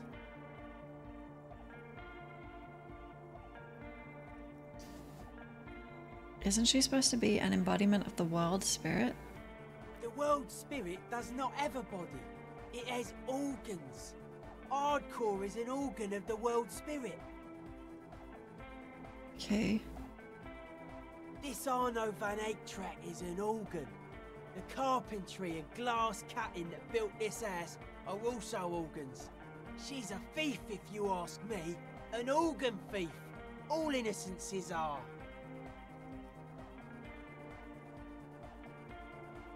Right. Humanism seems to be a pretty big deal around here. Humanism leads to eating sugar and pigs. Humanism was invented to mass produce billions of humans. Billions of humans can mass produce hundreds of billions of pigs. And many, many more tons of sugar. Oh, he'd said there was bowls and water. How'd you see that and not the window? She liked games. Her legacy, the thing we live in, isn't real life. It's a strategy for some kind of victory against a long-dead opponent. But, yo, I'm only annoyed. What do I know? I'm done talking. What a strange choice of words. I don't want to insult her, you know. Caustic, overflowing with negativity.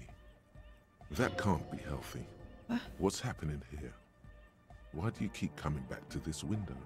There's something wrong with me. I don't know. Well, you shouldn't. You shouldn't come back to this anymore. Stop talking about it, please. Really? Okay. How are you settling in? Hard to say, Cop Man. Signs in here are distinctly wild. Gonna take a while before everything's properly synced. I did get to talk to the crab man, though. You did? Anyway, he's been giving me kind of a psychic rundown of this place. He's pretty cool. Dude's seen some crazy shit, but he's actually a lot like us. The mother's love stuff isn't too spooky for you? Have you been listening to what Egg's been saying? Love is hardcore, man. And the mother's love is the hardest core of all. So is Egg like your leader? Do you like follow his word? The man picks up on stuff, and he knows a lot about the church. I got a lot to learn from him. Good thing you didn't squash him. What did he tell you about the church? The crabman's been lurking here for a while. He's experienced things. Things that give off bad signs. As far as we can tell, the Ubies built this place about 320 years ago as a sarcophagus. What's it for?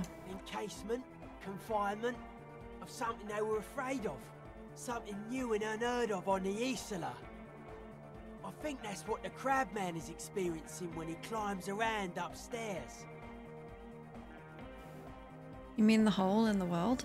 Like, this is some old world shit Ubies had heard about. I thought the best way to deal with it was to build a church, surrounding it, to contain it. Contain what? I don't know. And it's not something they properly understood either, what it does. But it's what this sonar person is looking for, and trying to measure. Mm-hmm. It'll be fruitless though. She won't be able to measure it. People like that always want to measure everything. All those things they really can't. The wood creaks as a gale blows by, outside. Dust particles fall through the darkness, settling down on the age-bleached floorboards. The structure does not feel particularly durable. This building seems less than structurally sound. No, it's pretty fucking unsound if you ask me. They should have built a club for Nordic music around it instead. Nordic music will definitely contain whatever we're dealing with. Mm-hmm. And if it can't, well... What makes you think she's gonna fail? Seems to be the trend around here, doesn't it? You can't measure shit like this. It's not like substance. Well, Kim, don't listen to this, but maybe it's kinda like the Doom commercial area. Like a concentric ring spreading out. The struggling villages. Yeah. And that is what caused the communards to fail in defending the beachhead. Yeah, a lot of failure has gone down around here. You think there's merit to the theory? I don't know. Maybe, maybe not. It's not a thing we can answer, Cop Man. Even I have limits. I'm a limited size person. Okay. Maybe you can figure things out, Cop Man. I think we got on a good level here. The signs are syncing up well. Yeah? So why are you so suspicious? Suspicious people are esoteric people. We don't go around spilling everything to Johnny Law. They don't call me Noid for nothing. It took us setting out for this whole enterprise to get our signs synced. Why are you called Noid? It's short for paranoid. Right. What are you suspicious of? It'd be easier to list stuff I'm not suspicious of. I'm not suspicious of sound and colour. Mechanics and chemistry also have a trueness about them. Most anything else deceives. Wants to steal your life away. What about biology? This is a good, dangerous line of questioning. You should prod him on. What do you mean, good, dangerous? What's the most suspicious things? I don't have a top 10 list of things I'm most suspicious of, but if I had one, the left-right complex would be number 1. Number 2 would be their sole accomplishment, the pig-wheat paradigm. Something is off here. You feel like it should be the other way around. Do you mean the left-right paradigm and the pig-wheat complex? No. Politics is an inert complex of daily corruption and inane think pieces. The real paradigm is economic, and it concerns pig and wheat. This is where the innovation happens. It's only a theory, but I suspect they're breeding a pig-wheat hybrid. Probably in Grad. Tell me about the left-right business. I prefer not to. Both ask the wrong questions. Any spark of light from either one is accidental. Their combined movement's only concern is producing enough pig and wheat for everyone. The end goal of humanity. The original mistake was assuming that words have more being than bodies. That's what led us astray. Far from our true lives, but we may yet find a way back. Okay. Whatever this true life is, you feel it's the real centerpiece of this mythology. And what's the pork and wheat? It's our only shit. We should make better use of not being animals or cereal grain ourselves. How are we grain?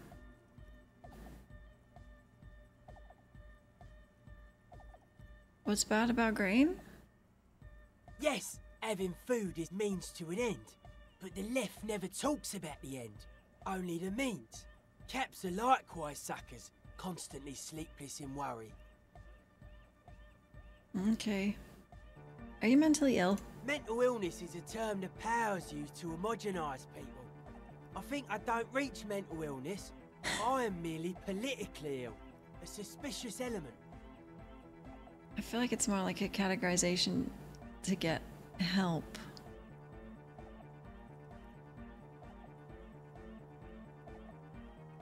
That was stimulating. His eyes flicker. What is true life? But life is true if it's free from fear, an internal division among oneself. In others, mankind has seeds of greatness in it. A germinal will come, a return to trueness. It will be hardcore. How? Beats and bright lights to shatter falsehoods. Nerve impulses for the collective body. We are very much alike in basic structure. An hard enough beat would awaken everyone to a truer calling. In unity. Really?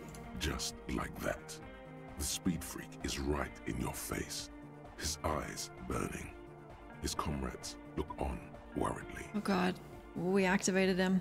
The young man is dead serious about this. Rejection of the right-left axis.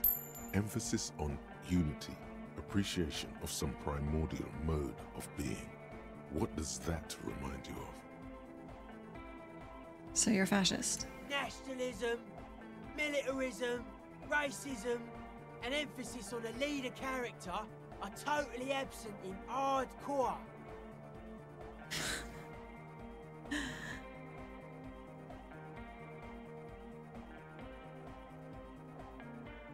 Just observing. He picks up a wrench and scratches his head with it, unaroused by fascism. What does hardcore mean to you? Utmost dedication. Thoughts from the spinal cord. It's a potent superlative as well. The term also signifies certain varieties of pornography that depict penetration, just so you know. You mean hardcore? Egghead usually has a better concept of the hardcore. He just really likes saying hardcore. Hardcore!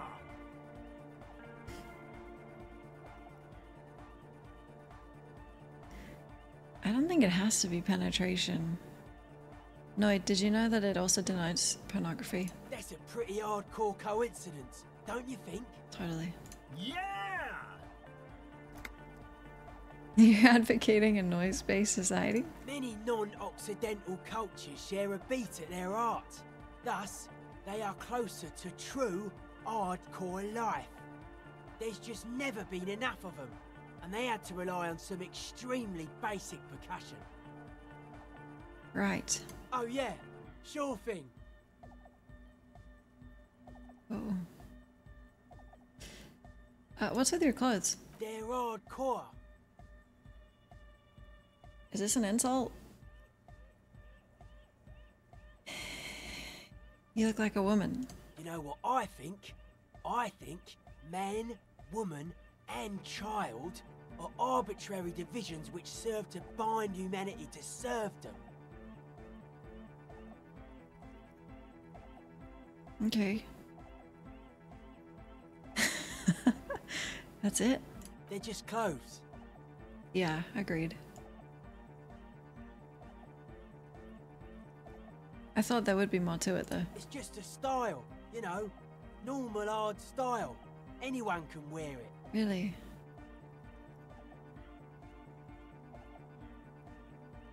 Take it, Noid. Fires? What are you talking about?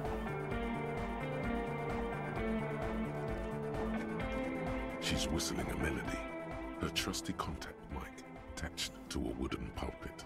At the sound of your footsteps, she stops what she was doing and turns to you. Roy doesn't like music. Good point. Hey there. I've been recording some new audio from all these beams and rafters. The sounds travelling through the wood are pretty cool. Creaks and stuff. Like you're underwater, you know? But like, underwater inside a tree. Could we add it to the mix? And no, it's got nothing to do with Contact Mike. I wasn't... No. I actually wanted to thank you for getting me and my friends in here. And we even found some new associates, such as they are. Sometimes an earring is just an earring. How's everyone? Good, I think. Lloyd is getting a read on the place. I think he finds the carpentry very impressive. Andre's been setting up the compressor and dancing. Egghead's been keeping the party up. He's got the stage under control. Mm-hmm. Sauna, the programmer, she's doing whatever she does behind that radio computer of hers. She doesn't talk to us much, and the crab man hasn't shown himself, thank God. No, you should talk to the crab man. I feel like you get along. He's not crab-like at all. Mostly just man. Could you tell me about your associates now? Sure. You helped us out. I can repay the favour. What do you want to know? Sauna. Oh, she's a bit odd, I have to say. Doesn't talk much. I'm not really sure how to vibe with her, you know? Seems like she's not in a very good mood most of the time. She sucks. But earlier today, she told me about Welkins. And she seemed oddly happy, like she had some idea with those little creatures. Some artistic idea. I didn't really listen, I was busy with my mic. Nice. Good night, Gilby. You have a cold? No, sleep. Hope you're better soon. And Crabman? Oh, the Crabman. Still gives me the creeps the way he moves. But he doesn't actually come down that much, just climbs around the rafters. That's so much scarier. I just tried to stay away from the Crabman. But he talks to Noid. They seem to have some thing going on. Oh. Really? Beats me. Noid said they get along somehow. They're both crazy enough, I guess. Cute. Oh, you got me sloppy tries again. Night, Gilby. So what does he do up there? Who knows? He doesn't really answer our questions, see? Not that it's easy to ask them. What are we supposed to do? Yell up at the tower? Who do you want to know about? Andre. Andre? He's a cool guy. Doesn't really come off as one, but he is. To me, at least. He takes care of shit. Sorry. I mean, he's got a vision. For what life should be, you know? He tries to push things until everything falls into place. He's an organizer. What has he organized? Nothing.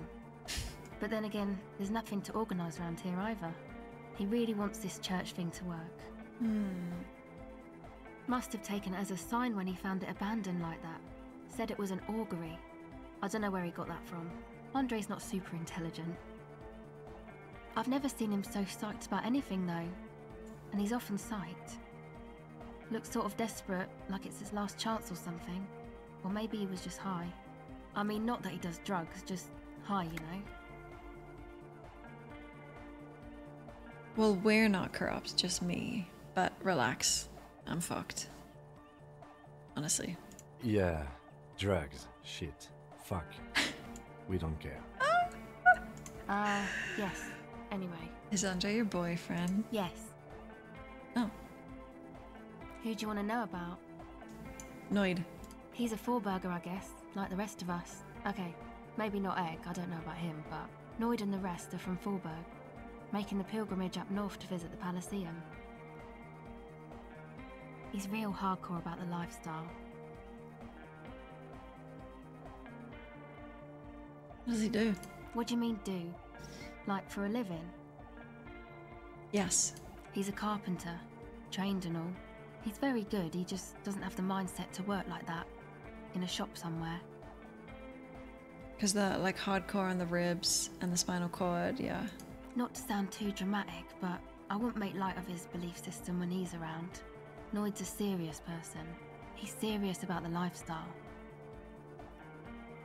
Okay, what's the pilgrimage? It's just something poor Forberg kids do every spring, to pass the time. We walk the entire length of Boogie Street, up to Jamrock, or as much as possible. Why wouldn't it be? I don't know, man. Have you been down Boogie Street? It's a little bewildering. Let's just say I haven't. Okay. Then you should go and take a look, I guess.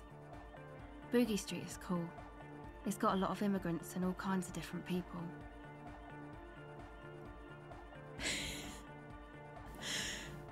Hey, I'll do that if I make it there alive. Yeah. Tell me about the others. Who do you want to know about? Egg. What do you mean? What does he think he's doing? Oh, that. He's the party boy. Right. Anodic music doesn't really do vocals in the traditional sense. Vocals are thought of as rock. That's to say they're a bit backward. No offense if you like rock music though. Rock music's cool by me. I like rock. Yes, forever.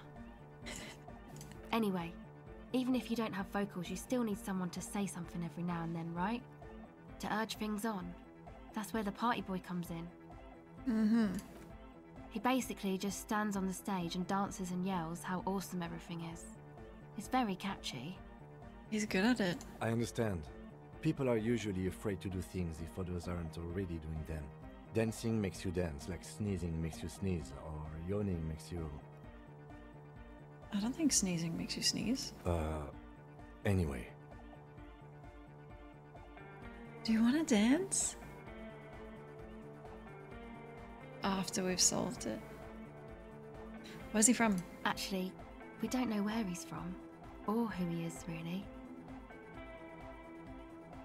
I think he's the Dreadwolf. One time we were out partying somewhere in backwater Forburg. Or maybe even Coal City. I can't remember. Maybe it was Coal City. Okay. The worst of the banlieues. A wretched heap of closed-down mines, even west of Jamra, on the dusty slope of Montmartin, the remotest possible area of Revachol. No one even wants to exploit those people anymore. Egg was yelling along to some jam someone was spinning, all night long. Just kept yelling until he didn't have a shred of voice left. When the sun came up over the mines... There were mines? Yeah, it was in Coal City. Okay. Egg came with us. He made this wheezing puppy dog sound all the way back. Couldn't even speak. Mm-hmm. It was definitely Coal City, because it took us 2 days to walk back to the fort. He just wheezed the whole way. We never really asked why he came with us, or who he was. I think his name is Jermaine. It is. People are sweet. You can see it must have been a great night. The memory causes her to go silent for a moment or two. You wish you'd been there. Probably too old for that. Okay, tell me about the others. Who do you want to know about? Yourself. Me? Again? Yeah. I told you, I'm a silver bird. Yeah. There's that phrase again. Really reminds you of something. What does it mean? It means I don't answer questions about myself. Okay. Thank you. Thank you. Sure.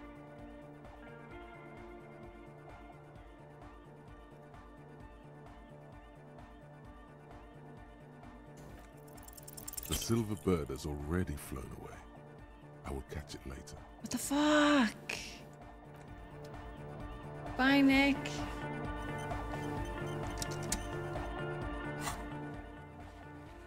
Well...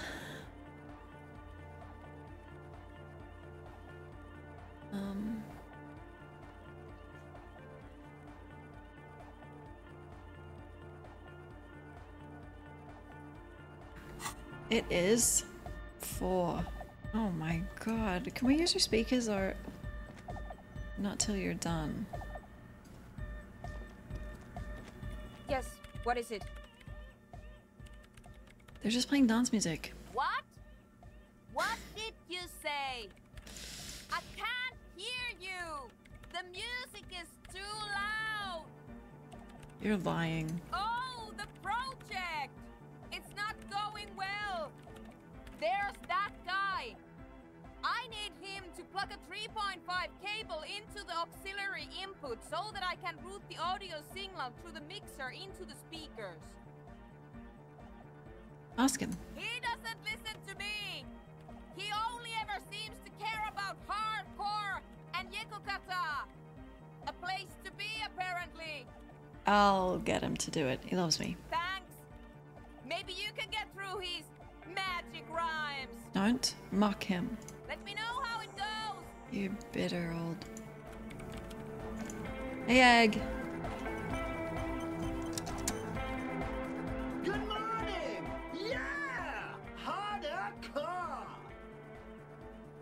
Can you please route Sona's signal? To the Mega! Yeah! I can route it through auxiliary. What kind of a cable does she use? 3.5 or 4.5? 3.5. Oh, she uses 3.5. Yeah. The auxiliary lining is 4.5 millimeter. These two don't mix. Oh no, we're going to be in this church forever. Don't worry, I have an adapter for it right here. Hang on, this is a 4.5. We're all good people! Let's go! Whoa, thank God. Adapters noticeably degrade the sound quality. It's fine. Great! Someone got through to him. Okay, let's get it all set up. Can we turn the music off, please? Music egg. Everybody! Everybody! Don't panic! I'm going to turn off the Arno for just a sec. For a special scheduled event. The Arno will be back, but we're doing something else for one moment. Alright, go tell her that Egghead is ready to rave to her tunes. And then I'll turn off the music. It might kill us all, Egg. I'm not sure what we're playing. No idea.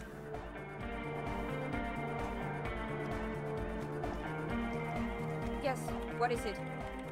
He's ready. Okay, but think you can ask him to turn the volume down a bit? Just in case. Yeah. Maximum! Oh, no. Maximum is the only way! Oh god, we're gonna explode. I know it is, but could you please turn it down just this instance?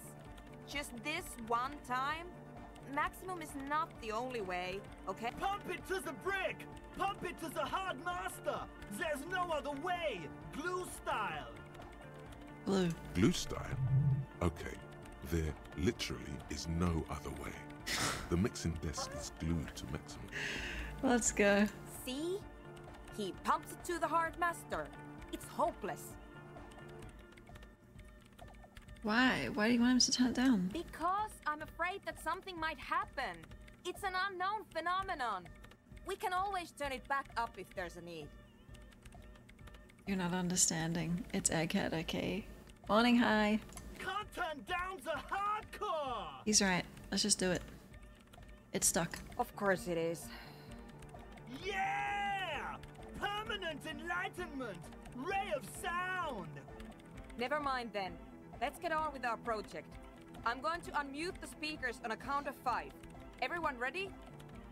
Can I leave the church? Egghead pumps his hand up in the air, waiting for the beat to drop. Oh god. Born ready. Ready. I'm ready if you two are detectives. I'm not ready. The lieutenant nods stoically. Okay, if Kim's ready, I'm ready. Not so stoically. His hand moves to the gun holster. You gonna shoot the noise? Suddenly, your palms are sweaty. The church seems cold and large, somehow. One moment. No, I'm ready. Thank you so much. Thanks for the bits.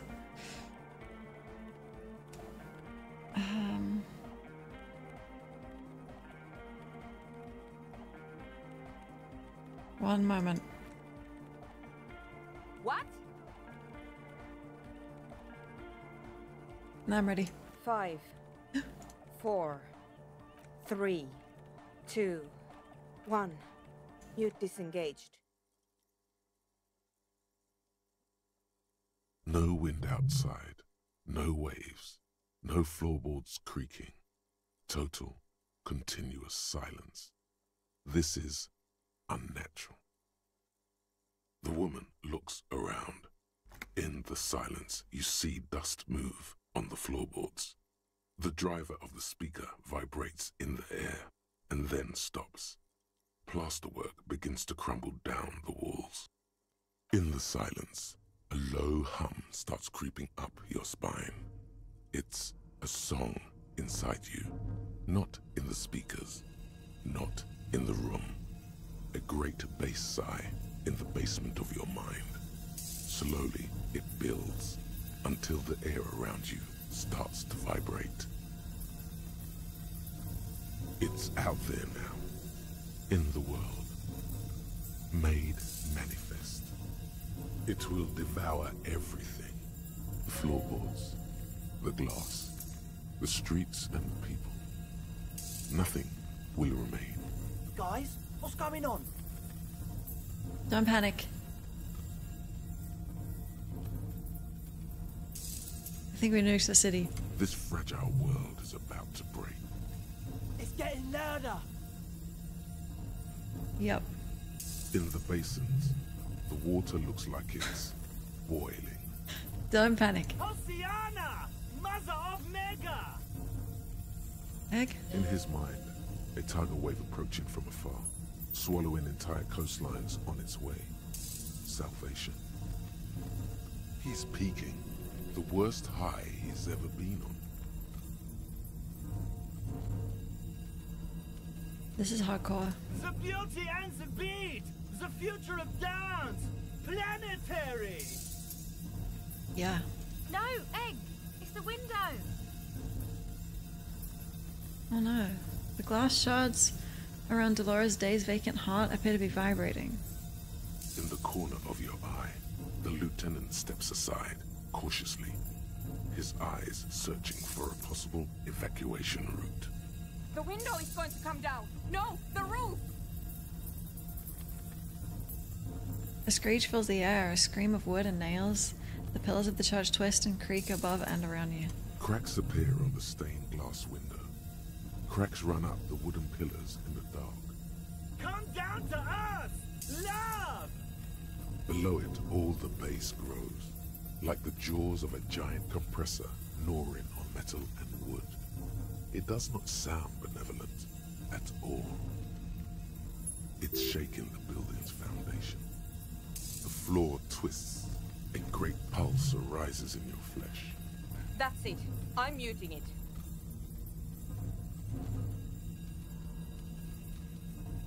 I want to dance with somebody. Oh! I want to feel the heat with somebody! Yeah. Shit! It doesn't stop. A seal? Have you? Yes, I've turned it off. Andre, pull the compressor. The place is gonna come down. Fuck! I can't shut it up. The signal's passed. It's not in here. It's... In the mixing desk now, building into a positive feedback loop. Okay. This is it. A great roar. The vault of the roof twists above you. Glass shatters somewhere near the door.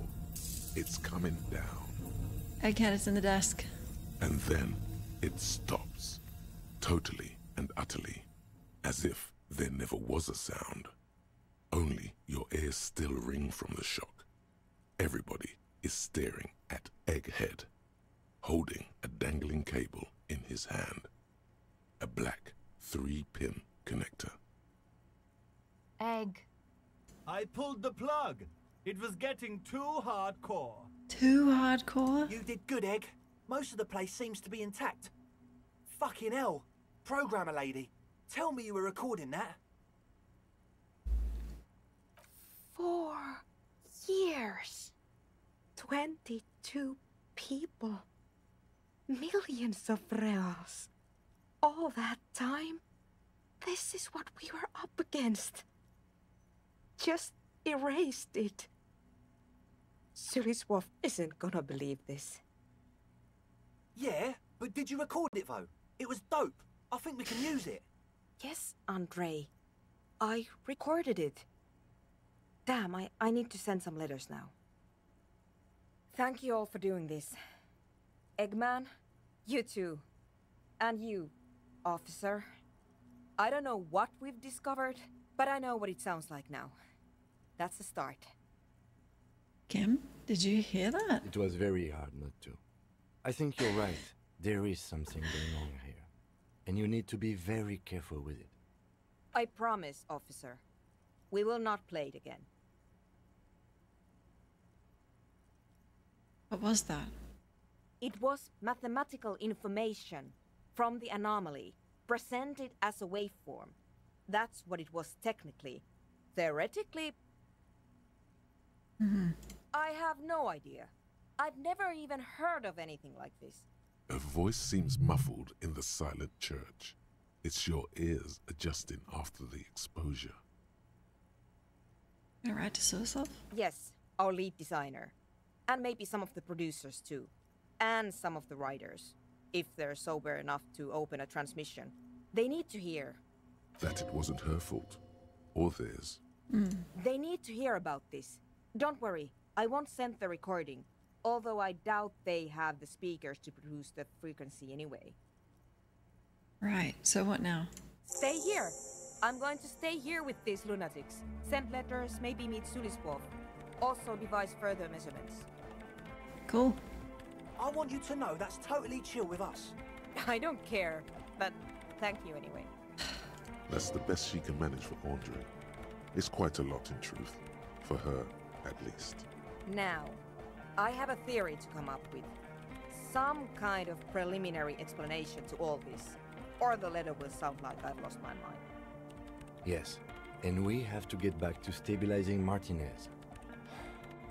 Instead of demolishing it with loud bass noise of unknown origins. Sorry, Kim. Some tiny hard thing lets go in your stomach. You're still alive. You have an explanation for all this. Somewhere deep in you. You just don't have the pieces yet. You don't know enough about the world. But that Joyce, if you knew all she knows, Joyce could put it together. Hail. Egg, are you gonna mix that in? Good morning! Yeah! Hardcore!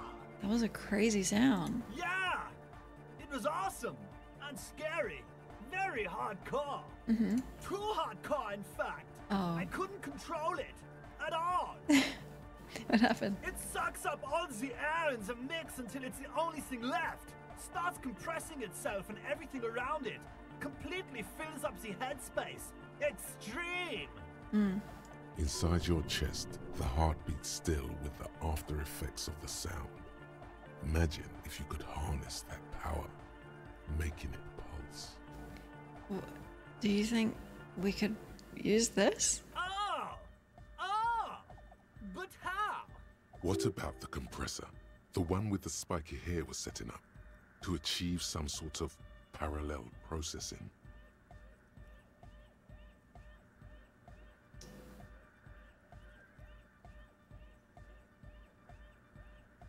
He sounds like a cyberpunk ad.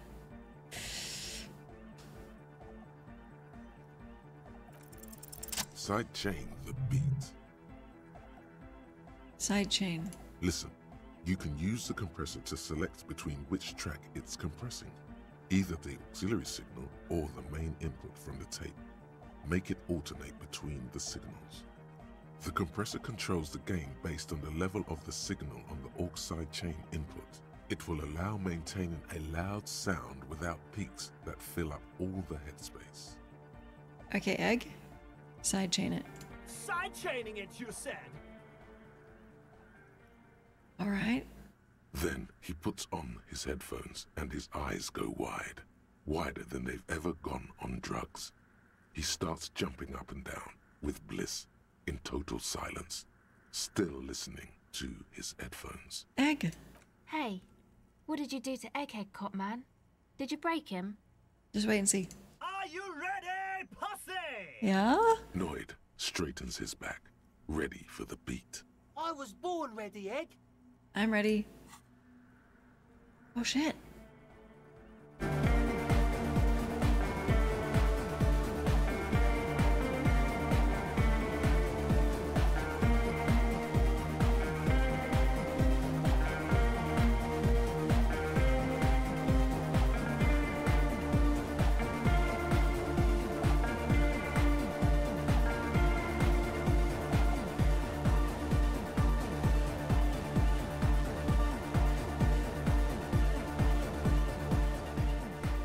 The audio assault is glorious. The speed freak dances on the stage, intensely waving his hand in the air. Now we can dance. This is beauty! This is life! What in the world is going on? The way melody and bass flow together, it's unnatural. Your body is taking a beating from the low frequencies crashing over you. It's making you feel alive again. Oh shit.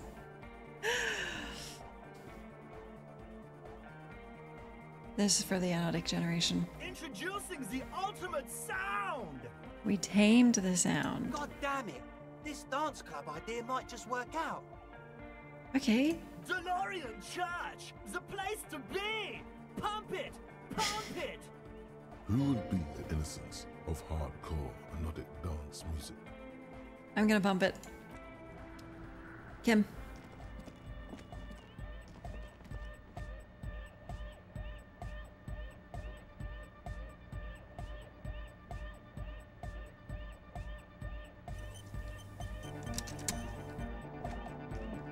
Oh, hey man, it's good to see you. Fuck it. You close your eyes and dream of the shapes your body should form to bring this strange music into life. Okay. For now, such ferocity of motion is beyond you. Give it a shot. But just imagine the moves you could pull to this futuristic beat. Yeah. Puts a grin on your face just to think about it. Even a failed attempt gets the juices flowing and repairs some of the damage done by battles lost. If you up the dose and truly dance, who knows what will happen? Salvation. Really? Okay. Goodbye, officer. Salvation.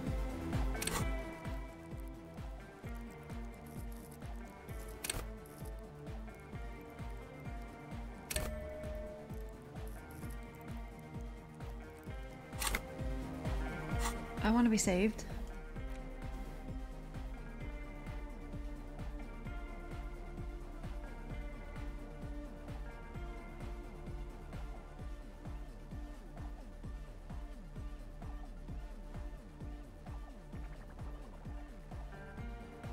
Cool.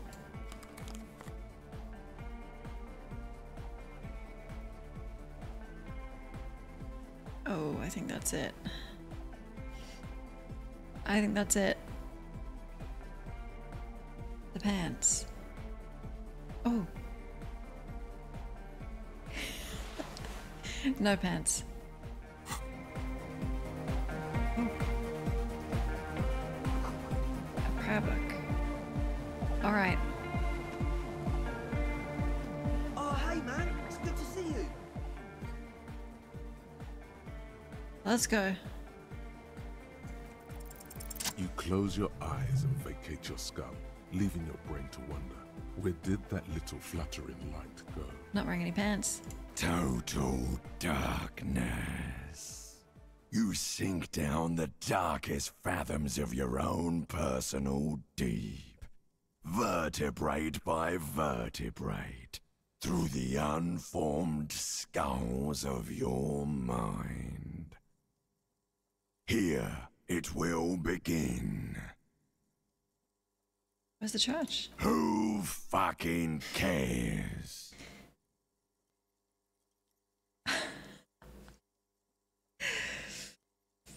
Just let me dance. Good. No, not good.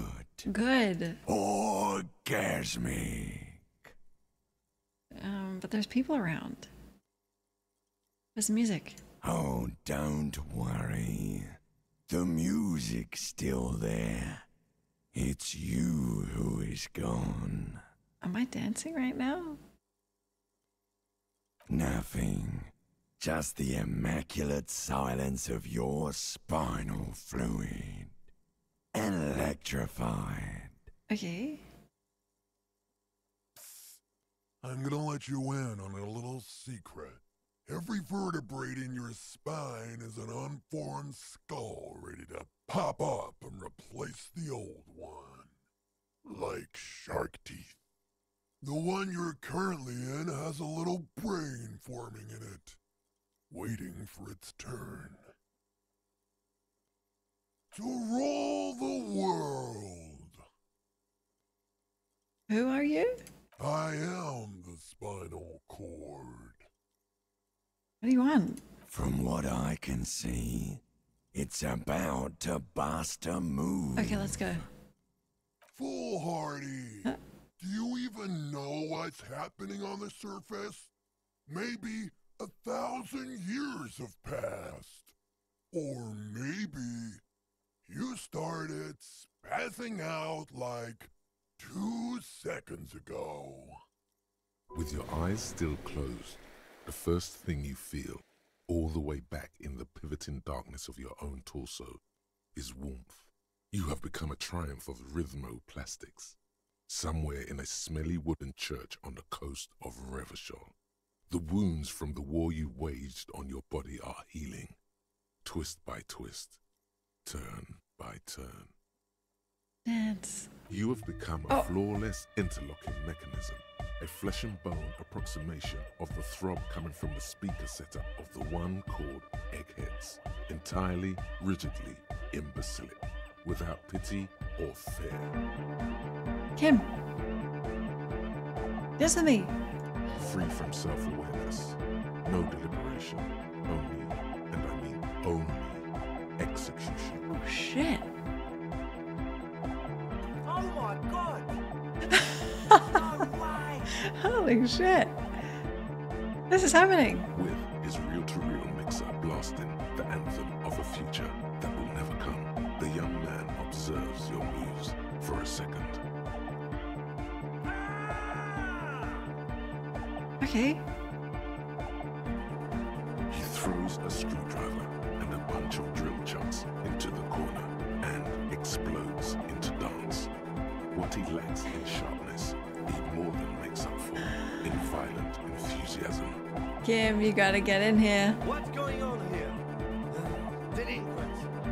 Come on. This is clearly a Code 31 emergency. It's Code 31, Kim. The lieutenant squeezes the bridge of his nose. The light is obviously having trouble adjusting to this new reality. You gotta. A Code 31 emergency? Really? Officer in need of assistance, Kim.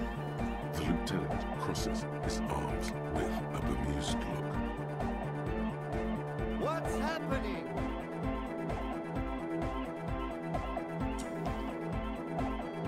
I'm undercover. Good for you. Rock on, then. Come on.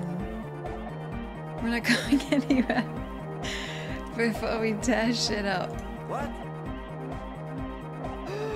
Outrank him?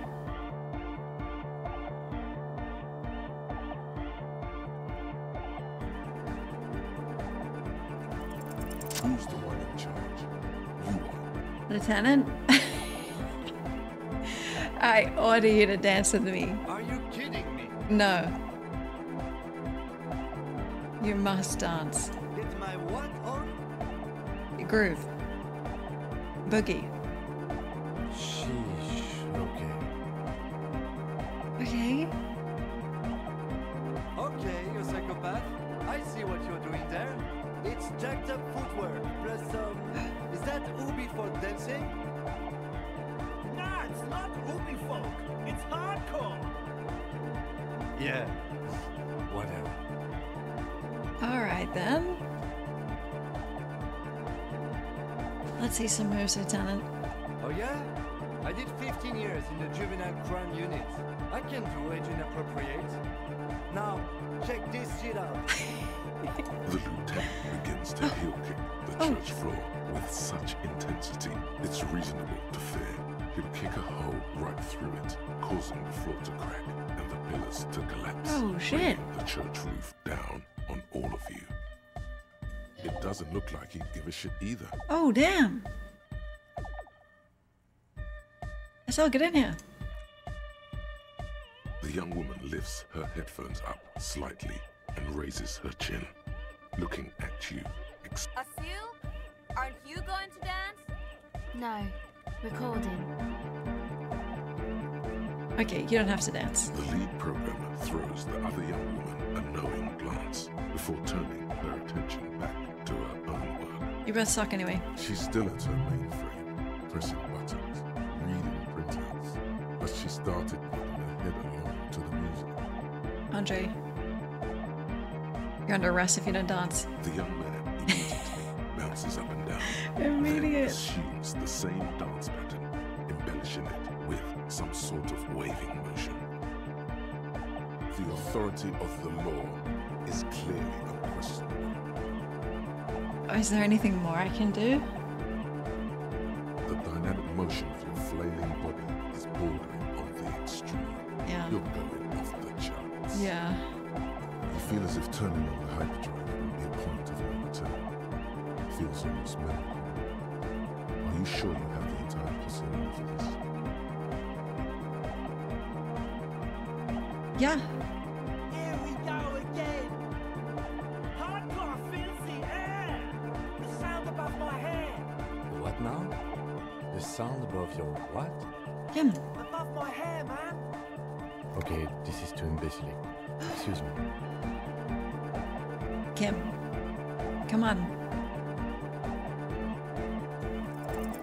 On the coast of the Martinez Inlet, in a small weather-beaten stave church built 380 years ago by settlers from the Occident, most likely to guard against an anomaly at its center, an officer of the RCM is contorting his body into idiotically rigid shapes as he invents the future of dance music.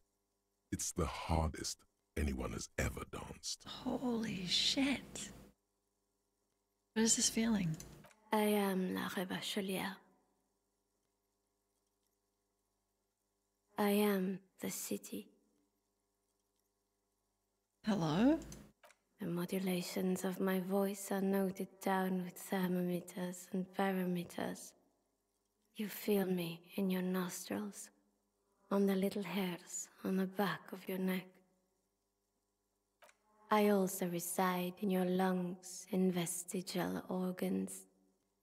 Everywhere there is space. I am a fragment of the world spirit, the genius Loki of Revachol. My heart is the wind corridor. The bottom of my air is red. I have 100,000 luminous arms. Come morning, I carry industrial dust and let it settle on tree leaves. I shake the dust from those leaves and onto your coat. I've seen you. I've seen you. I've seen you with her. And I've seen you without her. I've seen you on the crescent of the hill. Not now, I'm dancing. Who am I? You are an officer of the citizens' militia, Jante in Rebut. When you wear your coat, you wear my soul. You move through my streets freely, in motor carriages and on foot. You have access to the hidden places. You also circulate among those who are hidden. I need you. You can keep me on this earth. Be vigilant. I love you.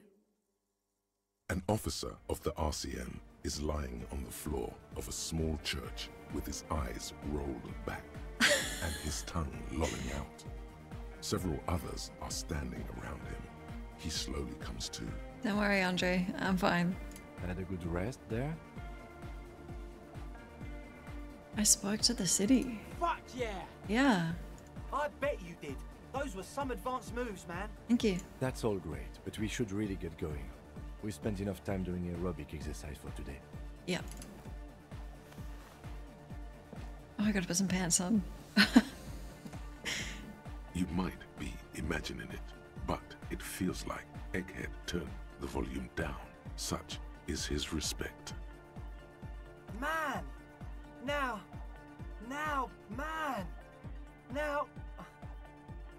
Now imagine if we could do that, right? But with like 1,000 people. End of human development. Mission complete. Right, ecstatic. All right. All right. You're absolutely beat. Muscles relaxed and feet like noodles underneath. Okay, I gotta go. Goodbye, officer. Goodbye.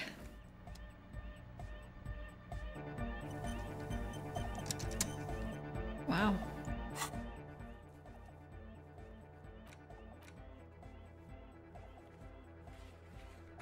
Okay. It's 5.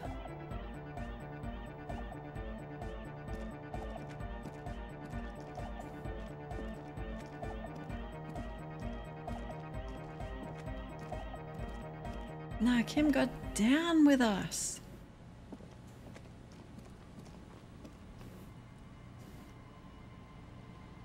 Five. Oh shit, I need to pass 5 out. The pants, thanks.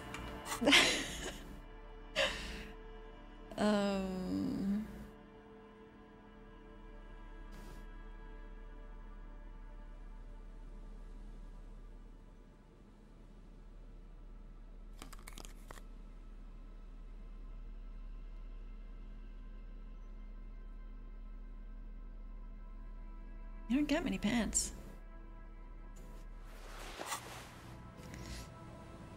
I need to pass 5 hours.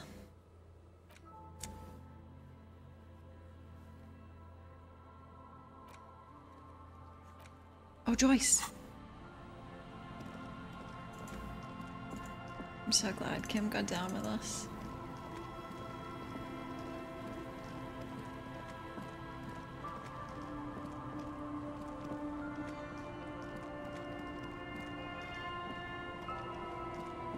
I wish I'd passed the karaoke.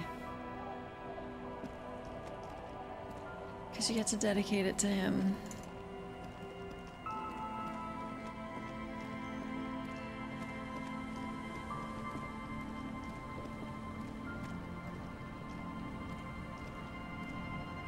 Hey. You're back. Good. What can I help you with? I talked to the Vra. Yeah. She's not even asking you anything. It's so easy to just say.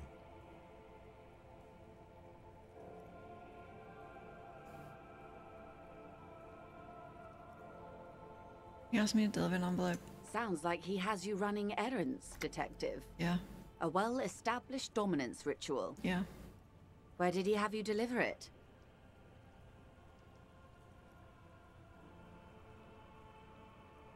Of course. To other matters you've discussed, perhaps? Fuck. I don't want to help her. But I like her. He's helping me find my gun. Oh. That's so helpful of him. You prefer the failed version? I like them equally, I think. They're both good. The lieutenant looks at you, and you can swear his jaw muscle is trembling. He's able to contain the anger and surprise. Unconventional police officers sometimes lose their guns. They then go around and tell people about this, to gauge their reactions. It's all part of detecting.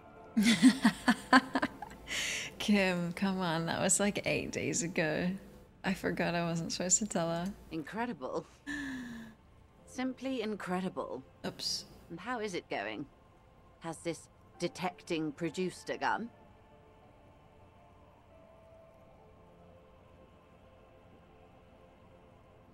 He's helping.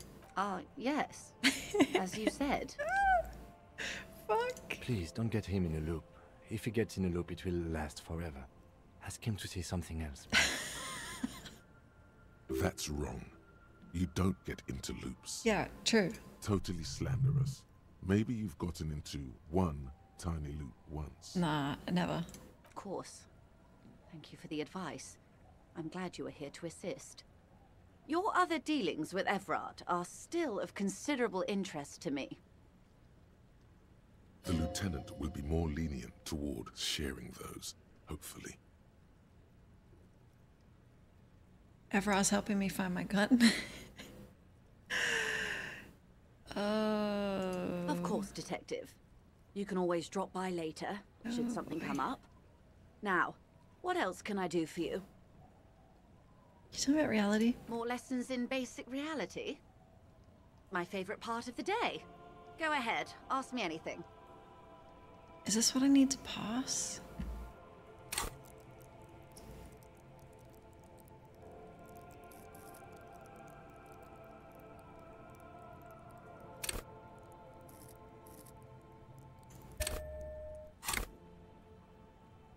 Help me. Glad to have been of assistance. Conceptualization. Concepts.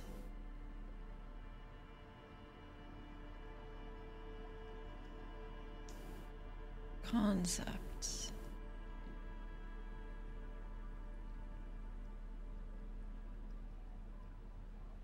Yep.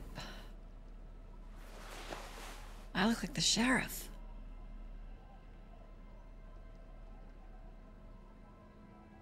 Okay. Hello, Quinn. It's only, I'm half an hour behind you.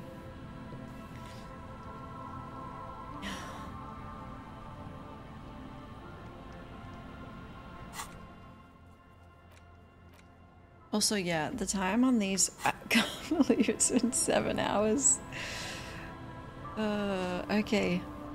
You're back. Good. What can I help you with? Reality. More lessons in basic reality? My favorite part of the day. Go ahead, ask me anything.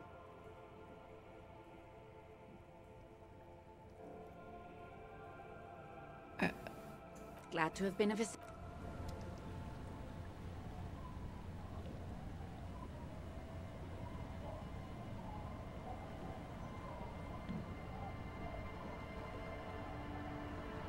But I need to ask her. I need...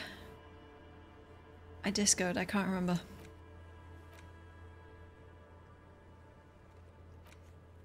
I can't remember.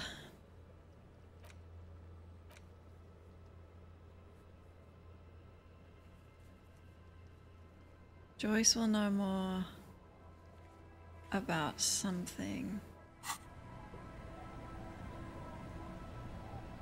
No, I didn't get that thought.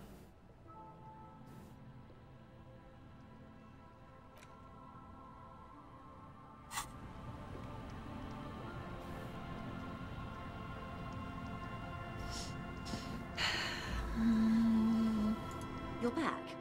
Good. What can I help you with? I really would like to not start a civil war, but she doesn't want one either, right?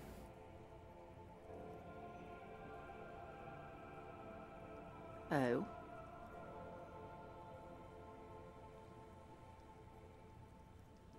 Right? Just because you're likable. Of course, Detective. You can always drop by later, should something come up. Now, what else can I do for you?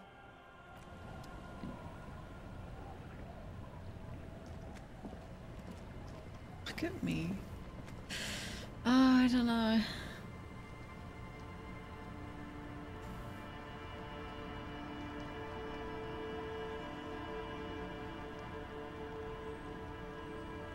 I already told her about my gun. Hey Joyce, it's a takeover. Do you promise if I tell you something you won't do anything? Good. What can I help you with? You'll report back. You know what I mean?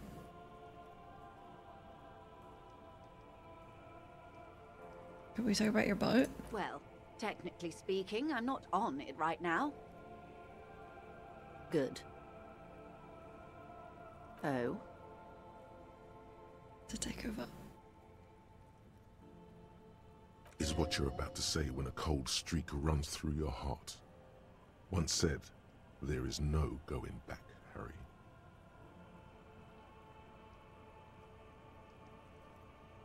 Yes. What if something happens to her and you've left one question unasked?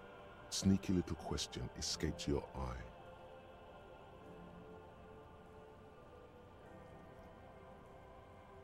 Really?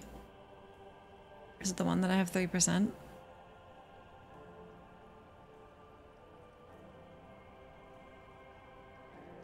Is this about the vodka? Did you now? What sort of borscht is he making? Vodka. The strike brew. That's a classic. Miss And by turn up the heat, I presume you mean put more alcohol in it? No, I turned it down. Beyond curious. I will choose to interpret that as you turning the alcohol in the strike brew down. I did. for the sake of our professional relationship. No, bitch. I did. I think. And because I don't like the idea of them any more drunk than they already are. What else? Of course, Detective. You can always drop by later, should something come up. Now, what else can I do for you? I don't have any other questions. I fear I've told you all I know. It's an Oranese map of the waterways, or some version of it. It depicts the travels this man made while he was still alive. Is there anything else I can help you with? Of course. Of course. Don't tell her you've met Everard right away. It's time. It's too late for that. Way too late for that. Of course. Anything to help. I am sorry to have been the bearer of bad news. If there is anything else I can help you with, please. More lessons in basic reality? My favorite part of the day. I think Glad I just... to have been of assistance. I haven't. If it was possible, you'd have a lot more, you know, pluses. But that's where I'm up to. I don't know.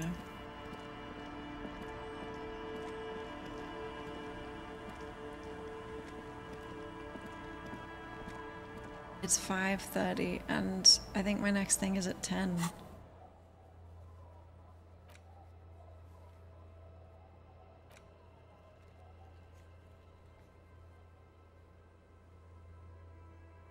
End.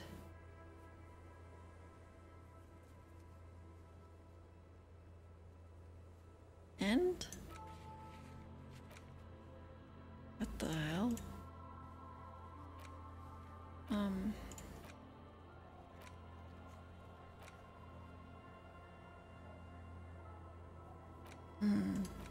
Let me use the bathroom really quick. I'm still dressed like the sheriff, oil baron. Lose the glasses. Okay, 11 seconds. That'll be fast.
Okay, glasses off.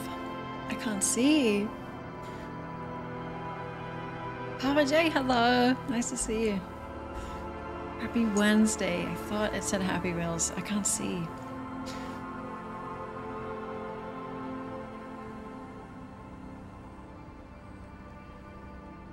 I can't remember.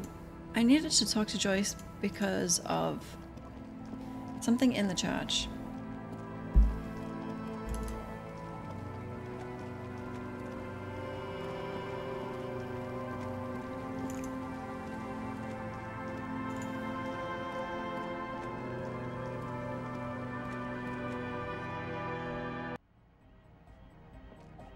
What was it?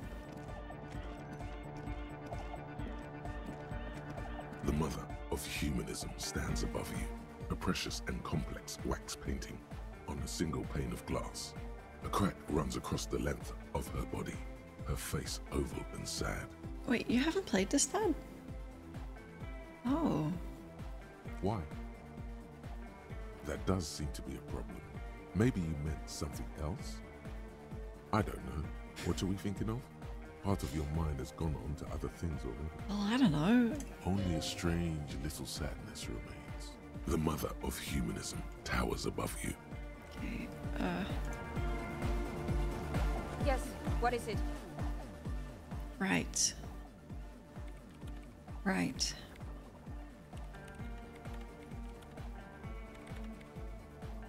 I'm assuming that's what Joyce will tell me about.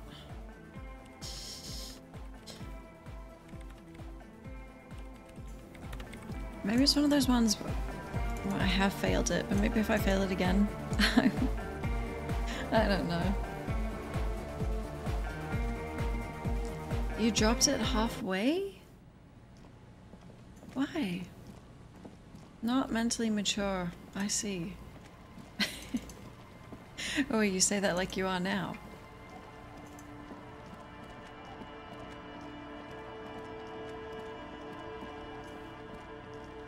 Wow. Wow.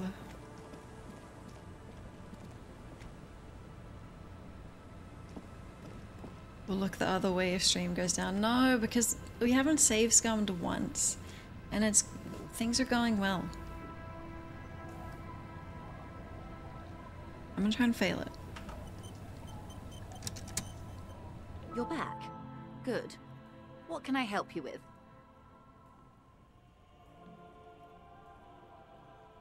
More lessons in basic reality? My favorite part of the day. Go ahead, ask me anything. A strange coldness comes over you as you look at the world. The waves sway the sloop slowly. It's on the tip of your tongue, a doubt of sorts already in your head, but it's not fully formed yet. Oh. You have to wait and return to this later. Once the jamais vu thought. Glad to have been of assistance. Right. I'm gonna reload that. And get that thought. That's not cheating because I forgot.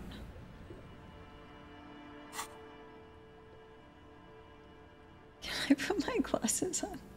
I can't see. Oh fuck, how long is this gonna take? 3 hours, that's good, that's fine.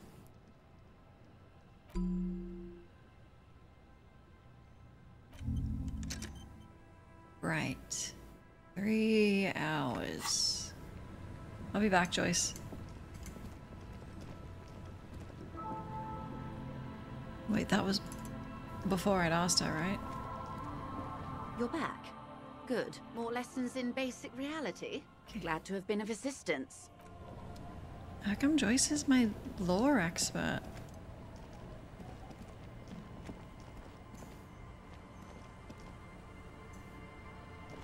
Aye, the sea's gonna calm down soon, I can feel it. The wind is turning southeast. What's on your mind, officer?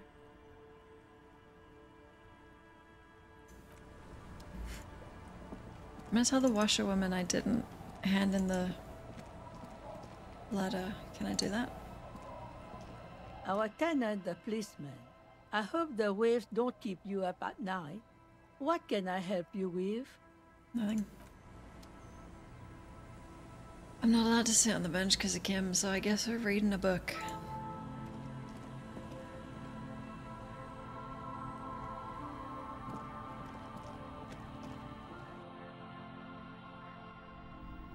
Hey. Bye, mister. Bye. Well, she might have heard the radio as well. Yeah, let's go to the bookstore. It's still 5:30. Book time for at least 3 hours. And then I can talk to Joyce for hopefully 2 hours.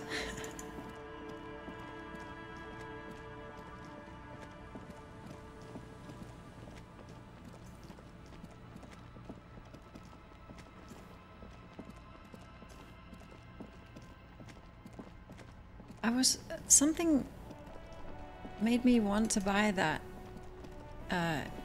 Helmdarsman book.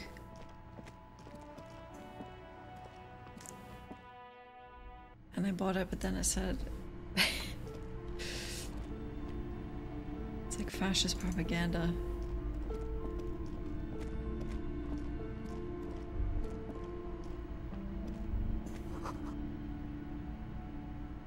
Magic. Dolores? Shelves full of biographies of famous people, whoever they are. A true cultural touchstone. Enjoy the read. Thank you. Dolores. This bookstore is not strictly about crime, romance, and biographies of famous people.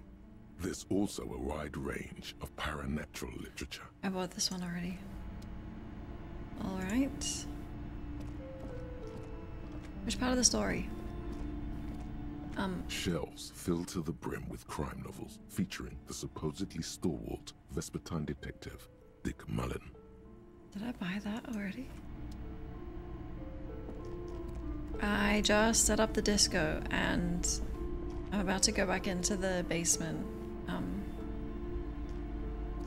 I'm finishing things fast because I don't know. The display rack is brimming with worn paperback. What's gonna happen?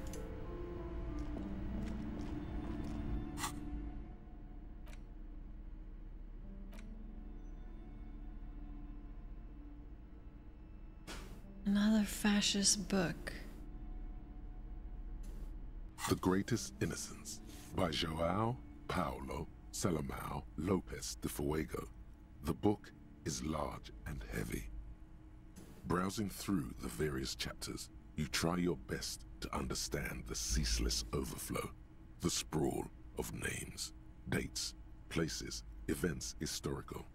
Most of it ends up as a twisted mass of facts inside your brain. Yeah, that sounds right. You can do it. It'll be worth it. There's something here. Okay. Your educational survey is done.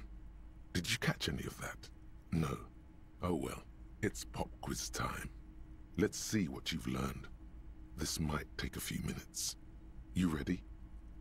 Yes. That's the spirit. Here we go. Question 1. Who was the first innocence? Oh yeah, this is what I was made for. Money time!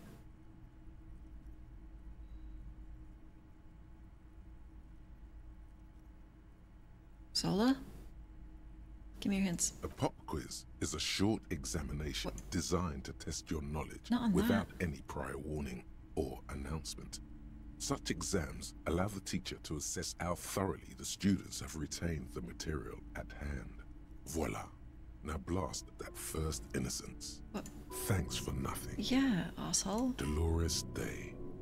Dolores. The first innocence? I don't think so. Incorrect. Ah, fuck. Sola was anointed during the previous century and even lived to see the current one.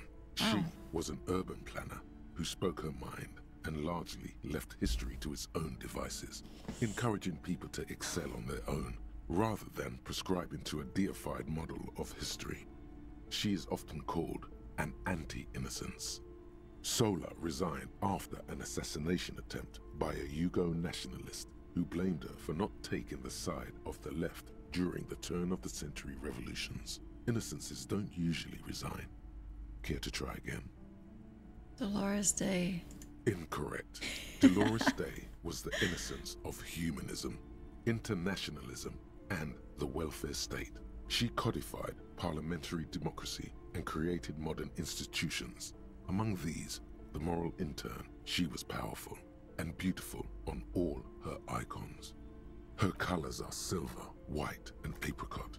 And when you think her name, Dolores, stomach acid rises to the back of your throat, and it hurts. You see a flash silver, a wreath, an airport bag, and blonde hair. You don't know why. Another choice, perhaps? Steer clear of this one. There's something terrible about this one. What? A strange sensation of loss. When she left the earth, the dust, and the ice, and the humans. That is unimportant to the quiz. Stop thinking about this. Why'd you bring it up? Yes, the quiz is impersonal. No need to rouse sensations in yourself at the mention of Dolores Day. Who was the first Innocence? It wasn't Dolores Day. Encarnacion. Correct. Nothing much is known about him. It's not even clear that he was a he, but Franco Negro presumed as such and called him Pius.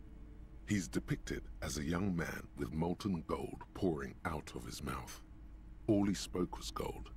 It's said he invented God and equality of men before God. He also introduced the gold standard as a way for measuring people's love for Aurum. As the first Innocence, he declared that there should be more of those like him. It is presumed his disciples were the beginning of the Holy Party, the founding party. Question 2. Who was the strongest Innocence? Sola. Easy.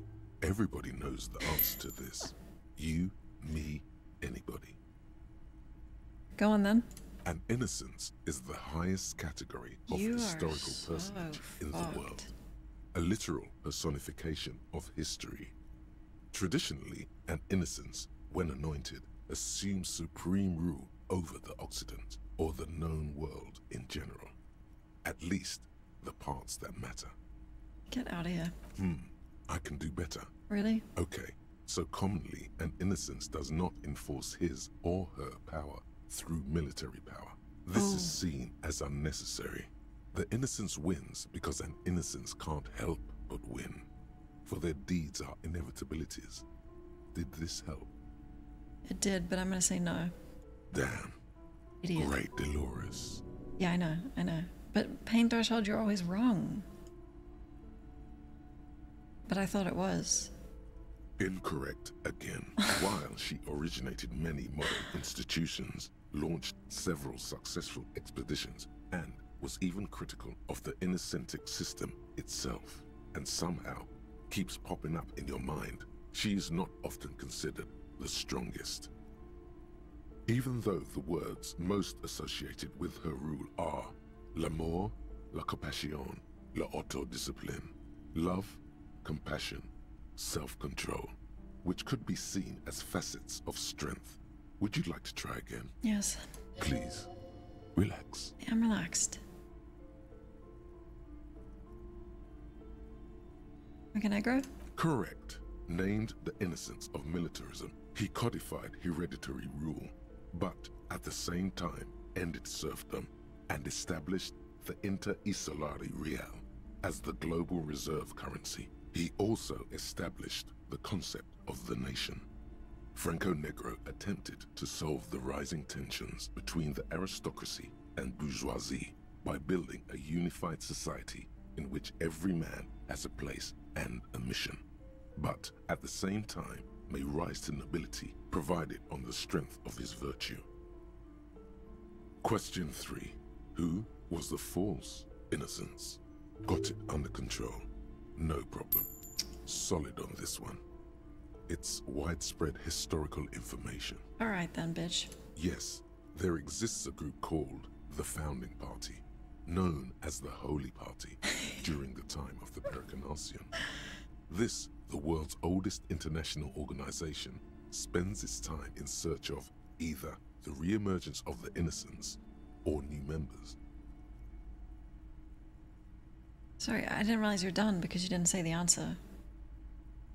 I'm sighing out loud. There seems to be a mix-up with the sources. It's not my fault. At least it clearly wasn't Dolores Day. She wouldn't be false. She's beautiful. Well, if you say it's not, it is. Or not? Correct. What? There have been a number of counter or false innocences. Some assumed to have innocentic qualities. Some who just thought so themselves. Occasionally, they have the support of a faction inside the ecclesiastic organization, and accusations of foul play have arisen. The most famous and important of these was Ernau Pasternak. He was into torture, despotism, hymns, cannons, and world conquest, but got defeated and humiliated by Stepan the Despicable of Kedra. Final stretch. You've come so far and learned so much. This is the most important one. Question 4. Who was the greatest innocence? The most important of them all. The most precious to humankind. Hi, Venom. I've got it. Honest. Yeah? Really? Of course, this is my thing. The reason I exist in this world. The correct answer is Franco Negro. Really? 0 doubts. While it was actually her. Incorrect. While Franco Negro built concrete churches and cathedrals, and while many people, especially the Mesk, consider him a father figure, due to his militarism and nationalism, João Paulo Salomão Lopes de Fuego argues differently. Another choice, perhaps? No, explain yourself. Oh yes, militarism and nationalism. My bad. What? Yes, obviously. What the hell? Well, it can't be this guy. Incorrect. He was a violent bastard, out to torture, maim, and kill whoever stood in his way. He was also a false innocence, disqualifying him from being the greatest and most important and most precious to humankind. Would you like to try again? Well, it's only 6:40, so... is it Franco Negro? Incorrect. While Franco Negro built concrete churches and cathedrals, and while many people, especially the Mesk, consider him a father figure, due to his militarism and nationalism, João Paulo Salomão Lopes de Fuego argues differently. Another choice, perhaps? Yeah, Dolores. Oh yes, militarism and nationalism. No, you quiet down. You don't talk. Yes, obviously. Dolores. Correct. The Mesk might see Franco Negro as the father of nations, but as of this century, there's been a great shift in attitude. Dolores Day has become widely regarded as the greatest innocence, a most radical change to the whole fabric of the world. Everything from inter-esolary travel to the connected world to 3 consecutive scientific revolutions can be traced back to her. Every decade that passes, she seems less human somehow, and more beautiful. And more beautiful. And more beautiful. Shut up. Congratulations on finishing the test. The results and your subsequent grade have been calculated. You get... You didn't say that was a grade. A D. Not particularly remarkable, but technically a passing grade. Not that anyone really expected better. A D is a fail here. You would have done better if you just left Dolores Day for the end. Dial the Dolores Day down a bit. Damn you, you arrogant book. What's going on with you? It thinks it's so fucking smart, Kim. Okay. An encyclopedia. You are shouting at an inanimate object, like a real weirdo. No wonder you seem to have trouble with the right answers. I'm taking the test again. Oh, that's the wrong one. The Greatest Innocence by João Paulo. Yeah, I know. Browsing through the... You can do it. It'll be worth it. Your educational survey is done. Did you catch any of that? No. Oh well, it's pop quiz time. Let's see what you've learned. This might take a few minutes. What if I say fuck You ready? no? Probably for the best. It wasn't looking too good for you anyway. Bitch, watch this. Browsing through the book again. You can do it. Your educational survey is done. Did you catch any of that? I can do better this time. No. It seems rather unfair to try again after you already know the answers. But sure, if this makes you feel better, here we go again. Question 1. Who was the first innocence? I don't even remember. Frank, the really long word. Oh yeah, this is what I was made for.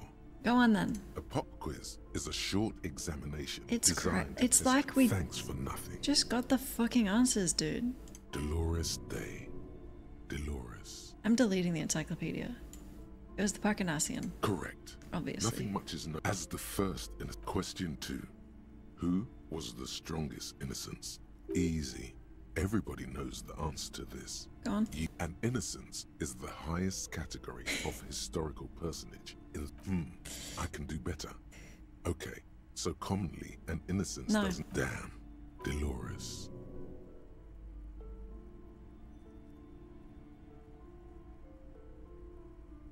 It's Franco Negro. Correct. Yes. Named the innocence. Franco Negro at question 3. Got it under control. No problem. Solid on this one. Yeah, go on. Yes, there seems to be a mix-up. At least it clearly wasn't Dolores Day. She wouldn't be false. She's beautiful. Anna. Correct. There have been enough. The most famous and important final stretch. You've come so far. I've got it. Honest. How you know all these answers? I'm just perceptive. When I play a game, I really get into it and learn like every little bit of the law. Go on. Of course, this is my thing. 0 doubts. While it was actually her. Wait, it actually is her this time. Wait, what's the question?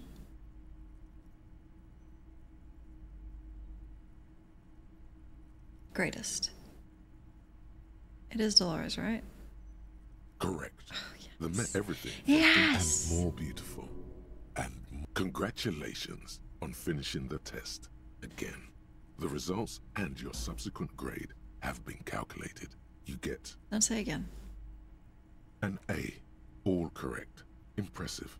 Oddly so. Why? You really navigated some treacherous waters here. Well done. Not so fucking smart, are you? The lieutenant is doing his best to ignore your behavior. I got an A, Kim. Yeah, sure. It's so much easier once you know the answers, right? It's weird. It's like if you have a fucking pop quiz, you should actually know the answers going into it and have to like recall them from your memory somehow instead of just being like, what the fuck? Name all the elements of the periodic table. I don't know. I'm not doing science.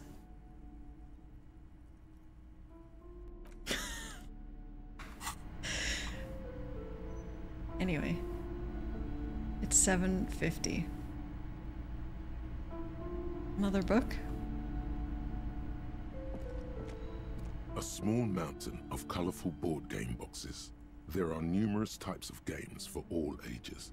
A lot of shelf space seems to be taken up by Wirral-related merchandise. Did this hit a nerve? No. Wonderful choice, sir. A wholesome family game.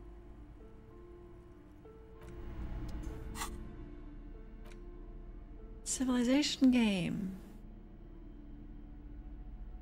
Genocide.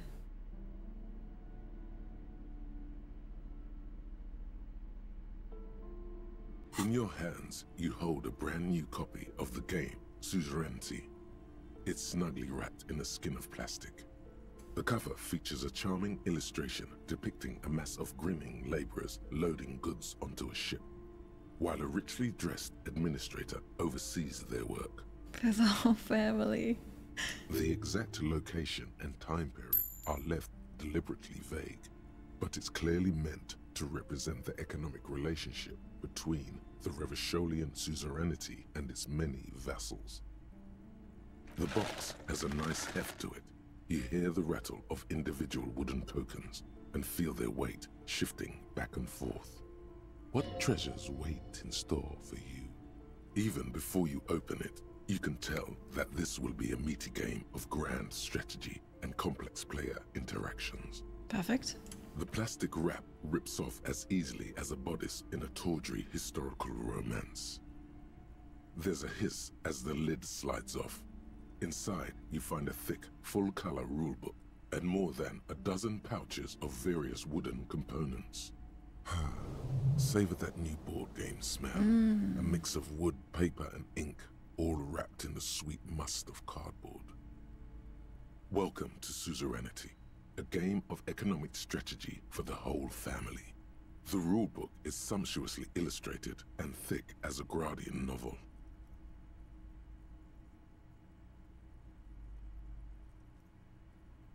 Seems problematic, but it is important to teach children.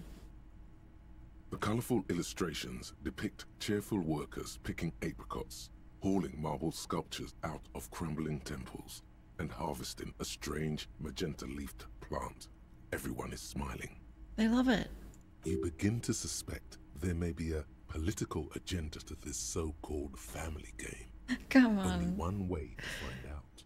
The instructions are opaque at first, and introduce many concepts you're not familiar with. Fortunately, there are many diagrams and examples throughout.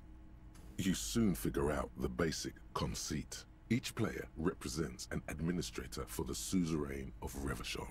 Your objective is to increase the suzerain's wealth and renown by accumulating victory points. How do you accumulate victory points? That's where the suzerain's vassals come in. The game features 4 vassal nations, each one home to an economically important resource. Oh. Each turn, the player collects resources from vassals where they've placed workers. They may then rearrange their workers, fulfill contracts for coin and bonuses, or build structures back in Revachol. As you leaf through the pages, your eye catches on a sidebar labeled Advice for Beginners. Yeah. Remember, there are many paths to victory in suzerainty, but successful players will find one strategy and commit to it wholeheartedly. How's the winner determined? The actual scoring system appears infinitely complex, with a series of tables and appendices required to compute each player's final victory point total. You skip that part for now. Okay. You open up a number of pouches containing wooden tokens. There are also several punch boards with other cardboard components that will need to be punched out before you can play. Oh, awesome. It's so fun. Each cardboard token makes a satisfying chick as you pop it out. Soon, a neat pile of cardboard coins and counters has accumulated before you. What? You're not going to offer to let me punch any of them out? Of course you can. You do half. In addition to the worker and building tokens used by each player, there are also several piles of colorful resource tokens, each representing one of the game's 4 principal resources. From the Empire of Safre, orange apricot tokens. From Ilmarat, the ancestral name of Ilmara, gray marble block tokens. From the Semenine Islands, white sacks of sugar tokens. And from Supramuindi and Sarah Maritza, magenta tokens for unprocessed cocaine leaves. Oh, those are nice. You hold the open game box before you.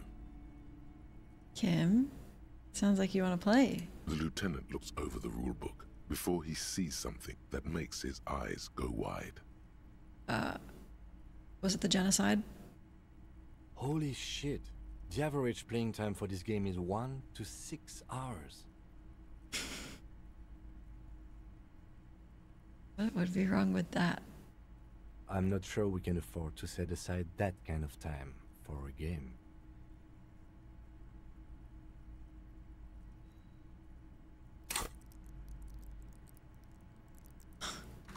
Kim?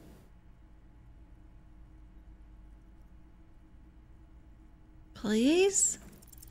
What is detective work if not an elaborate game? You need logical inference, Attention to detail. Oh, fuck. The ability to analyze your opponent's motives. But it's 8 p.m. No. Oh, fuck.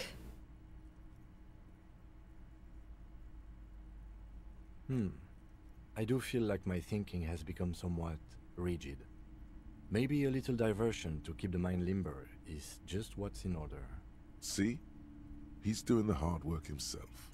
All he needed was a little nudge. Wait, can we play in a second? Alright, you've convinced me. How do we play?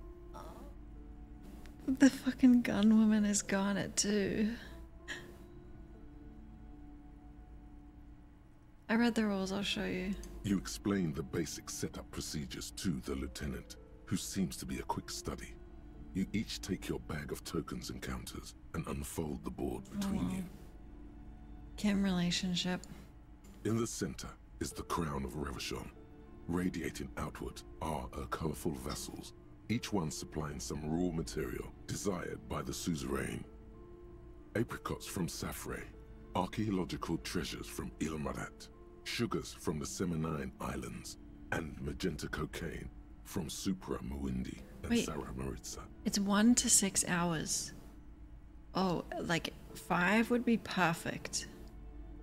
4, even better.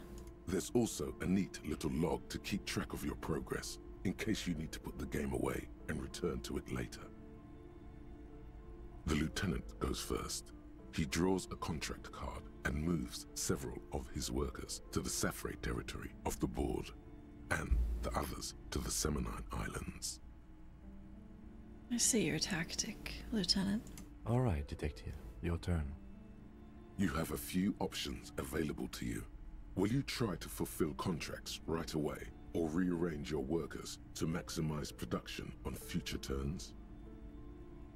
Future. Remember what the rulebook said. I remember.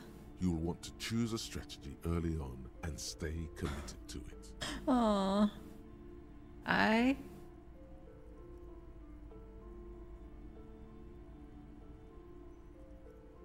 Is this maximizing production on future turns?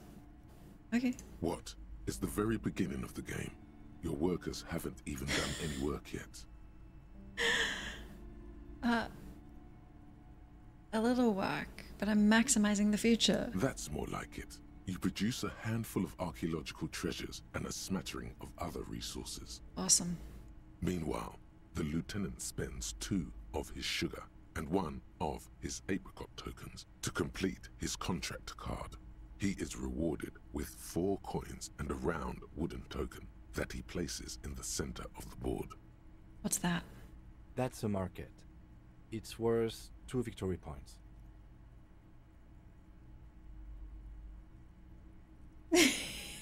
Can I do my first turnover? Come on, Detective. Don't be a spoiled sport. You'll have plenty of chances to earn your own points. Okay. What is that patronizing tone? Someone needs to put the lieutenant in his place. Shut up. It's the start. We can get mad later.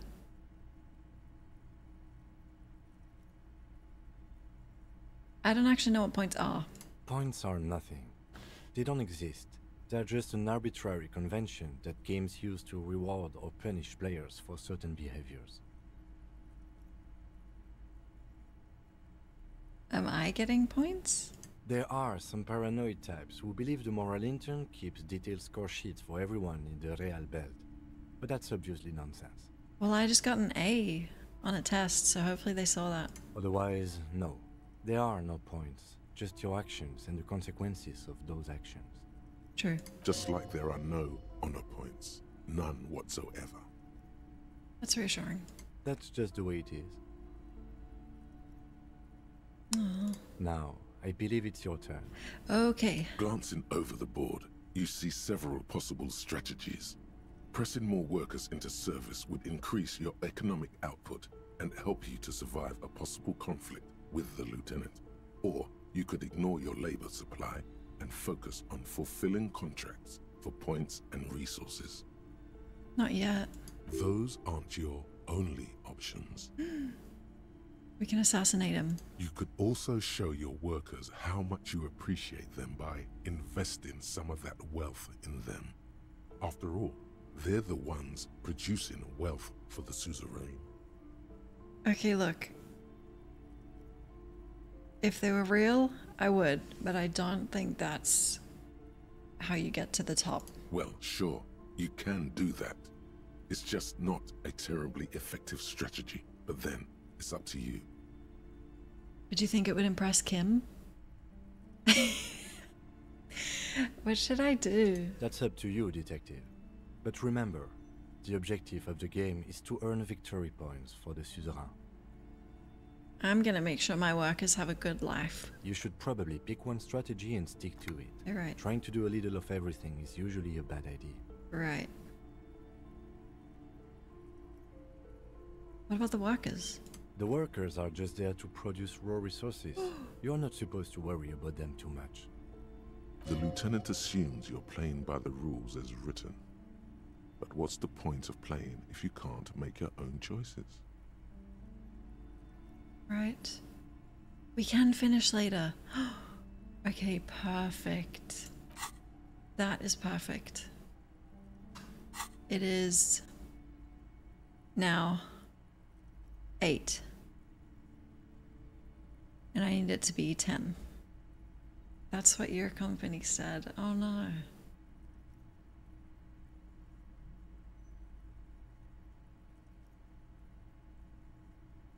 More workers into service. Using your powers of persuasion, you convince more workers to join your cause.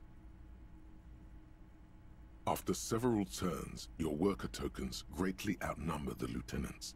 A vast army of expendable labor is at your command. I'm gonna take pity on them.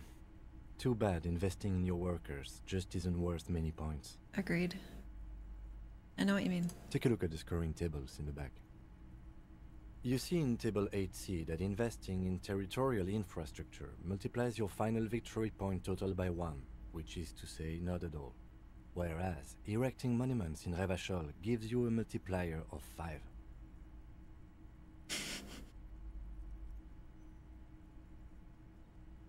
Are you saying the values of the ruling class are completely divorced from the well-being of the people who generate their wealth? That can't be true. Yes, precisely. Nonsense. Remember what the lieutenant said. If points are arbitrary, who cares about winning? You should reject their system and just play how you want. But it's a game. Now it's the lieutenant's turn to respond. He moves aggressively onto the Safre territory. Soon, his workers are producing a steady supply of extremely valuable apricots. Oh, yum. For several turns, you struggle to respond to the lieutenant's burgeoning apricot empire. Eventually, you relocate the majority of your workers to Supremawindi and Saramaritsa, where they begin producing a bumper crop of cocaine tokens. Let's go. Beat that. You draw a new contract card. According to the text, there's an aristocrat willing to trade a large supply of cocaine for a number of coins and access to a rare bonus. Amplified music worth 7 victory points. Done. Oh yeah, baby. Cocaine and rock music go together like cocaine and rock music. Stay out of this. You know, this isn't unlike the situation the historical Revacholian suzerainty faced in Safre in the middle of the last century. Tell me. Well, the suzerain was looking for new markets for all the cocaine it was producing, and it settled on Safre. By introducing cocaine into Safre under exclusive contract, the suzerain created an extremely valuable captive market for an extremely addictive product. It's fucked. If you could somehow get the lieutenant's workers addicted to your cocaine, you could not only make them less productive, you would also force the lieutenant to pay you for your cocaine tokens each turn. What? Can I? Yes, you can. It's right there in the rules. That's not very nice. Now's your chance. Show the lieutenant what happens when he patronizes you. You've reached a critical strategic juncture, How do you respond to the lieutenant's aggression? No.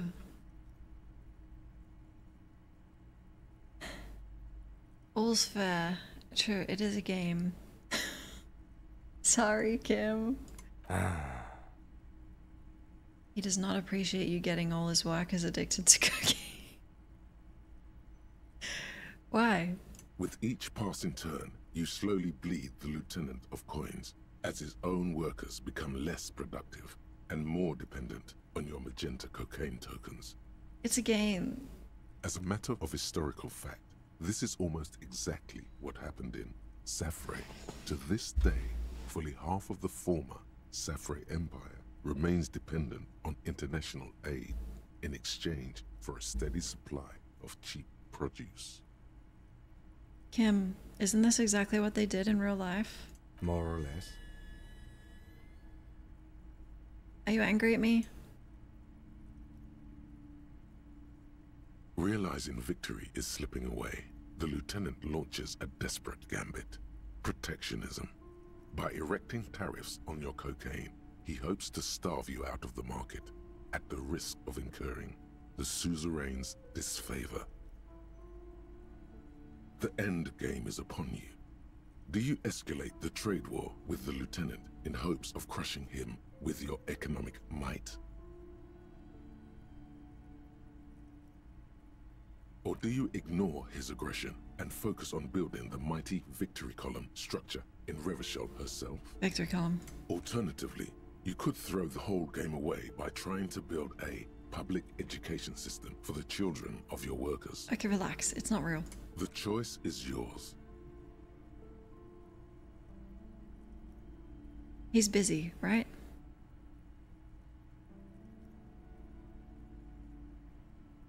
Victory column. Building the ultimate structure requires diligent economic planning, which you completely fail to do. What do you mean?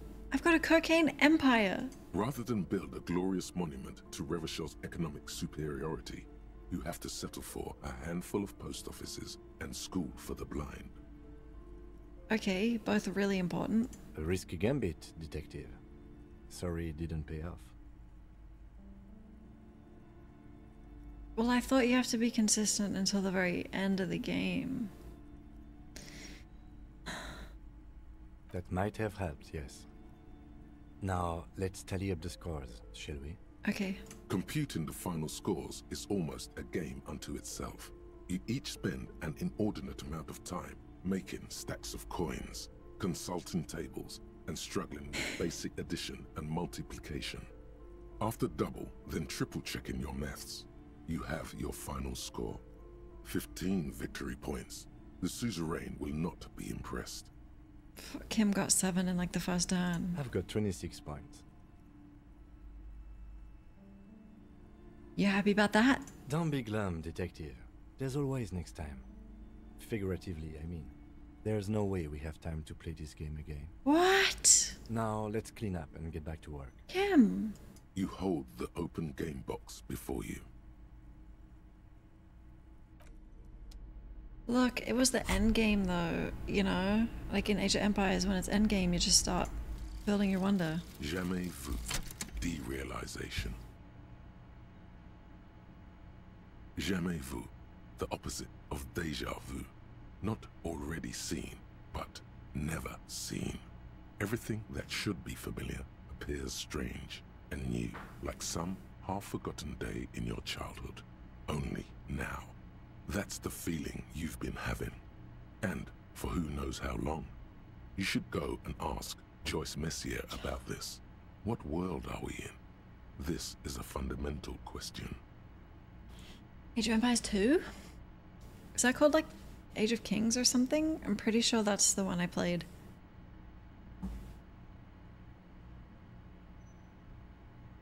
Orb. Right. Nice.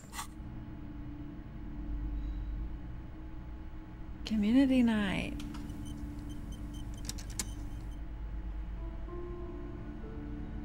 Perfect. Hope it, okay, so right now it's 21:25 and I can talk to I can talk to my gun woman at 22. You motherfucker!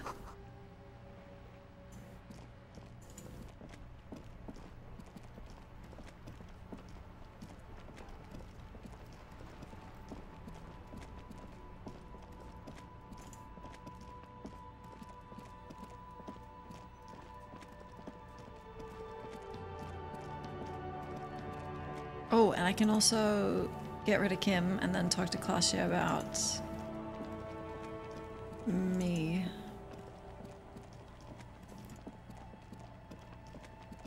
What? Oh.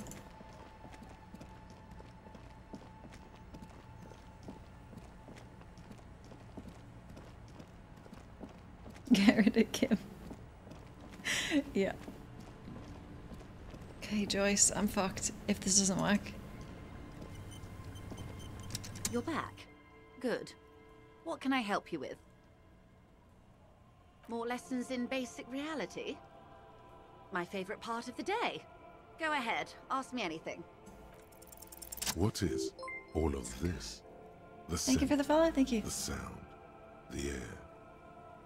What world is this? What world? The only one, I suppose. The world of matter. And its pale antipode. The camera of her mind glides over the surface of the water. What do you see? Great bodies of water. Forest-covered surfaces. Clusters of light where the cities lie. You've seen the montage.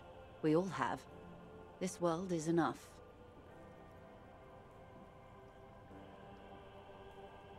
There is a term of endearment they coined for it in the DeLorean century, when humanity was high on this world, discovering more and more of it, these archipelagos included. Elysium.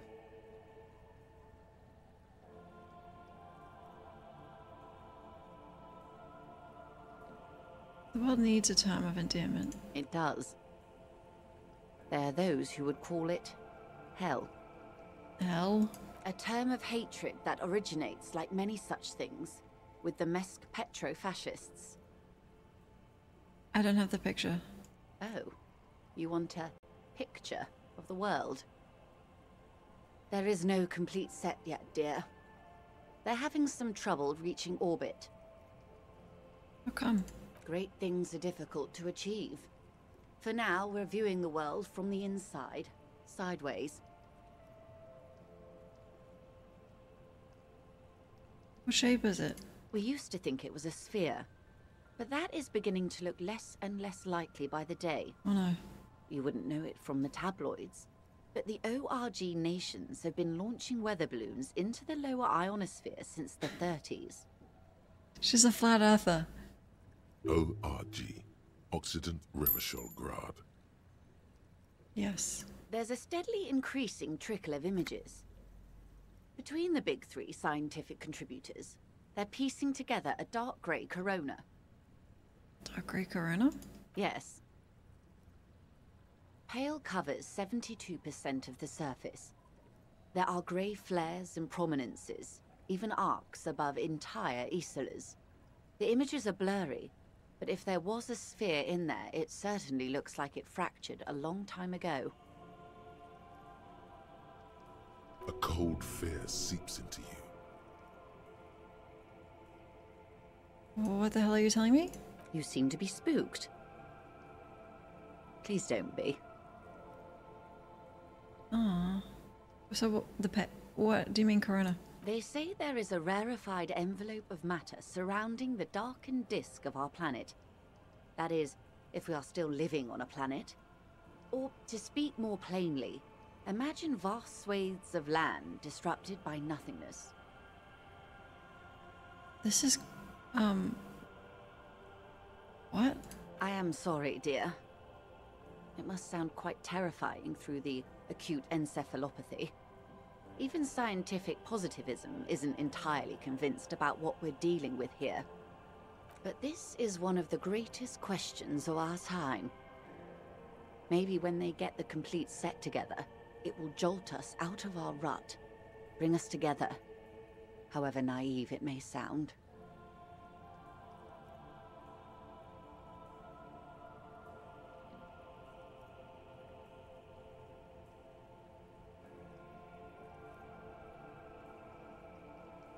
It's gonna bring everyone together. You have misimagined it.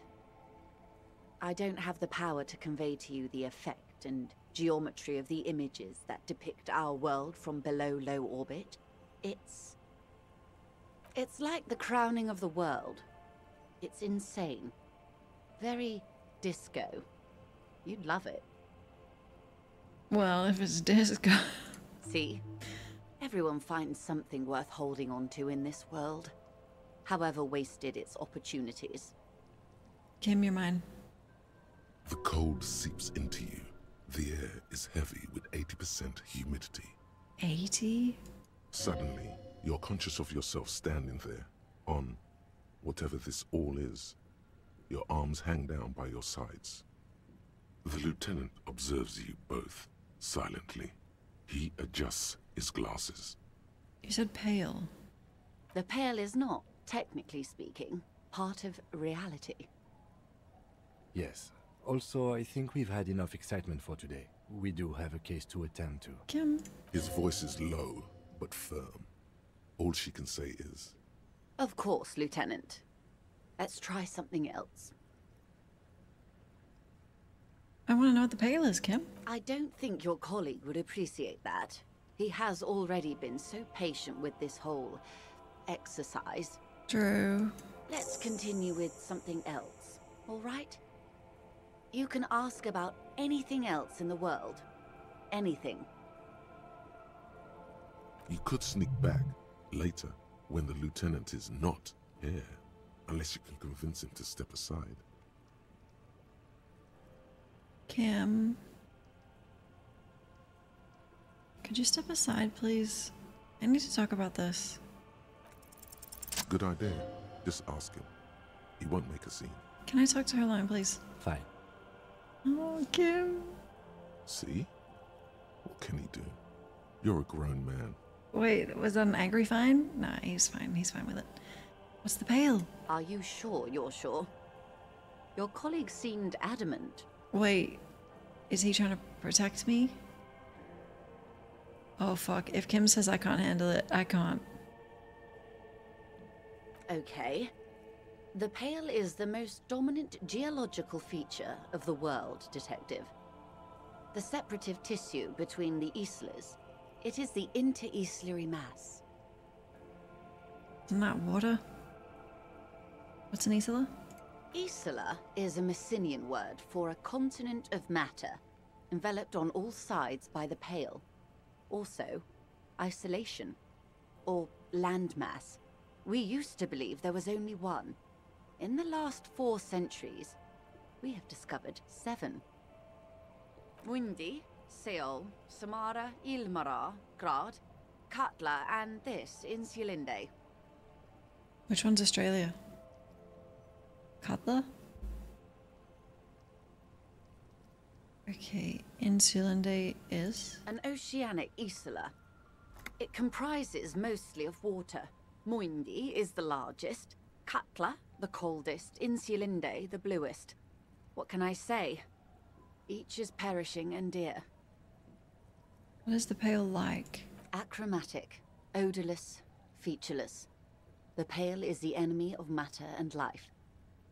It is not like any other, or anything in the world. It is the transition state of being into nothingness. Hey, I think I go there every night. The negation of being. The negation. That's right. The negation of being. Is it here? No, Detective. We're safe. It begins there, 6,000 kilometers to the north, and even more to the south, east, and west. You are in the middle of the Isla. Uh-huh. As your gaze instinctively turns north, a small black pit opens up in your stomach. 6,000 kilometers from the end of the world. Yes. That is enough. Many cities are built much closer. And north? An uproar of matter, darling. Rising into the Pale. Rolling. Evaporating even. A great vision. The area of transition between the world and the Pale is called Porch Collapse. Imagine a grey coronal mist, cold vapor marked by spores of an opportunistic microorganism. A mold that's adapted to grow at the edge of the unrest. It's the most disco thing you will ever see. Okay, what are its physical qualities? It's difficult to describe, or even measure. Something whose fundamental property is the suspension of properties. Physical, epistemological, linguistic. The further into Pale you travel, the steeper the degree of suspension, right down to the mathematical. Numbers stop working. No one has yet passed the number barrier. It may be impossible. So how do you get from Isla to Isla? Oh, it is so difficult for us. A squall of birds. Hardware operating in the harbor. Firm. Self-evident. It is possible to force dimensions on the Pale. In modern times, we can even compress its latitude, bouncing radio waves from one end to the other, shortening the path. But it is still hard for humans to navigate the Pale without getting lost, or having our minds damaged. What the fuck? Extensively. Some say the damage stems from extreme sensory deprivation. Others argue that Pale somehow consists of past information that's degrading, that it's rarefied past, not rarefied matter. They call it the blend over of the self. The Pale does not only suspend the laws of physics, but also the laws of psychology, maybe history even. The human mind becomes over-radiated by past. Oh god. Oh god. Who says and who argues? I don't think I'm very comfortable with my past. Who says and who argues? The logical positivists say, the dialectical materialists argue. What does it feel like? It feels terrible. Absolutely terrible. International standards strictly limit civilian travelers to 6 days of Pale exposure per year. It's more for her. Way more. You're not a civilian passenger. No, Lieutenant Dubois. I'm entreprenetic business class. I'm cleared and trained for 22 days of Pale transit annually. Perhaps that explains her strange pining after the revolution. Some degraded early memories. Someone else you've met may have been exposed as well. The strange grey-haired woman in her lorry. Isn't she called the Pale driver? Oh, do lorry drivers pass the Pale? Yes. Carried in the hulls of airships. It's a horrific job. Automation will abolish it soon. You should ask the Pale driver about this. See what she says. That poor woman must have stories to tell, like you wouldn't imagine. Are you over-radiated? Up to my gills, officer. Oh. An acidic smile on her lips. It's getting worse every year. What's entreprenetic? Entreprenetics is the scientific study of the Pale, or a recent iteration of it by way of grad. The study of the Pale reaches back 6,000 years. The Pericarnassians called it the Western Plain. They had not traveled the entire circumference of the Pericarnassian Super E-Solar. It was not merely in the west, it was everywhere, even then, surrounding them. Is that what a boyadero is? Did they cross it? There are signs of pre-modern crossings. Successful navigation of the Pale relies not just on technical know-how, but intensive psychological preparation. Some of these tactics have been known for thousands of years. What has interplanetics changed? Nothing. We remain powerless before the Pale. The only real advance in Pale transit is the speed with which an aerostatic craft can pierce it. Less exposure leads to less effects later. Aerostatic? Hybrid airships, Detective. Conventional rotors or jet engines no longer add velocity after the point of reference for motion is suspended, once you've crossed from near Pale to far Pale.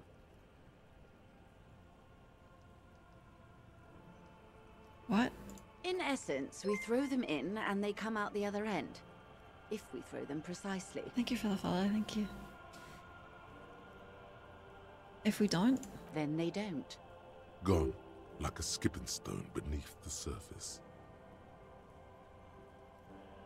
Okay, how much Pale is there compared to the world? The Pale outweighs reality 2 to 1. There is more Pale than there is matter, and the ratio is slipping. What? To our detriment? What do you think, Detective? Jesus. Should we learn to live in it, then? No. No, there's more and more of the world, surely. Oh no, Detective. It's not. One of the few measurable effects of the Pale is that it is expanding at an unknown rate. You have to learn how to lie to me, okay? I can't handle things. An intuitive conclusion of that development is that one day the Pale will cover everything. But this sort of talk is mostly left to extremists. You see? Now I've panicked. You see? Well, then what? Most people, and indeed most private and government sector organizations, entire civilizations and religions even, find handy ways to ignore or downplay that knowledge. Oh, fuck. I suggest you do the same. Mr. House has a way to get us off the Earth. Off we go. You see the hanged man's mouth open. Off we go into the wild Pale yonder. One and all. They say Pale is death, but for the universe. Kim. Why should we just leave, and the world get left behind? Yeah, I need help. Yes, sweet reality. But before we do, tell me, Detective. Yeah. Is this the first time you're hearing this? Do you really not remember anything? Sometimes I get vague shadows of a past and it damages my morale. Then tell me, what do you think of the Pale?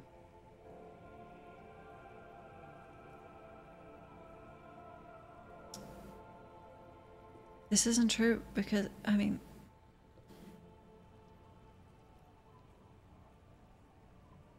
How much do people think about it daily? I don't know.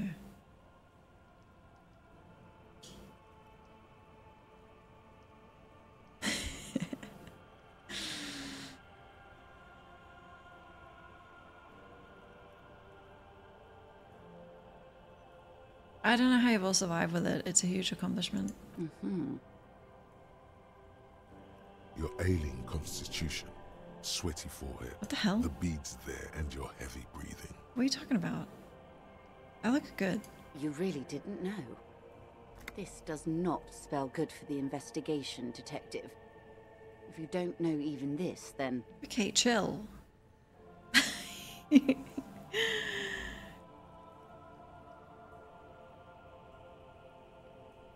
I'll handle it, okay? I hope so. I truly do. I've almost solved it. If I may suggest, hold on to your colleague, Kitsuragi. I ran a check on him and he is very competent. In the meanwhile... Well, but am I competent? Some of that assurance is meant for herself, as much as it's meant for you. She must have a lot on the line here. Kim told me I'm competent, okay? You have me. I will assist you in any way I can, even if we have to do it one basic term at a time. Oh, you're so nice, but I hate the corporation. Good. You have not passed out from it. Perhaps I worried for nothing. Are we still on the reality lowdown, or should we do actual police work now? That was fucking insane, Kim. Yes, well, the rest of us have dealt with it for thousands of years, so... Sorry, I didn't mean to make you uncomfortable. You will have to deal with it, too, the lieutenant thinks. This is why I didn't want you to know. Okay. Fair, but I feel like you could have sat me down one night when we're both relaxed and you could have been like, listen, there's something important. And you could have delivered it to me. I'm ready. Good luck, detectives. Bye. It's gun time! I don't know where she is though. Walk past the fishing village until you see the boardwalk. Oh, easy.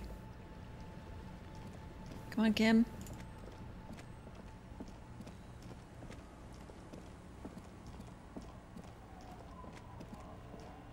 But Kim said I'm competent.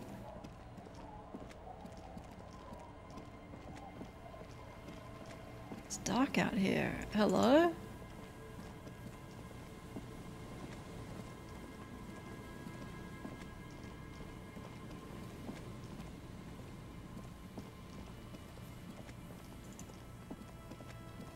This is the boardwalk, right? I mean, they said... Oh god.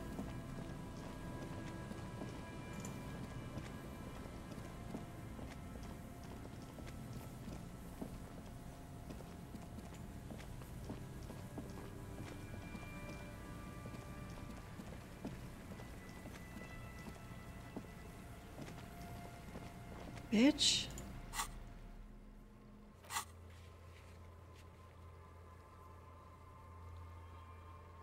It's 22:03 right now.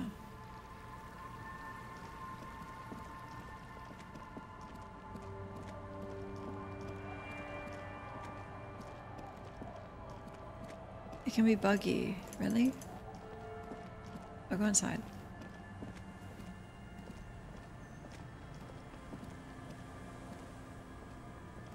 It's getting cold, this late in the night. Time to call it a day.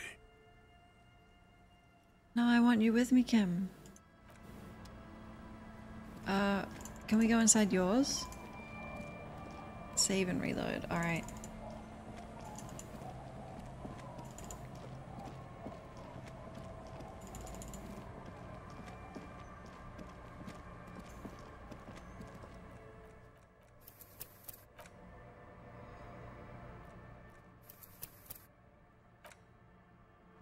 It's 2:30. Oh shit. Whoops.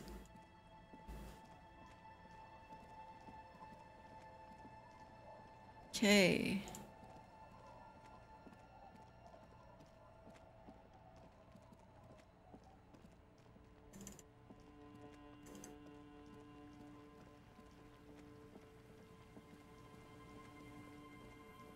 Should she be here somewhere?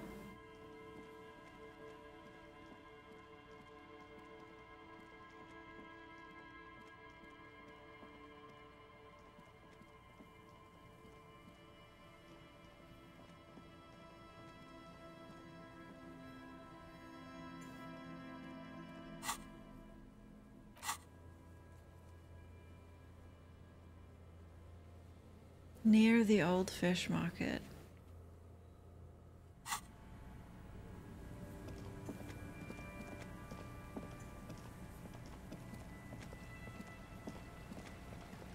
Fish market. I mean, it says go to the boardwalk though. It should be along the path. She might come if I send Kim away, but I don't want to do it alone.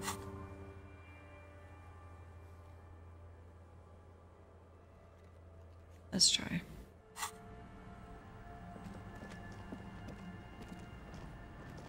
I have to send him away to talk to Glacia anyway.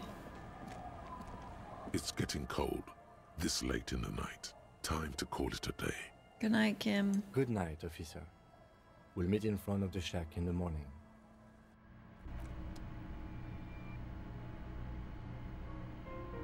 Oh, on the end of the boardwalk? Really? That doesn't make sense. For the thing, I want to make sure Kim definitely can't come then.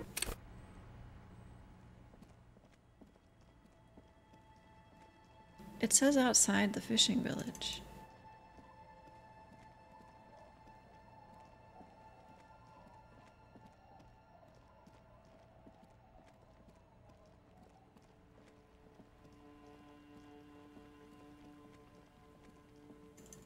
Near the church.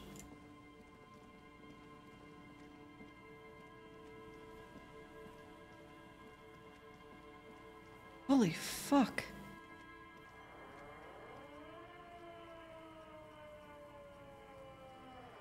Ew. Kim? Put your hands where I can see them. Oh god. Show me your hands. This is the pigs. Show me your hands. Right now! Show me your hands! Right now! She got a gun pointed at... Scavenged, battery-powered police lights protrude from her back. The flickering light show reveals a gun in her shaking hand. Her hand is trembling from some sort of neurodegenerative disease. Madame, please drop the firearm immediately. Where's my hands? The man appears to be pulling out an object from his pocket. Fear the threat! Fear the threat! Superseding event. Split-second decision. Get on the ground! Get on the goddamn ground! I was raising my hand, you idiot. You told me to. We just want to talk. Subject yourself to a full body cavity search. Prohibited materials concealed in nostrils, ears, mouth, navel, urethra, foreskin, vagina, and rectum. How are you gonna get up in the... In her mind, the cavity search is happening, as long as she's saying it. It appears the things she says are very real to her. Okay. Be careful, detective. Don't do anything that might set her off.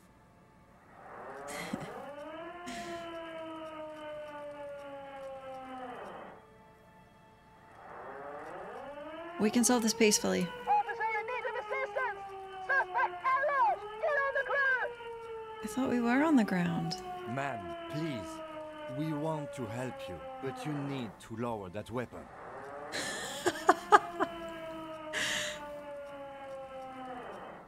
Let's just talk, ma'am. Disturbance reported. Authorized deadly force.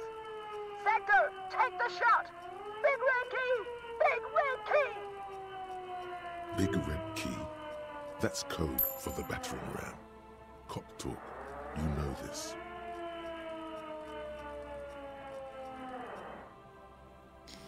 Can you identify yourself, please? It's a goddamn police shitbag! Cut the pavement! You're under arrest! Well, let's see your badge, officer.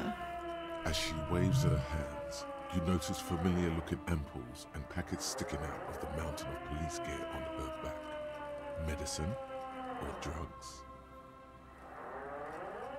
I own drugs, ma'am. Confiscated contraband! Restricted access! 2 kilos missing! Eyewitness report compromised! I don't think she's on drugs. Being off drugs might actually be the problem here. We're the police, ma'am. Back up! Back up! Back up! Status unconfirmed! Hey, Lieutenant W. Freda Arya Dubois, 41st Precinct, and my partner, Lieutenant Kitsuragi from the 57th. No! No. I thought Mr. Moran. Gareth! Aggravated assault! Man down! Officers in pursuit! There's a scenario unfolding in her head right now. It has nothing to do with what's happening here. What's the situation, officer? Oh, fuck. You asking me or him? Her?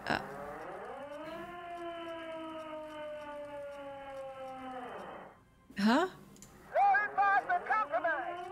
Impersonating a police officer! Does she not believe you two are actually police officers? Hey, look at my badge. License and registration! License and registration! Come in dispatch! Sector!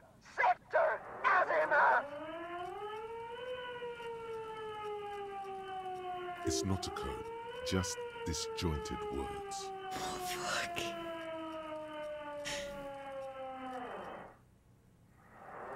My gun's loaded. Kim? We can't leave.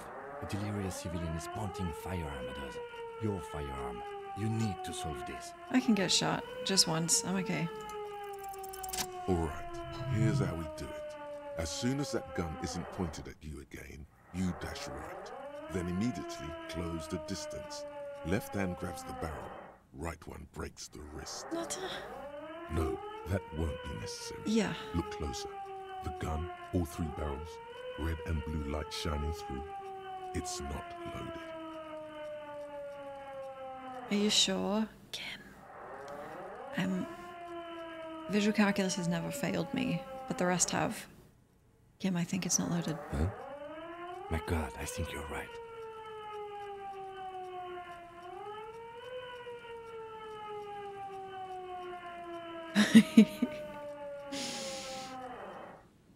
Ma'am, the weapon you're holding is mine. It has no bullets. What? This isn't police issue. Police weapons have bullets. Did you just try to shoot me? Isn't real. What is this? Police guns always have bullets. What is this? Why did you sell me this? Grab the gun. Right now. This might be your only chance. I'm done with this gun. No one ever cares anymore. Why would they treat me like this? Kim, you can lower your gun, I think. Great gears are grinding to a halt. The machine is powering down. She's all out of jolt. Poor woman. We need to figure out what to do with her now. Nobody's ever around. Nobody ever comes to visit me. What do you think is happening? She's in a stupor. I've seen this before. God knows for how long. Could be days when they get like this. But why was she like that in the first place? Honestly, I don't know. Dementia, probably. Dementia and Channel 8. And loneliness.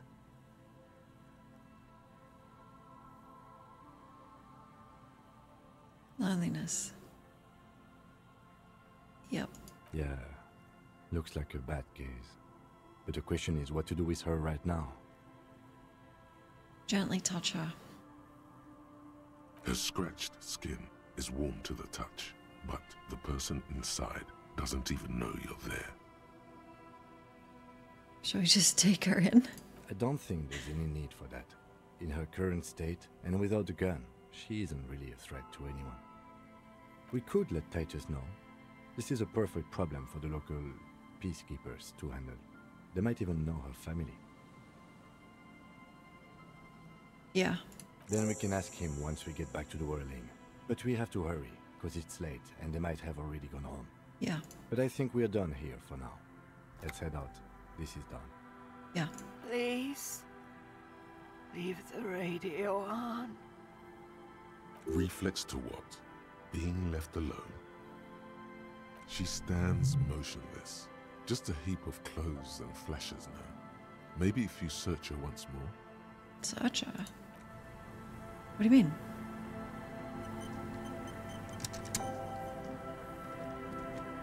The woman stands slumped. She looks catatonic under her mountain of RCM paraphernalia. Is one of those things a police cap? There were narcotics in there too. You're thinking of taking them. Do. Yoink. She doesn't even flinch as you reach out and disentangle the familiar-looking lieutenant's cap from her mountain of RCM paraphernalia. Oh, is that yours? It's hard to say.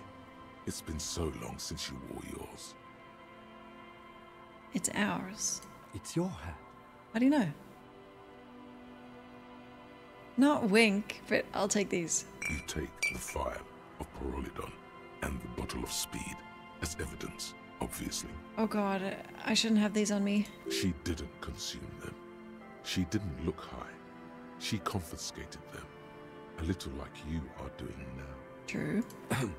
You're taking those, are you? No, I'm not going to take them. I'm taking them. Listen to him, for once. Please, you should take them, please. You take them, please. Thank you. I'm doing this to help you. We need to focus on the case. Thank you, Kim. He's grateful you did this.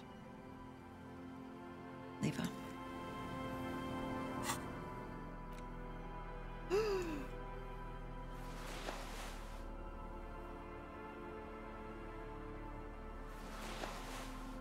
I'm a detective, okay?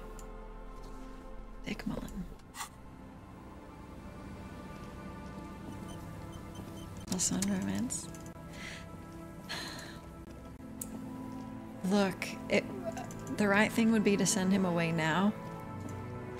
Because I need to go to the Welling. Thank you for the follow, thank you. I need to go to the Welling.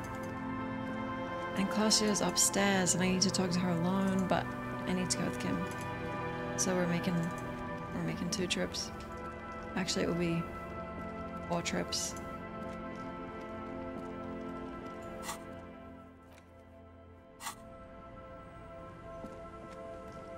Hail driver. Oh, you think she'll be there at 10?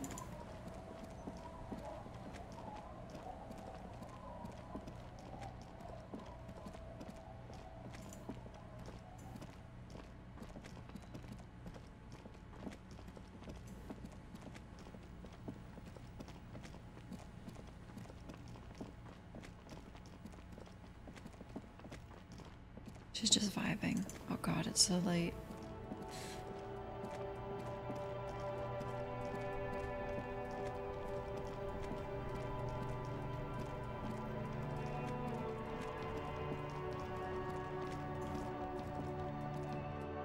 The time. Oh. Hottie. The Copper NATO is back. What do you want? Like Sharknado? A tornado of what? There's an old lady that needs your help. What's that, Copper? You want us to help little old ladies now? I thought you helped people. You're local law enforcement, aren't you? Helping troubled civilians should fall under your jurisdiction.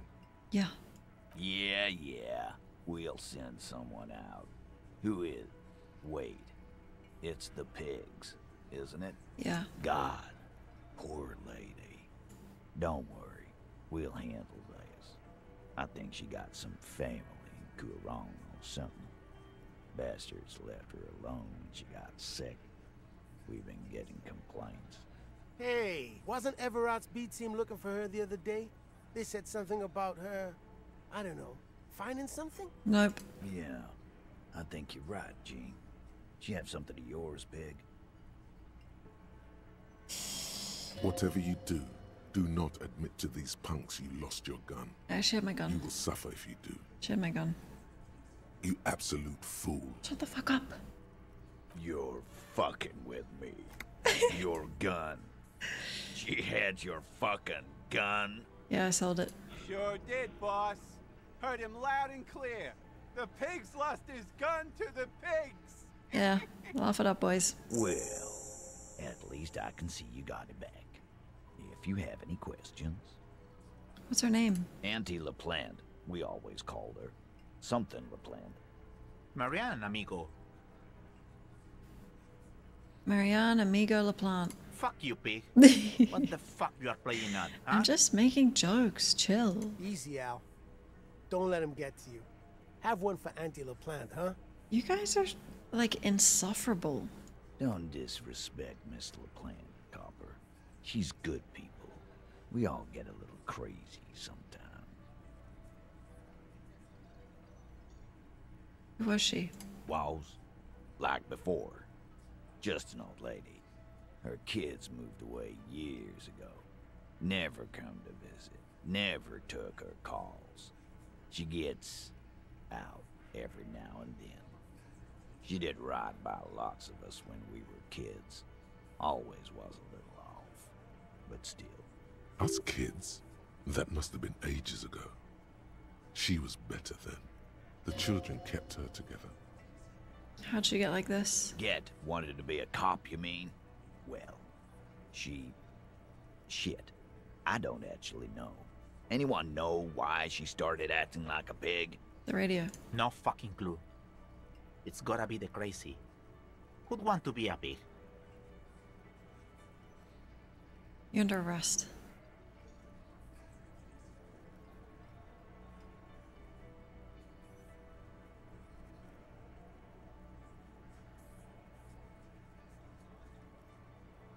Someone who wanted to set the world right before it ends. You ever think of that? No, I didn't.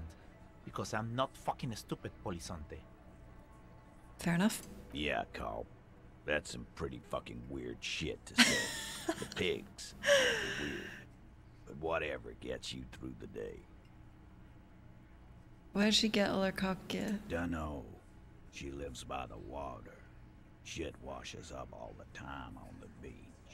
Police paraphernalia doesn't just wash up on the coast, people. It's not like we dump it at night. She bought it, collected it. Okay, thanks everyone. No problemo, cop man. We take care of our mentally ill here in Martinez. Ain't that right, boys? It's weird, because it seems like if you did do that, she wouldn't be out there wielding a gun at strangers who might possibly just shoot her in retaliation, but it's just my thought. Sure enough, we're the real heroes on these streets. Yeah, you guys are doing a great job drinking. Goodbye.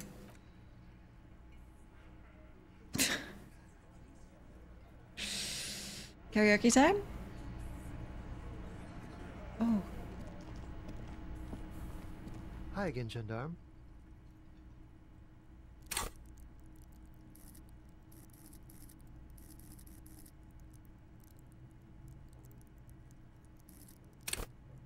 Composure. Really? Bye-bye, gendarme. Composure.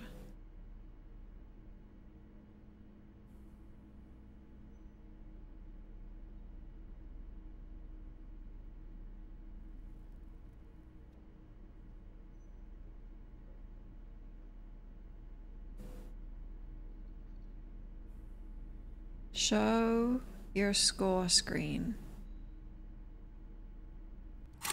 This?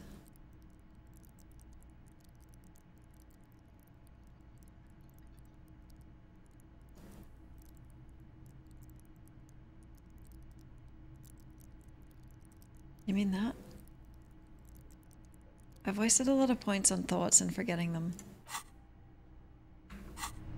There's one with all the traits. What do you mean?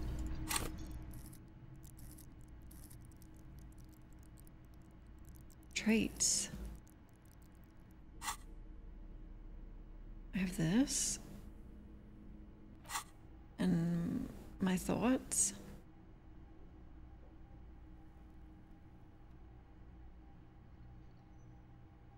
Mr. Jukebox. Those are the only menus I have. Unless there's one inside one. I don't have it. What is it? Wow. Okay, talk to her.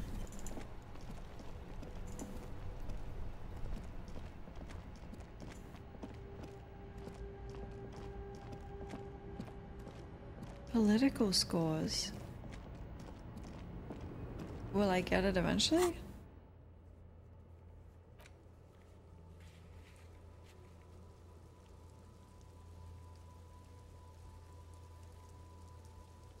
This.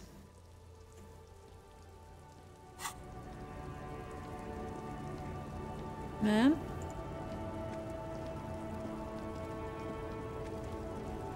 Lowman, you caught me at an opportune moment. This awful weather keeps me awake. You can entertain me with your questions.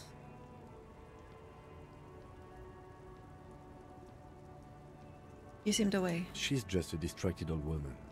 We should maybe let her get back to her things. You hear that, Lowman? I don't think your partner likes you spending too much time with me. The routes you drive are unusual, aren't they? Some of them. Some of them are like home to me now. I would say the routes I drive are usual to me.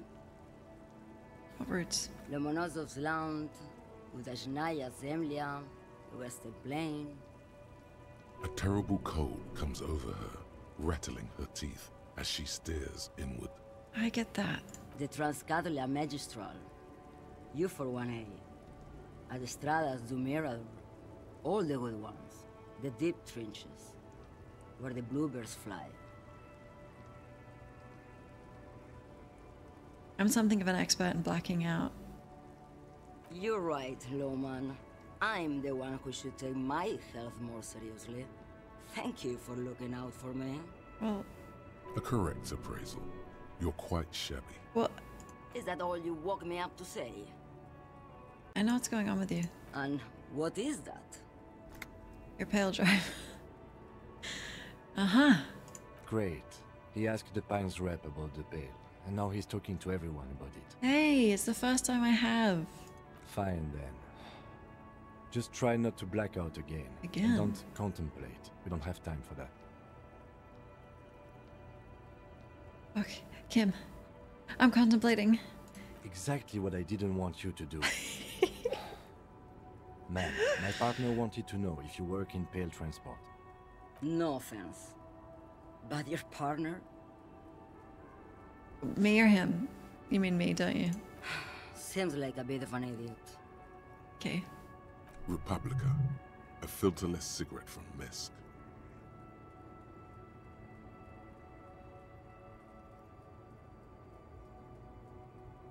I blacked out after a night of heavy... Well, the Republica's not very healthy. Neither is pale transportation. Life is transitory. I blacked out after a night of heavy drinking and I lost all my memories. Like Gabriel Buenguerro in Pergunte a Poeira.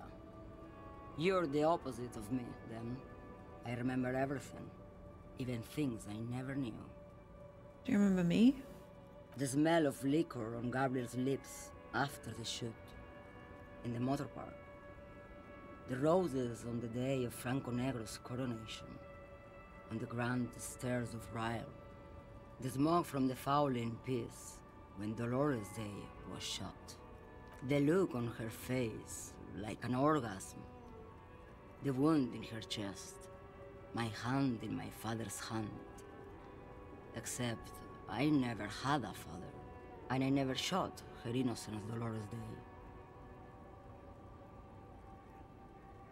I love the voice, yeah. Of radiation? Heroic doses, Hervia. Heroic. Is it dangerous? Thought insertion? Dithering? The Grad Catala Magistral? It's more than dangerous. It's sad. But at first I had to make a living. Now, when you've seen it all go away like that, rolling off like the sea, and then come back to this? What are we doing here? For thousands of years, Gabriel. It doesn't have to be like this. We can just give up. We can just become a vapor. Thanks for the follow. Her voice is great, but the performance is so good too. Okay, what does it look like? Like looking into the ocean at night. In the dark. So invisible. You cannot see it, but you know it's there. And it's big, bigger than anything. Oh god. Bigger than all the other things combined. Okay, Kim, I'm panicking. What does it feel like? Nothing. Until it starts. When you are deep enough. Then, for me, it's like autumn. Dark, grey and orange. The orange of street lights and the color of streets and electric light. It smells like autumn too. It smells terrible. I'm gold. And amber. And orange.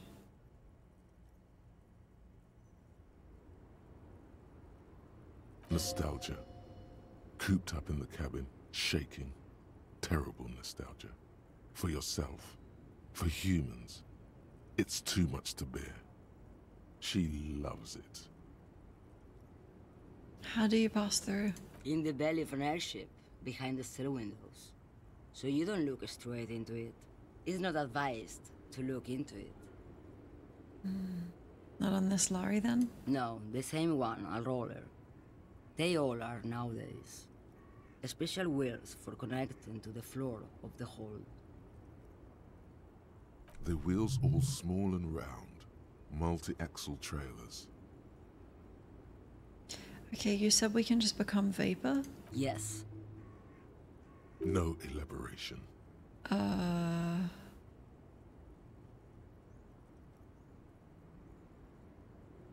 I feel I already have what you have in some way. They say there is a point. One that I have not crossed.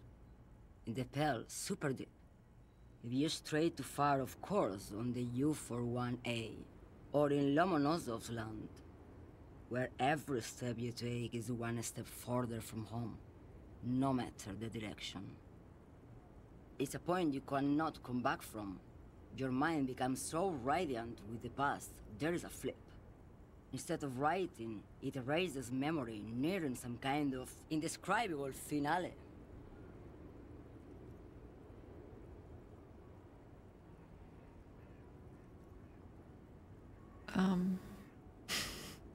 Kim? Kim? Maybe you've been down the motorway south. Kim, I'm gonna panic. It's a story as lone horsemen tell. Lone horsemen, Sheriff, not Pale drivers. Way beyond the established Pale that's lit by radio frequencies, where it goes silent. And dark, and the process begins. Erasure, kilometer by kilometer, in any direction. The motorway south is a road you cannot come back from. In the center of this town, there's a ghostly motorway, she sang. It takes other people where they want to stay. They say I've been away on a kind of holiday.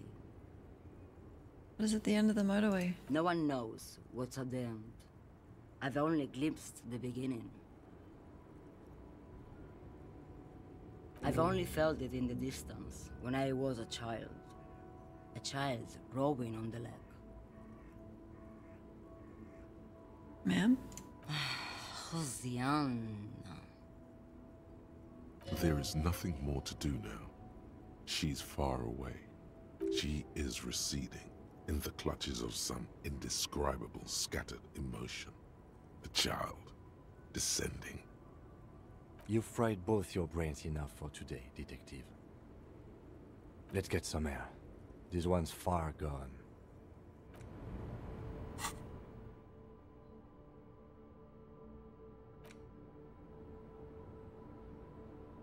Oh, God.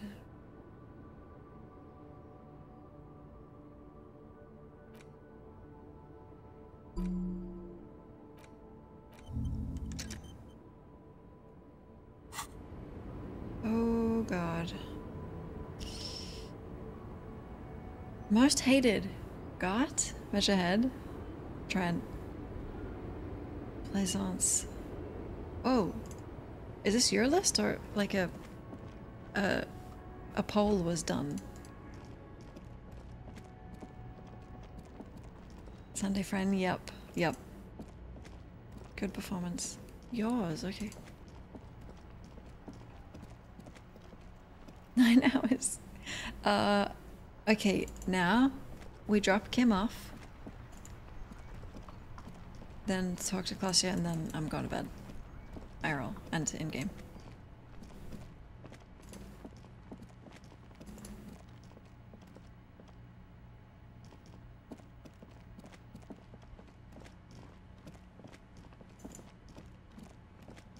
My most hated?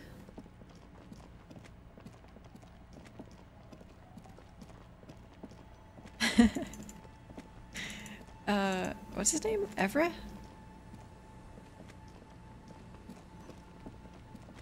But only because he's done so well, you know, performed so well. His art. I don't like him. He's the only one I dislike, honestly. Like, there's others that I don't agree with, but...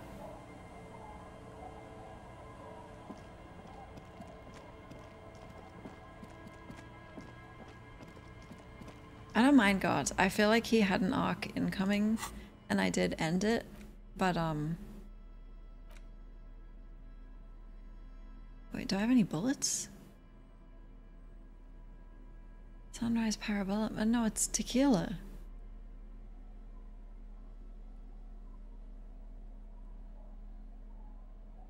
Kim, can I have some bullets? Yes?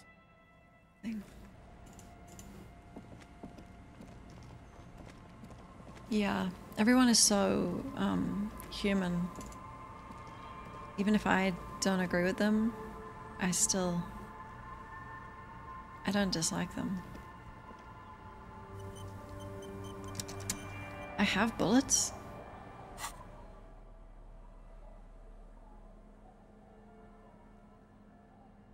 I've had these all game. Cool. It's getting cold. This late in the night. Time to call it a day. Good night, Kim. Look how close we're standing. Good night. Good night, officer. We'll meet in front of the shack in the morning. Sleep well. I'm sneaking it. Party time. I could buy some drugs. What kind of thought is that? That's the 3 a.m. thought. I've done so well. What?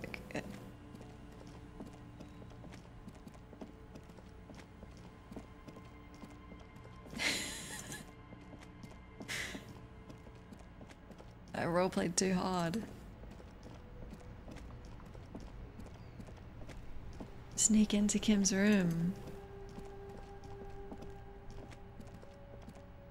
Is that romantic? I'm realizing it's probably not. If I think it is, it's probably not. Oh, hey. Hi again, Gendarme. Thought I might get a buff because Kim's not here. Bye-bye, Gendarme. I want to know him. Okay. Creepy, yeah. Yep.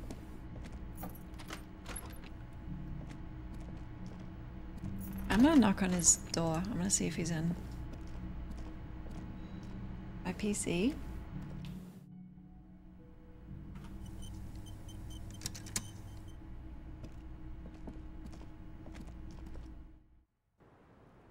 Hey. I was just thinking, what a nice evening it is for taking part in a murder investigation. Let's talk about Sunday night. Ah, yes. The night before I saw you in the hallway and reminded you you're a police officer.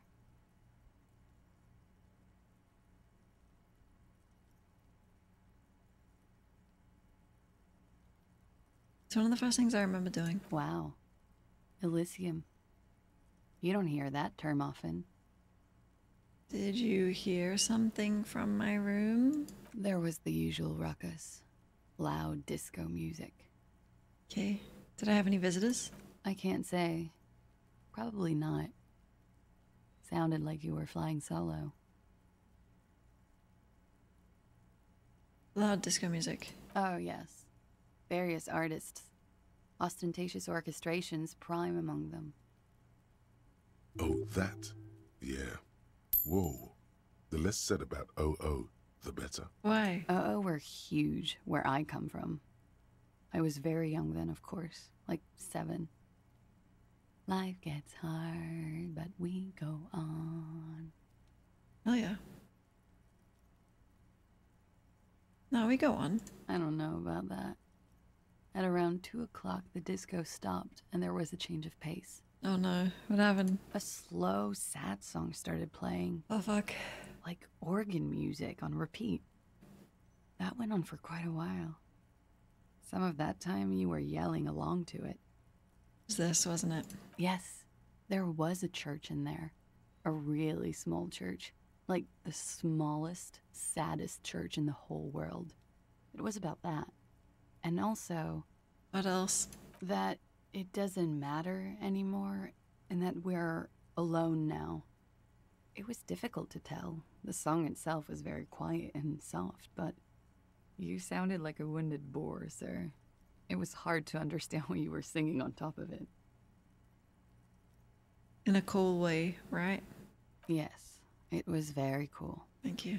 It's impossible to say whether she's being sarcastic or really means it. And then what? Then you started screaming and trashed the place.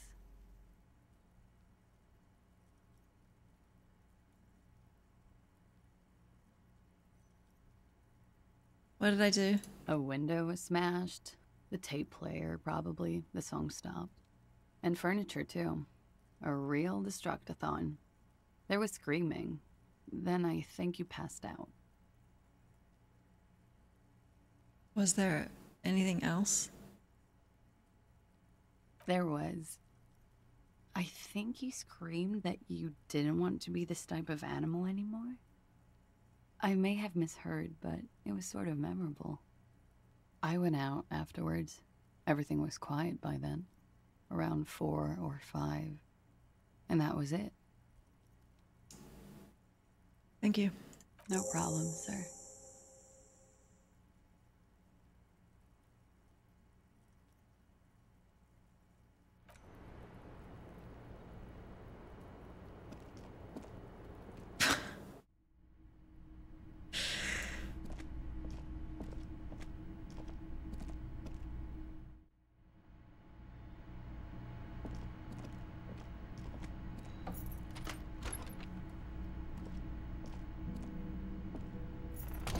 Kim. Hello? The lieutenant's door is closed. No response. What are you doing? What do you mean? What am I doing? Still, no response. It's me. Where is he? Isn't it party o'clock? Is he not worried that you haven't found the murder weapon yet? Doesn't he want to go for a little drive? A drive? Anything to not face the hanged disco man yet. Tap out the tune Kim whistled. You hear the sound of a drawer closing, followed by the shuffling of feet. Now what? Is that you, Harry? What time is it? You call me Harry. No, thou art God. Why would I say that?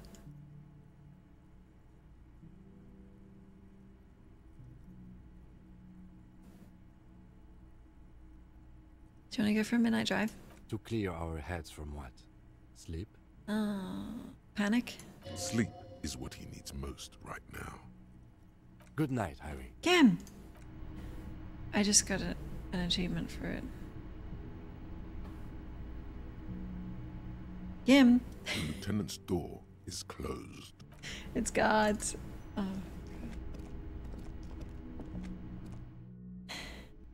I do like this game a lot, yeah. Oh my god, it's been 9 hours. I need to go. He likes that I'm a little pathetic. The wrong word. Troubled.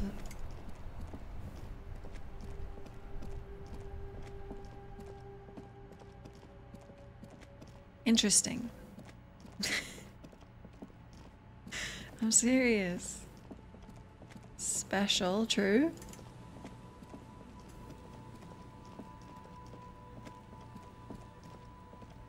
I'm kind of like Sherlock.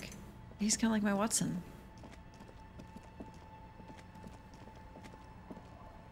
I shouldn't tell him that. I shouldn't tell him that.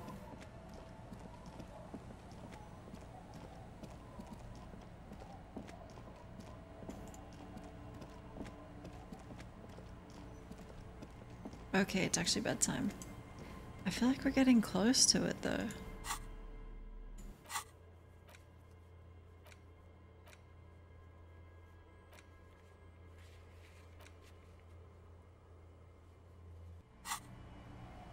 It's getting cold, this late in the night. Time to call it a day. You dare to sleep, me or Harry?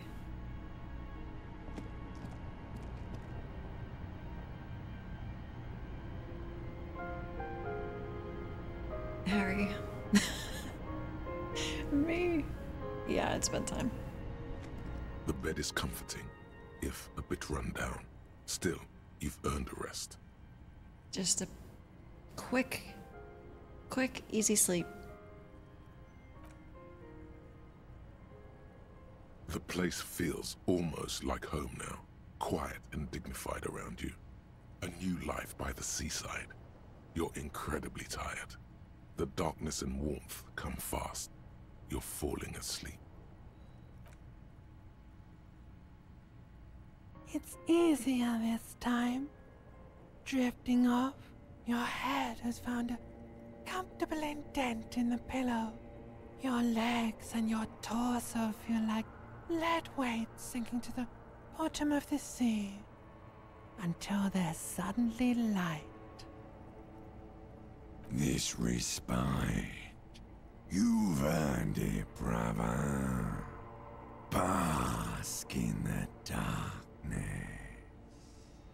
Let it swallow you up and swivel you around while you forget everything you've managed to remember. No. Is this the last dream? No, this is the one before that. We'll just keep cycling it for you if you don't mind. As long as we can. Spin it like black yarn. Enjoy it while it lasts. Thank you. You're welcome, Harry boy. You earned it. After centuries of darkness, the alarm rings. But what's this? You actually feel rested. There's no time to cuddle with your pillow, however, or as much as shiver from the cold. The world awaits. Go. We're doing well. Wow. Okay. Bedtime for me. A good sleep. We're doing it. Right. I can't believe that was 9 hours.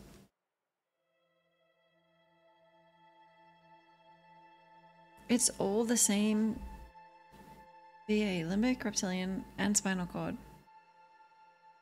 And Roy? Wow. Short stream. Okay. I need to go. I'm not even tired. Thanks everyone. Thank you for hanging out. I have tomorrow off, which sort of sucks. I'd like to finish the game, but I feel like there's one day left. Or at least one stream left. Crazy. Only 3.2% of players have bothered Kim after hours. Okay, that doesn't make me feel good. 2 streams, you think? Okay. Good night, everyone. Thank you so much for hanging out with us. Thank you for all the follows. Thank you for the stream. I'm gonna find someone to raid.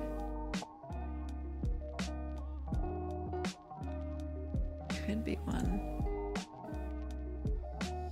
Can we start the new game on the weekend? If this takes 1 or 2 more streams, we will be, yeah.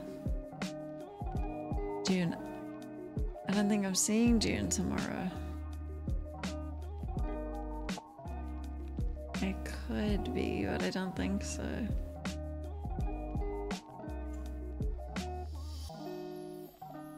Quite a bit of content.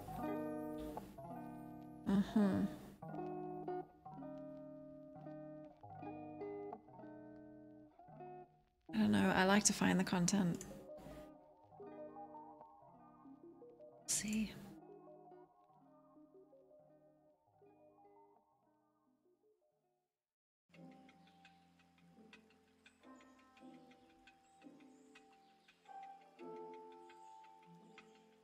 2 weeks until June?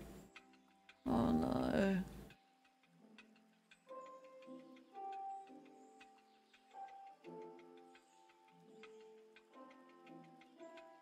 I think I'll be seeing it next week. Any raid suggestions?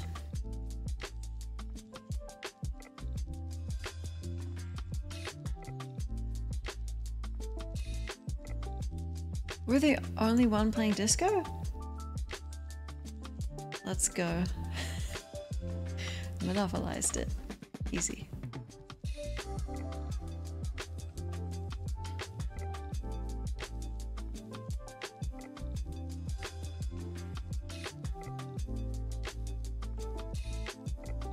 Number 1, also the lowest.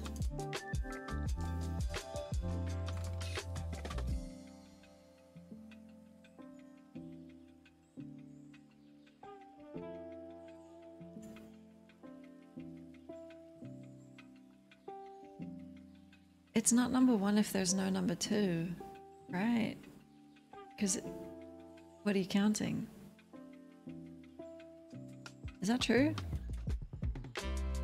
Then you're not a number at all, yeah. We are the... we are disco.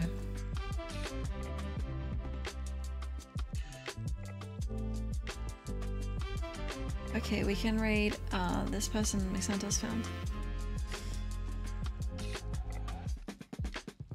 I think we did Jinzi yesterday.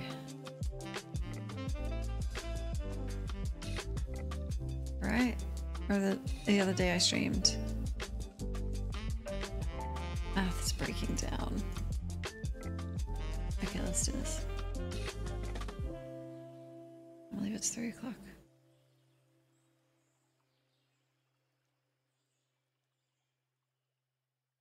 They're going past it. Yeah. Let's go. Good night, everyone. Enjoy the rest of your day. I feel like most people here aren't about to sleep. Good night, everyone. Grab a raid message. The dogs are her followers.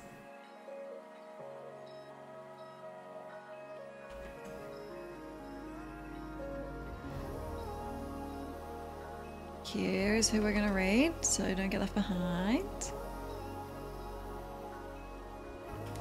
Right, let's go. 11 a.m. Enjoy your day, everyone. Australians, anyone?